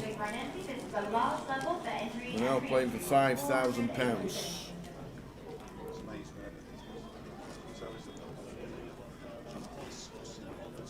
Should change that to what the payouts are, because that's all done. Good payouts for the lot of them. Callum's biggest cash by a mile. Ian Gascoigne's biggest cash, nearly just about doubling it, and Josh's biggest cash in the entire world, and he's cashed in 2 events for about 500 quid. So here we go, and let's see how the play goes, Tao, because ICM is not a thing anymore. Doesn't mean a thing. We're playing for one prize, free-handed, chip EV, just going to be playing for chips. Yep. Ian kicks us off with an open with the ace-5 and raise and take. Not like the London leg in August after the deal was done, when Midi and the other two just all moved all in every hand and waited until we had a winner.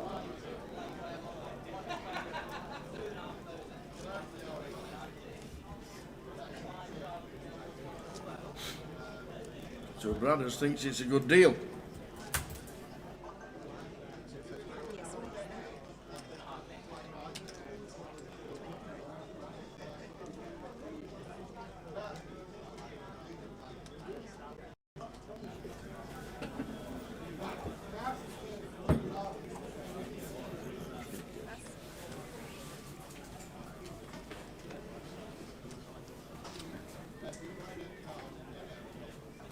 Yeah, trophy means something. It's a lucrative club, GUKPT champion.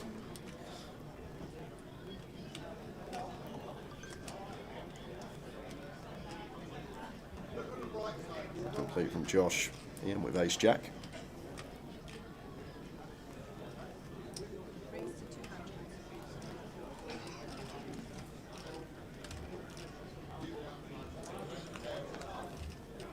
Makes it 200k, gets it through.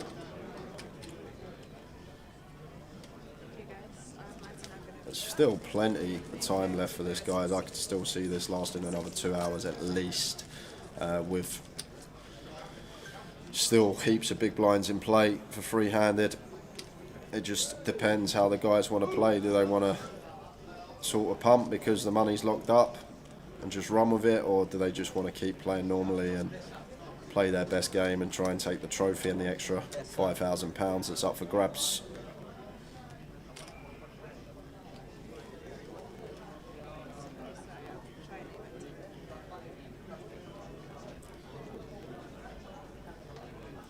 If you have enjoyed the coverage, make sure you subscribe or follow. We are going to be back in 3 days' time, Wednesday, down in London at the Vic, kicking off with a cash game. See an open sevens, makes it 155 from the small. King Jack for Callum, calling from the big blind.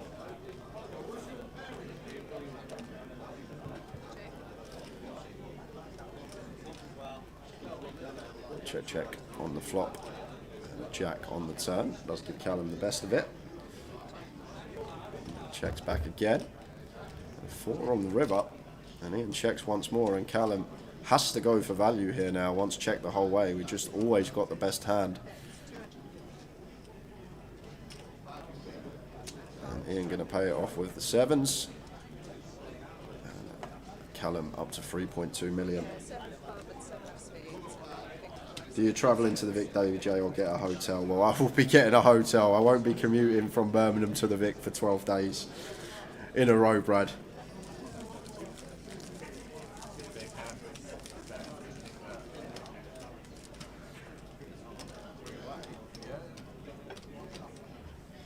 Not as rich as you, Brad. I can't just get a driver to chauffeur me from Birmingham to London every day.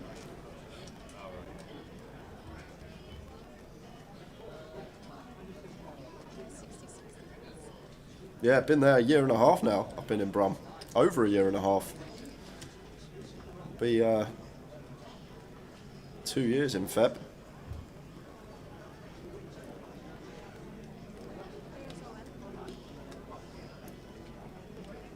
Whopper Supper won the free roll. £110 ticket. Congratulations, sir.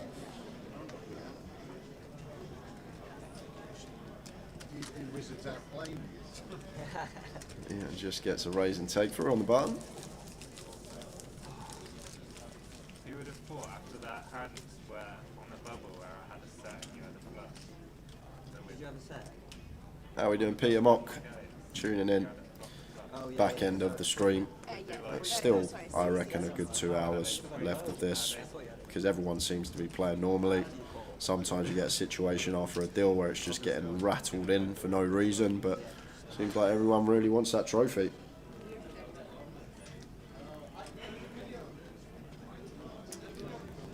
Well played,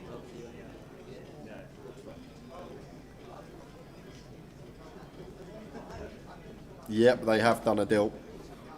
We'll show you the numbers again in a second. It's Callum going to open with the ace-5 on the button.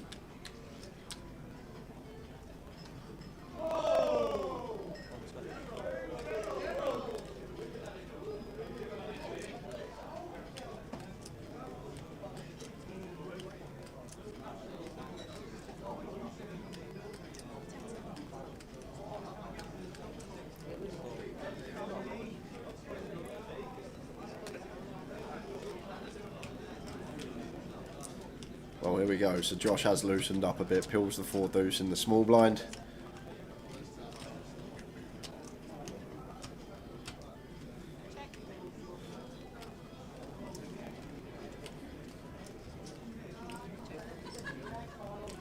Up and down for Callum, bottom pair for Josh.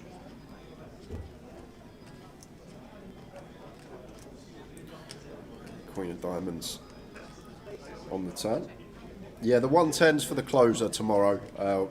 Whopper Supper starts at 7 PM. 25k guaranteed tournament.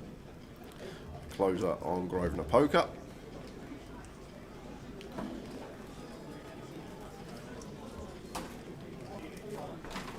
I can't really answer that, Peter, regarding the online courses and the master classes, which are best, because I've never done one myself. I heard that Upswing was good, but I'm not going to guide you in a direction of a question that I don't think I'm going to give you the best possible answer.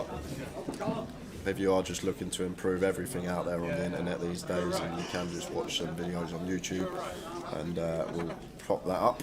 There we go, for those that were asking. I didn't just go wandering about, I didn't bring the teas back.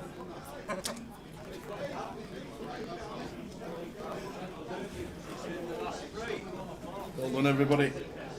Great deal for all three. I think they're all very happy about it.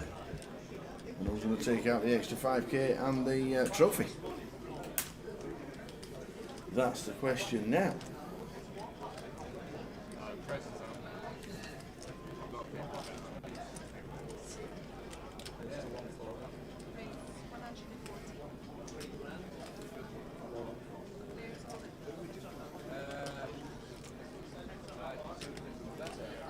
Sends the 10s for 30 and ace jack suited here for Callum. Free-handed.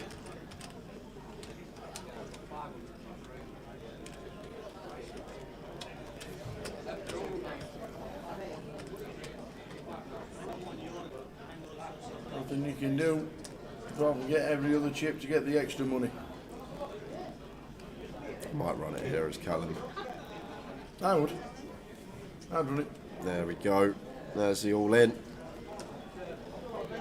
Are we going to be heads up? Josh now can get away with the ace-8 suited, but 2-3 legitimate hands dealt out there. Yep.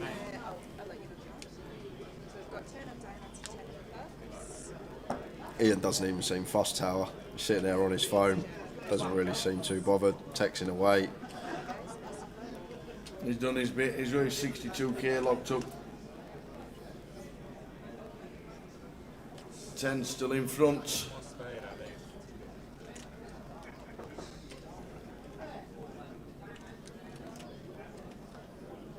I don't want to see a set now. No. So ace jack or 10, and we will be heads up. And it's a 9. So Callum down to 1.2. Plays itself. Dealers Whether players he's in done the a deal or corners not. are your new level, 300, Three-handed. 600 with a 600 big Come blind down into to a 20 10, bigs. 366 and the closer.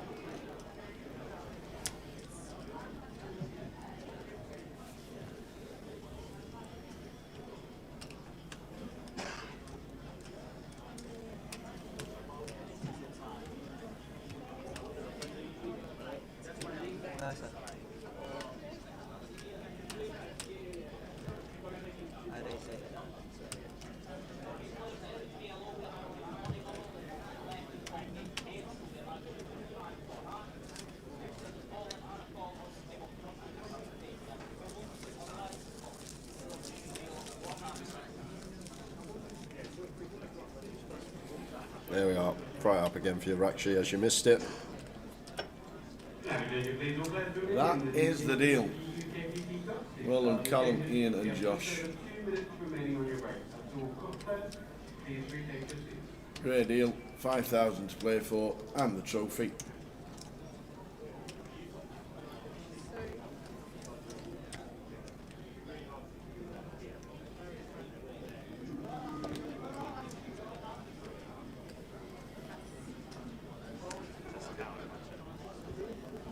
Sorry. Just count one chip. Oh yeah. It says 1.2 brackets. It should be.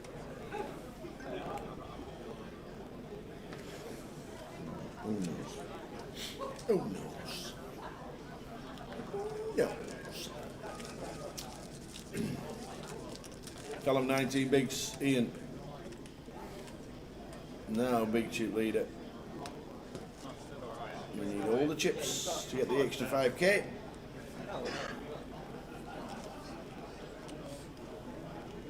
Where you'll get it.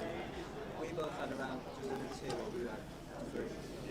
Joe, if there was no deal, do you think that still goes in, the ace jack versus 10s? I think it still probably does. Yeah.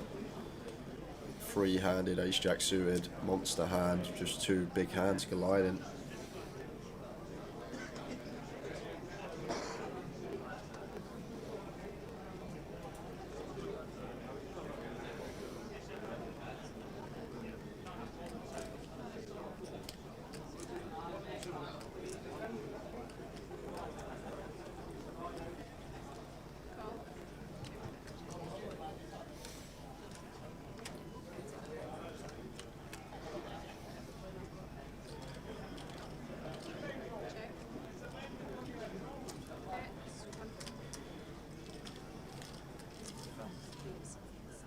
Jack 8-3.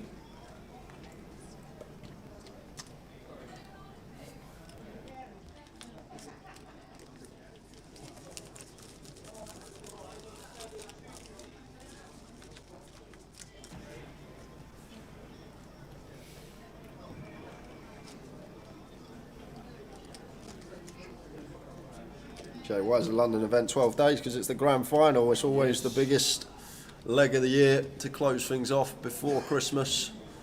And the main event is the biggest buy-in of the year as well. 2K buy-in for the main. Dan Bedson, the winner last year after a four-way deal between Ewan Jones, Ali Malou and Gary Miller. Dan Bedson taking the title and the lion's share of the prize pool.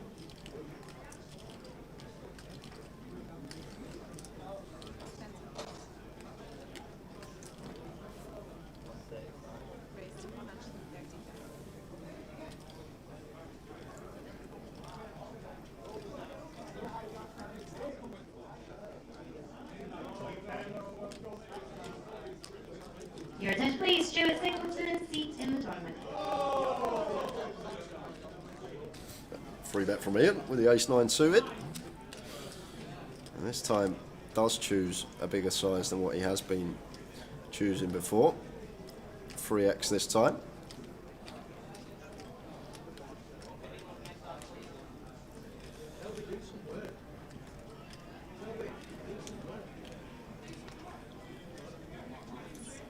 How long is the 110 ticket valid for, Tower? Nothing happened when we want to register, but has been playing for over an hour. That's possibly why. The 110 is for tomorrow, Whopper Supper, not for today. If you won the free roll, the closer seat would be for tomorrow at 7 PM. So if you're trying to enter a different 110, that's probably why it's specified for that tournament, the closer. And if you don't use it on Monday, it will still say in your account and you can use it for some closers next year. There's no expiry date on the ticket.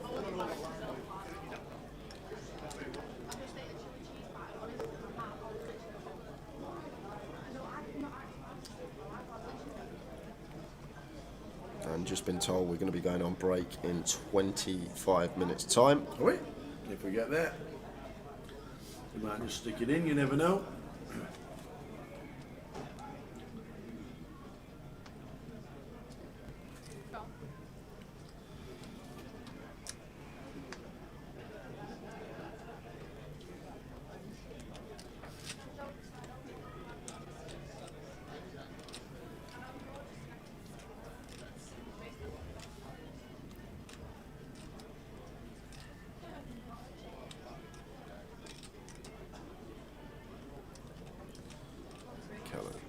Gonna have to fold here now, faced with this heat from Josh, raises it up.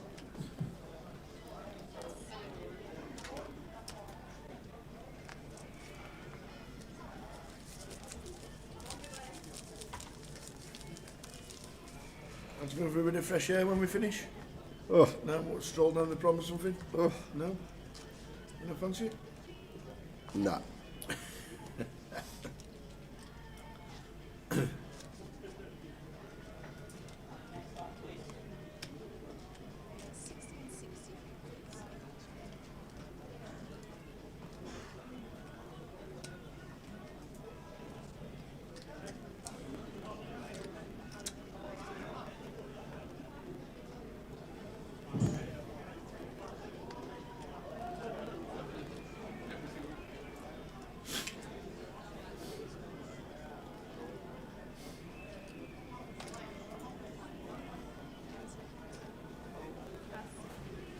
Wow, Callum, ace deuce, didn't fancy opening on the button free-handed with an ace.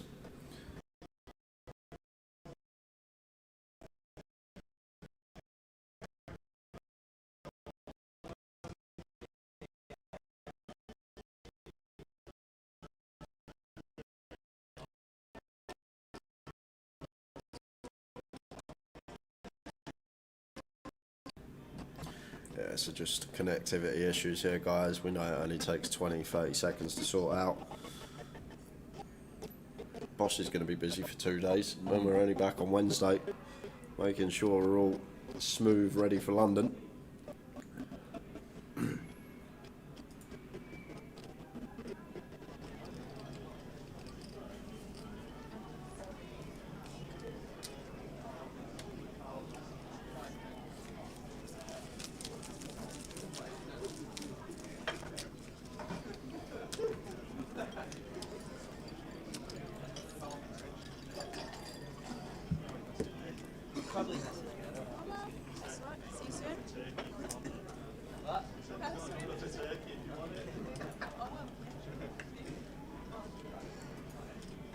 Wait to see how his What turn price goes. was Josh? Oh, I went round to his last Where is he? Josh, 10 to 1. That was at the end. That was just before we started. Ludo started at 14s. Look at Ian at 33s. Do you think anyone got on Ian at 33s? Wish I had. Wish I had as well. Picture me crying in the corner, coming third.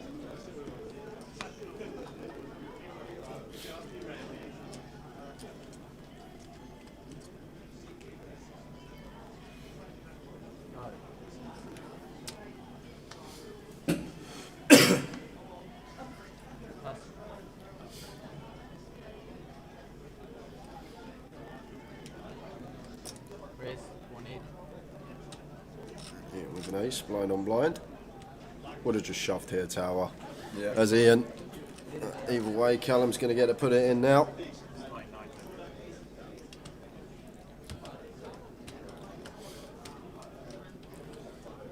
Callum shoving for 15 and would have just shoved this myself as Ian, but now we do actually have the chance to get away from this one.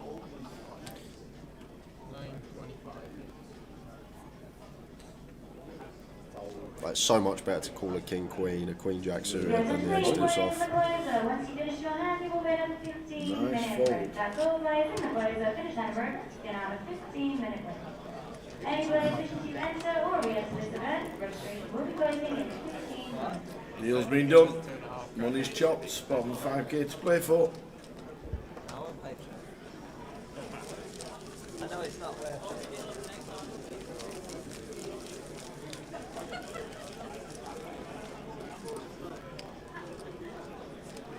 Wendy's still in the Omaha, I can hear. She had chunks last break when we were on Did last she? break, and I walked past. She had heaps, yeah. And she goes, it's funny because I walked past her. She's got heaps of chips in her. She looks at me. She goes, I don't know what I'm doing. How you got all the chips then, Wendy? You must have some idea what you're doing. She definitely knows what she's doing. Buying for this was 1250, 1100 plus 150.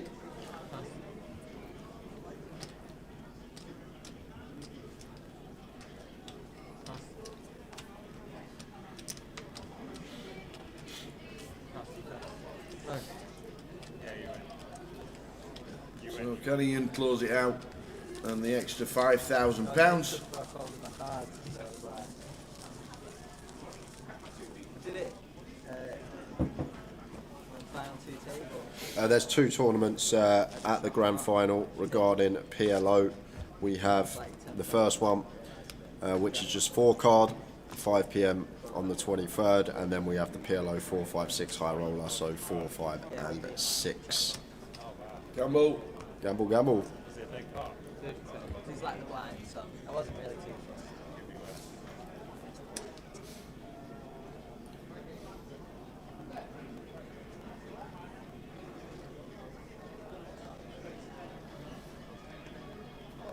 I had that 10p, 20p in Point A, Charlie. Managed to get you a flight to Vegas. I remember he rattled it in with a gut shot, actually. I actually can recall. Yeah. I think he rattled in 7 million big blinds with a gutter ball. Yeah. And just pinged it off. Pinged it. That's how he plays. That was the night when... Get them in, shut your eyes and hope. That was the night Simon Spence folded for 2 orbits, got it in a 5-way all And then in, left. quintupled up his tenner, said cash me in and took his 50 quid. He stuck it all on a 1 to 33 shot and lost it all.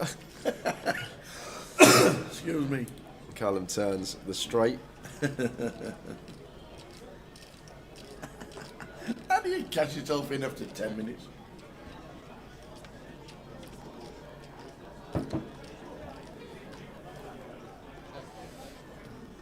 The best one, this is probably just going to go bet fold, but the best one, Tao, was with Louis, who is dealing on the table right now. So we had a little small game, I think it was 10p, 20p as well, Yeah. in Edinburgh. at the Marriott Hotel. And we were playing in the lobby, and I said, I'm going outside. This is when I smoked. I'm going outside for a cigarette.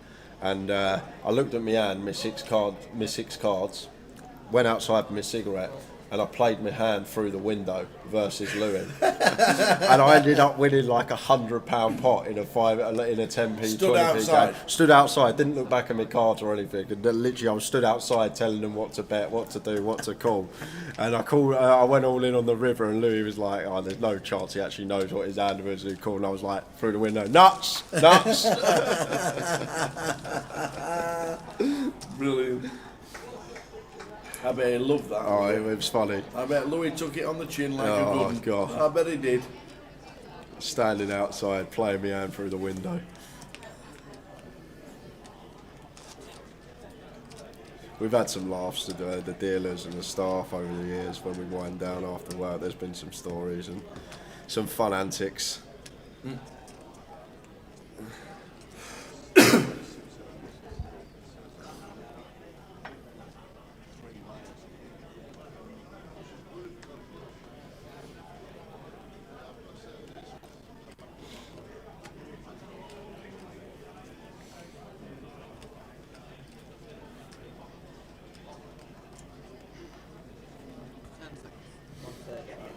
Raise 135.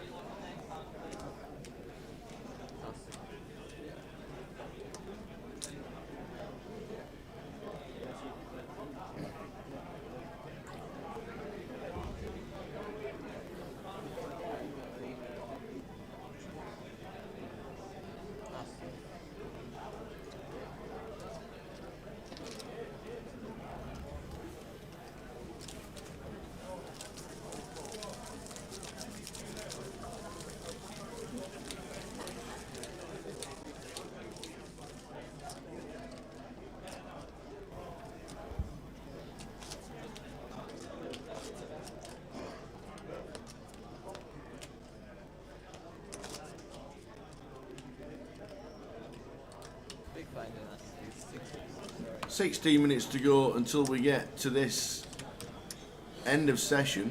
Just a I 15. think there's a break, isn't Just 15 minutes, not 20, just 15. So 15-minute break if we get there. If not, we'll have crowned a champion.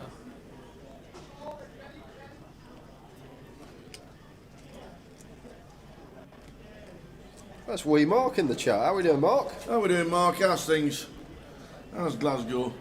I think he's working in. I'm trying to think of the name of the place where it is. Glasgow Grosvenor Casino.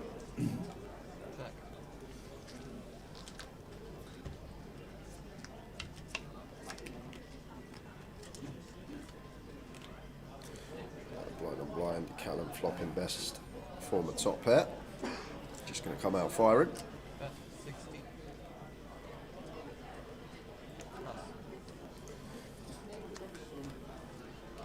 Do you know what, Vanessa?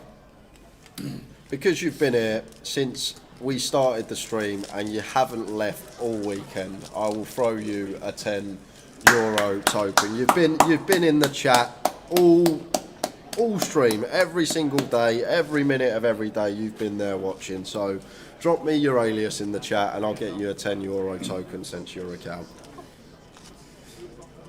I've been here every minute. What do I get?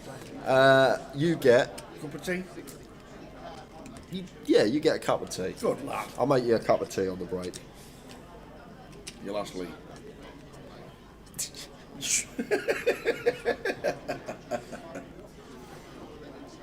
Yeah, so just drop your alias, Vanessa. I've already sent the spreadsheet off to the guys, but Nice. I'll just send them a quick message. We'll get you a €10 token for Grosvenor Poker.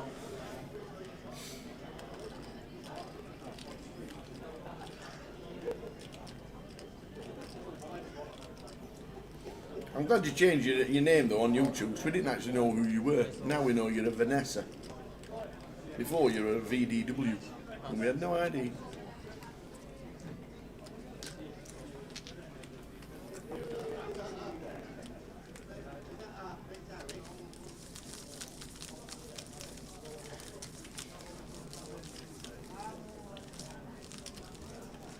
So we chop the money, 68 to Callum, 62 to Ian, 61 to Josh. There's the result there. There's the actual payout. 68, 62, 61. Playing on for 5k, and they're playing pretty normal. Yeah. Pretty standard stuff. This could have lasted until 11 o'clock, easily.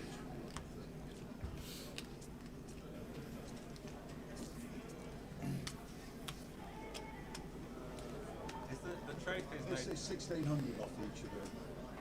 Yeah, That's basically what it is. Yeah. 1,600 I know, yeah, off yeah. each of us. Da-da-da, da-da-da. I don't even know how much I've won. I can't remember. You got, we both, I got 6, well. Is Arthur still in the cup? I know he's on the final table. I'm not sure if he's still in. 63 something to him. Whatever we can check. Callum just got a walk with aces. As you We do. knew. We were psychic about it. As you do. Queen 7 The cup is.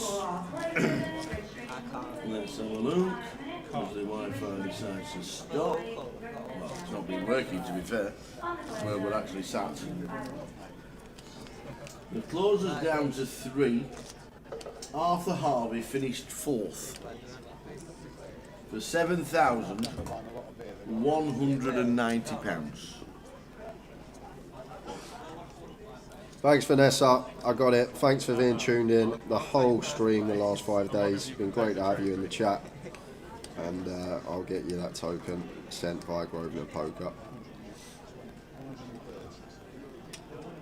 Raise 130.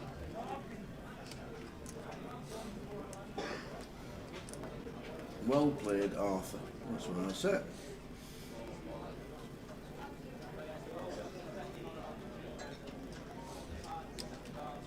$110 in the closer. 110.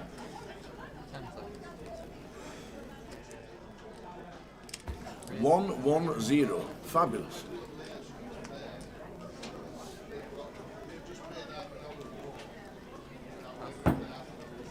So race from Ian, 3-bet from Callum with Dealers boom, and boom, players back in to the back. closer, your new How's level, that? 400, 800 with an 800 big financing. This is the Gets last a walk with level them for and then finds them in the small. And Ian going to pill here with the 8-9 off. Not. Oh, Josh folded 5-4.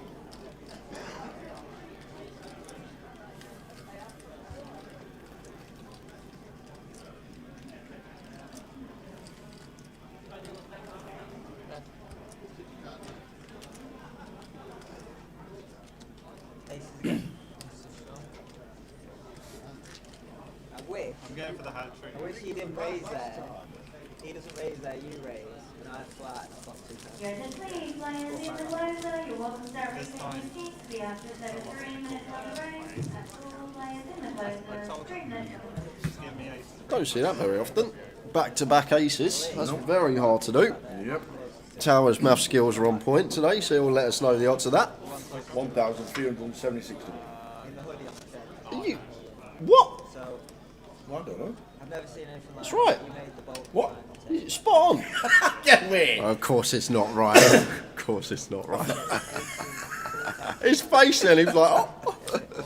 I was like, oh.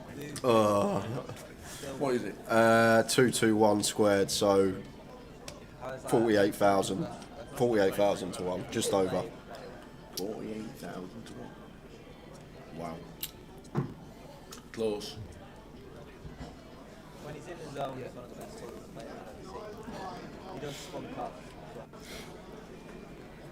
We were close. Wish we had your face on the comms cam then when I said shut.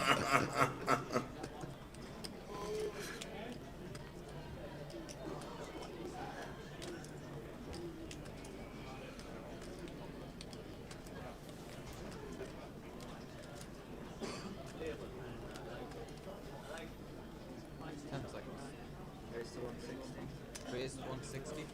They are. Tom with the exact number. 48,841 to 1. Thank you very much. That sounds right.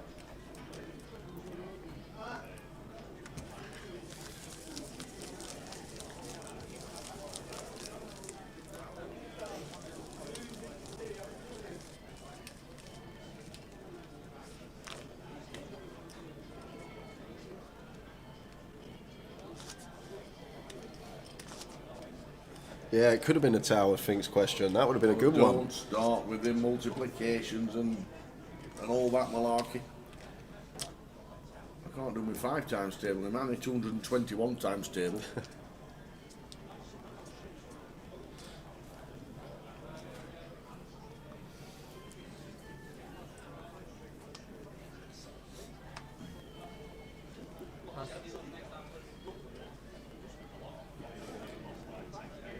No problem, Vanessa. Good luck in whatever comp you decide to use your €10 token in. And if you do use it and you get a return, make sure you pop in the chat while we're in London and let us know how you got on.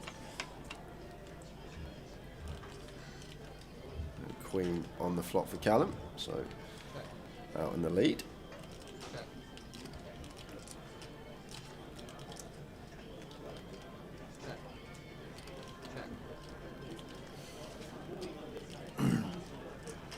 Anyone follow Palmer in the golf? He picked Aberg and Hodjude. Palmer who? Where's the tips going? Could have put them in the chat box.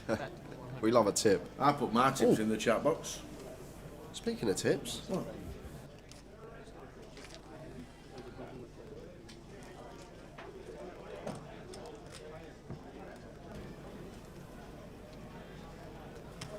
How'd the treble get on? Exactly, see, I put all my heart and soul into Towers Treble. I tell everybody about the Towers Treble. I give all my tips away. It comes in and we all celebrate. Man of Straw keeps it to himself, and that's it. Could have put it in before Thursday. We were streaming. Steve Palmer. Is he on Twitch? Is he on Twitter? Dealers and players in the closer, your new event, new blind level 500, 1,000 with a 1,000 big blind empty. Registration for this event has now closed. 500, 1,000, 1,000. Dealers, please do the deal. Closes late. Reg has just closed.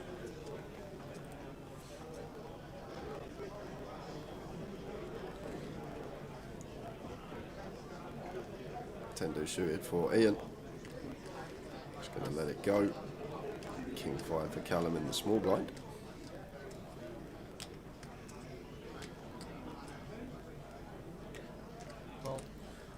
Just going to opt to complete.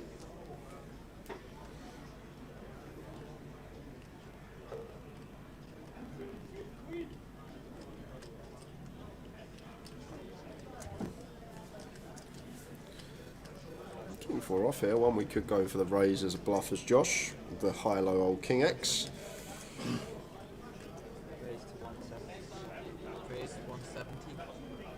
It's going to go for the raise. Makes it 170, so just shy of 3x.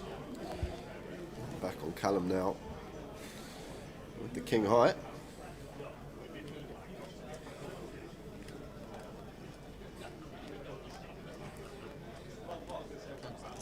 Gonna go for the bluff here with the King 5 off. Love it.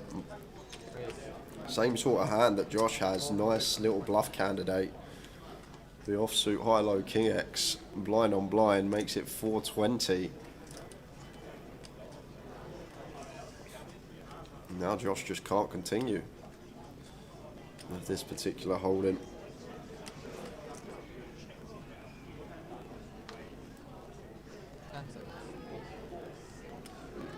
We will be streaming on Wednesday, Vanessa, for 12 days on the trot. Wednesday, be the 22nd, and then we will finish streaming on the 3rd of December. So constant streams from the 22nd of November through to the 3rd of December.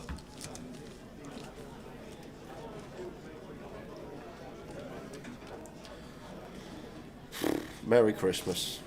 Absolutely. Your next please finalists in the villa. Please make your way to your table. That's all. Villa finalists. We'll be starting in a few minutes. All finalists make your way to your table. Yeah, I finally accepted it, Maverick. I've spoke to the boss. Apparently we are streaming. I honestly thought... Well, it took him 4 days. I thought you was on the wind-up when you originally said that to me. I honestly thought you was on a massive wind-up.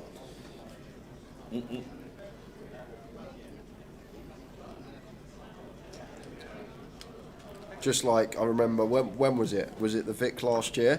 When basically the feature table, I usually dip when it's time to take it down. I'll be honest, I do. But last year at the Vic, Tower said to me, he was like, Andy's not here. We really need your help taking the feature table down when we finish tonight. So you're going to have to stay and help us take it down. It will take 2-3 hours like usual, and then you can go. So we finished the event, and then I find out that Tower and PK have been on the wind-up all day, and the feature table was staying at the Vic, and we were never moving it at all. And there's me pulling my hair out, thinking, bloody hell, I've actually got to take that thing down for once with them. But they were on the wind-up. They love winding up the new kid. I'm still the new kid. I am still the new kid. Dave's felt like it today. No, he hasn't. I'm only kidding. Yeah, he stayed up for like. But all day they were like, "You need weeks. to help take it down tonight. You need to help. We need you." Yeah. Yeah. How we doing, Mark? You know, all the money's been split up. We're just trying to get the extra 5k to somebody. Nobody wants it at the minute, and they're playing pretty normal. They are playing poker as it should be played. Yeah, and only 2 minutes left on the clock, and then we will be on a 15-minute break. That's how they've split the money, and they split it over an hour ago, and nothing's happened since. 68, 62 and 61, you need all the chips to get the extra 5,000, and nobody's really done anything to pressure and to change gears to actually get the 5k, so it has gone pretty stale.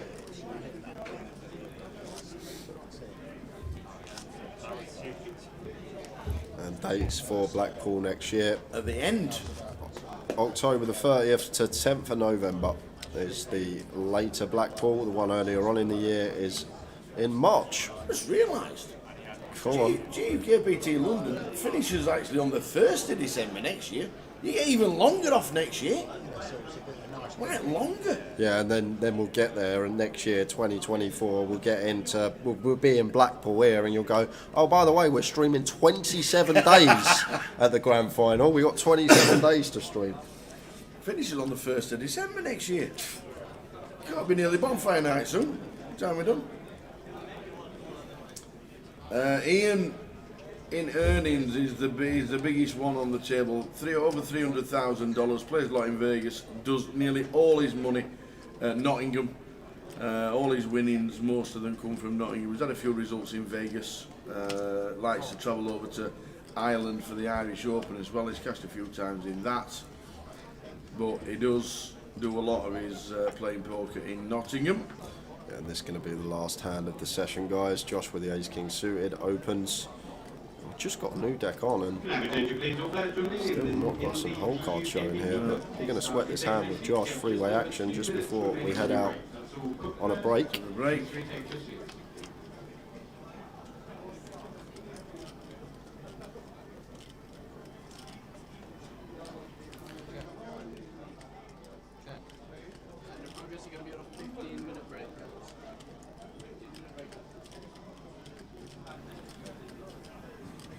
Top pair, top kicker for Josh, and freeway. I think we just want to put money in the pot. Plenty to get value from here.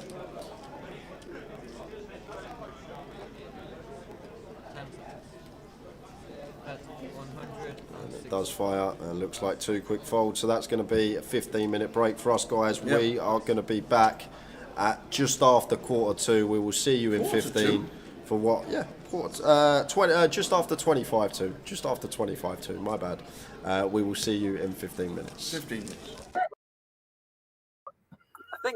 I think I maybe need to blame PK for researching this, don't I? I don't really know how that's on. I think that's 15 entry or something. I'll just check up on Steve Warburton so we can have a nice chat while we're all in lockdown, and we've not had a haircut for 3 months, and we get it was a free roll on a Tuesday night, and there were 60 runs. Times were tough, Tower. Times were tough. That 1.8 million you were talking about before had gone. I had nothing left. Oh, brilliant.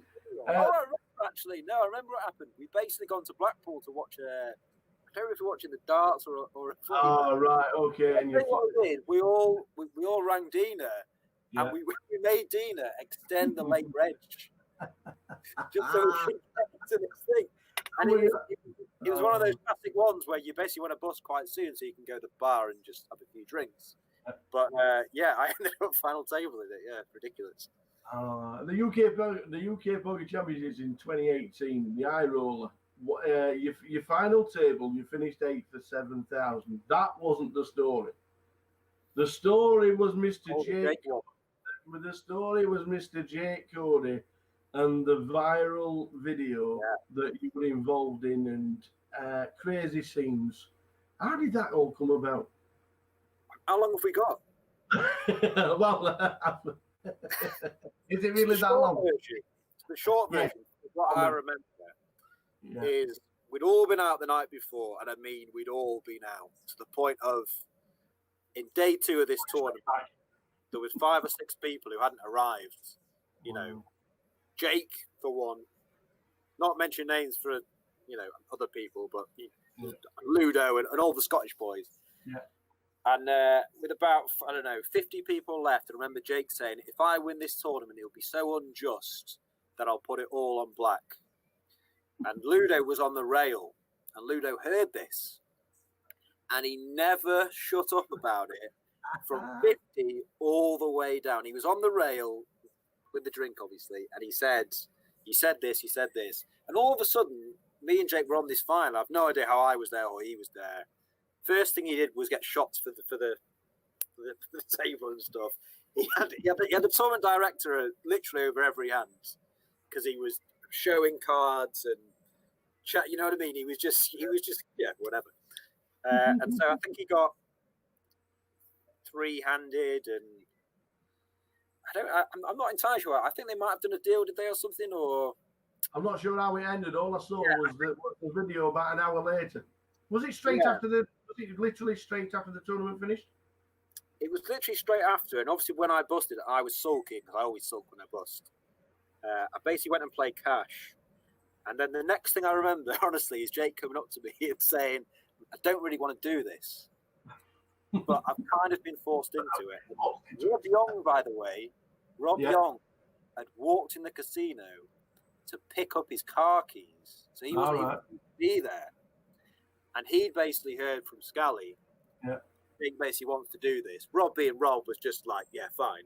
Yeah. And then all of a sudden, it's kind of gone from I don't want to do this, Swabs, to us marching over to the table. It's all in. And then like, there's just no chance that Jake's ever going to lose there, by the way. And I was like slightly fuming that we didn't all get more on ourselves, like, because it's like, that's Jake. And also, the other thing was Rob basically said if it went on 0, that would be a chop as well. Oh, right, nice one. Yeah, it was a proper good bet, really. But brilliant. You know, I remember the video on it. It just went absolutely mad, didn't it? It just went viral, and the shouting and the screaming. It's just ridiculous how it happened, because it wasn't. It's just not really a thing that was like planned. It just kind of happened randomly, organically. And then, obviously, it was again a really sick night after that. But absolutely. Yeah. But then we head over to Canada. Responsibly, you're supposed to say after that, Carol. Oh yes, absolutely. Do what Jake did. It's not big and it's not clever. But we're still traveling. We end up in Canada, the Bahamas. I know we do Vegas on a regular basis, but it's not bad, is it? There playing a few card games for traveling the world, is it? Not that bad. I mean, over these past 3 times 10 minutes or whatever, it sounds like it's all like roses and money and it's all amazing. But I mean, it is quite tough at times. I've had probably 2 18-month to 2-year periods of just not winning. You almost feel like you can't win a hand. Yeah. Having said that, super lucky to do what I do. Like it's fantastic to meet everyone, and I still get that buzz when you go deep in a live tournament. That's great. I've never really been one for playing, 16 tables online tournaments. I used to play heads up cash and shorthanded cash online, but that buzz you get from tournaments is good. And all these kind of party poker stops and things. You know, like recently they've been amazing. And Montreal, Bahamas, like you say, are absolutely fantastic places. So yeah, you can't knock it. You can't knock it. Yeah. Absolutely not. One of your best friends, Andreas Olympius. You've got a lot of friends in poker, but railing Andreas for his WPT. Is that ex-best friend? He's been stolen away. No way. So Dre has fallen in love. Oh, good lad. He's fallen in love. He's absolutely whipped to the core. So we never see him anymore. He's finished. But just tell us what it was like being on the rail for Dre's WPT. Oh yeah. Oh god. Yeah. I actually forgot about that one. Yeah. That was a really good one. There's probably 20 of us on the rail. I remember him messaging me the night before he final tabled. We were basically living together, but I hadn't seen him for maybe 2 days or whatever. And I think this was his last tournament, and he'd sold a bit of action to people as well. And he'd not had the best summer, and this was like the kind of final straw. And it was like some sort of turbo, and he was down to, one big blind or half a big blind.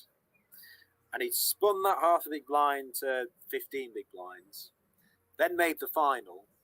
And then all of a sudden I'm kind of getting the message saying, right, I've made the final, let's go down. So we basically all went down 4 or 5 handed.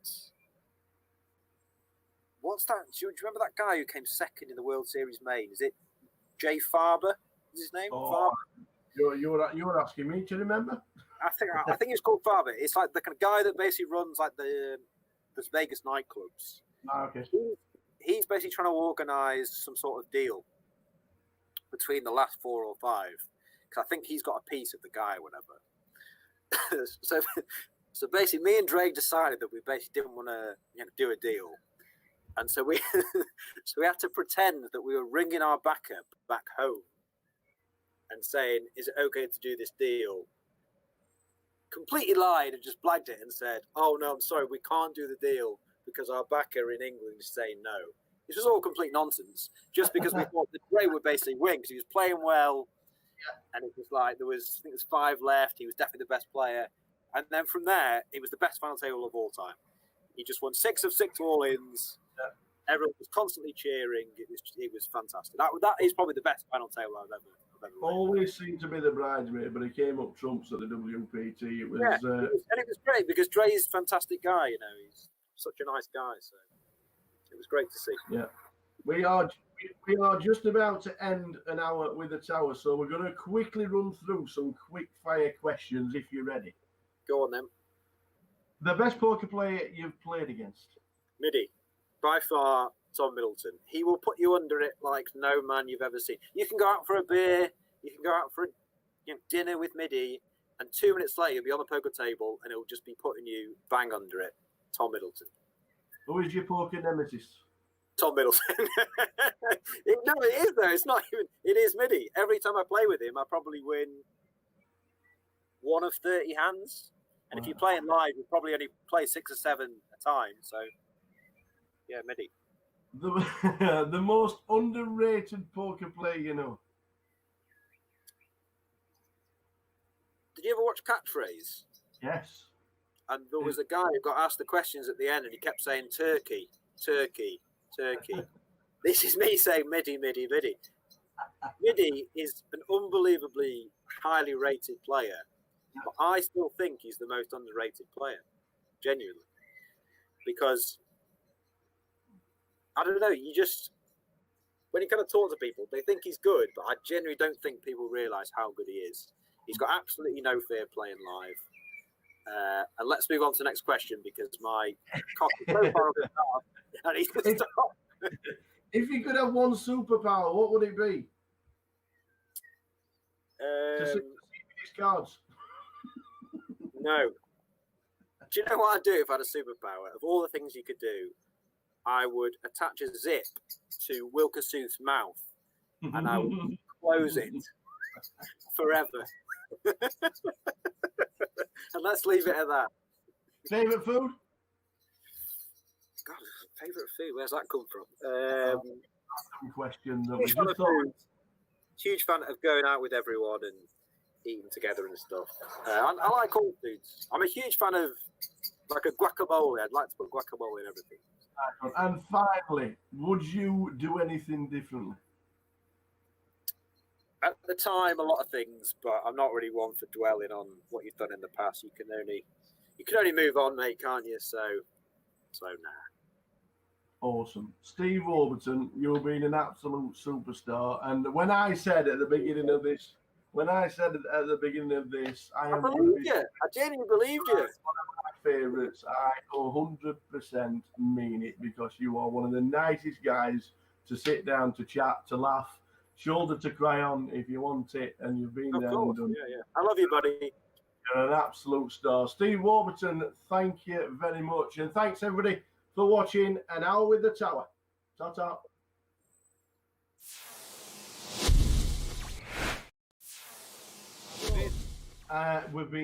We've been surviving. We've been doing all right, and it's great that you come to join us for An Hour with the Tower. Yeah. We're going to try and run through a little bit of what's happened to Steve Warburton, probably over the last 10 or 12 years, because that's how long it's been. If got a little bit further. When did you first start playing, and how did you learn? And when did you decide that this, you know what, playing poker for a living, this could be a very good career? Making me feel old, that. Every time I play poker now, everyone still sort of sees me as like the kind of young kid. Yeah. Yeah, it's quite a few years, isn't it? I first started playing when I was like 16, 17 years old. Yeah. And I was a sort of typical kid. I had no idea what I kind of wanted to do for a living, except for the fact that I didn't want to work for anyone. So, you know, when you were growing up, you're always asked, what do you want to do? What do you want? Never had an answer. Except for, I don't know why, I just always said I never really wanted to work for someone. So when I started university, I kind of had this plan, which was to not really go to university and just basically use the student loan and basically start playing poker from there. Yeah. Which didn't really go down too well. I remember my dad specifically wasn't very happy that I was quitting university, and I've got quite a few aunties that are all teachers. And so I kind of had this plan of just get this, kind of $3,000 student loan. Yeah. And all of a sudden the rest of my life will just be sorted, which has kind of happened. So yeah, I basically went to university. I went to the first lecture that was on a Thursday morning at 9 a.m. And I remember turning up thinking, I'm just not going to come back. But I kind of had to tell it a few porkies the rest of the year, pretending I was going, I was committed. Yeah. All I was doing was just playing 1-2 cash games in the Manchester G from the age of about 18. Raise 160. Yeah.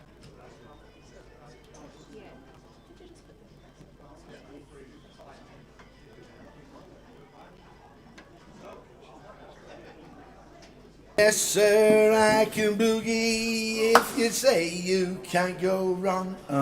When you've been in a casino 5 days straight, that's the 30th time I've heard that song. Just the 30th. It's better than.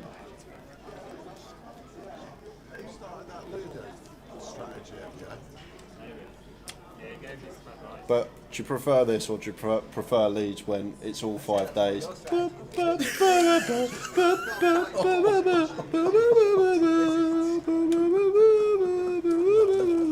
You've actually nailed that. You've actually nailed that. That was the deal that was done an hour ago. And they're playing on trying to win the 5,000 extra and the trophy. We've got a pint of starter problem. Well, it's actually not. It's back to the game. It's 80 now. 40 80.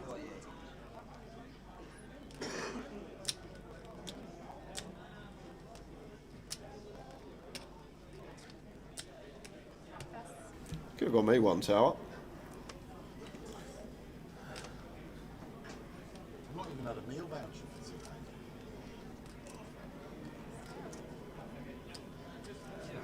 4 suited for Josh.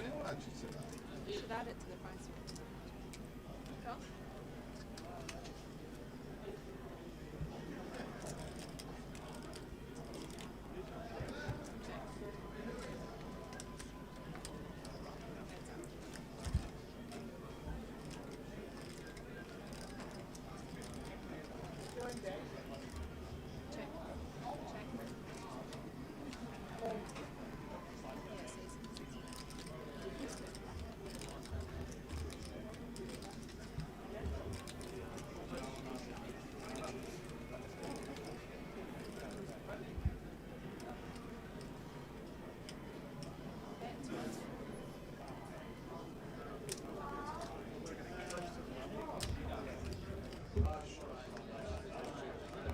Any players interested in registering for our closer event, registration will be closing in 5 minutes. If you do wish to play this event, make your way to the front desk now. Once Josh again, slows down and Ian just going to check back with his ace and going to take the pot. Josh says you're good.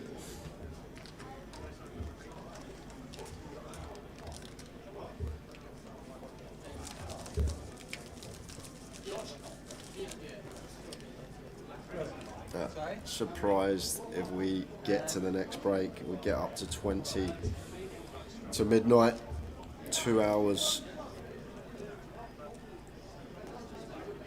Would be playing the 120k big blind level, which means 50 bigs in play.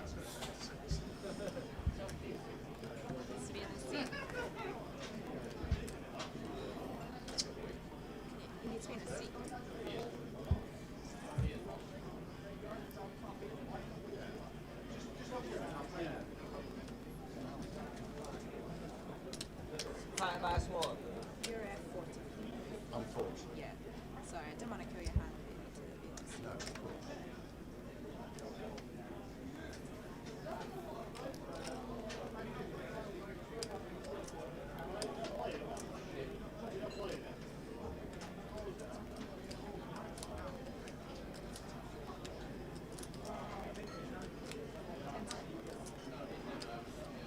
Raise to 175.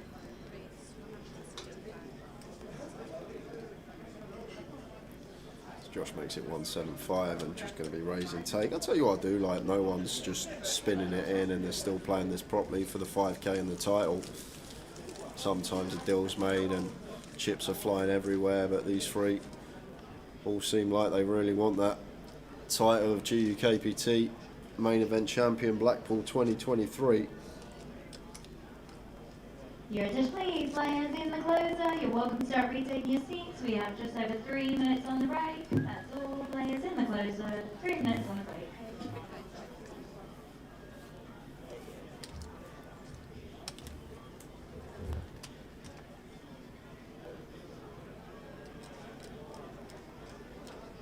What's the lines now? Sorry. 40, 80, 80. 200. Raise to 200. Ian makes it 200. Josh can definitely defend here in the big.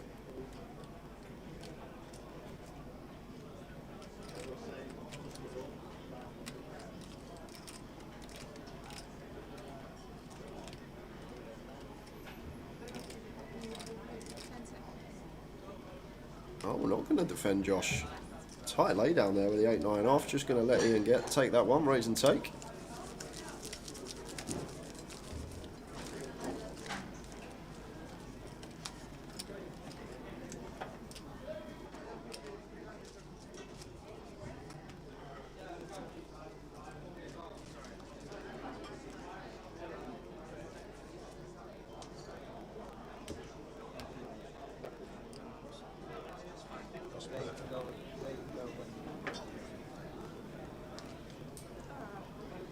Sorry guys, that's a mistake.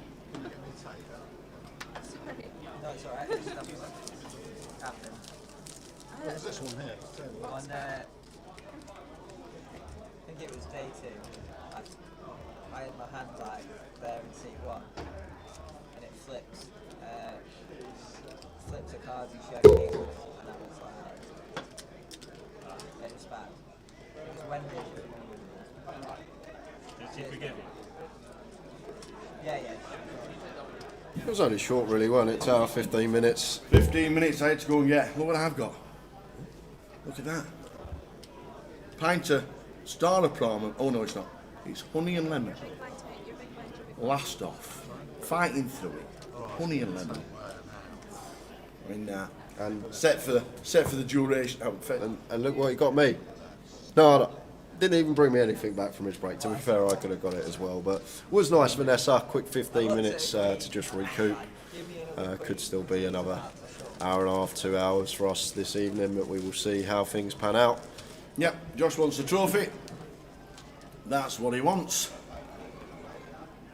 And I wanted a honey and lemon in Sarah Brahman glass, but unfortunately I haven't got one. Don't start choking now. We're nearly there, Tower. Don't give up on me now. It's actually quite nice. Very refreshing.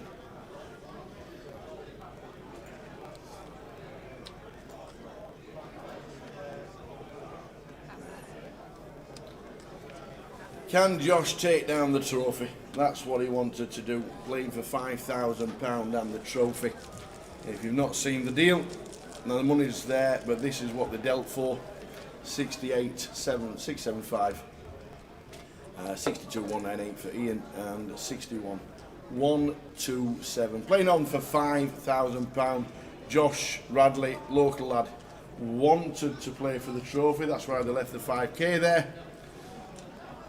And here we go.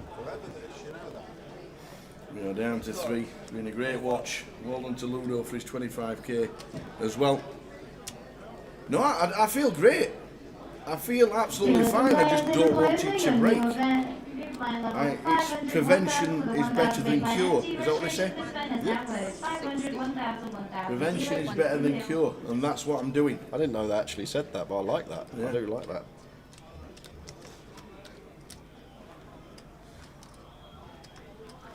Six, 7 suit for Ian on the button makes it 160. And should just be raising take. Josh not doing anything with the 10 deuce out the way. I don't know if Josh is going to be the first satellite winner. Brian Clark in 2008. I know it's a long time ago, but yeah, he actually got into the GUKPT for nothing because he won like a rake race on Virgin Poker back in the day when a World of Poker, which is a local website, which is where we all started, where we started. Me, PK started doing the videos and all the snippets on the Nuts TV. That's where we started, and Brian actually got in for nothing. So there are plenty over the years that have honestly that have done that. Plenty. He's very good in the GUKPT archives, I'll tell you that, Tower. He is a very... That would be your mastermind subject, wouldn't it? GUKPT since start. 2008. I was still at school. Weren't even doing my GCSEs, would have been in year 9. Josh makes it 200 here with a 7-4 off. Ian calls with Queen Jack.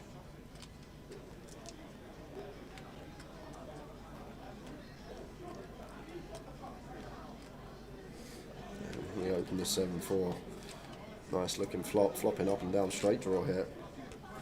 I'm 29 man of straw. I've got the big one next year in July. Oh, what date? 17th is my birthday. 17th. Oh, get in the piano bar. It'll be in the piano bar. That's what it'll be. It was actually funny because this year the WSOP final table did fall on my birthday, and I knew it. And I thought it would be nice if we could get there on my birthday. Please, finalists in the yellow, please make your way to your table. That's all. The yellow finalists will be starting in a few minutes. All finalists make your way to your table. It's what poker will do to you, man of straw. I look older.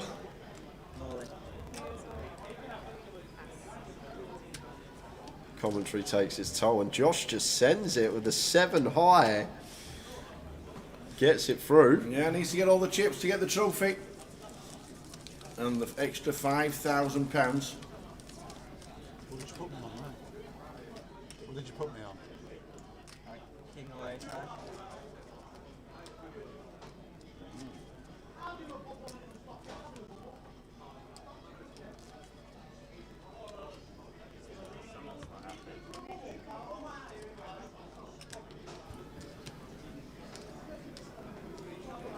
The 1999 Champions League final. Oh, 2 goals in 2 minutes. Was that when all the Bayern Munich fans were waving at the fans? All the Bayern Munich players were waving at the fans and they're winking at everybody, kissing and cuddling on the sideline because 2 goals in injury time and changed everything. Cheers, Carl Lakeland. Just while I've got the chance, lads, just like to say great comms once again. Fantastic week all in with the scoop and the mystery to add. I'll be tuned in Wednesday. See you both early next year. Thank you, Carl. Cheers, Carl. Thank you very much.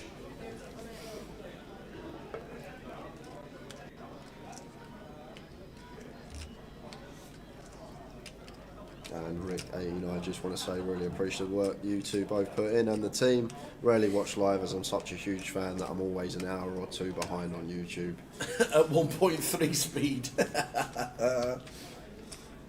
Good luck for the 12 days, yeah. We will need honey and lemon then. I feel like honestly, Tara, I feel like I'm coming down with something really bad right now, and I feel like around Tuesday night is when it's going to peak at its worst. I'm just letting you know. Okay. I'm just warning you. I feel like I'm catching something. It feels like it takes about 12 days to recover. I love it, really. I do love this job. I love being with Tao. He makes it a lot easier. Just sometimes the long days can really take their toll. Yeah, I think we've got a couple of short days in them 12. You say short days, but an 8-hour day, just because we're used to doing 14-hour days, an 8-hour day isn't a short day. In the real world, people go work 9 till 5, which is an 8-hour day. Yeah, that's true. We live in our little bubble poker world.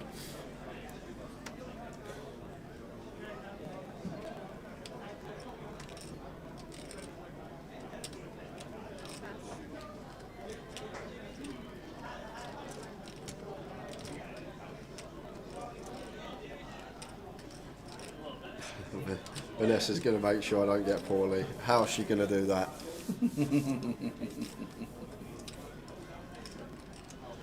Somebody's going to walk through this door in a minute with honey and lemon.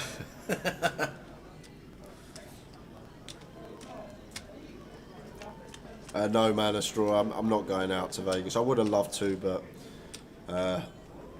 just sometimes you need to take a step back, and I haven't had much time at home this year with all the commentating, with all the playing. I was in Vegas for over a month, so I'm just going to have some family time with the other half, go down to mum and dad's and spend some time there over Christmas.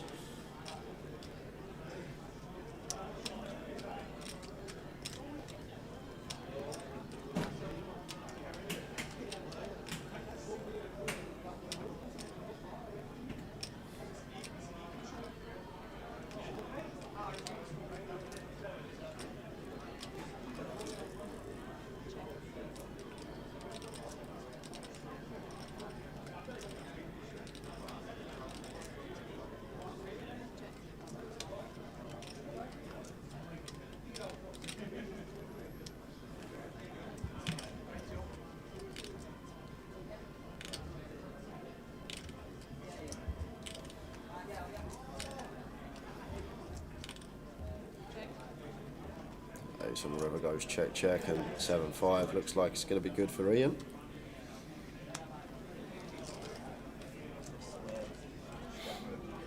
Yep. Yep. Yep. Good.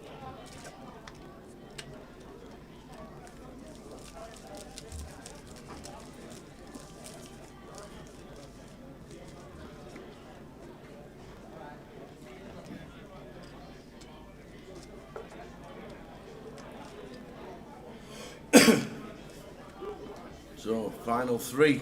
Deal is made. Money to play for.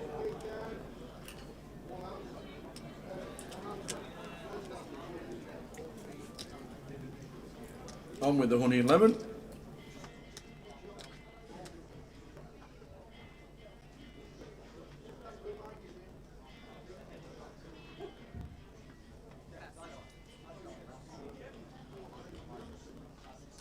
So Callum Gordon out of the way.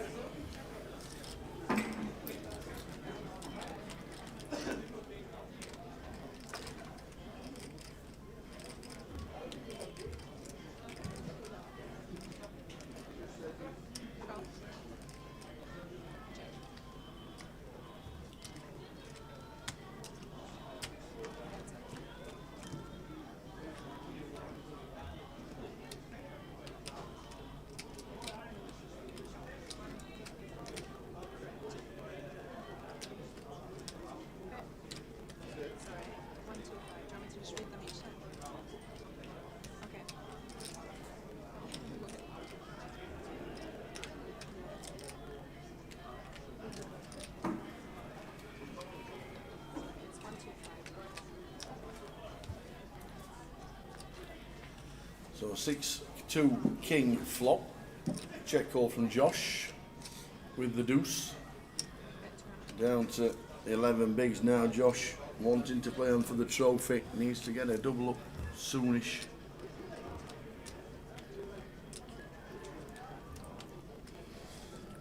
Difficult to continue with bottom pair facing the double barrel. And gets it through.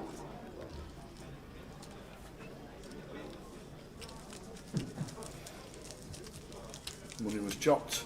Those three payouts don't change, but these are the actual payouts from what the guys got. Deal done. Playing on for 5k and the trophy. Josh wanted the trophy, so we played on. Callum wanted to do a full ICM and end it right then, but I understand Josh, biggest tournament he's ever played, satellited in, wants to play for the trophy.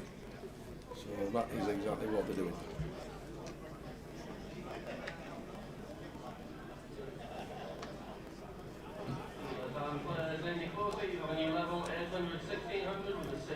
Big blind ante, that's ace 16-15, next hand in the closeout.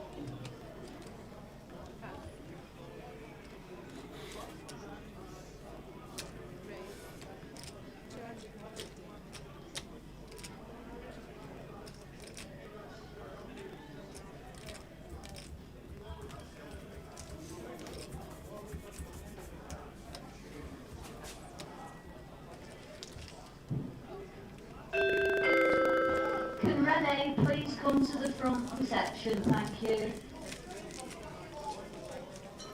I like how they're playing all the 80s music now the seniors is on. It's a great touch. It is, it's a great touch.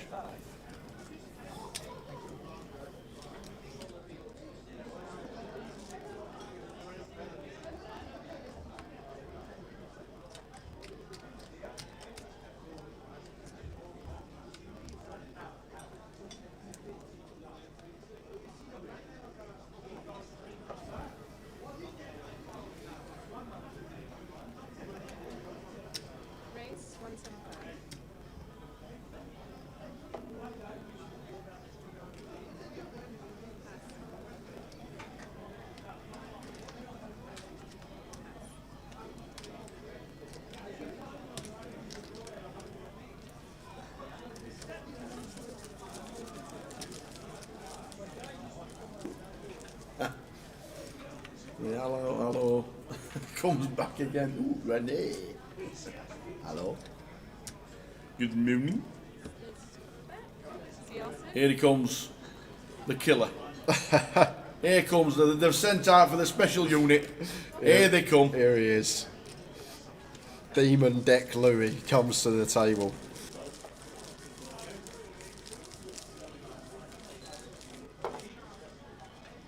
The killer dealer, here he comes. This is bound to end in 5 hands. He always does it. No matter who you are, Louis doesn't care.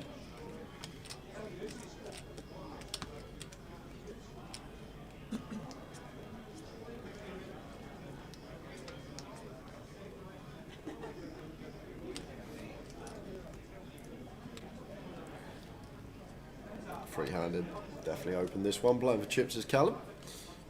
With the 10-9. I'm going to let it go. May have something to do with Josh's stack size. Obviously he has a stack that can shove over or open, then we're not going to be able to call off. Blind on blind here. Going to have a lot of shoves here as Josh can't see his whole cards, but we'll have a lot of hands that just want to move all in blind on blind. Just going to go with complete, and Ian 5 deuce off gets to check his option and head to the flop.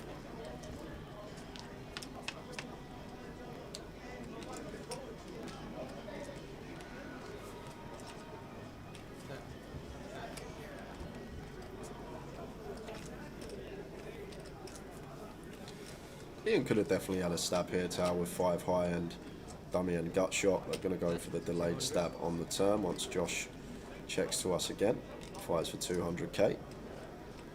He does get Josh out of the way. Nicely done, Ian.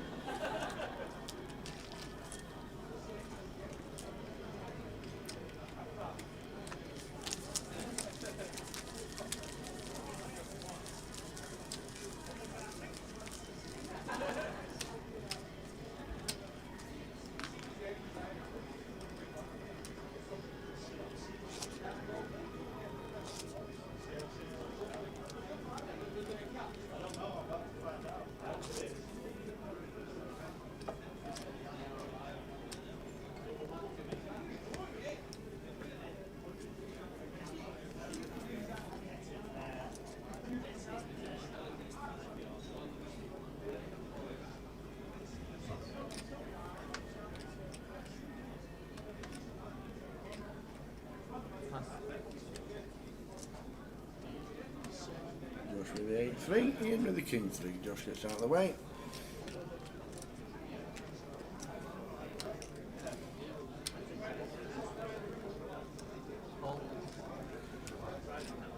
Complete from Ian. Callum gets to check his option with the 8-5.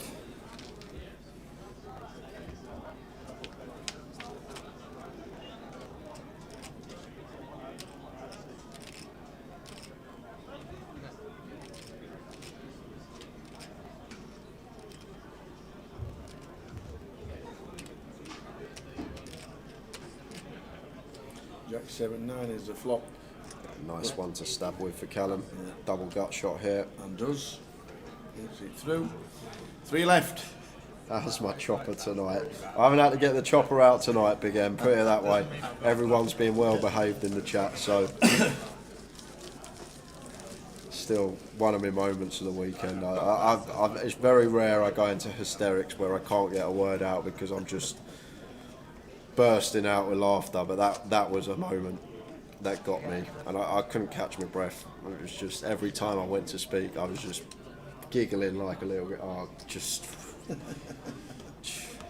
brilliant. It was absolutely brilliant.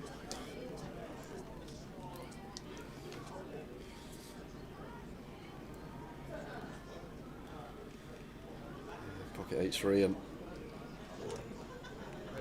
just says, have some of that. I'm all in. Like it. And here we go. Here we go. It's got to go in now, Josh. We can only wait so long. This is it. 7 bigs. Ace 10 of spades. They have to go in with the triangle. And in they go. Lots of them. The triangle's in. Josh Radley on the right. Local lad. Satellited in. Biggest score by an absolute country mile. And Ian Gascoigne just sits there with all the chips. I've got 8s. How do we take it from here? Does Josh get his double? Or is Josh out in 3rd? Flop time. 6-3-3 is not good. We need 8. Oh, it's not now. That is dead on the That turn. is dead on the turn. 8's full. Oh, rubs on the river. Oh, it even hits the river with the 10. Needle. Josh! It is a fabulous, fabulous, fabulous effort for 61,000. What was the bet? £61,127. Fantastic effort. Played superb. Yeah, there were bits and bats if you watch it back that you can improve on. But what an effort. So I highlighted in 3rd place, 61 grand. Not bad, is it? Not bad at all, Tower. Great return on investment. And we are heads up now for the title. We have Callum Gordon, we have Ian Gascoigne, and still plenty of play, Tower. Yeah, 48. It's heads up. Ian throws his time banks over there. There we go. Moving his mountains to the right hand side. Another seat. Ian Gascoigne on the right. You're going in 2 or 3. Callum Gordon on the left. Whichever you prefer. 2. Yeah, seat 2. And how much do I put in? 80.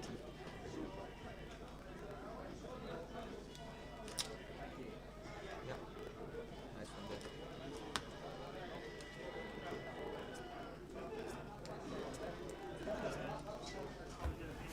Heads up. Well played, Josh. Callum on the left, or Callum straight in front of us. And Ian on the right. The problem with getting him in the studio is if he's still in the building after half an hour. Not sure he is. If he is, and we can get them in, then we will try. And the way you say studio, you'd think we had some fancy set, but if you could see where we are in Blackpool, it's not like other legs. It's like we're just. If we took away the screen behind us, we'd nearly be in the sea. We're in a fire escape. It's beautiful. No, it's nice. It's nice and quiet. We don't get disturbed, but nobody knows we're here.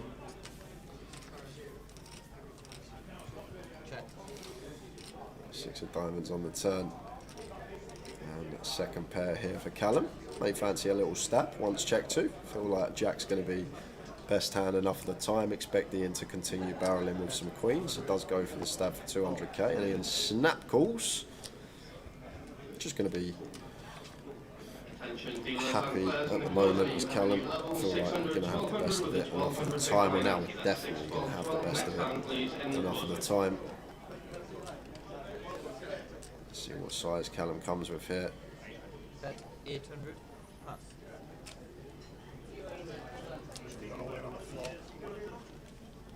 Ha, yeah, the Haribos are still here, Vanessa. They are still here.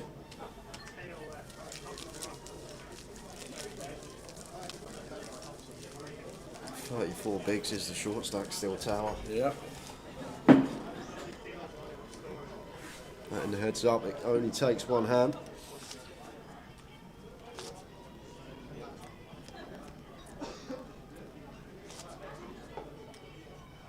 Line space 40k. It's 40 for you.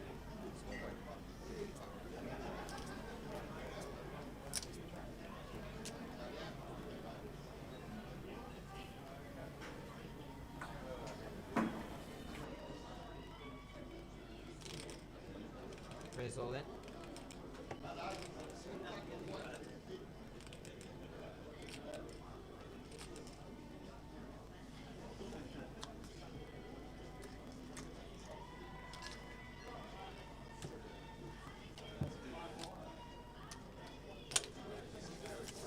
You can take the £5 off the tray. Yeah, I'd do that. Can we do that?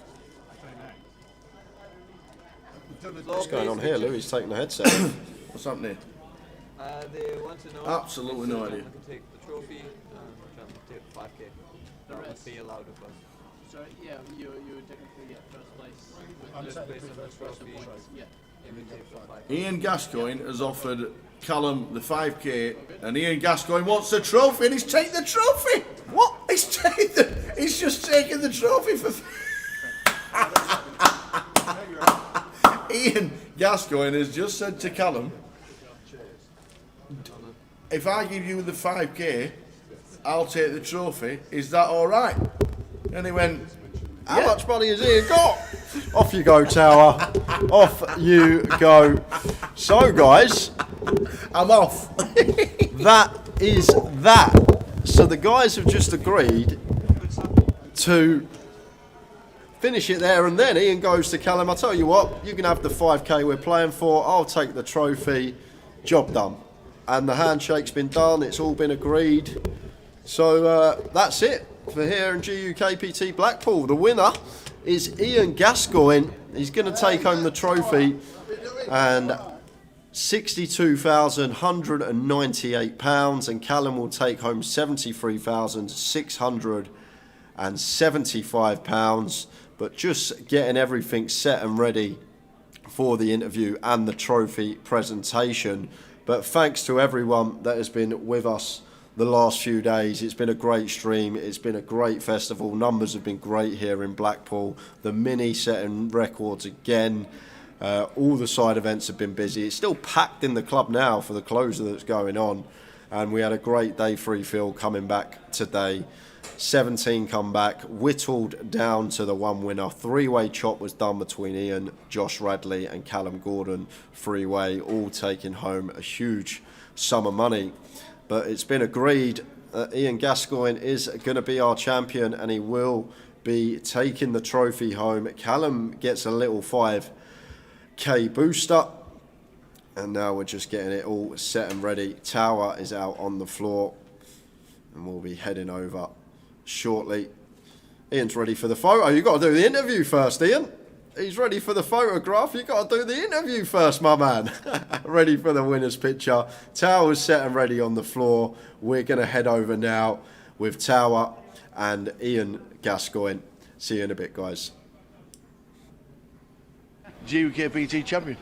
Brilliant. How does that sound? No, it's really happy. I've been to Blackpool several times. Yeah. I made a final table about 10 years ago, which Simon Dedman won. You did, you're right. And but you were in one of our quizzes. I was, yeah. And I almost had an I Love Bristol t-shirt. I Love Blackpool t-shirt, which I was trying to dig out if I'd have known. But no, I have run good. I've got lucky a few times. Yeah.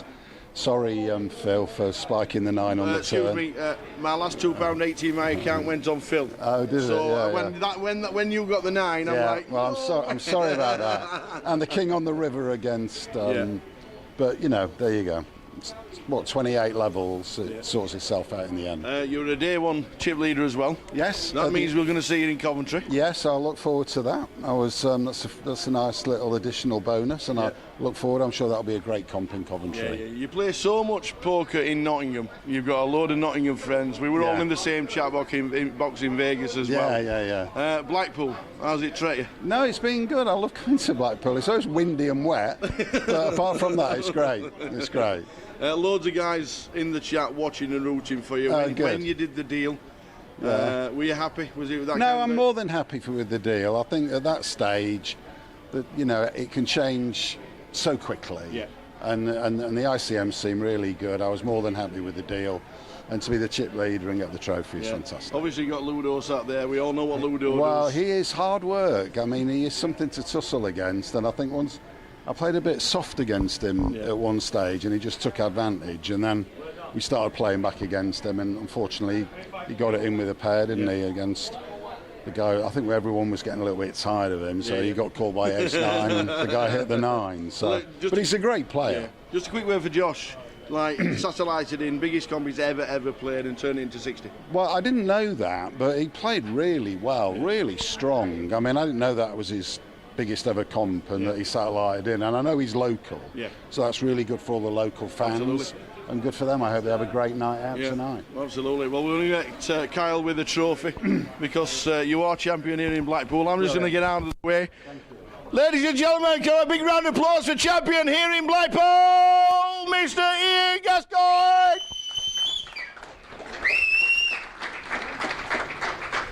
The Gazza's gone and done it. Loved watching you play. It's been brilliant. If we don't, fingers crossed, we'll see you in London for the grand final. Yeah, hopefully. And you've definitely got your seat to Coventry. Yeah, good. Brilliant. Sure. Brilliant stuff. Jay, finish it off. That's it, guys. Done here in Blackpool. What a great event. But we are going to be back in 2 days' time for the grand final. Congratulations to Ian Gascoigne. Well done to Callum Gordon. Well done to Josh. 3-way deal between them and all taking home more than 60k each. If you have that, I'll have that. That's how it finished. That's how it finished. Honestly, what a nice guy. I know Ian because we were in Vegas together. I said that. We were in Vegas together. You saw him in Vegas as well, and a load of Nottingham guys. Everybody who were watching in the chat, and probably, you never know, might have had a couple of quid on him as well. At 33-1. A big winner. Yep. A big winner. That is a wrap for Blackpool. From the start all the way through till the end, 11 days of fun, including this double satellite which was on Wednesday. This place has been absolutely buzzing. Every day, cash games running. 8 in the morning, 8 at night, 4 in the morning, 4 in the afternoon. There's some people playing poker for a long time, weren't they, Jay? But as it says right there, winner Ian Gascoigne of the GUKPT, and how good does that look, by the way? There he is, Ian Gascoigne, winner with his prize and his money, and he was happy about the chop. Thanks to you guys, everybody, thanks ever so much. It has been an absolute blast. It's been a laugh. It has been a laugh. We've had a lot of laughs in the chat this week. We even got a Towers treble up. Unbelievable. We even managed to get a Towers treble up. I'm getting used to hearing that now. Last 2 GUKPT streams, treble's been in. It has been a great time for everybody who's turned up in Blackpool. The invasion is just about finished, and we've done for 4. Nice few weeks break now. Thanks everybody in the chat, you've been amazing. Everybody who's still with us all the way through. And just to say that we'll see you in 2 days. 72 hours. It has to be a joke. I was hoping this is where you all let me know you're all in on it. The team's in on it, Jim's in on it. I thought you were going to let me know now, but... We are finishing off the grand final in London. It starts on Wednesday. We will be there for Tea Time Cash on the first night time, and then all the way through for a 12-day festival to finish another amazing year of GUKPT and Card Room Direct live streaming. We'll make sure we look after this guy, because it is a long haul, and there will be times we have a bit of time off and do other things. But we are streaming on Wednesday in 3 days' time in London for the grand final. Thanks ever so much. You made it what it is. It has been a good laugh. I've really enjoyed it, and you help it these days fly by when we have a good laugh. Thanks, and well done to Mr. Ian Gascoigne, champion here in Blackpool. And we will see you in 72 hours. Ta-ta. Good night, guys.